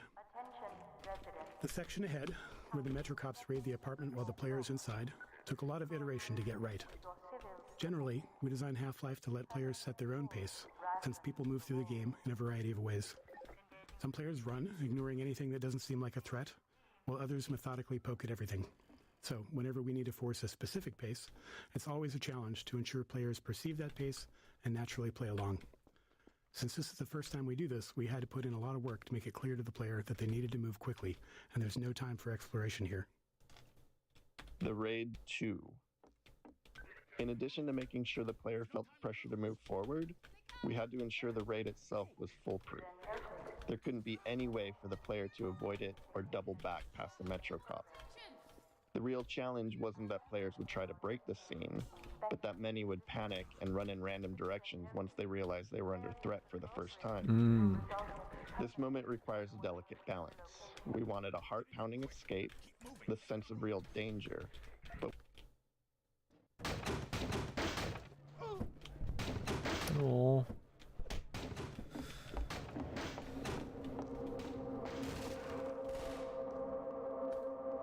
Health and no HUD.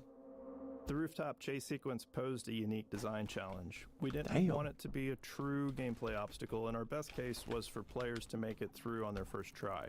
But we still wanted to create the sense of real danger, where players felt legitimately threatened if they didn't keep moving. The challenge was that without the HEV suit, players don't technically have a heads-up display or HUD, which means no way to show damage or remaining health.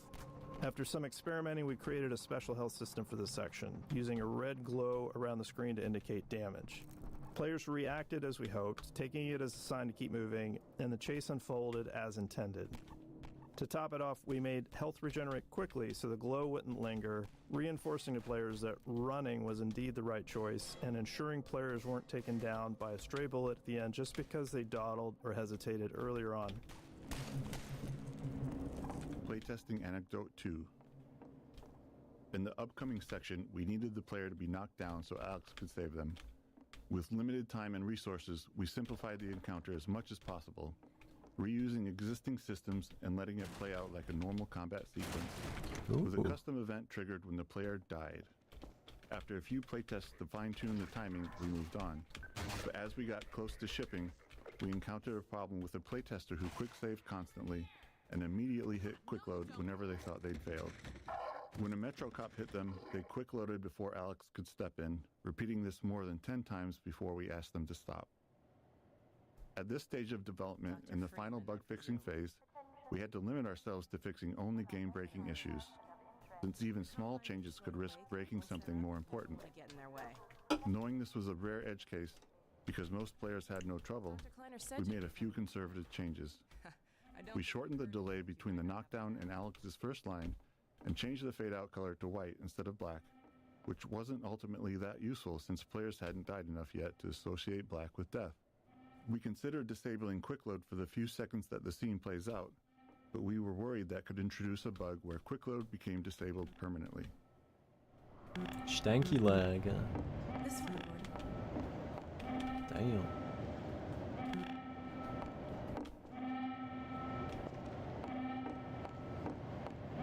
Alex.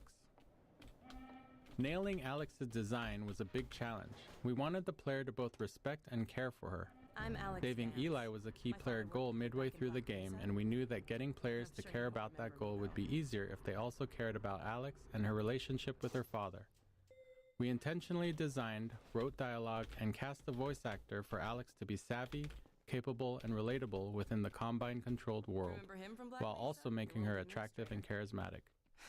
We aimed to avoid the objectification, exaggeration, and hypersexuality that many games of the 2000s featured, as we felt that would undermine our goals for her character.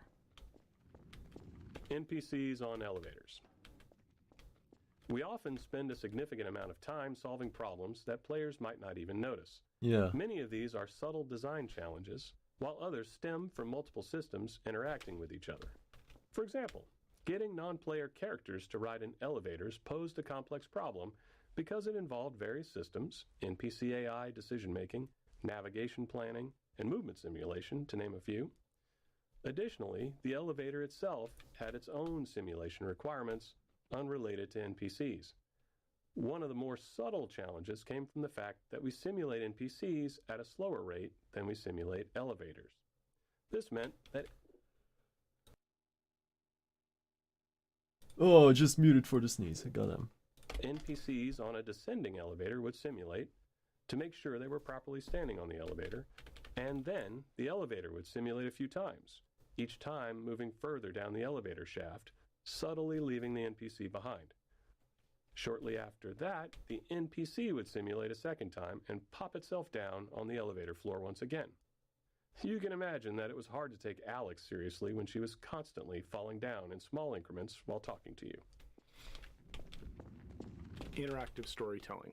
When we started on Half-Life 2, storytelling in games was generally either high fidelity and linear or low fidelity and interactive. We knew players had seen high-quality storytelling in games, but they'd never been placed right in the middle of it, able to watch it unfold around them, interact with it, and examine any part closely. While that goal excited us, we didn't yet know how it would work or what kind of technology we'd need to make it happen. We had built a variety of storytelling technology in Half-Life 1, but it was mostly presented in front of the player and lacked the interactivity and fidelity we were aiming for. So Kleiner's lab became the section of the game we used as a testbed to figure out how our interactive storytelling would actually function.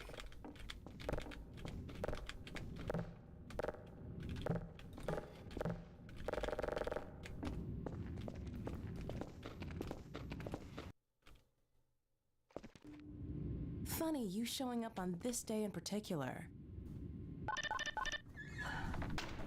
Are there really no captions? Come on, Gordon. How strange. We've been helping. Kleiner's lab. Kleiner's lab was the first piece of storytelling we worked on, and the one that took the longest to figure out. In addition to its role in launching the player into the game, it eventually became the unifying vision for the development team in terms of storytelling. As we began building our characters and narrative delivery around the player, many questions arose, all of which felt like major risks for the game. Would players be able to extract the important information from the scene? Could we get them to care about these characters? How would we support players with varying levels of investment in the story? How costly would it be to produce a scene like this? And how many more would we need?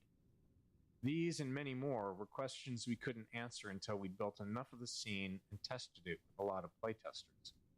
Frustratingly, unlike many other problems we face, these weren't questions we could confidently answer until we had done significant work. We can often test gameplay ideas with low-fidelity prototypes, but if a player isn't invested in our storytelling when the characters are just gray blocks, how confident can we be that they'll care once the characters are fully realized? I love hearing them in-depth, like, mindsets, man, because I'm going through the exact same things, not on the same scale, of course, but I really get where they're coming from with all these mindsets, man, and all these questions. I love it. And also how, like, the biggest problems or biggest challenges are not even the ones that the players might think, right? It's usually like subtle, small stuff in the final product, but to get to that point, it was like an The system insane we built and iterated on challenge. to deliver Half-Life 2's Big fan. storytelling was internally called choreo, short for choreography. Early on, we found it useful to imagine we were writing a play where one of the actors didn't know the script. We needed a system that could control all the other actors, moving them around the stage, delivering their performances and speaking their lines. To handle this, the other actors would need to seamlessly mix our directorial commands with dynamic responses to the player's position and behavior. Timing was clearly going to be a major challenge, as any part of the scene might need to lengthen, contract, or even pause, depending on what the player was doing. FacePoser. The primary tool we built to power the choreo system was called FacePoser, an inaccurately named program that allowed our animators to lay out the entire structure of our scenes along a timeline. The timeline contained a series of choreo commands for the actors, along with all the necessary information for them to perform those commands. By layering these commands on the timeline, animators could easily describe how an actor might need to face one thing while talking towards another and walk to a different location, all at the same time. But the timeline wasn't a fixed linear sequence. Actors would follow their commands, but they had to respond dynamically to the world around them. An actor might take longer to move to a location if the player is in the way, or they might need to wait to deliver a line because another actor has been delayed by the player. Base Poser allowed us to rapidly iterate on scenes, trying different layouts, dialogue deliveries, and timings. This ability to quickly experiment and adjust proved critical in finding the right performances to achieve our character and narrative goals. Choreo commands. This debug visualization shows the two most common choreo commands actors receive throughout a scene, internally known as look-ats and move-tos. Actors are given targets to look at, sometimes more than one at a time, and then try to focus on the one that makes the most sense given their current state. Nice. At the same time, they might be receiving move-to commands, which tell them to move to a location and face a specific direction or object. Even these seemingly simple commands involved a lot of complexity. A scene might require an actor to talk while typing on a keyboard, all while looking at an object the player is holding. Since we couldn't predict where the player would be during playback, authoring scenes like this required us to break each element of the scene into separate pieces and layers. These could then be reassembled as needed during playback, based on the player's actions and interrupted if necessary. You stirred up the hive. I love this, man. It's great. Character reactions. Figuring out what characters should react to and how was an ongoing challenge. At the core, we always want the game to respond to player input. However, any response from the game can be seen as a reward by the player. So, what characters react to and what they ignore teaches the player about the kind of input the game expects. As a result, we made sure to respond to things we wanted more of, like players tinkering with devices in the lab, and ignored behaviors we wanted less of, like players repeatedly slapping Kleiner in the face with a box over and over again. Seriously, we watched a playtester do it for 5 minutes straight. On my shift, but okay.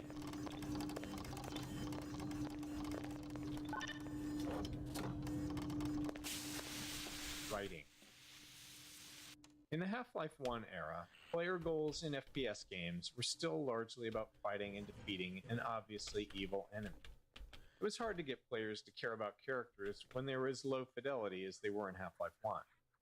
With the planned improvements in character fidelity for Half-Life 2, we wanted to take a shot at making characters the driving force of the narrative. Our goal was for the player's motivations to align with those of our characters, for the player to care about their hopes and fears, and to want them to succeed. With this in mind, we were able to assemble our approach to character and dialogue. We would create a set of characters who liked, cared about each other, hoping that the player would feel the same. These characters would interact in a way that felt inclusive, like a group of old friends who see the player as one of them, just someone who's been away for a while. If the characters demonstrated realistic emotional connections with each other, we believed we could build an emotional connection with the player as well. Animation. Constructing believable human motion for our characters out of many discrete layers of animation required a lot of technological iteration. Even simple actions like turning to look at something or walking to a location became more complex when combined with the need to dynamically respond to the player and the requirements of choreo commands. For example, turning to look at something had to be fully composed, allowing a character to use any combination of Foreshadowing. its eyes, head, shoulders, upper torso, or full body to face a target. In Half-Life 1, human characters had their bodies separated into upper and lower halves, allowing them to walk in one direction while facing another. However, this approach was too abstract for Half-Life 2's characters. Instead, our animators created walking animations in all 8 directions of the compass, which could then be smoothly blended together at runtime. Lab interactivity. In our choreo scenes, we have the player trapped for a bit, allowing us to focus on the characters and narrative. To accommodate different players, some deeply invested in the story, others unable to stand still for more than a second, we felt like we needed a constant stream of interesting details on screen. We scattered narrative elements throughout the environment, ensuring some were interactive, essentially toys for the player to tinker with. In some cases, we embedded further storytelling into these, like the cactus mini-teleporter hinting at the upcoming teleporter failure. It was a delicate balance. Too much visual interest could distract players from the core of the scene. Ultimately, Kleiner's lab played it safe with interactivity, as it was the first major choreo scene. Later, in Eli's lab, we explored it more deeply ensuring the characters themselves paid attention to what the players were tinkering with. Archetypes. We wanted to create narrative links between Half-Life 1 and Half-Life 2 through our characters.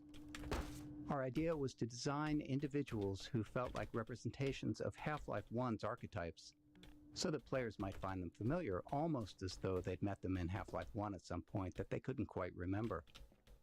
We based Dr. Kleiner on the scientist model we felt was the most iconic, and his personality was largely shaped by Hal Robbins, whose voice and performances had defined the Half-Life 1 scientists. One day, when we were in the thick of trying to figure out this character, Dr. Kleiner's face came into focus as we happened to share an elevator with an accountant from an office on another floor of our building. And looking at him, it was clear that this is Dr. Kleiner's face. Luckily, he was receptive when we asked if we could photograph him for a video game character. Oh dear. Doc, we don't have time for this. At least get that suit you... Tone. Setting the right tone for our characters and their dialogue was critical. We aimed for a respectful, almost pleasant style of interaction with the player, while avoiding anything that felt too subservient. This balance was especially tricky with Alex, who needed to support the player without compromising the strength of her character, something we felt was crucial for players to respect her. Her relationship with Eli was a core driver of the player's motivations, so it was important that players liked her and wanted to help her. We also wanted to contrast the warmth and camaraderie between the player's allies against the hostilities of Breen and the Combine, inspiring a sense of righteous indignation in the players for the battles ahead. You coming? Delivery. It took a lot of iteration and playtesting to strike the right balance of information and emotional connection in our major choreo scenes. Each scene had a lot of information we needed to convey to the player, but we couldn't just have characters spouting exposition. Players would start thinking of them more as signposts than as people. We needed to take the time to let the characters interact with each other, allowing the player to observe the relationships. At the same time, we had to expand upon the How'd you world, get on giving there? the player a sense of everything that had Oh. happened while they were gone. All this had to be done carefully without taking too long. We wanted the game to work for players who were less invested in the narrative. Animation became a powerful tool in communicating the emotional connections between characters, often conveying the depth of a moment quickly without overstating it. Humor was another commonly used tool, helping to puncture a setup and disarm the player when things got a bit too heavy.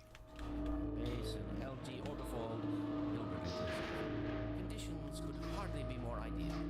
That's what you said last time. Hey, yeah, about that cat. Visualizing in 3, 2, 1. Oh, fiddlesticks. What now? Doctor, the plug. Dear me, you're right. Gordon, would you mind plugging us in? Scene interactivity. At certain points in our choreo scenes, we require the player to take action. Beyond simply giving them something to do and keeping them engaged, these moments served a few key purposes. First, they allowed the player to catch up, even if they'd been distracted by something else in the environment. The scene could safely pause until the player completed the task, ensuring they were back and paying attention. At the same time, it let us position That's the player genius, where we yeah. needed them, which was Subtle useful and for framing genius. the scene and making sure they saw something important. In Yeah. some cases, we got double value out of these moments by using them to train the player. Here, they're learning to interact with plugs and sockets, a skill they'll need for puzzles later in the game. That is really well done. You wouldn't think about it like that, you know? But just by having this little thing, they can pause all the important talking. There. Just in case if you're still in the other room messing around. Wow. Monitors. We use monitors a lot for storytelling in Half-Life 2 in the episodes. So much so that we even make fun of ourselves for it. The problem is they're just too damn useful. They're fantastic for expanding the world by showing events happening elsewhere. And they provide an easy way to have characters talk without needing to explain how they all got to the player's location.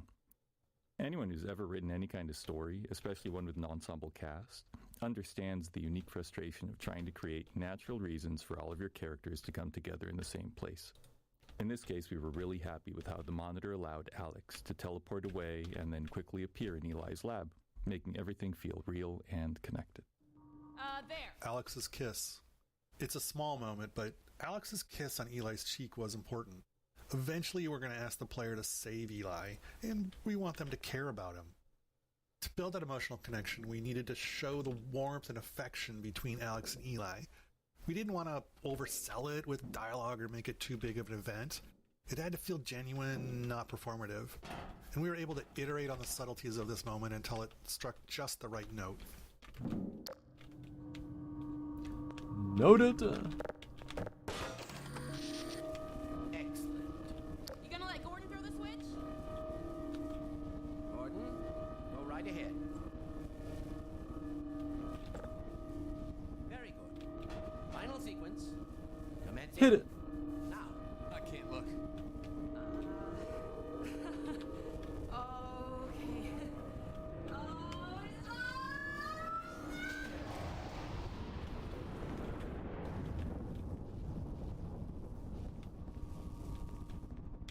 Well, did it work? See for yourself. Hey, Doc. Thank goodness. My relief is almost palpable. Fantastic work, Izzy. Well, I can't take all the credit. Dr. Freeman proved an able assistant. Let's go ahead and bring Gordon through now. Right you are. Speak to you again in a few moments. Good job, Gordon. Throwing that switch and all. I can see your MIT education really pays for itself. All right, Barney. Your turn. Gee, I literally threw it in. As soon as you're in position, we'll send you to Eli's. And not a moment too soon. Go on then. Let us finish this. Initializing in 3, 2, 1. Barney, if you'd be so kind. Good luck out there, Gordon. Yes, indeed. We're ready to project you, Gordon. Bon voyage, and best of luck in your future endeavors. Final sequence. The hell? What is it? It's your pet, the freaking head hopper.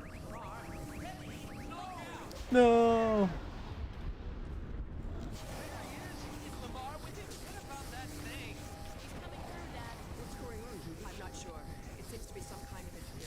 Oh, am I gonna see the G-Man?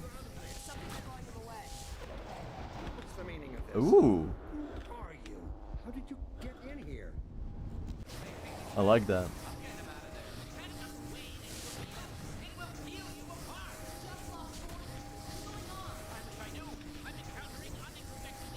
Don't worry, Gordon. There he is. Oh, we're losing it again. I'm all but certain it was Gordon Freeman. He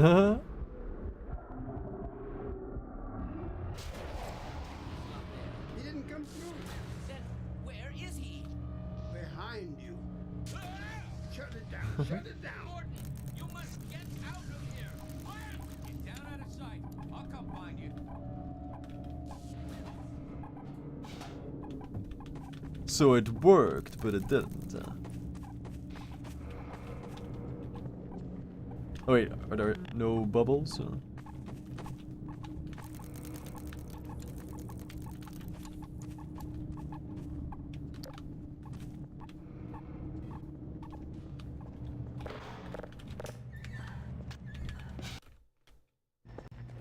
Not bad.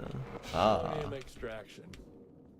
Another critical tool we built into FacePoser was the phonium editor. It processed the voice actors' dialogue lines and extracted phoniums to generate basic lip sync animations for our characters. For the hero characters, our animators use this as a starting point to create high-quality custom animations for each dialogue line, incorporating full facial animation. However, in a dynamic choreo scene, the animators wouldn't know exactly what the rest of the actor's body would be doing. This meant it required careful layering of choreo commands and timings in FacePoser, while still maintaining the actor's ability to dynamically respond to the player. Mesa. Good luck out there, buddy. You're gonna need it. It's a shame that it doesn't pause the character dialogue, because I do like hearing that. At the time of Half-Life 2's release, most first-person shooters gave the player a gun or a melee weapon right off the bat, but we opted to start them empty-handed. Without a weapon, it was easier to train the player on the more novel ways they're able to interact with the world and introduce them to our story. We wanted the player to transition from fugitive to the aggressor, and arming them at the right time created that moment naturally. By the time they finally get a weapon, they're done running away. They say sometimes the best way to win is to walk away, but we all know that's not true. The best way to win is to run towards something while shooting at it.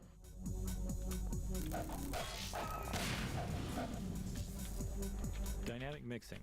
During gameplay, many sounds are playing at the same time, but some are naturally more important than others, and we need to set the volumes of the sounds relative to each other to ensure that the important ones stand out. In a movie, this sound mixing is done as a post-process, but in a game, it happens real-time, responding to the player's actions, so we can't predict ahead of time which sounds will play simultaneously.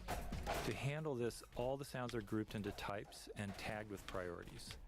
And during gameplay, the audio system monitors all the active sounds and lowers the volume of sounds in a group if a higher priority sound is playing. And this mixing is adjustable. If the gunshots need to be loud in one scene, we can make them higher priority there. If a specific line of dialogue needs to be heard clearly, it can then force all the other sounds to drop in volume. And we do the same thing with music.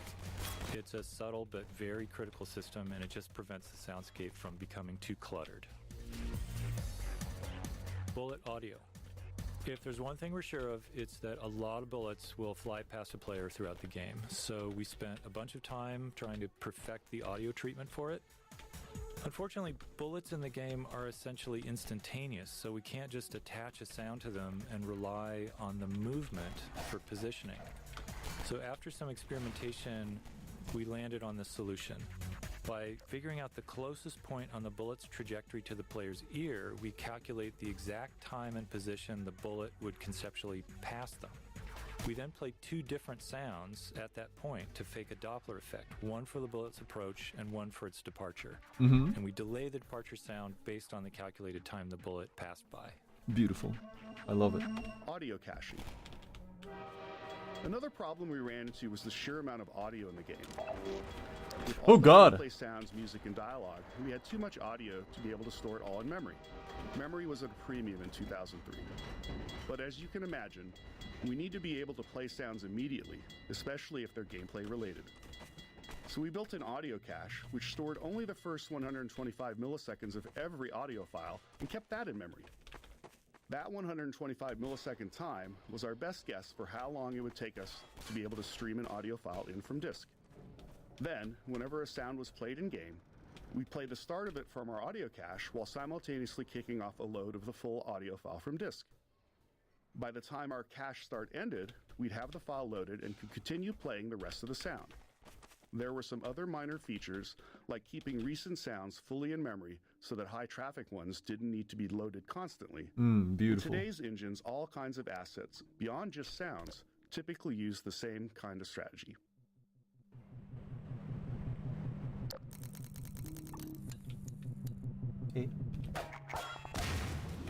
Physics sound. Getting physics to feel right for the player meant that the sounds produced by physics had to sound right too. As humans, we're all used to how objects and materials sound during various interactions, even if it's not something we actively notice. While we knew we couldn't account for everything, we wanted to focus on the details that contributed most to making our physics sound realistic. We started with per-object sounds for collisions and impacts. This allowed an object like a wooden crate to have custom sounds when it collided with other objects or classes of objects. Next, we began dynamically modifying these sounds based on the characteristics of the physical event, such as the masses involved and the force of the collision. This worked great for collisions, but didn't hold up in other interactions like objects scraping against each other. In reality, a wooden crate makes a different sound when it scrapes against a wall versus when it's thrown against that same wall. Let me tell you, nobody has done more research on the nuances of a wooden crate's physical properties than us. To get what we wanted out of these interactions, we implemented per-material collision sounds, metal against wood, metal against metal, and so on. These sounds were also dynamically modified based on details like material hardness or type of metal. Getting this system to sound right required countless small Where'd the other tweaks, one go? which we could only identify once it was running. We also experimented with custom sounds for rolling objects, but ultimately cut the feature because we weren't happy with the results. TP? Damn.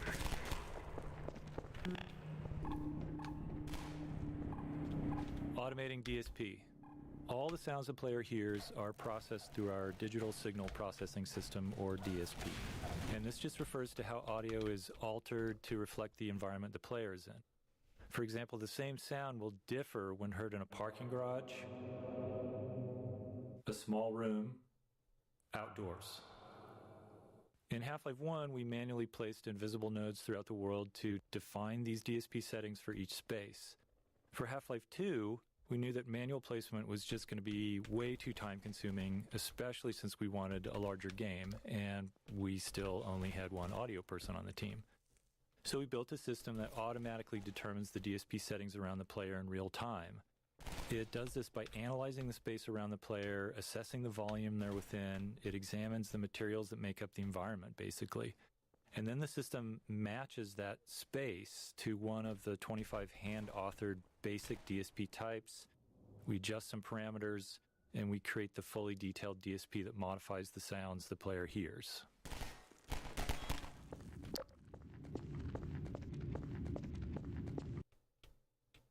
Flashlight tutorial done.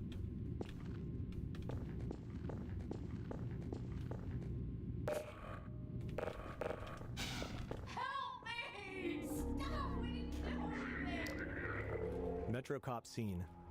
This is another scene designed to make it clear that the Metro Cops are the bad guys, except this time the player has a weapon and can finally do something about it. That something comes out of the barrel of a gun. We knew we needed the player to feel righteous, and this moment was part of creating that. The Metro Cops are still human, unlike the rest of the Combine in the game, so we felt like we had to go the extra mile in making sure the player's actions felt like justice and not just wrath.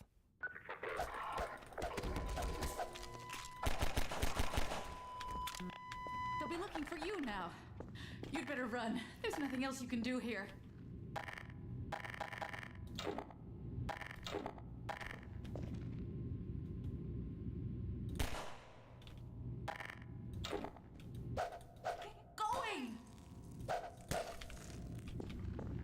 She tells me to keep going, right?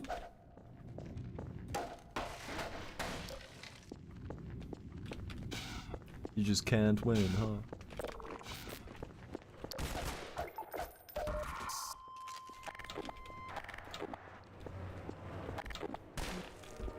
Staircase.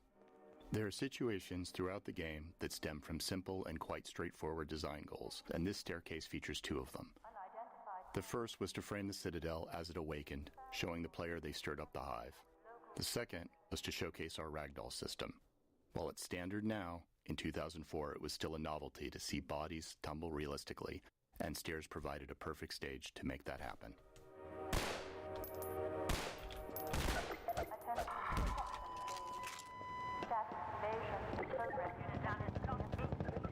City 17 awakens.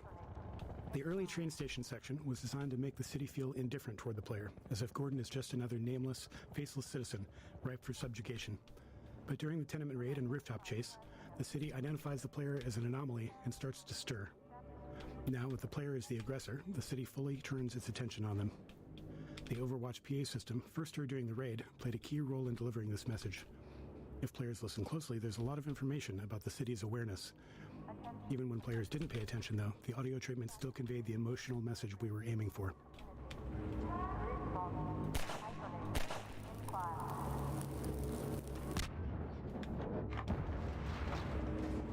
Explosive barrels. Here, we introduce explosive barrels, a staple of first-person shooters, but with a new twist. The second pistol shot sets the barrel on fire, starting a timed detonation. A third shot will detonate the barrel immediately. This way, players could either delay the explosion or trigger it right away, depending on the situation. Players may want to feed an explosive barrel to a barnacle and then shoot it twice as a handy way to safely dispatch a cluster of them. The delayed explosion also made for more interesting chain reactions between multiple barrels. Exploding barrels were a fan favorite in the series, but also were internally favored by level designers who often felt like the game could never have enough of them.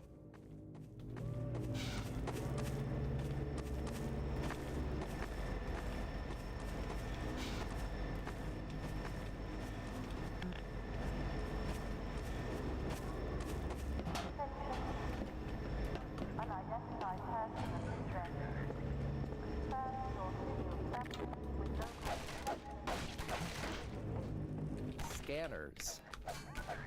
Scanners presented a tricky game design challenge. While we liked how their dystopian presence helped convey the Combine occupation as an oppressive surveillance state, we didn't actually want them to shoot at the player. We found that aiming into the sky to hit a small mobile enemy with a constant height advantage was something we couldn't make fun. Since we loved their role in the story, we decided that in combat, scanners would serve primarily as eyes, alerting nearby enemies to the player's presence, a feature we reinforced with sound effects from the soldiers. Beyond that, they'd only be able to harass the player with bright lights and occasionally dive bomb after taking enough damage. Lambda caches. Technically, the first Lambda cache is at Kleiner's lab, but this is the first one the player finds on their own. We added Lambda caches to encourage exploration and to hint at players where hidden resources could be found, with a fiction being that they were being placed by the Resistance as part of their underground rebellion. In Half-Life, the contents of supply crates were predetermined by the level design. In Shell 2, we introduced adaptive item crates that give the player whatever they are low on at the time, based on resource targets set by the level designer. Overwatch. During development, we generated the Overwatch voice using a free text-to-speech tool, but as we neared shipping, we realized we didn't actually have the rights to use it, so we held auditions with voice actors to find someone who could match the qualities we liked in the generated lines. Didn't take long before we found Ellen McLean, whose delivery was exactly what we were looking for. In her sessions, we played the generated lines for her to mimic, though in her own style. She was a bit sarcastic at first, given that she was being asked to replicate such a robotic delivery, but years later when she returned for her iconic role as GLaDOS in Portal, she'd found a way to creatively integrate that tone into her performance. Pistol design. The standard pistol is the workhorse of the game, functioning not only as the first range weapon you learn to use, but also as a method to interact with physics and destructible objects at a safe distance for the entirety of the game. To help make it feel more responsive and fun to use, the pistol employs a refire mechanic that's unique to it in the game. The gun will fire as fast as the player can click their input button, meaning that they feel an instant response to their input, and the faster they can click, the faster they can shoot.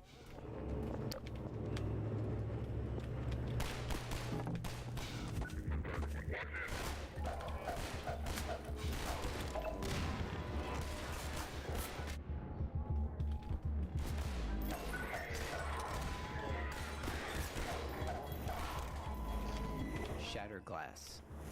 When designing early levels where there are fewer mechanics in the player's toolkit, we found that it's just as engaging to spotlight new technical features instead, as we did here with breakable glass. For the shattering effect, glass was divided into a grid of small squares, allowing us to track which were intact or broken, and to blow out larger sections once enough squares were no longer connected. Each square was rendered with a unique texture based on the status of its neighboring squares, creating the sharp, jagged edges between broken and intact glass. While breaking glass is now commonplace in games, it was something we hadn't seen much back when we were making Half-Life 2, and we're incredibly happy with the level of fidelity and dynamicism it brought to the game.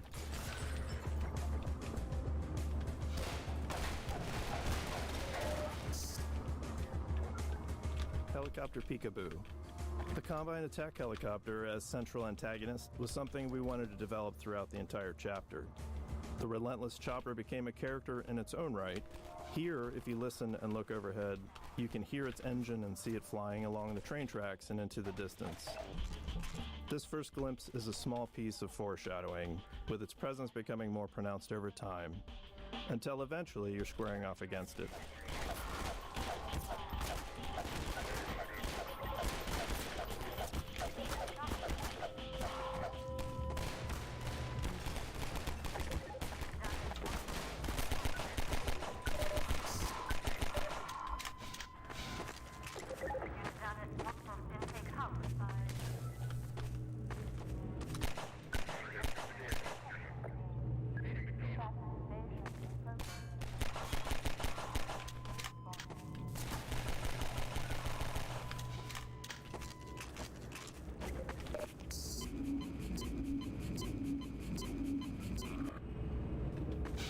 Iterative passes. Some chapters of the game, such as the on-foot sections of the canals in Ravenholm, were developed in multiple passes by different cabals. We found that handing off maps in this way led to greater variety in the experience and a higher density of interesting moments as each cabal added their unique touches to the maps. In the on-foot portion of the canals, the first pass established the art direction and the player path, along with the broad strokes of the experience and some major beats. But the team-wide alpha playtest identified insufficient tension and a somewhat monotonous experience here. In our second pass, we returned to the map solely focused on creating that tension and greatly increased the density of moment-to-moment scenarios.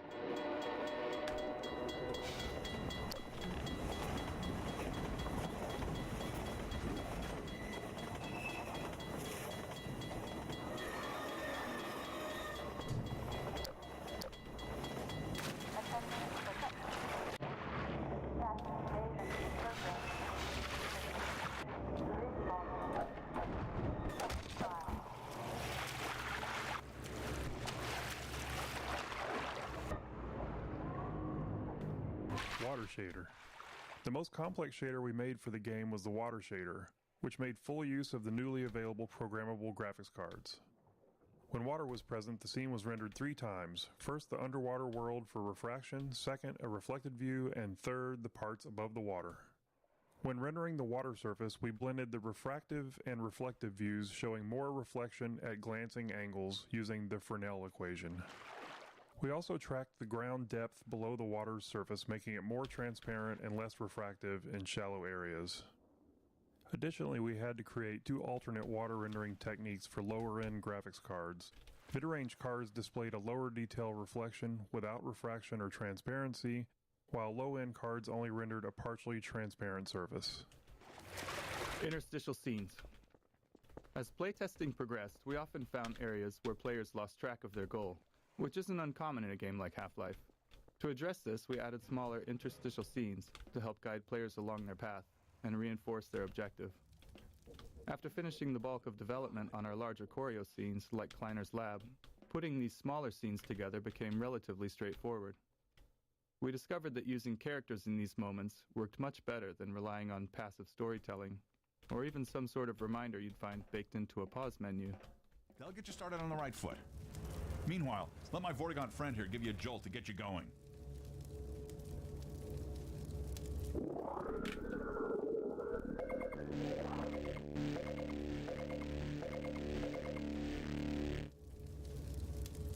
Be careful now. We really can't afford to get noticed. Civil protection catches you down here, it's bad news for the whole railroad. We serve the same mission. Hit the road, Jack. Boxcar Bill. This small scene originally featured 2 human characters, but later in development, we replaced one with a Vortigaunt. We wanted to show that Vortigaunts were coexisting with humans and resisting the Combine as well. We also introduced their ability to heal the player, although we didn't fully capitalize on that feature throughout the game. Vortigaunts became a useful narrative tool for keeping dialogue brief, as their hive mind justified their full knowledge of the world and the player's goals. This meant they never had to ask questions, neatly sidestepping the challenge of writing dialogue for a silent protagonist. Better get going.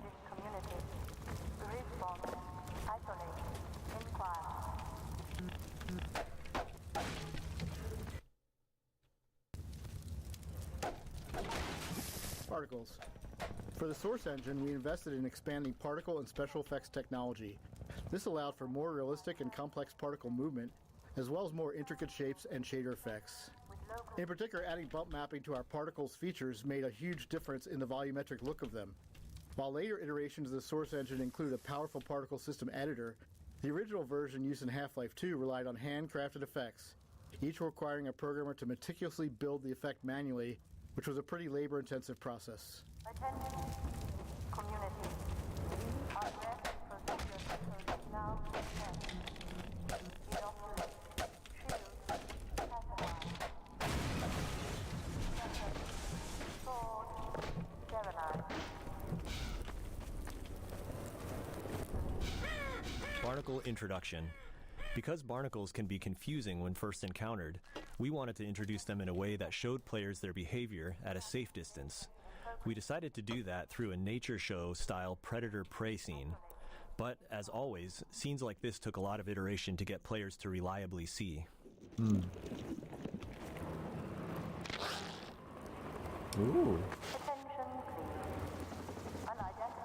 It got rejected. Confirm your serial status with local protection team immediately.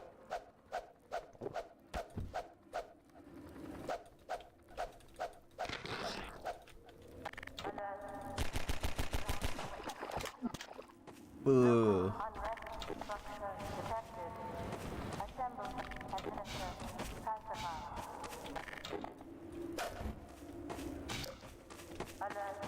Surface properties. We play custom footstep sounds when the player walks on the slippery mud. This was a system called Surface Properties that used the material type to determine the sounds and other effects that should occur when walked on or shot at. Earlier in development, we had an effect that slowed players' movement when walking on mud surfaces. However, this was removed in the shipping version as it was decided it was too punishing. Hey, over here! Help! Mounted gun gallery. There are a few things going on in this scene. The turret firing at the breakable crates behind teaches players not to take the threat head on and instead utilize the sewer route to defeat it. And when they reach the turret, players enjoy using it in a shooting gallery with a wave of Combine soldiers and dive-bombing scanners. We also begin to introduce the missile-firing Combine APC that pushes the players along and will show up again later in the chapter.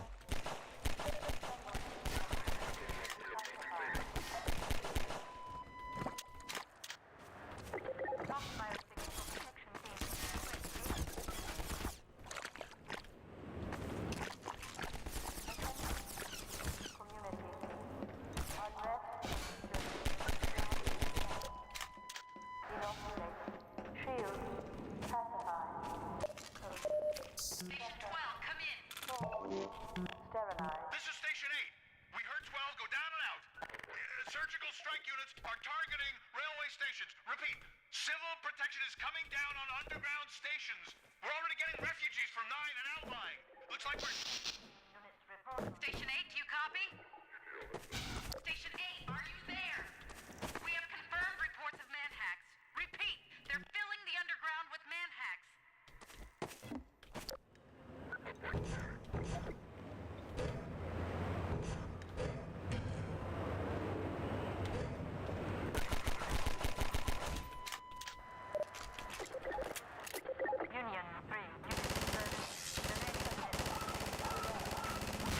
The hell?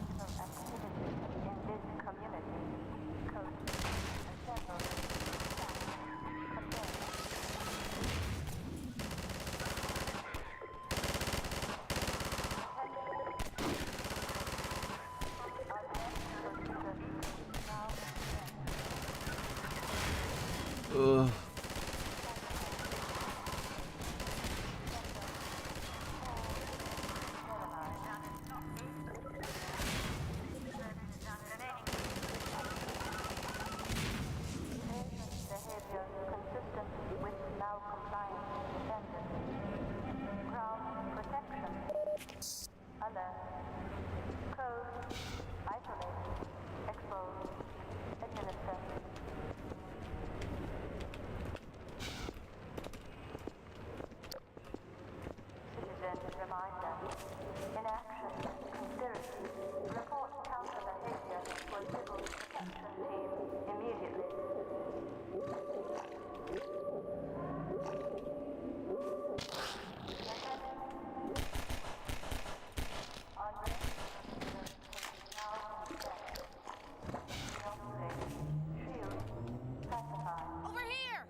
Keep going, friend. That station was raided, but there's others up ahead.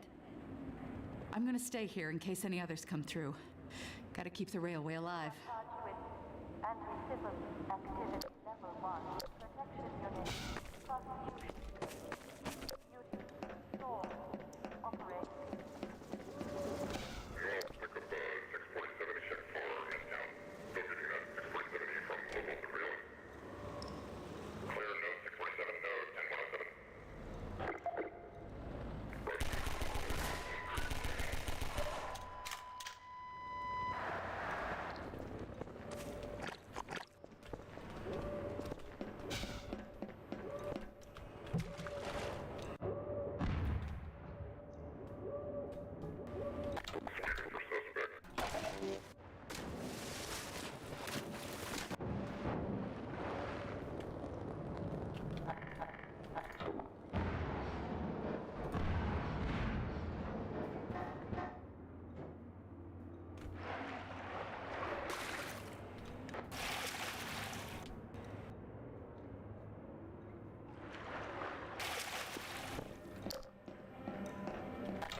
corner into a new area just to see enemies standing there is always awkward, and it makes the world feel less alive and more like a shooting gallery.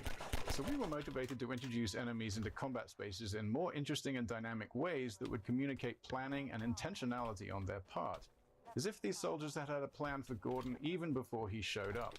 The Metro Cops in this scene jump down into this space via scripted sequences, and later in the game we use rappelling in a similar way. It doesn't matter where they're coming from in reality because players end up telling that story to themselves. We found that in the end, combat should have a story implied in its setup. An ambush, a surprise, a surge, an assault. All of these scenarios use much of the same enemy AI, but all felt different to playtesters. It's also a subtle introduction that you can do stuff like that.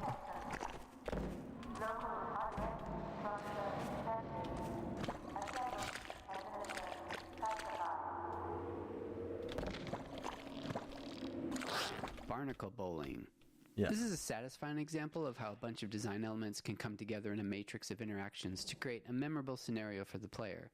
We got barnacles, our physics simulations, slippery mud surface properties, and last but not least, explosive barrels. You've encountered all of these on their own, but they're able to snap together naturally to create a moment we called barnacle bowling. I love it.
Physics in puzzles.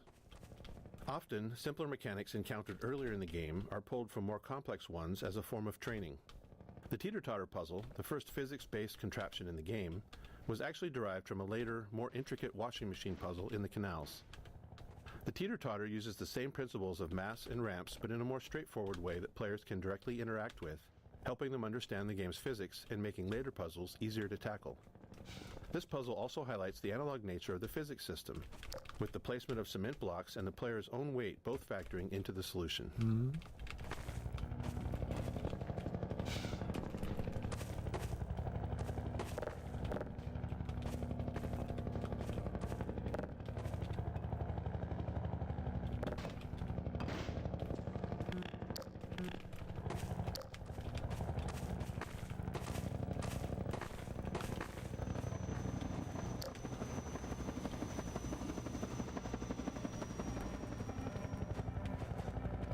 Combine Attack Helicopter.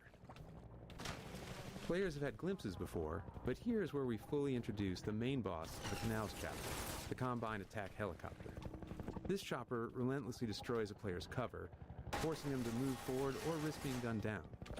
We wanted this sequence to feel tense and menacing, with the helicopter seeming far too powerful to confront directly, and maintaining that intensity through the canals until the final showdown in the reservoir. To achieve this, we heavily constrained the helicopter's movement based on specific gameplay goals.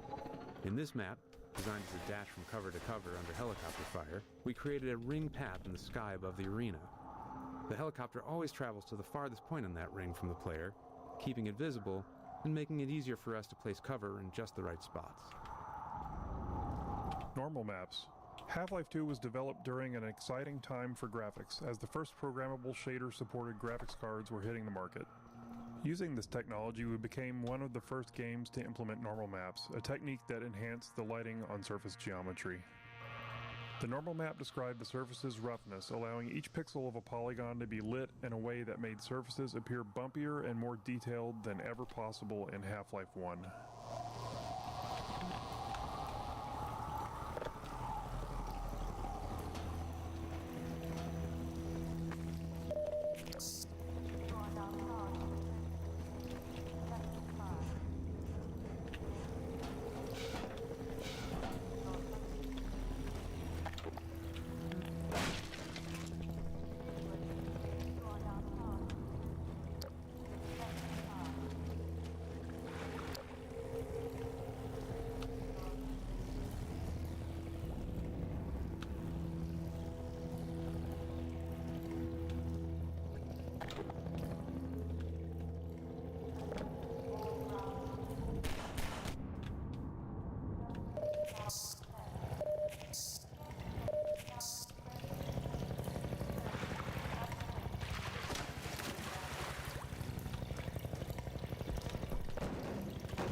Autosave dangerous.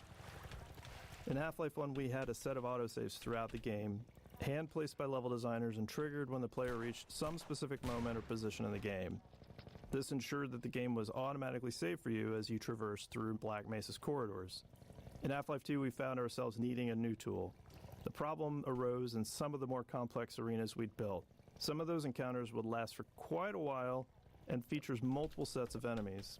Others were long, sprawling mixes of exploration and combat without any clear separation between the two. We never want an autosave where the player is in danger of dying right after loading the game, because that could place the player in a death loop. If you played enough games back then, you definitely found yourself in this situation at least once. So unless we deliberately crafted pauses in every arena's flow, there wasn't always a safe place to put an autosave. After some experimentation, we implemented a feature called Autosave Dangerous. This was a level designer tool that combined an autosave with an associated time frame. When triggered by the level designer, it immediately saved the game, but kept the save off to the side, not available as a save game to load from. If the player then stayed alive for the specified time frame, then the save would be committed and used as the most recent autosave. Wow, this allowed nice. level designers to put an autosave at a reasonable place or time in an arena, specify a time, like 30 seconds, and if the player was still alive for 30 seconds, the autosave would be used. Respect. Soundscapes. In Half-Life 1, ambient sounds were placed by hand and then individually tuned. For Half-Life 2, we wanted more ambient sounds in our environment with higher quality. No. Soundscapes. In Half-Life 1, ambient sounds were placed by hand and then individually tuned. For Half-Life 2, we wanted more ambient sounds in our environment with higher quality and less manual effort for placement. So we built a system that we call the Soundscape system. A soundscape is basically a small program that controls which ambient sounds play, where they come from, and then how they behave in a specific environment. So flies buzzing, wind blowing, birds, a distant train, distant combat. The soundscape system could then randomly select and play these sounds, and also, really importantly, handle the smooth transition as the player moves through environments. Soundscapes can also contain other soundscapes, and that allows us to create reusable collections of sounds. So, for instance, distant combat might be small arms fire, distant explosions, a passing helicopter. And these soundscapes would dynamically assemble and play from many individual sounds, and that helps us avoid the artificial.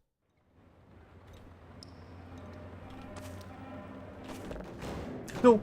No! I want to try jumping on top of this thing.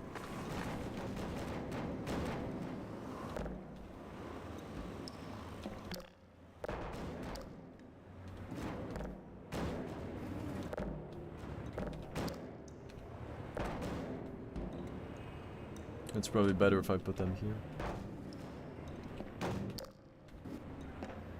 Yeah.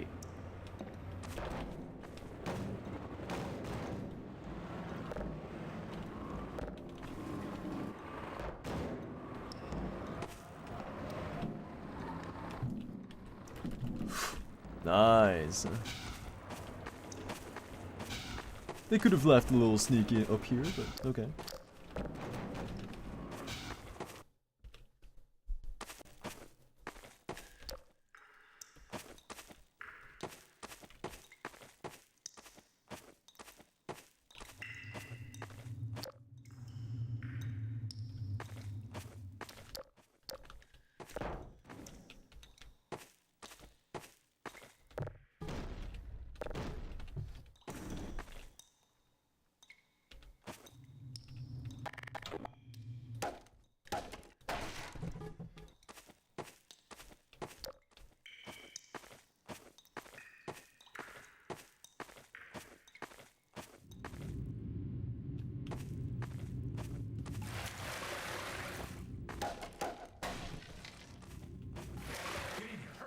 Civil protection is onto us. We're tearing up the railroad, covering our tracks. Looks like you're gonna be the last one through. Be glad you're not the guy they're looking for. Poor bastard doesn't stand a chance. Sounds like they're calling in every CP unit in City 17. Now they're flooding the areas up ahead with manhacks. You better get going before they sweep through here. Oh shit! Too late!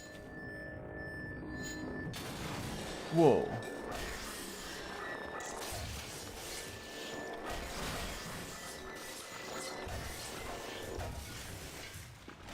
Manhack Map. We called this guy Manhack Map. We wanted to give players the sense that hundreds of citizens inhabited the hidden nooks and crannies of City 17. At this point in the game, it had been a while since players had seen a citizen, and we wanted to explain the significance of the manhacks, which was the first physics-based enemy that we created. In the original concept, there was a video arcade in the city where players could fly manhacks around to attack virtual citizens. Eventually, players would discover that the manhacks were real, and so were the citizens. As the Combine occupation became more fleshed out, this idea of a video arcade became an odd fit and eventually fell by the wayside. Better get going now. You understand, I've got to stay and help any stragglers. How do you get up there? You understand, I've got to stay and help any stragglers.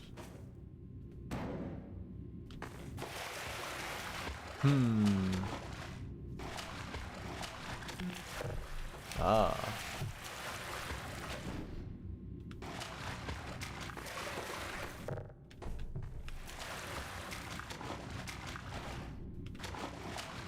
Thanks, I'll be okay. Got some work to finish up here.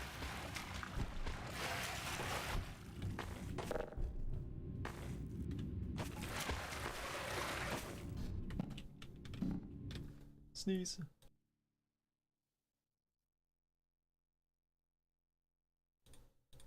Fixed. Thank you, Mikabo. Get going.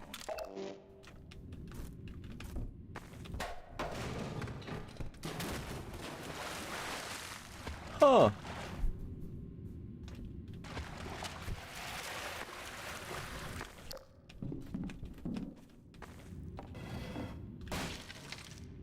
Right.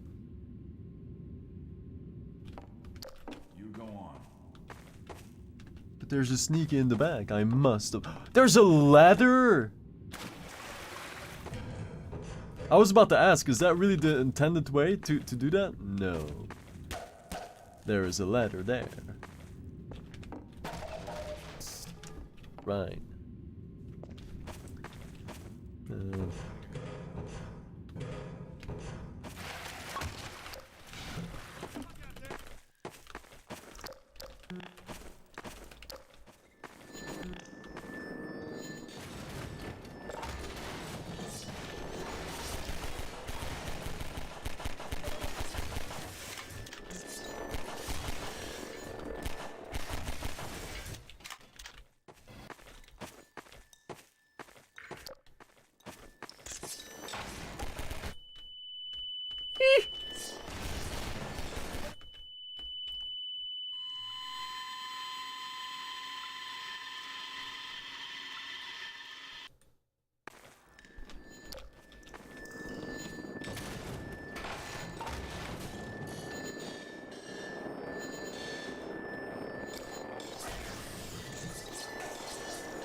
Oh, this is pretty OP.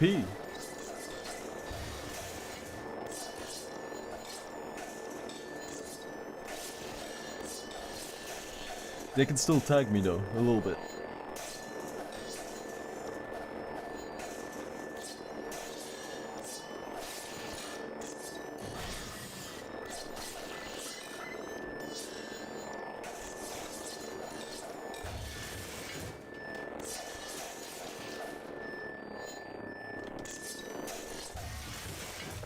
And then I enter.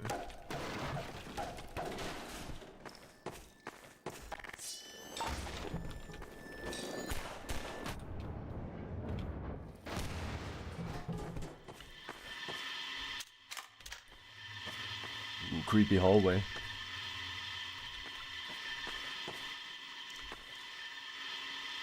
I feel like I'm really here. The immersion is insane. It's not even VR. But I feel like I'm really in this hallway.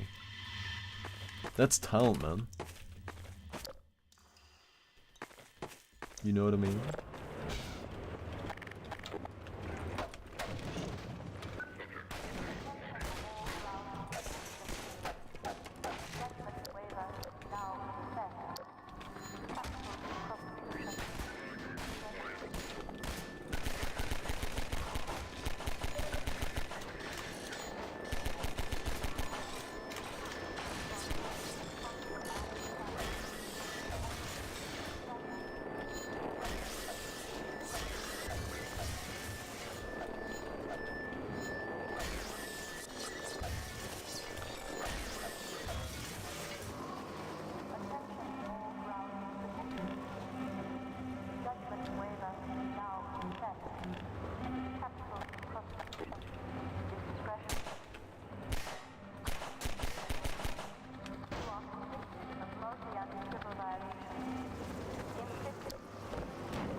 No, it's not gonna be high enough.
Ooh.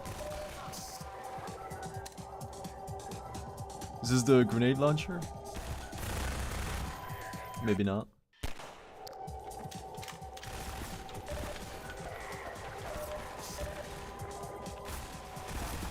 Wow.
Heroics HP.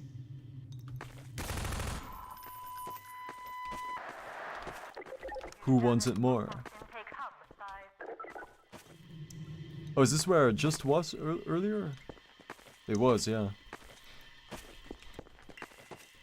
Hmm.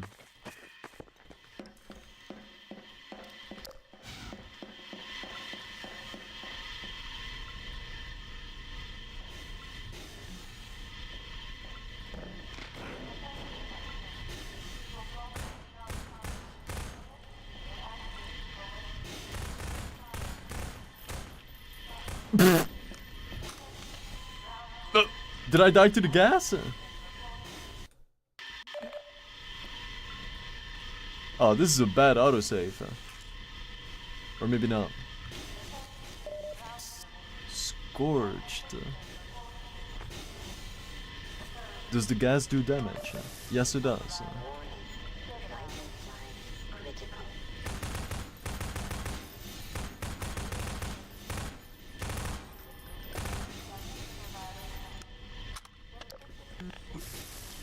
Timing.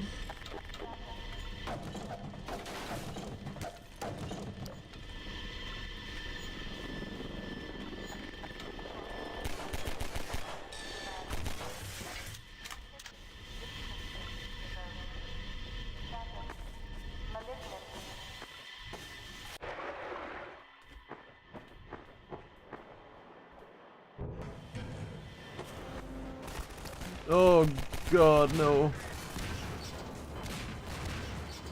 I guess I gotta let them slide. A little sneaky.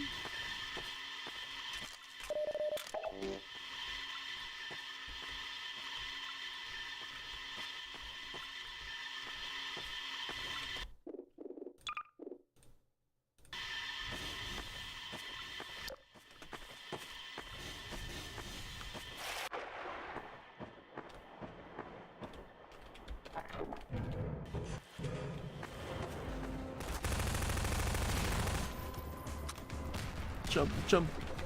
Why can't I jump?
explosive barrel factory. This room, filled with an absurd number of exploding barrels, inspired some good-natured debate within the team around how far to push the plausibility of our world.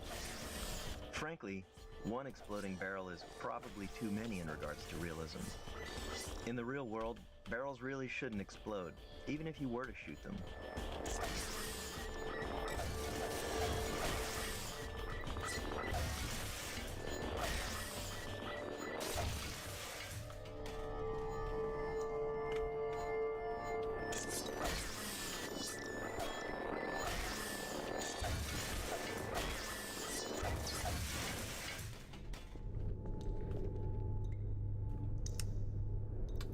Where am I supposed to go?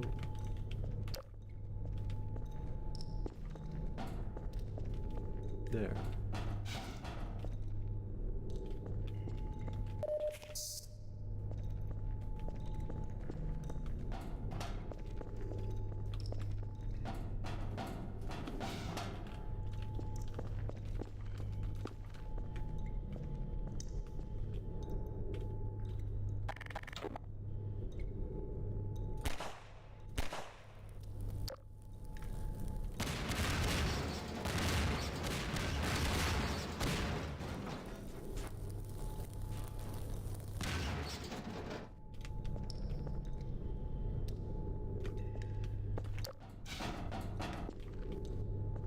But why? Do I gotta do the stack?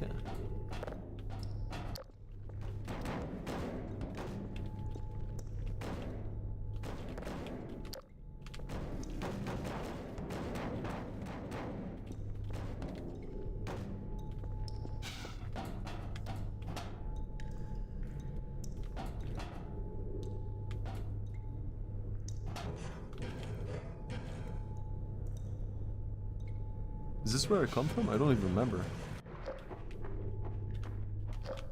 How did I get here?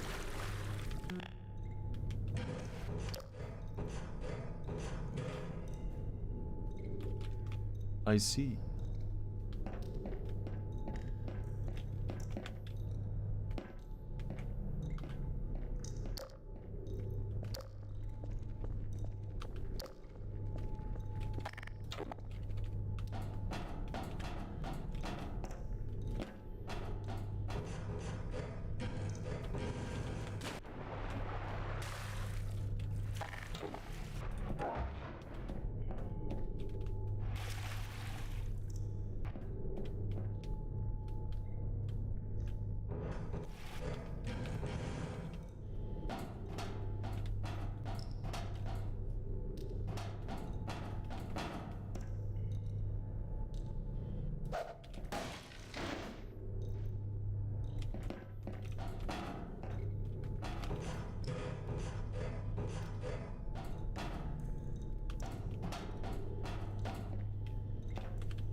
Whoa.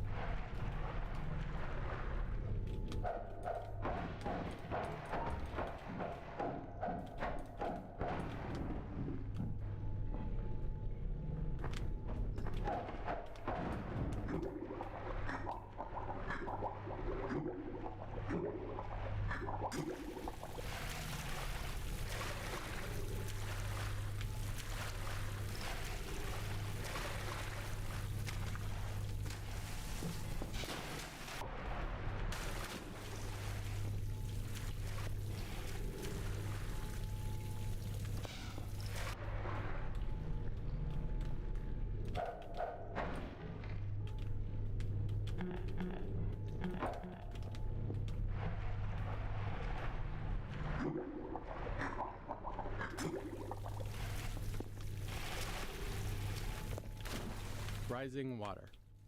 The floating bridge and wooden spools here introduce the concept of buoyancy as a tool for the player.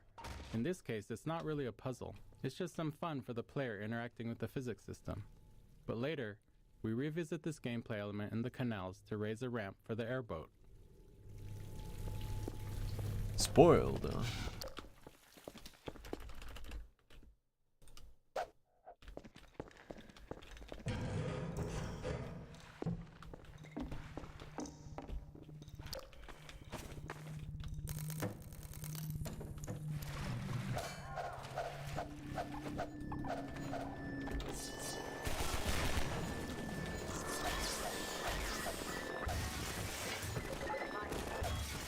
Rendering systems. In the early 2000s, we couldn't afford a general-purpose renderer with the broad capabilities of a modern engine.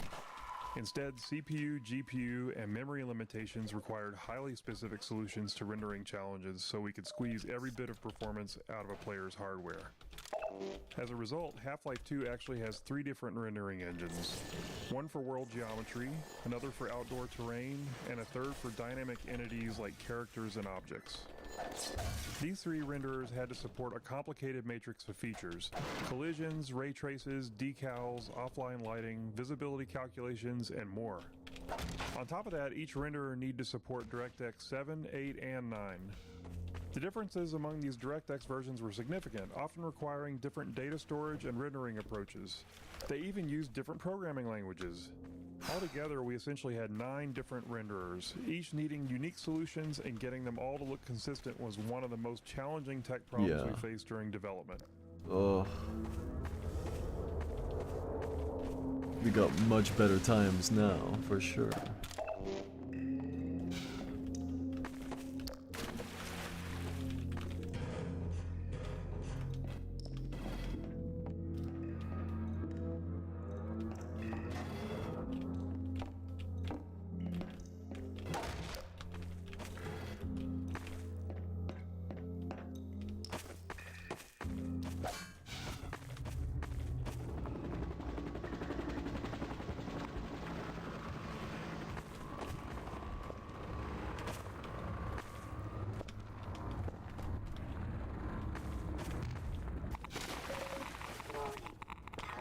Radiation levels detected.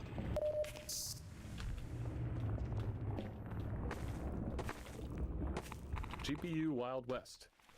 During development, we faced numerous decisions influenced by our choice of minimum spec, the least powerful CPU and GPU combination that would still deliver a good experience for customers. In the early 2000s, there was far more variety among GPUs than today, with wide differences not only in speed, but in fundamental approaches to rendering. But at the time, we had no real data on the hardware our customers were using. What CPUs and GPUs did they have? How much RAM? Which version of Windows? We reached out to Microsoft hoping they might know answers to questions like, how many DX7 cards are in use? Or DX8? Unfortunately, they didn't have the data either. Realizing we were at risk bet they of do making now. bad decisions without these insights, we developed an analysis tool that allowed players to report their hardware specs to us and integrated it into the early version of Steam. The data was so useful that we decided to make it public, launching the Steam Hardware Survey in April 2003. It's been helping us and hopefully other developers make informed decisions ever since. Dynamic shadows.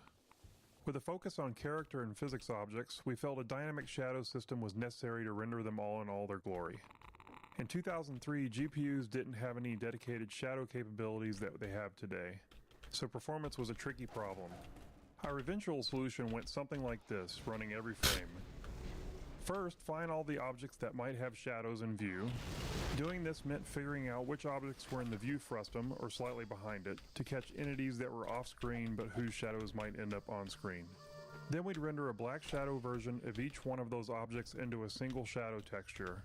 For that render, we'd use the lowest level of detail model for the object to be as fast as possible. Finally, we'd use the shadow texture to draw each of the shadows into the player's view, darkening the already rendered pixels.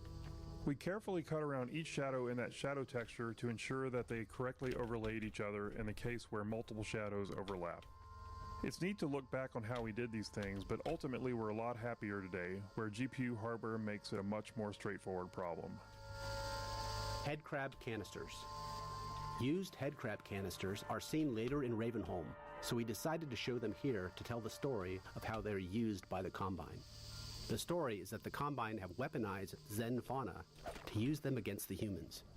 Burrowed headcrabs was added as a new feature for this section that was expanded into a larger area that is meant to show a citizen shanty that was decimated by the headcrab assault.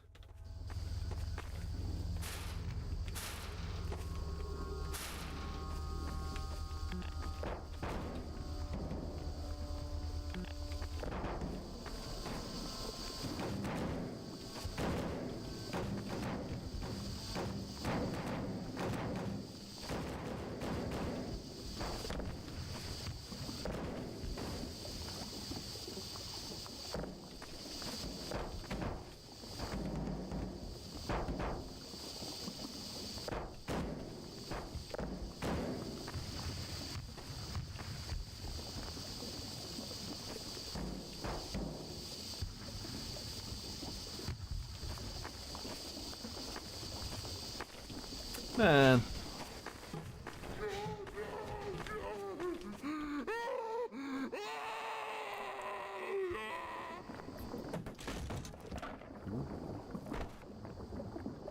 Headcrab versus Facehugger. That's an insect fight I want to see. Bop. Bop.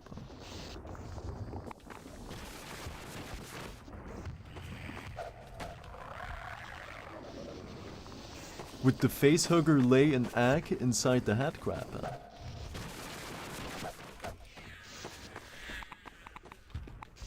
They do have a mouth, right? It's time to find out. Let's make a mod for it.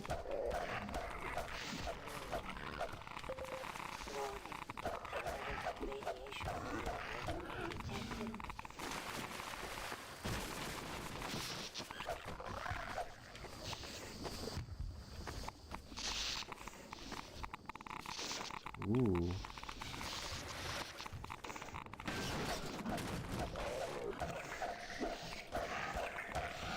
You need more training.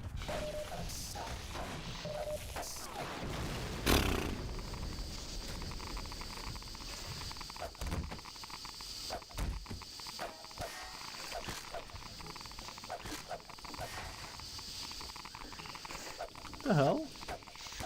They give him iframes on purpose? Just to make it so you at least struggle once. Holy.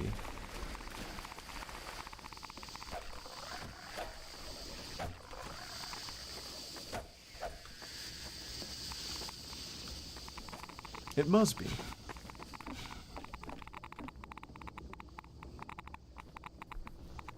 I guess this is the boat part.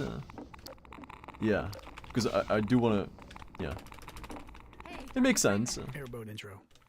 This is where the player gets the first vehicle of the game, the airboat.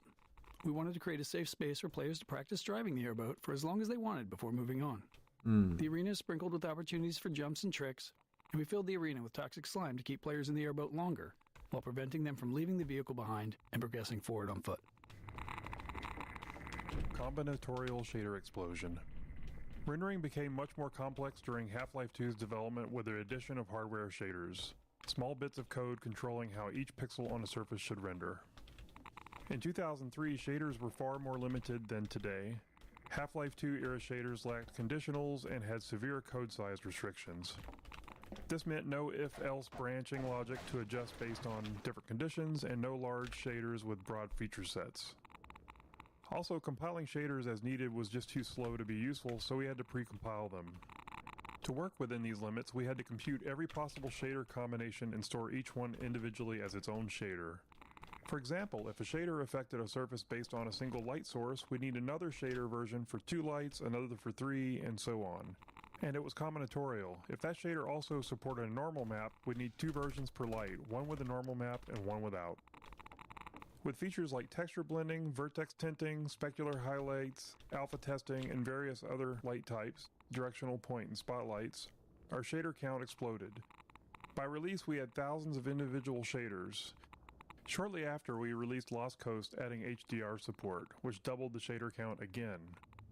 Once compiling shaders on the local developer's machine started taking too long, we switched to distributing the shader compiles over the entire network using VMPI. We also had a dynamic shader compilation mode that was useful for developing shaders that gave fast turnaround at the expense of frame rate hitching when a shader had to be compiled.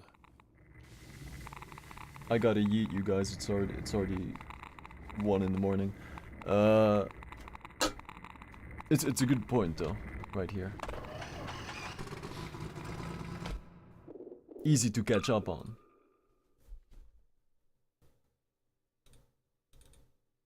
Bam. So far so good. That's it man, gotta eat. Jesus Christ. I'm all puffed up.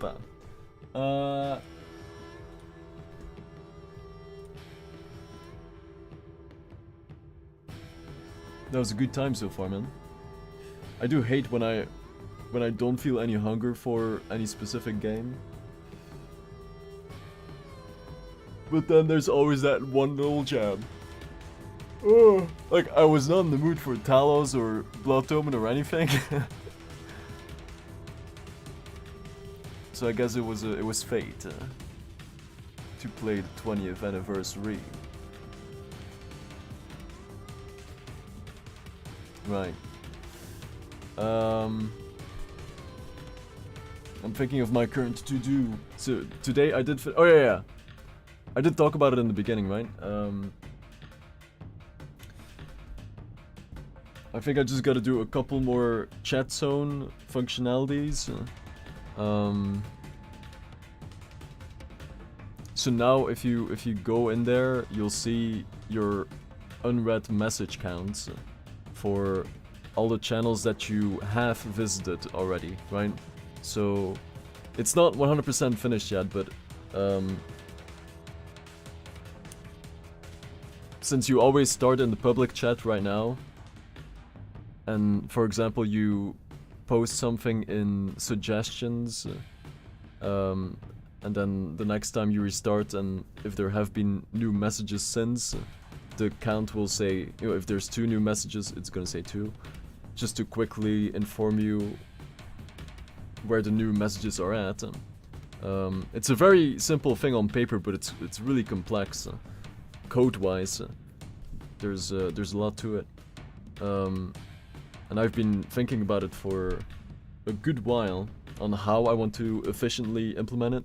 So now it's locally being stored, all your latest seen messages, and then later I'm gonna store that on the server as well.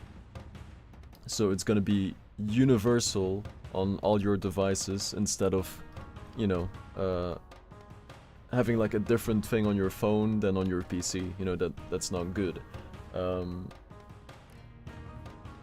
So yeah, I'm just thinking what the most efficient way is to store your latest seen messages in a database. I'm probably just gonna do it in one record for each user and then just compress it. smash it together, because it only has to be loaded once when you open Starkeness, but then how do I go about updating your latest seen messages in the database, right? Because it would be costly if I write to the database every single time you see a new message, so that's not the way. So I gotta figure that out. How to efficiently and reliably keep that up to date as well. So one thing that I'll probably do it like this. I know you guys don't care, but I like talking about it out loud. It's fun. It's nerdy.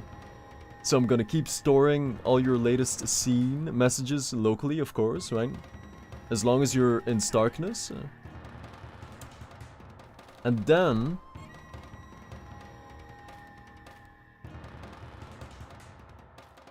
because I still have to send that object to the server at least once. Because I was thinking as soon as you disconnect from the chat, that's when it should update your latest seen messages. But I still have to send all your latest seen messages to the server at least once. So I either do that periodically or during a certain event that triggers it. But then when you disconnect, when do I send it?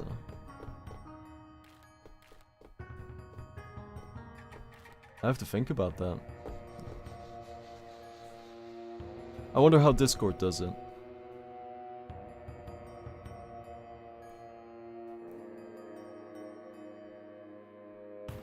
It doesn't make enough sense to update your server side stat for your latest seen messages every time you join a channel or there's a new message in the channel. That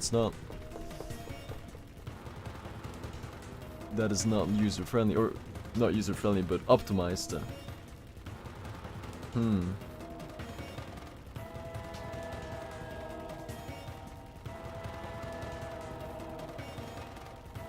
I actually don't know. I have to think about it. After that is done, then I just have to send the local notifications. When not for every message, because that's gonna be too much spam. So I'm gonna do the same thing as Discord. At least the way that I experience Discord. I only get notifications when someone replies or mentions me. So I'm doing the same thing. And then, because I remember in the old chat Starke, I had it set up so if there haven't been any new messages in a channel for X amount of minutes, I would send out a notification when it's a normal message, right? But then if there's a new message after that, very shortly, there will be no notification, just to decrease spam. So it would only be in rare situations where the channel hasn't seen a message in a while. So I'm still cool with that. Of course you can disable notifications for any of the channels eventually. Right now it's for the entire chat zone, but that's simply because I haven't visited that code yet.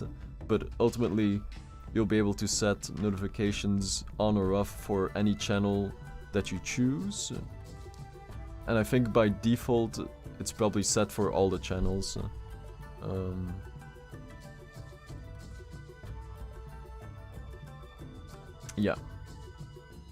Yeah, so local notifications, and then and with local notifications I mean, what do I mean? Oh, it's like in-app notifications, yeah. And then the server notifications are the ones that you get on your Android phone, or the ones that you sometimes see in the desktop, in the browser. That comes after that.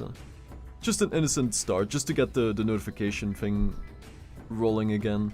I will rewrite it to a certain extent, because I can probably do it better now. And then it's only gonna handle notifications for replies right now and nothing else. And then I'll just leave it for a while, and then I'll probably revisit it for mentions, and that'll be that, you know? Just one little thing at a time. And I think after that, I'll probably resume the Traily Bail functionality to handle posts.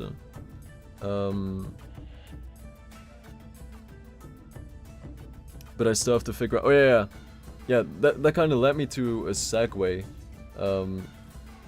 Because I had an initial design concept. But then I started thinking more and more about that border concept for your profile, aka your void, right? So if you are a Fadamaka, you'll be able to customize the border. Like, I have this border right here, right? And you'll be able to do the same thing for your own profile, right? So, most likely you'll be able to... It's tricky, because this border... The border that you create for yourself will have multiple variations. But I still wanted to... Every variation to be an extension of that main border that you created. So, I mean... You have a variation of your border on your profile, right? Which is a 9:16 ratio version. And then... I want to keep it streamlined across Starkeness.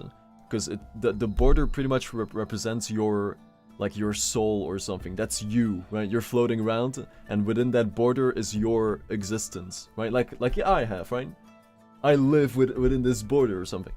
So I just kept thinking about that and tried to make it work on a global scale.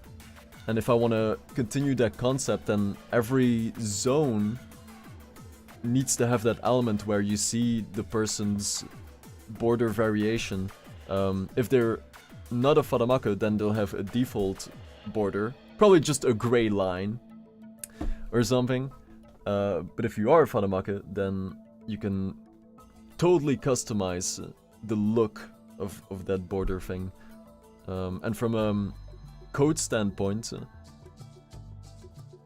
because at first it was just innocent, right? You can upload one image and then it's gonna wrap around the 9:16 placeholder. But that was before I started thinking about having a more streamlined design across all of Starkeness with many variations. So say that I want to use this border right here, right?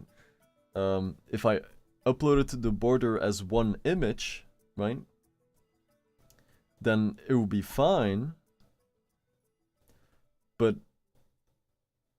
in a variation, for example, right? On your profile you have... Is that the end of the soundtrack? Oh damn! We finished the soundtrack! Let's stick to one variation, just for simplicity's sake. So you have your basic border design on your profile page, right? If you are a Fadamaka and you customize it. But then I want to reuse the design that you made in the other zones as well. And in the other zones, like the chat zone, let's stick to the chat zone for now, you will see your border in a 1:1 ratio, and then your profile picture inside, right? And then your name next to it, of course. But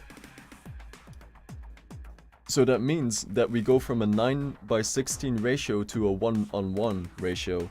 And I want to keep reusing the original border that you designed, right? Which means if it was set up to allow one image upload on your profile, then it would just be like squashed to a 1:1 and it would look ugly and it wouldn't work. Okay. So instead of one image, I was thinking of allowing you to set the visual for the four corners of your initial design on the profile, the 9:16.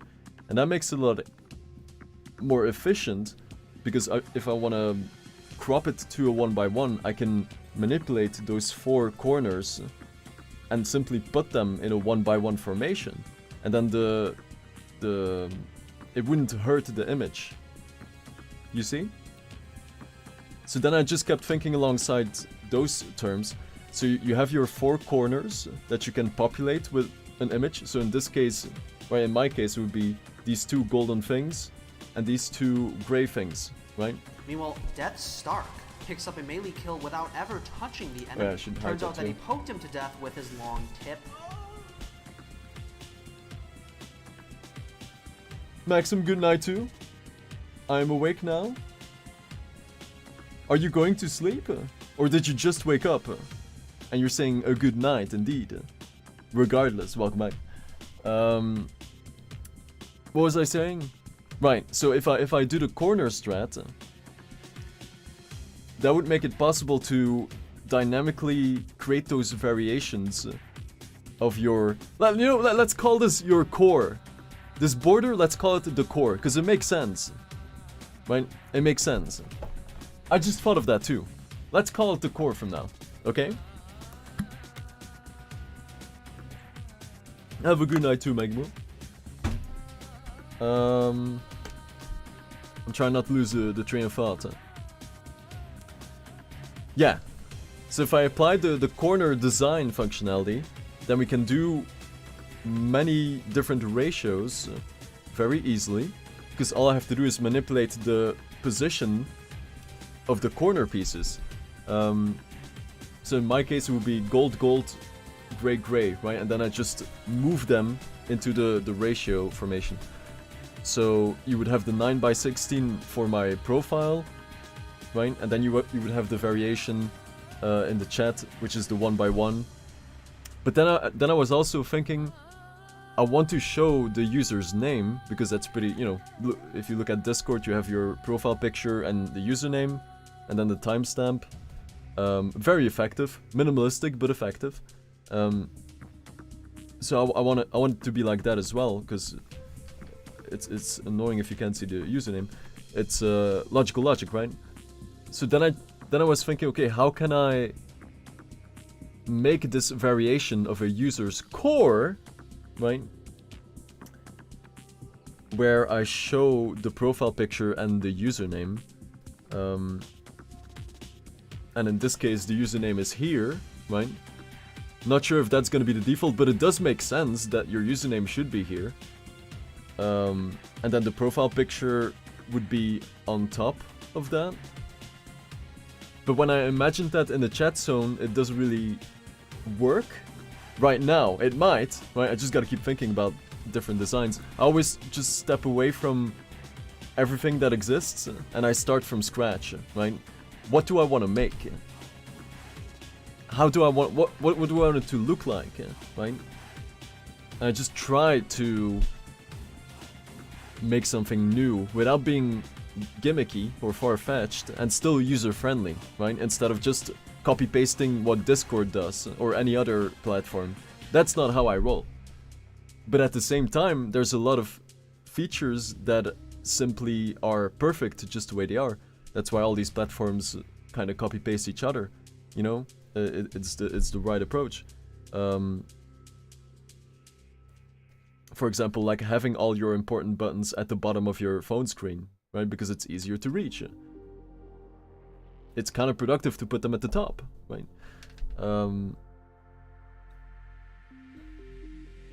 I lost track. Chat zone, yeah. So it would make the most sense to have username and then profile picture above the username and then have it centered on the page. But then it was difficult to imagine a chat where you see all the profile pictures and usernames in the center of the page and then the message underneath. It could work, but you don't see that a lot. So,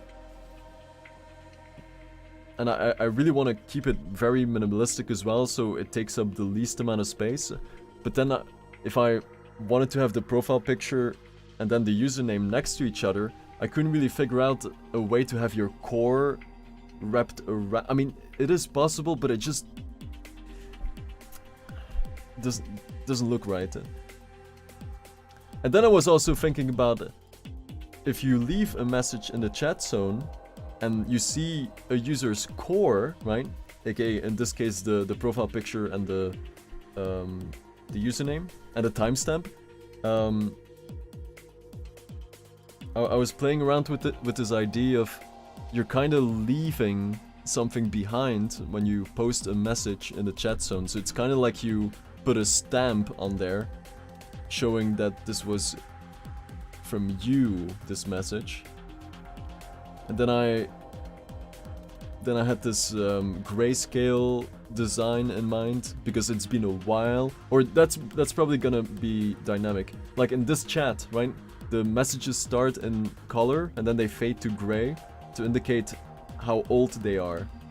And I want to extend that design as well in Starkeness. It's not like a mandatory thing, but it's just it adds to the universe, to the lore, the universe, right? It's a good thing. So yeah, optimally it would be profile picture and username next to each other, and then have your border in a rectangular ratio around it. But that also introduces the next challenge, which is people's usernames are not a fixed length. I could work around that, of course, but in the case of the corner design, right, that would work. But then what do I do for the in-between lines? Do I just keep it at a normal color line? Sure, that would fix a lot of things.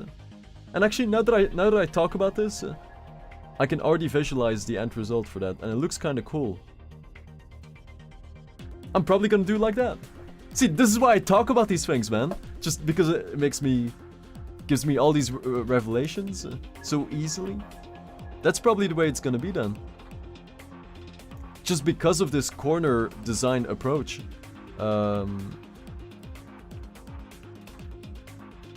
So right now it would be those 4 corners, but like minimized.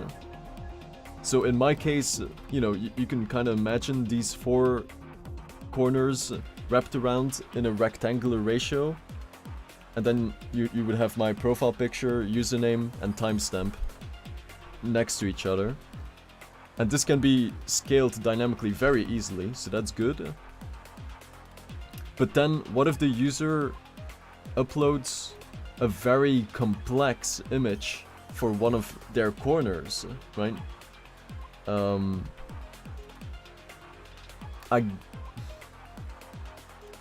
Right now, I guess it would work. I know it's weird because I just imagine someone uploading one corner, but it's like a very crowded image. Imagine like I don't know, like an image of all the Dragon Ball Z characters, and then they upload that for one of their corners, right? And then I imagine that in the chat zone as a much smaller version. That would look kind of funny. I know, I guess I'll just have to wait and see. But I like this idea. I like it. The corner strat. And so basically on your full void, on your profile, right? In that variation, you will probably be able to set the line images as well, right? Like these 4, or these 2 at least, and the bottom one too. But then you won't see those images in the chat variation, which makes sense. Nice. I think that will do it. I think that will do it, actually. Awesome. So then, that's the first variation, right? In the chat zone. Then you have another variation of your core in the Traily Bale, right? Which I'm not sure what the ratio will be yet, but I guess it will be kind of similar to your profile design, your profile core design, right? So also 9x16, because in the Traily Bale you post your progress, right? It's like the Twitter zone of Starkeness. Every time you do something cool in your life and you want to share it, that's the place to share it. So everyone can see it. They can like, comment, do whatever.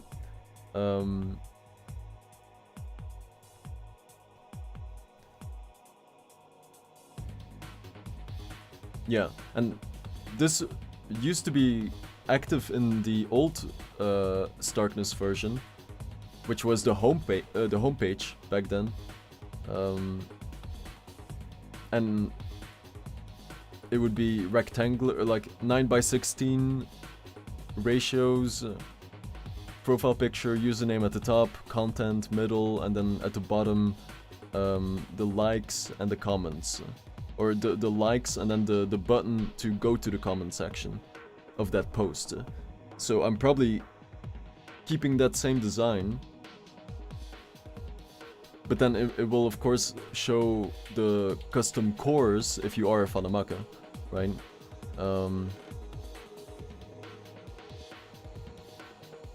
But then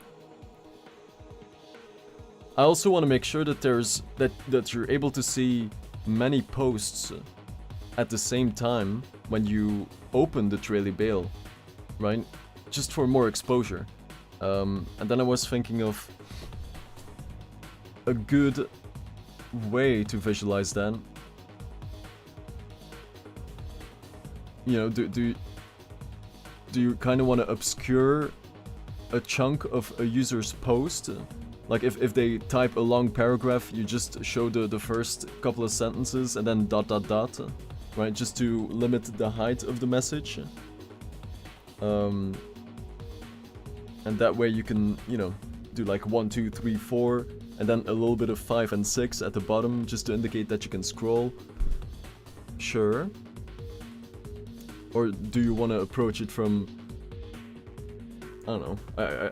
I could do whatever I want, of course, but I'm trying to just figure out the most efficient design while still being in sync with the whole lore and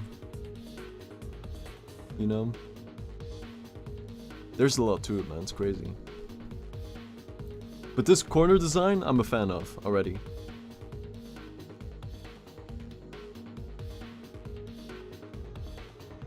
And also the announcement section, at least, of the Traily Bale. Right now there's the announcement section and then the event section. Which is either gonna be like the stream schedule, but then again, you know, I mean, it would pretty much be the stream schedule channel of Discord there, right? But also big events coming up, you know, Starke quiz 2, right? Or like a big run or whatever. That would be the place where it's posted. But in the announcement section, that's pretty much like Twitter, right? Just a different design. You would have Starke posts at the top, right? Whenever I post something or have an announcement. But I don't want my section to take up too much space. It should be sneaky. But it should still be there. So I gotta think about that. Show like my latest post and then like a view all posts button or something. And then underneath that, all the community posts. I'm just not sure about how I want it to, or what I want it to look like design-wise. So it takes time. Trial and error a little bit. But most likely that'll be the second variation of your core. I love that it's called the core now. That's another thing figured out for the Starke lore. I love it. That is your core. It makes sense too, from a lore perspective. Right? I talk about it all the time, right? Your core. And this border design represents that. And then you have your soul on the inside. Big fan, man. Big fan. Wow. Then there's of course the forums as well, which will. I mean, I don't know. It's way too early. I haven't started thinking about the forums area yet, but again, it comes down to what is the most effective way to visualize forum posts, right? while still sticking to that same core design.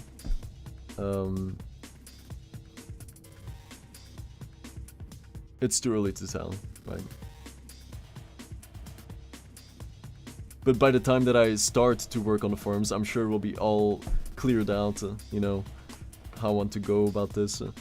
But yeah.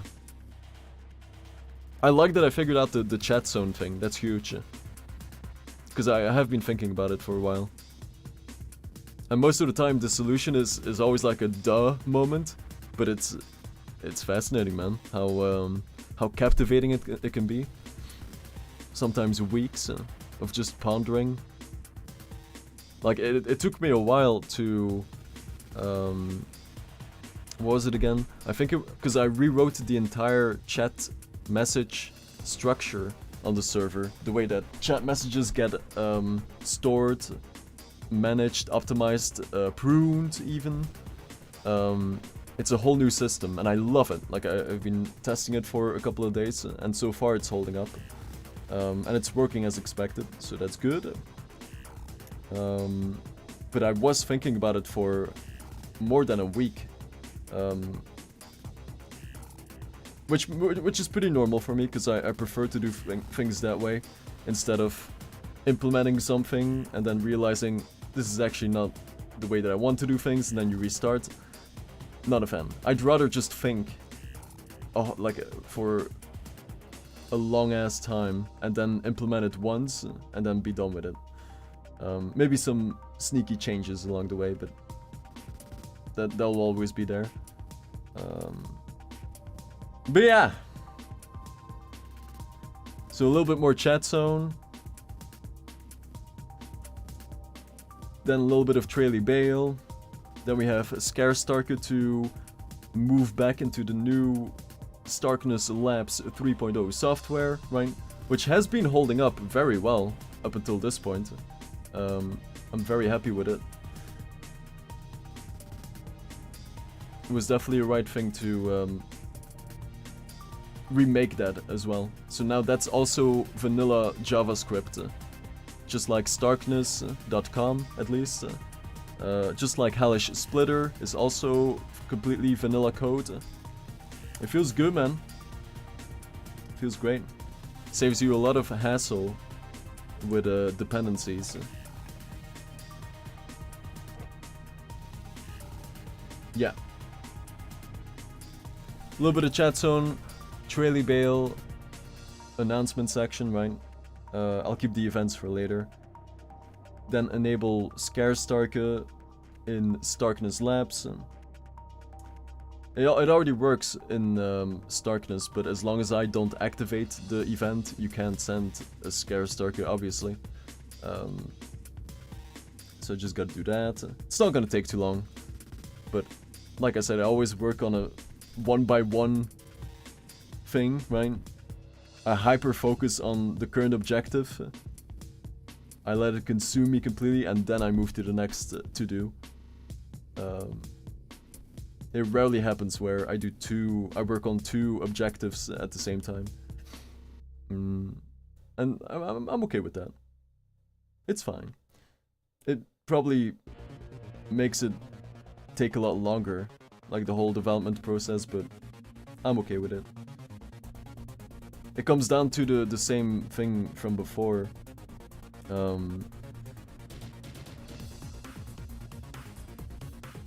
Like quality over quantity, in a way. Spending more time on one feature, and then, you know, to make sure that it works robustly, instead of speedrunning one feature onto the next, and then having all these mini problems later. Not a fan of that, so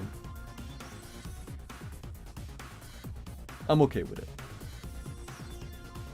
After Share Media and Starke have been brought back, you can submit share media or media shares already.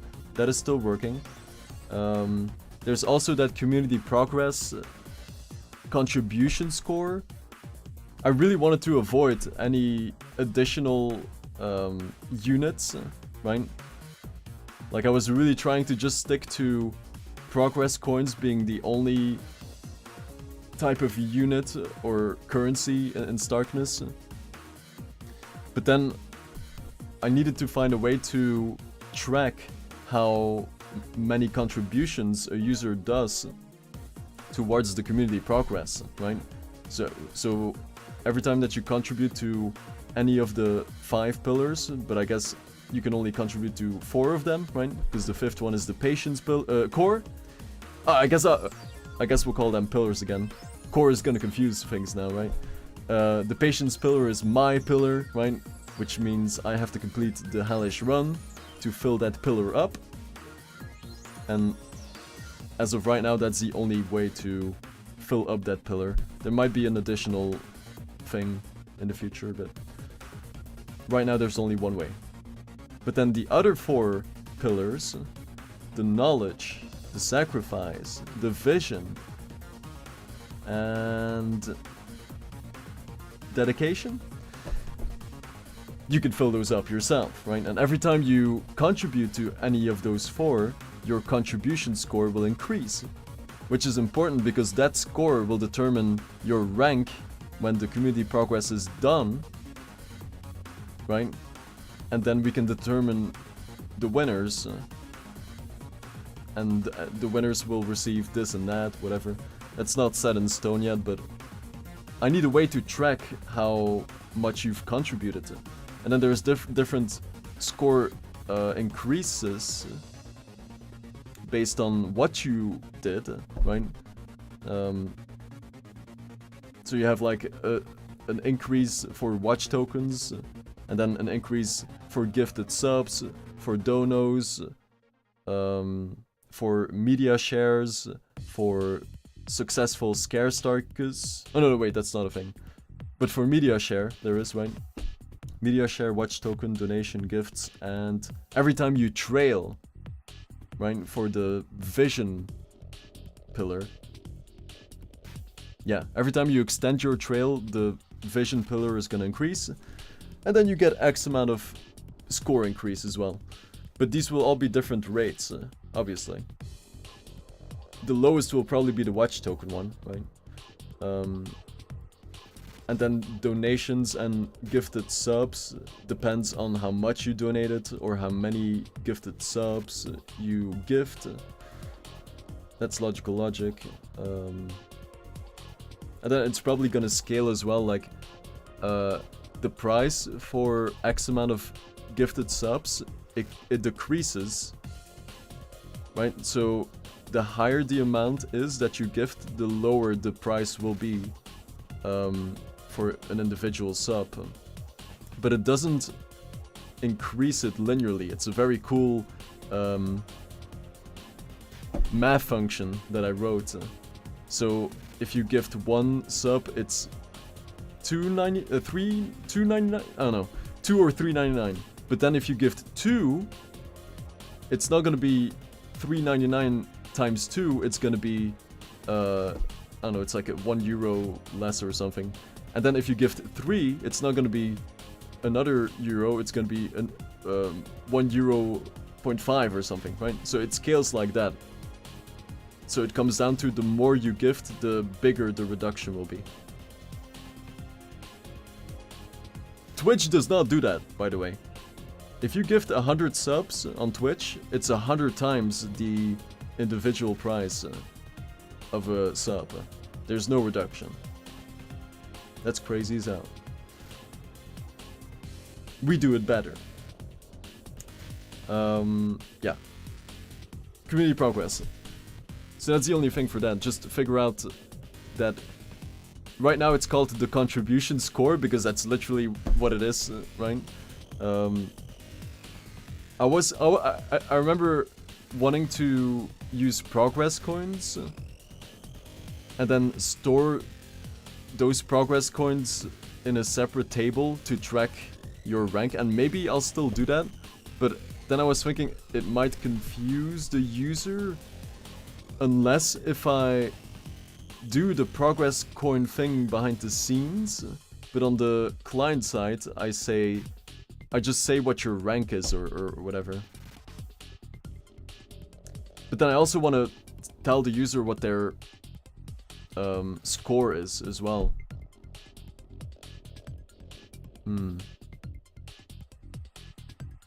That is tricky.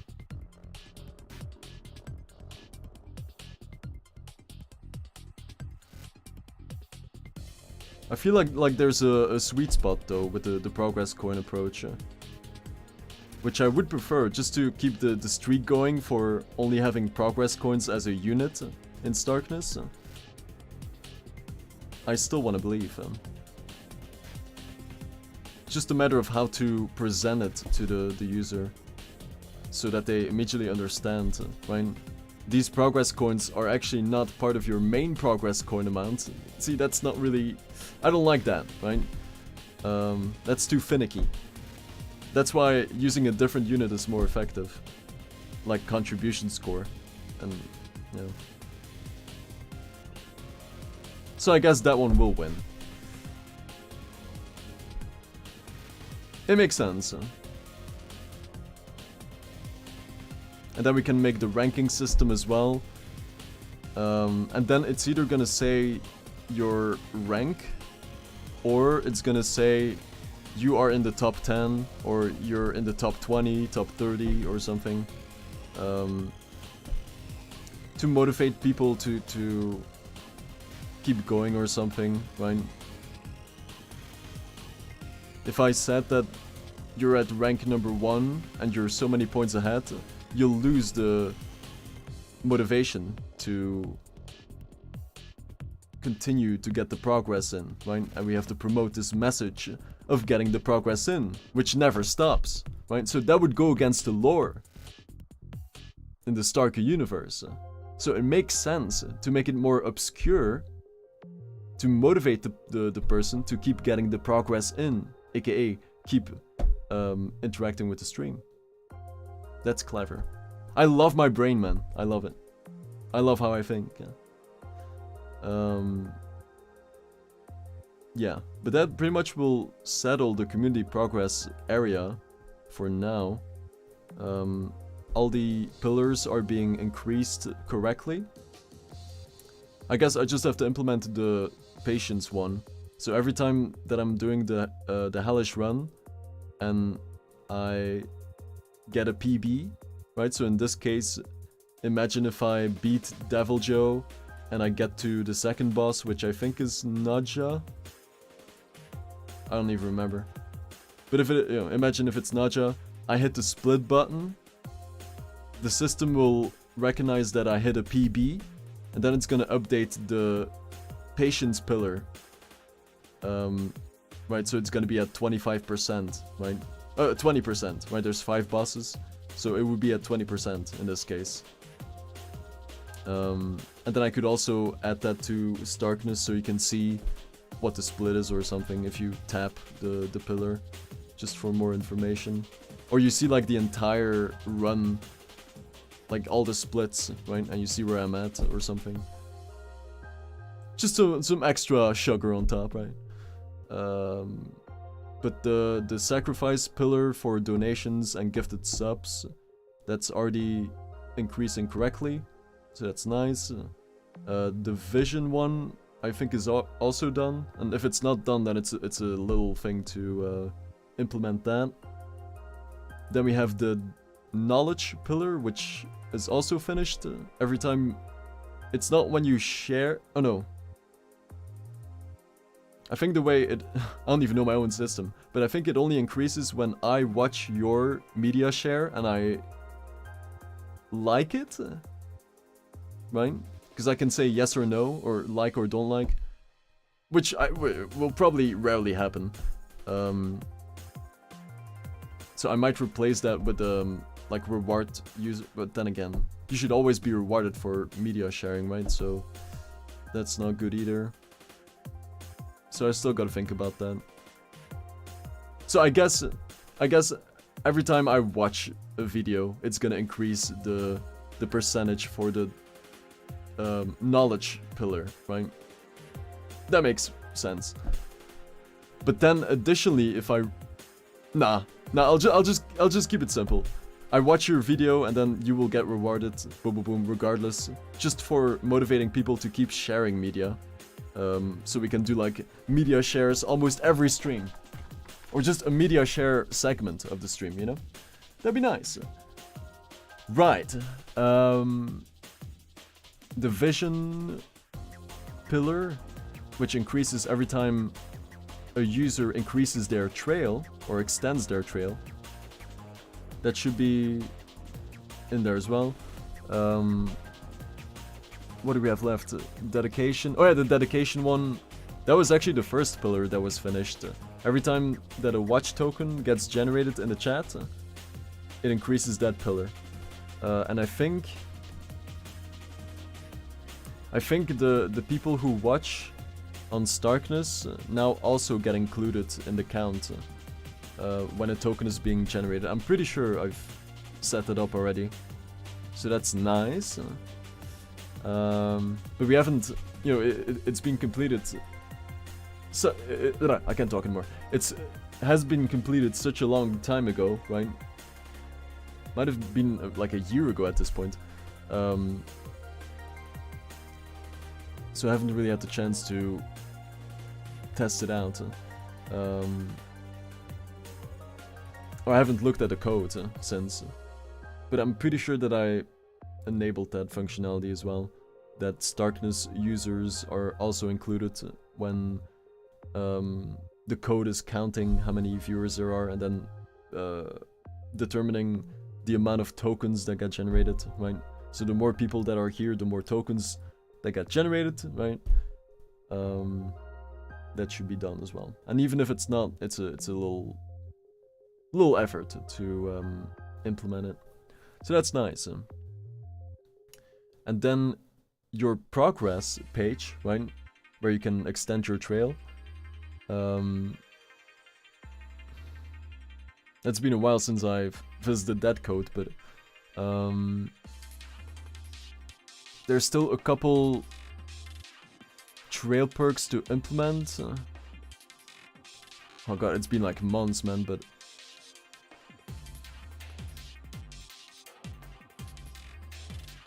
the majority of the code is already written. It was already written in the previous Starkeness, so that shouldn't take too long.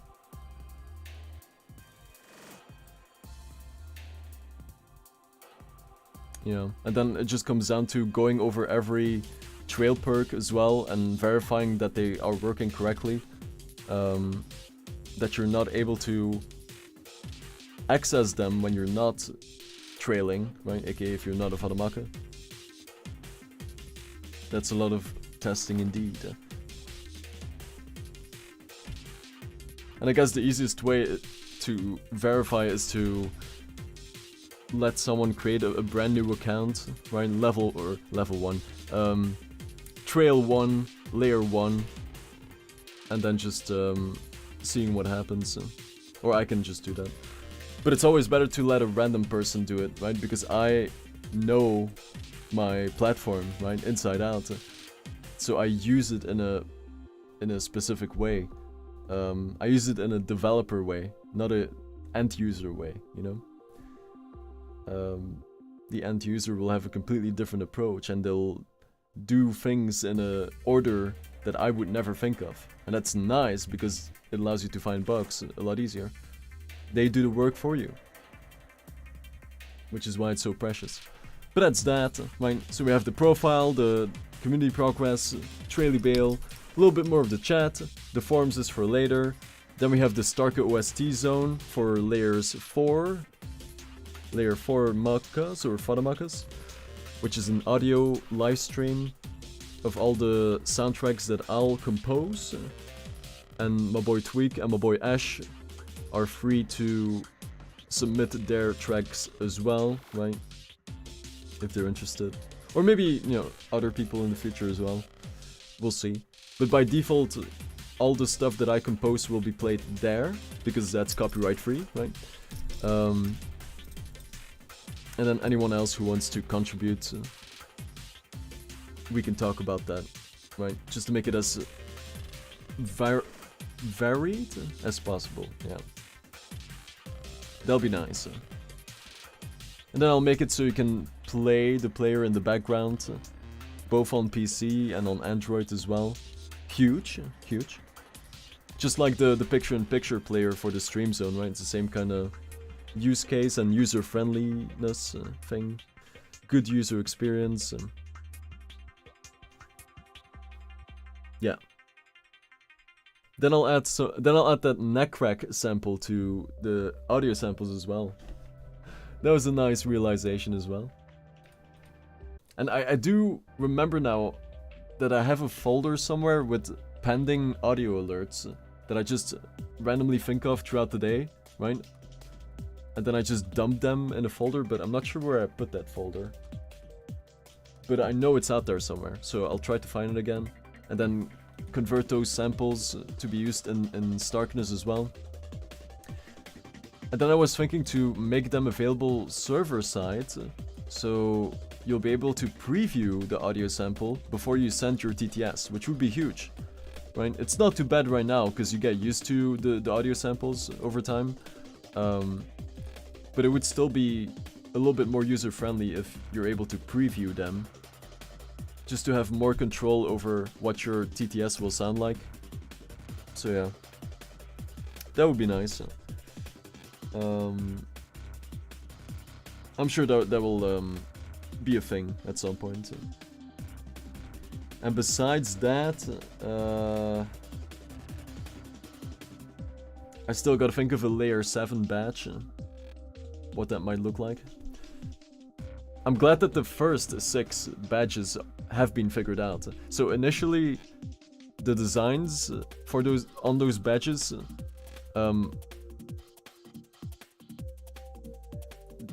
they were gonna be the designs for the Fadamaka themselves, but I guess that's not gonna be the case anymore. Or it might be. I don't know. I'm still not sure. Like, I don't know. If it's not gonna be that design, then what will you look like? Right? What will the Maka look like when they're arriving in the void and in the 3D world? What do you look like? You will be able to customize your own Fadamaka. If you reach layer, what is it, 3 or 4? You can start to customize it slowly.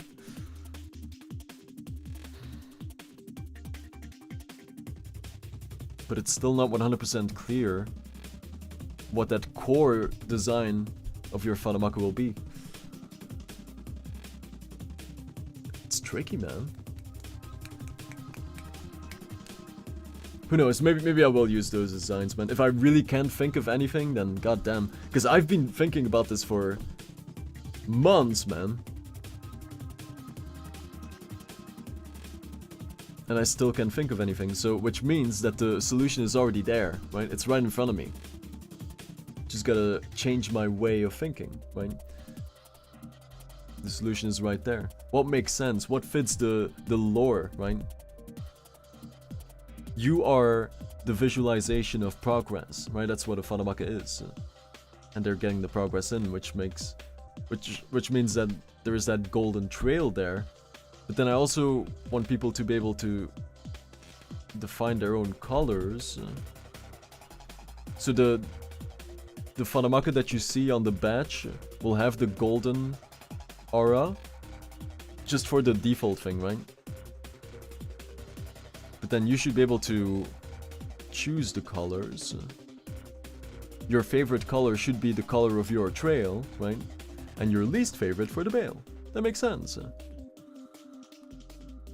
It just so happens that Starke's bale and trail are the Oxblood Red and the gold, right? Even though I love Oxblood Red, right? So I guess it's not about your favorite and least favorite color, but you can choose. And so to recap, layer 1 would be a little husk of trails and bales and void grays, just mishmash together. It's being figured out. And you're figuring out who you are, right? That's why the maze is such a prominent thing in layer 1. You're still finding yourself.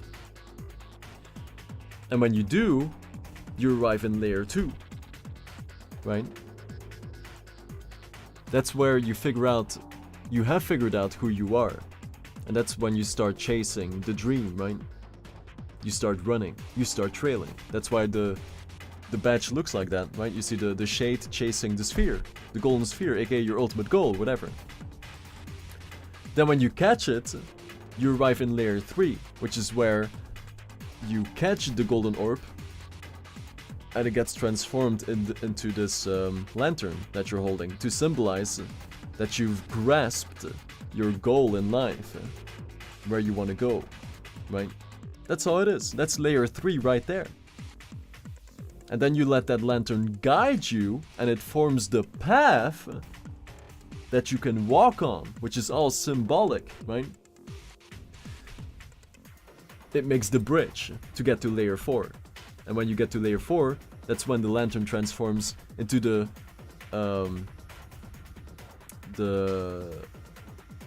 what is that called? The night light? The street light, right? But it's like the Fanamaka holds the street light, so it looks like a hammer, which is also a nice reference to you know, the hammer main, of course. But there's also the symbolic side, of course, right? The street light emits this cone shape of light that surrounds you, which is symbolism for your goal represents you now, or you represent your goal. You're on the same page, right? You're in sync now. Then you go to layer 5, which will probably be the graveyard area, which is symbolism for you have to fall before you can rise, right? You gotta take a leap of faith into the darkness, stuff like that. And that will probably be visualized in Starke's Void as a literal abyss, right? Of darkness where you have to jump into. So your streetlight will show you everything around you, but it's not gonna show what lies beyond, right? It only emits to a certain extent before the darkness takes over again, right? So you have to trust your gut, take the leap of faith and jump down. And that's when you land in layer 5, the graveyard area. Misty graveyard, right? At that point, you fuse together with that streetlight, so the progress becomes a part of you, right? And that's when you see all those golden lines across the shade's body. And that's also when, from a visual side, your Fanamaka gets this cape accessory, right? Which resembles that cone shape light from the streetlight, but now it's solidified into that cape, right? Which is also the point where in the Fanamaka editor you'll be able to customize your cape and the shape of it and the cutout, right? I've already talked about that whole thing, but that's so far back, right, on the to-do list, but it's only a matter of time, right? So you'll be able to cut out a chunk out of that cape, right, to shape it just how you like it, and then we'll apply some cloth simulation also that you define, right, where the cape should be more loose than other parts, and then that should translate to the 3D version in the Void when your character is walking around, that the cloth is acting accordingly. But that's for, you know, the future. But it's important to already have those ideas solidified as well, just to give that extra backbone of this is really doable, you know, or this is a good concept. What else? That's layer 5, right? Yeah. You fuse together. Then in layer 6,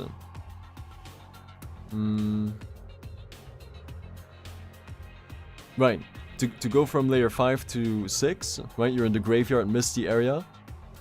Layer 6 is high up above. So you have to learn how to jump very high. You have to learn how to reach for the stars, right? And then you learn it, then you fly up and you become the star yourself, right? You've reached your goal. You're a bright shining light, right? Completely merged with the progress that lives within. Cool. Nice. And from that point on, you've reached the highest point in layer 6. To get to layer 7, you have to learn how to stay grounded when you're at the top of your game, right? When the ego kicks in and the final test begins, right? Can you remember where you come from? You can? Well, that's great. Because then you're on your way to layer 7, right? The final layer. The layer where I reside. And only I, right now. That's nice. That's good. That is the progress system, man. The 7 layers. A lot of you guys are already layer 5. Well deserved, of course. So your current task is to jump up high. You have to learn how to reach for the stars, right? And that gets translated to Starkeness in the form of completing your 5 achievements, right? Which you can already view on the top navigational menu, right? The 5 things are progress coins, lifetime progress coins earned, your watch time, your stream watch time, right? Even I don't remember all 5. The trail reached, right? Trail X amount of times. Your daily sneakies claimed streak, and your early extension streak as well. So every time that you trail, I think you can, the minimum is you can trail again after 24 hours, right? And every time you trail, aka you extend your sub, you get 31 extra days of being subbed, right? If you resub within that time period, that's gonna increase your streak, right? So then it's gonna increase one of those 5 achievements. Water. I'm talking too much. Jesus. That's gonna increase one of the 5 achievements, right? Once you complete all 5 achievements, you will be eligible to go to the next layer, right? Simple enough. Pretty straightforward. It's nicely documented in Starkeness. So that's that. It's always nice to recap the progress, right? Just to solidify that as well. Do I know what I'm talking about, or am I full of it? Like, not yet. Yeah, so I have to figure out the badge for layer 7, and then also the trail perks that you get in layer 7 as well. And there's 2. Oh no, it says TBD. Okay. I actually thought I had some. Yeah, that's looking good too. I'm not too worried about that. Then there's also the Void browser, right? So you have the 3 big zones on your top level of the navigation, right? Burp. 3 main areas. The left one is your void. The middle one is Starke's void. And the right one is the Void browser. In the Void browser, there will be 1 text input, right? And you can search by username, or maybe in the future. But the whole concept is to search by interests, to connect to other Fanamakas, right? Because I think that's really cool.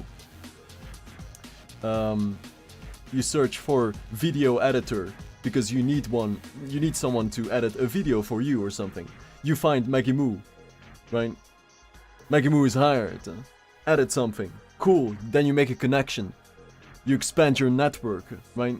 You meet new people in the right way, in the right circumstances, right? You need to find someone to play a certain game together with or something. Boom, boom, right? And this all comes down to the tags that you're able to set for your void, or interests, or both, right? how do you want to be discovered? What do you, like, what should people type in to find your void? You see? It'll be nice. I already know it's gonna be nice.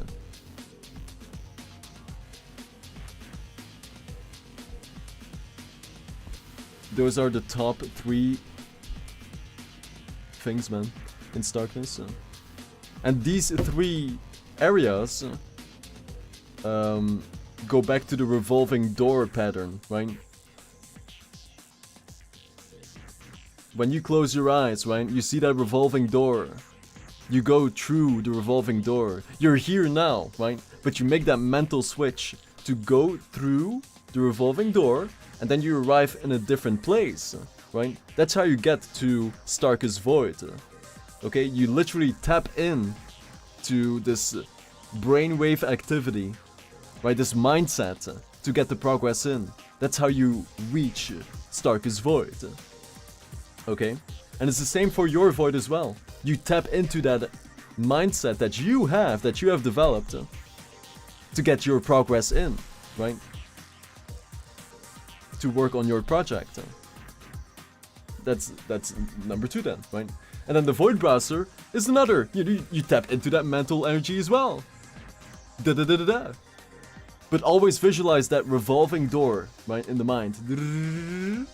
And you arrive in a different place. But first you think of the place that you want to go to, right? If you want to go to Starke's Void, you see that logo appear on the revolving door. Do you see it? Right? I need you to visualize this with me, man. Right? This is huge. This is important. We're bonding right now, right? You see the revolving door, right? You see the logo appear? Ooh! You found the right frequency. Then you go through the revolving door. Boom! You're in Starke's Void. And then you spawn into your appropriate layers gazebo area, right? At the very bottom of the void. The Vanderbakke Lane Park, right? I've already talked about this. That's at the bottom of Starke's Void, right? That mini park area, which visualizes all the layers in a miniature version, right? And you have 7 mini areas in this park area, right? 7 gazebos, 1 in every area. Every time a little bit higher. 1, 2, 3, 4, 5, 6, 7. Okay. If you are layer 5, you will spawn in that 5th area of that mini park, right? And so on. Which is also why the first area will be the biggest one, because, you know, all the new people will be layer 1, obviously. And then every consecutive area will probably be a little bit smaller. And in every one of those areas, there will be little references to what the layer is all about, right? Which is why in the first area, after the entrance area, I guess, which is layer 1, you'll see... Dude, my voice is dying, man. You'll see like mini references to that maze that I talked about in layer 1, right? Which is the layer where you figure out who you are, what you want to do, what you want to achieve, right? Which is what the maze is all about. So you have like, and it's very innocent references. It's not like a big maze in that park. It's like little bush formations that resemble a maze, right? Just little details. And also, one more thing, before my voice dies. Oh, it's getting tough, man, to talk. There's also gonna be 7 upgrades. What's the word? 7 upgrades regarding the lighting. So in the first area, I don't remember by heart, but for example, in the first area, there's what was it again? Maybe a torch. And then in layer 2, I don't remember anymore. Like in layer 3, it could be the lanterns, because that's the layer where you get the lantern. You see what I mean? And then in layer 4, you have the street lights. And then I just tried to figure out 7 different lighting sources. And I think in layer 7, it's the moon itself that is the lighting in that area. In layer 6, it could be a big fire, because in that layer it's all about reaching the top and getting that ego or something, right? Just, you know, another cool little thing. I love that. I don't know if this is normal, man. I actually don't know if this is a normal thing, but I'm extremely good at visualizing things in the mind, right? And for my void, in my mind, right, I've developed this entire 3D world, and it's so easy for me to just go into that 3D world and walk around in real time, and I see everything in such detail, man. And that's either because I've been thinking about it for years, or I'm just insanely gifted, right? But it's like second nature. Just in real time, it's like I'm wearing VR goggles and I'm in a program, but I'm not. It's all in my mind. But even with my eyes open, I see it so clearly, man. Right now, I'm just landing in the entrance zone, and I see like all the different angles, all the objects, left and right. I love it, man. That's a very useful tool. And it also confirms that it is the design that I want to go for, right? The easier that it gets to visualize it in my mind and walk through it. To great extents, man, to great lengths. Very nice. That's usually when I go to sleep, I just walk through the current iteration of the void, and I just look left and right, up and down. I look behind me, right? What does it look like from that angle? Because you will eventually see what I see on stream as well, because that's what the Unreal Engine project will be, right? The 3D world of Starke's Void, and the entire stream will take place in that world. It starts and ends in Starke's Void. And then you'll finally see the world that I've been seeing for 4 years now, almost. That's gonna be a big moment, man. There might be tears, right? I might break down, because this is the biggest venture that I've been on ever, and probably will be. This is a life's work in the making, easily. This is not like a thing that will end when I stop streaming in X amount of years. This is for life, right? This is my legacy, man. I knew that from the start. Not saying that I'll stop streaming, but you know, just it's bigger than just the stream, right? This is life-defining stuff for me, because the whole void is like my my way of life. It's my my life's view, visualized and symbolized, right, under this banner of getting the progress in, and I love that, man. I love it.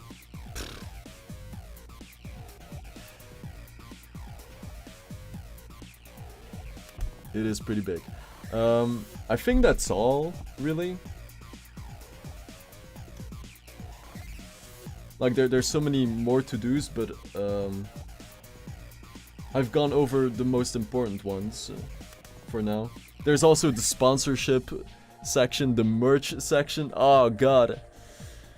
The battle arena. I kind of forgot about the battle arena. Oh, God, dude. Wouldn't it be sick, man? This is not even far-fetched, man, but there is the potential that I'll start my own card game because of this concept, right? That's serious, man. If it gets fleshed out more and more. The AhtalKa Battle Arena, man. Turn-based. Card-based, eventually. And it's gonna come down to this, how did it work? Like, the cards would be like cutout cards in a way. And then you put them in your lantern, and then the light illuminates through, and that makes the card come alive, because the light that shines through, right? And then you battle each other. But I look forward to figuring out like how the cards work. And I don't, again, like always, I don't want to copy-paste Yu-Gi-Oh! Or Pokemon, obviously. I want to come up with my own design for how cards work in this game. Whatever, you know, I still need a name for it, but the possibilities are limitless. Like, we can do all kinds of magical cards, but also real life things, you know? It's not tied to a genre or a category, right? The cards could be whatever, man, and that's nice. It's gonna make it very flexible in the future. I have like visuals in my mind already of what the duels will look like, but it's hard to put in words really. It's like epiphanies, like a little visual epiphanies, right? But they kind of come and go quickly. It's like when you try to remember a dream, you see like these little shards, images going in and out, but you can't really explain what you're seeing, you know? Yeah. It's gonna lead to something, man. Like, it would be so insane to turn that into a card game. Not even on a big scale, just for us, right? For starters. And then imagine if it takes off. That'd be sick. But it's gonna be fun, first of all, right? It's gonna be addicting in the right way. But I look forward to really sitting down and thinking about how the cards will work. And you know, in Yu-Gi-Oh! You have the tributing system, you have spells and monster cards and traps. And now you have pendulums and synchros and link monsters, right?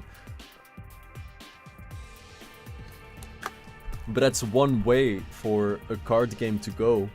I want to go back to 0 and just think, you know, what do I want? And then reinvent the wheel, really. Always start by reinventing the wheel. Just try, you know? Just try. Think of that next big thing. Think of the next method of how a card game could work. Take it to that next level, right? Don't settle for the popular thing, right? Become the next popular thing. It's all about the mindset, man. But if you start with what's popular and then you just base your own idea on the popular thing, that's bad, because you're limiting yourself to someone else's vision. That's bad, man. That's not it, right? Yeah. Sponsorships are gonna be cool as well, because it's gonna be you guys that sponsor the stream, not some random third-party billion-dollar company, right? It's gonna be Fadamakas that can sponsor the stream, right? Which is good, because the ads that you'll see will be from like-minded people that watch the stream as well. So there's a high chance that you will like the ads instead of getting some weird religion ad in Starkeness. Come on, man. That used to be the thing in chat, Starke, right? I was just using Google ads. But then it kind of gives you random stuff, and that didn't make enough sense anymore. So I decided to make my own ad service, right? In the form of sponsorships, right? So it's you guys that generated the ads. You created the visuals for the ads, and then I just promote them there. So it could be, if you want to promote your video or something, you just create the rectangular banner ad for it, or the full screen ad, you know? That is the good way, man. That is the right way. It's a win-win. Yeah. And then the merch. Oh god. Oh dude, the ideas that I've written down throughout all these years for potential merch, man. Oh. It's a big old list. But it's too early to, you know, implement these things, so they're on the back burner for now. But trust me, there's ideas upon ideas, and they're not even far-fetched, right? They're all very realistic. But they are spicy at the same time. Then there was still the sculpting area, which is pretty much the r/plays that Reddit has. But they do it in 2D, and I want to do something in 3D, right? So you can... It's like Minecraft, pretty much, right? A sandbox environment where you guys can place... I mean, you know...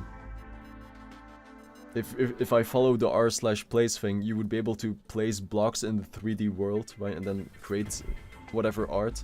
It's a community effort, right? But that's probably gonna change, so I won't speak too much on that. And that's all for now. Pretty much.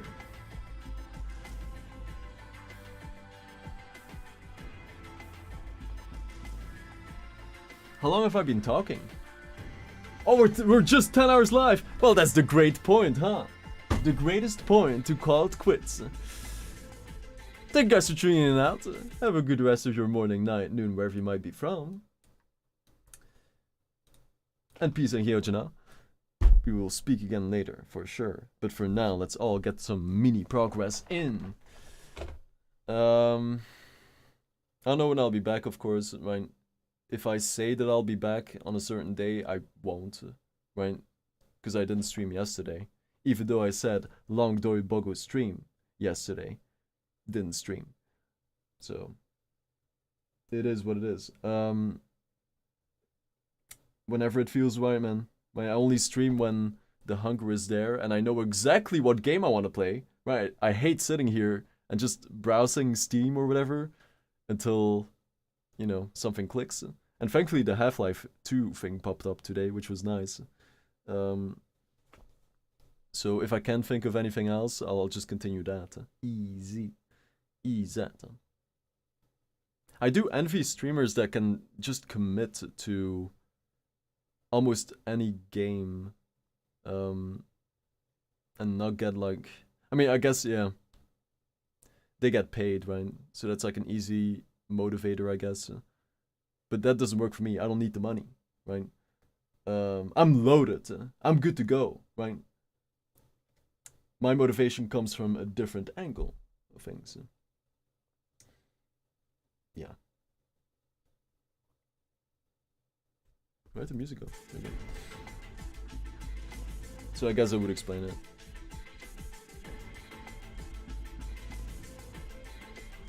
Whatever, it doesn't matter. On to the next one, man.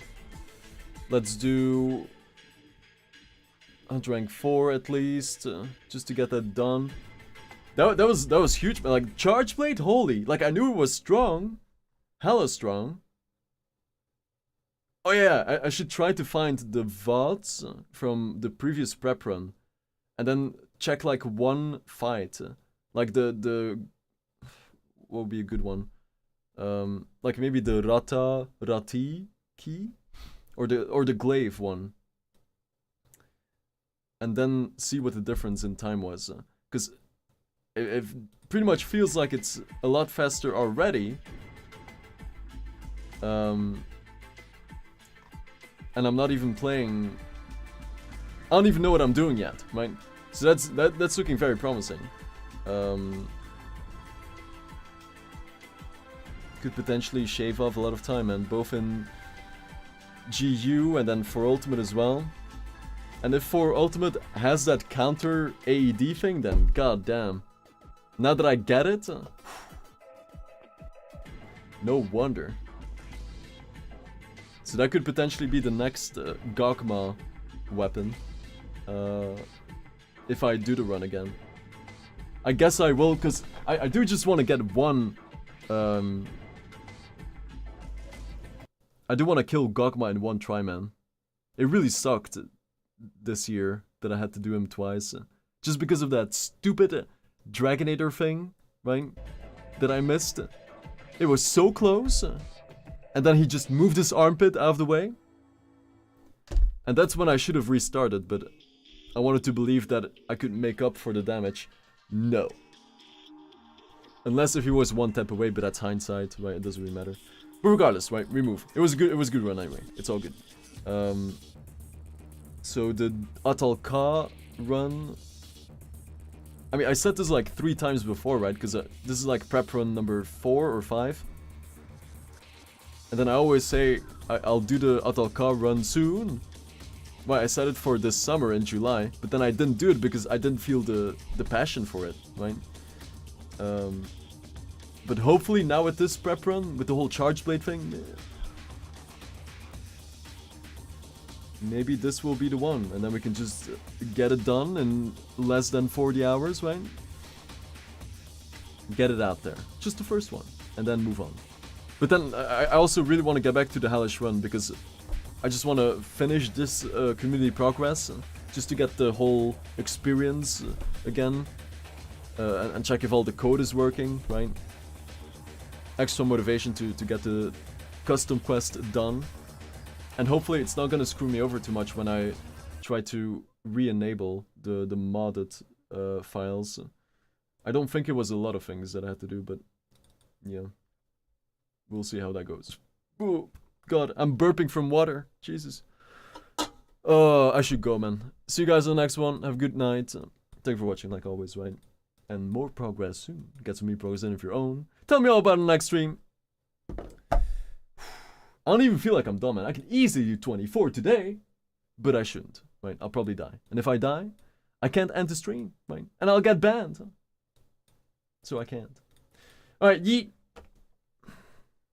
On to the next one. Have a good one. See you soon.